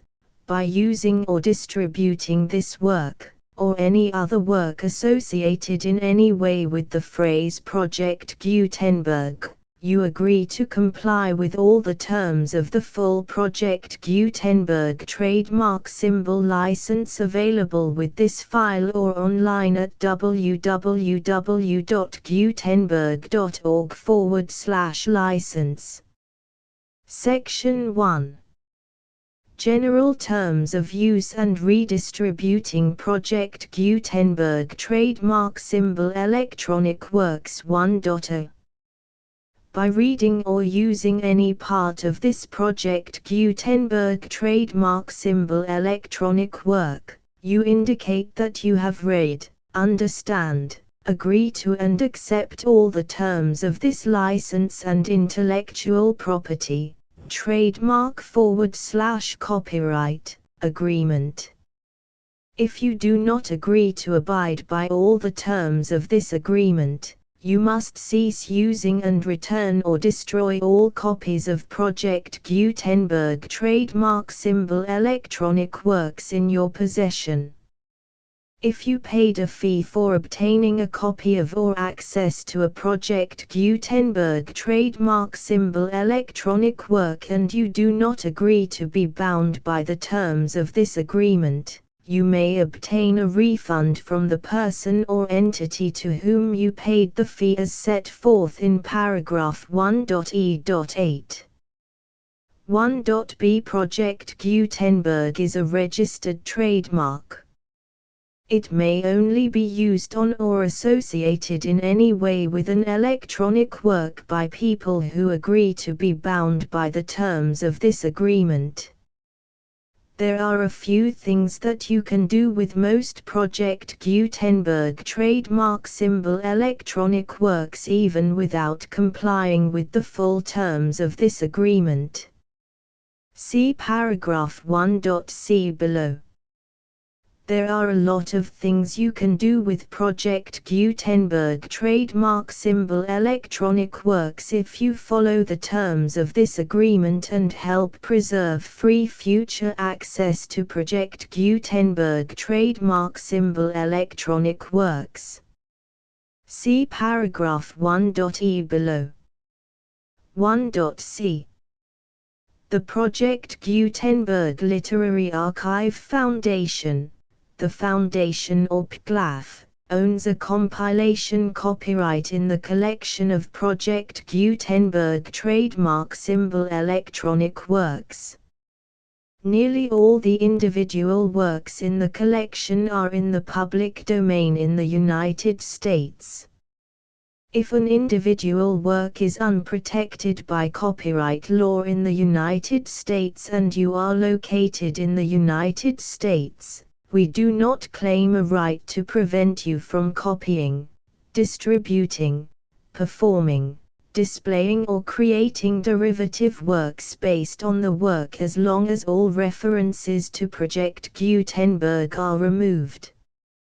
Of course, we hope that you will support the Project Gutenberg trademark symbol mission of promoting free access to electronic works by freely sharing Project Gutenberg trademark symbol works in compliance with the terms of this agreement for keeping the Project Gutenberg trademark symbol name associated with the work. You can easily comply with the terms of this agreement by keeping this work in the same format with its attached full Project Gutenberg trademark symbol license when you share it without charge with others. 1.d.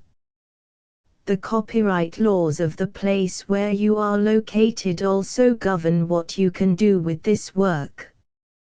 Copyright laws in most countries are in a constant state of change.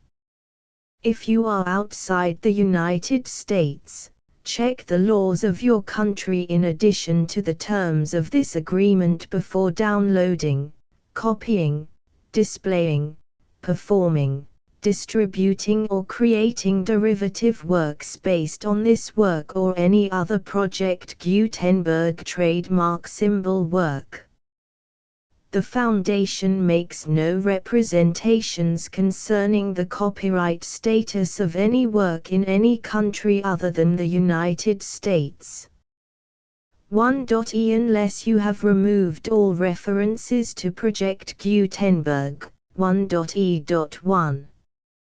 The following sentence, with active links to, or other immediate access to, the full Project Gutenberg trademark symbol license must appear prominently whenever any copy of a Project Gutenberg trademark symbol work, any work on which the phrase Project Gutenberg appears, or with which the phrase Project Gutenberg is associated, is accessed, displayed, performed, viewed, copied or distributed. This ebook is for the use of anyone anywhere in the United States and most other parts of the world at no cost and with almost no restrictions whatsoever. You may copy it, give it away or reuse it under the terms of the Project Gutenberg license included with this ebook or online at www.gutenberg.org. If you are not located in the United States, you will have to check the laws of the country where you are located before using this ebook. 1.e.2. If an individual Project Gutenberg trademark symbol electronic work is derived from texts not protected by U.S. copyright law, does not contain a notice indicating that it is posted with permission of the copyright holder, the work can be copied and distributed to anyone in the United States without paying any fees or charges. If you are redistributing or providing access to a work with the phrase Project Gutenberg associated with or appearing on the work, you must comply either with the requirements of paragraphs 1.e.1 through 1.e.7 or obtain permission for the use of the work and the Project Gutenberg trademark symbol trademark as set forth in paragraphs 1.e.8 or 1.e.9. 1.e.3. If an individual Project Gutenberg trademark symbol electronic work is posted with the permission of the copyright holder, your use and distribution must comply with both paragraphs 1.e.1 through 1.e.7 and any additional terms imposed by the copyright holder.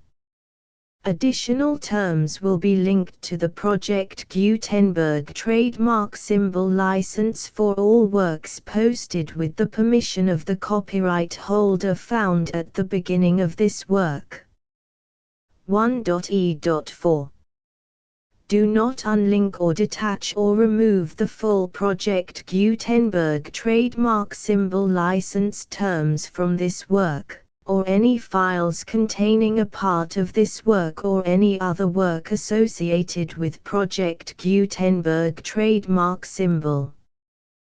1.e.5.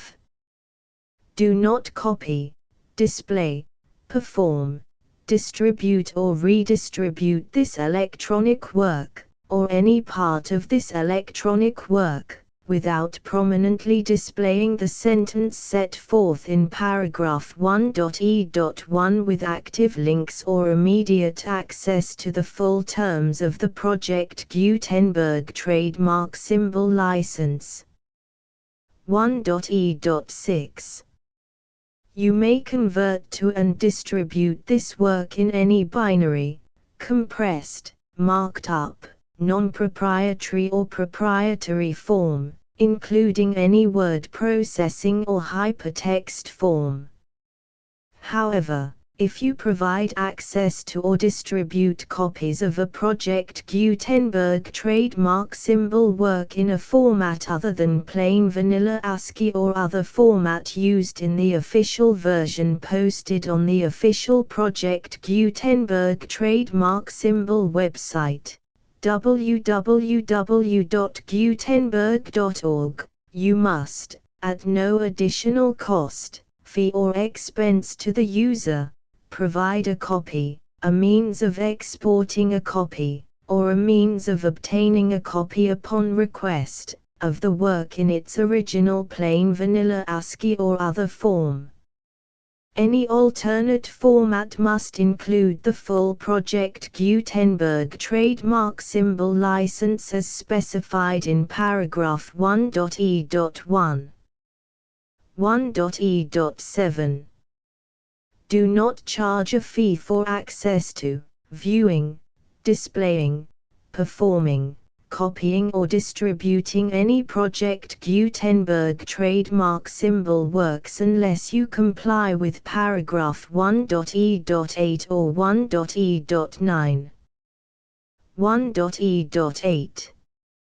You may charge a reasonable fee for copies of or providing access to or distributing Project Gutenberg trademark symbol electronic works provided that you pay a royalty fee of 20% of the gross profits you derive from the use of Project Gutenberg trademark symbol works calculated using the method you already use to calculate your applicable taxes.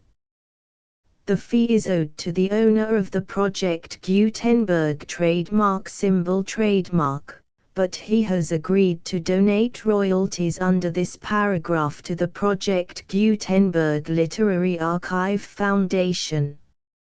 Royalty payments must be paid within 60 days following each date on which you prepare, or are legally required to prepare, your periodic tax returns. Royalty payments should be clearly marked as such and sent to the Project Gutenberg Literary Archive Foundation at the address specified in Section 4. Information about donations to the Project Gutenberg Literary Archive Foundation.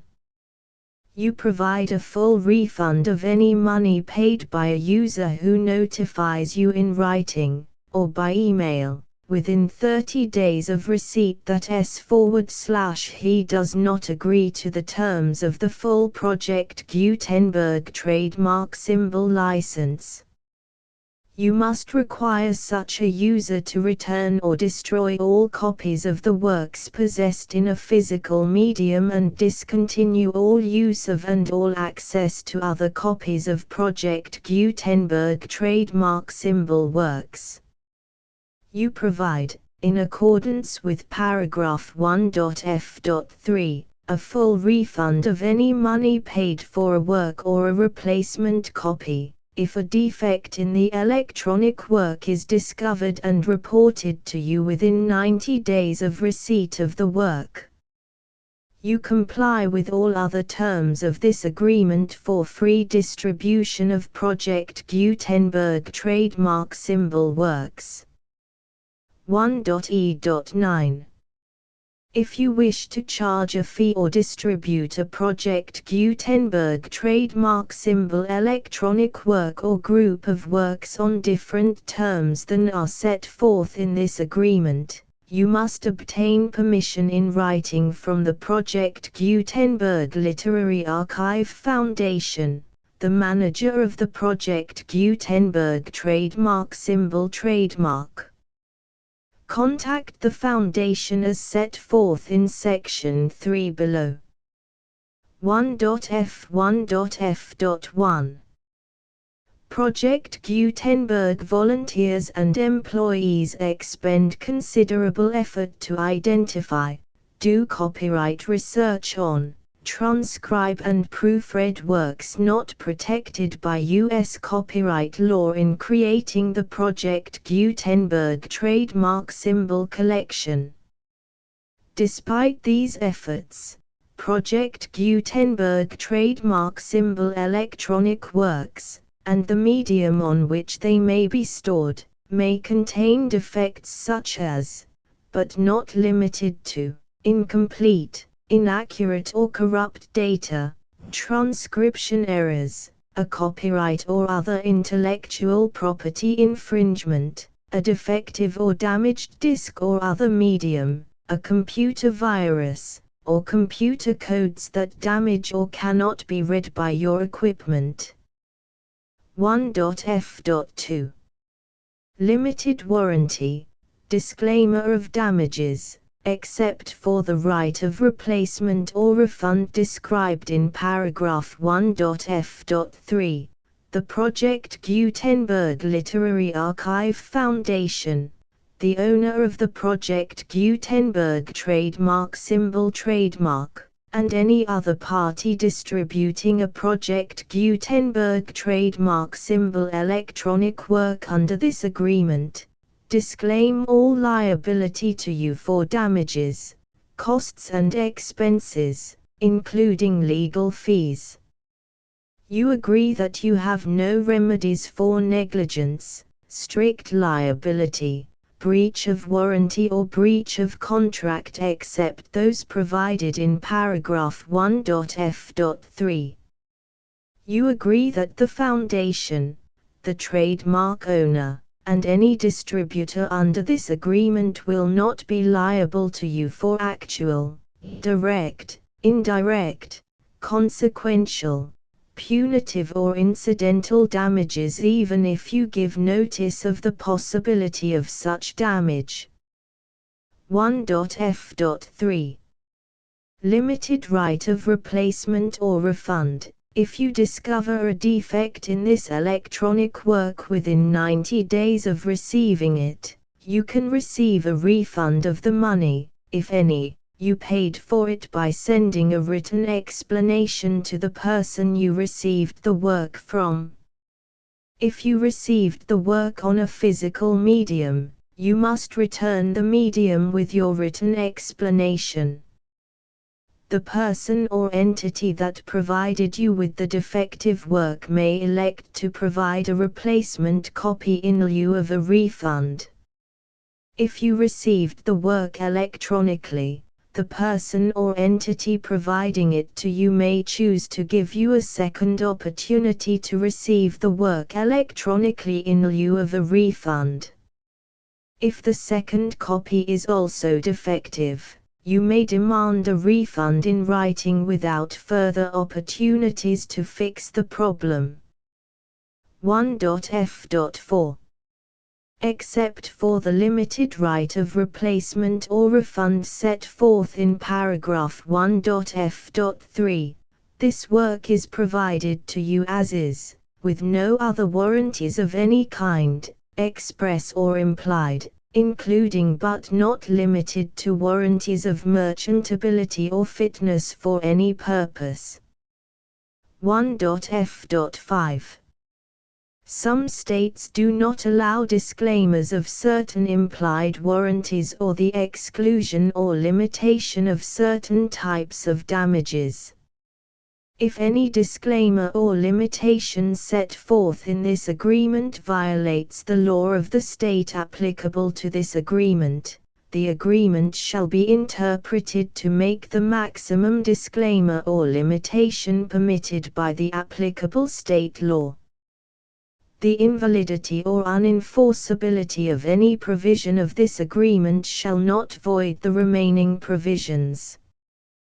1.f.6 Indemnity. You agree to indemnify and hold the foundation, the trademark owner, any agent or employee of the foundation, anyone providing copies of Project Gutenberg trademark symbol electronic works in accordance with this agreement, and any volunteers associated with the production, promotion and distribution of Project Gutenberg trademark symbol electronic works, harmless from all liability, costs and expenses, including legal fees, that arise directly or indirectly from any of the following which you do or cause to occur.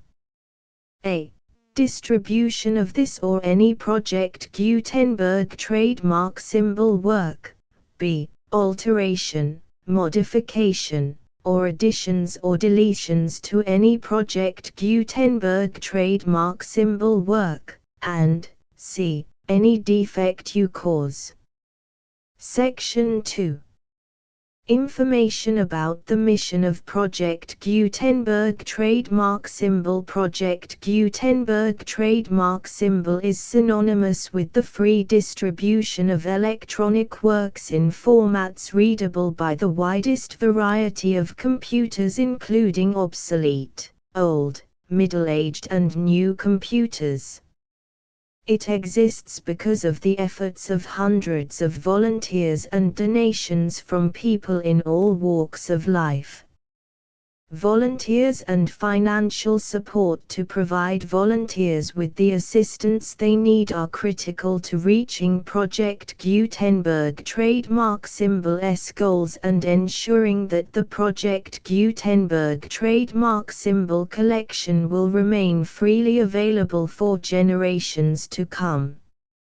In 2001, the Project Gutenberg Literary Archive Foundation was created to provide a secure and permanent future for Project Gutenberg trademark symbol and future generations. To learn more about the Project Gutenberg Literary Archive Foundation and how your efforts and donations can help, see sections 3 and 4 and the Foundation information page at www.gutenberg.org. Section 3.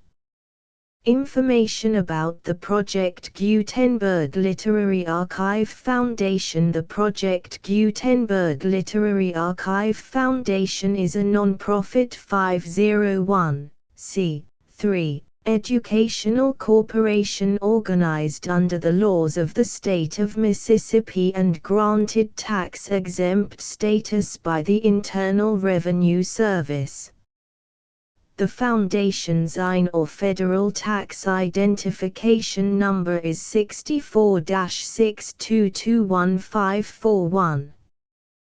Contributions to the Project Gutenberg Literary Archive Foundation are tax-deductible to the full extent permitted by U.S. federal laws and your state's laws. The Foundation's business office is located at 809 North 1500 West, Salt Lake City, UT 84116, 801-596-1887. Email contact links and up-to-date contact information can be found at the Foundation's website and official page at www.gutenberg.org/contact section 4. Information about donations to the Project Gutenberg Literary Archive Foundation. Project Gutenberg trademark symbol depends upon and cannot survive without widespread public support and donations to carry out its mission of increasing the number of public domain and licensed works that can be freely distributed in machine-readable form accessible by the widest array of equipment including outdated equipment. Many small donations, $1 to $5,000, are particularly important to maintaining tax-exempt status with the IRS. The Foundation is committed to complying with the laws regulating charities and charitable donations in all 50 states of the United States. Compliance requirements are not uniform and it takes a considerable effort, much paperwork and many fees to meet and keep up with these requirements. We do not solicit donations in locations where we have not received written confirmation of compliance.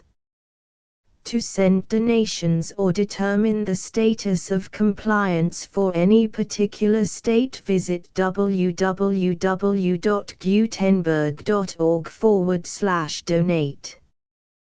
While we cannot and do not solicit contributions from states where we have not met the solicitation requirements, we know of no prohibition against accepting unsolicited donations from donors in such states who approach us with offers to donate.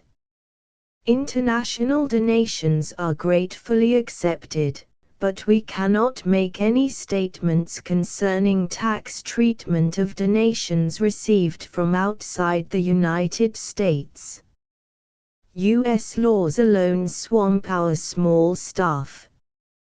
Please check the Project Gutenberg web pages for current donation methods and addresses. Donations are accepted in a number of other ways including checks, online payments and credit card donations. To donate, please visit www.gutenberg.org/donate. Section 5. General information about Project Gutenberg trademark symbol electronic works. Professor Michael S. Hart was the originator of the Project Gutenberg trademark symbol concept of a library of electronic works that could be freely shared with anyone. For 40 years, he produced and distributed Project Gutenberg trademark symbol ebooks with only a loose network of volunteer support. Project Gutenberg trademark symbol ebooks are often created from several printed editions, all of which are confirmed as not protected by copyright in the U.S. unless a copyright notice is included. Thus, We do not necessarily keep ebooks in compliance with any particular paper edition. Most people start at our website, which has the main PG search facility, www.gutenberg.org. This website includes information about Project Gutenberg trademark symbol, including how to make donations to the Project Gutenberg Literary Archive Foundation, how to help produce our new ebooks, and how to subscribe to our email newsletter to hear about new ebooks.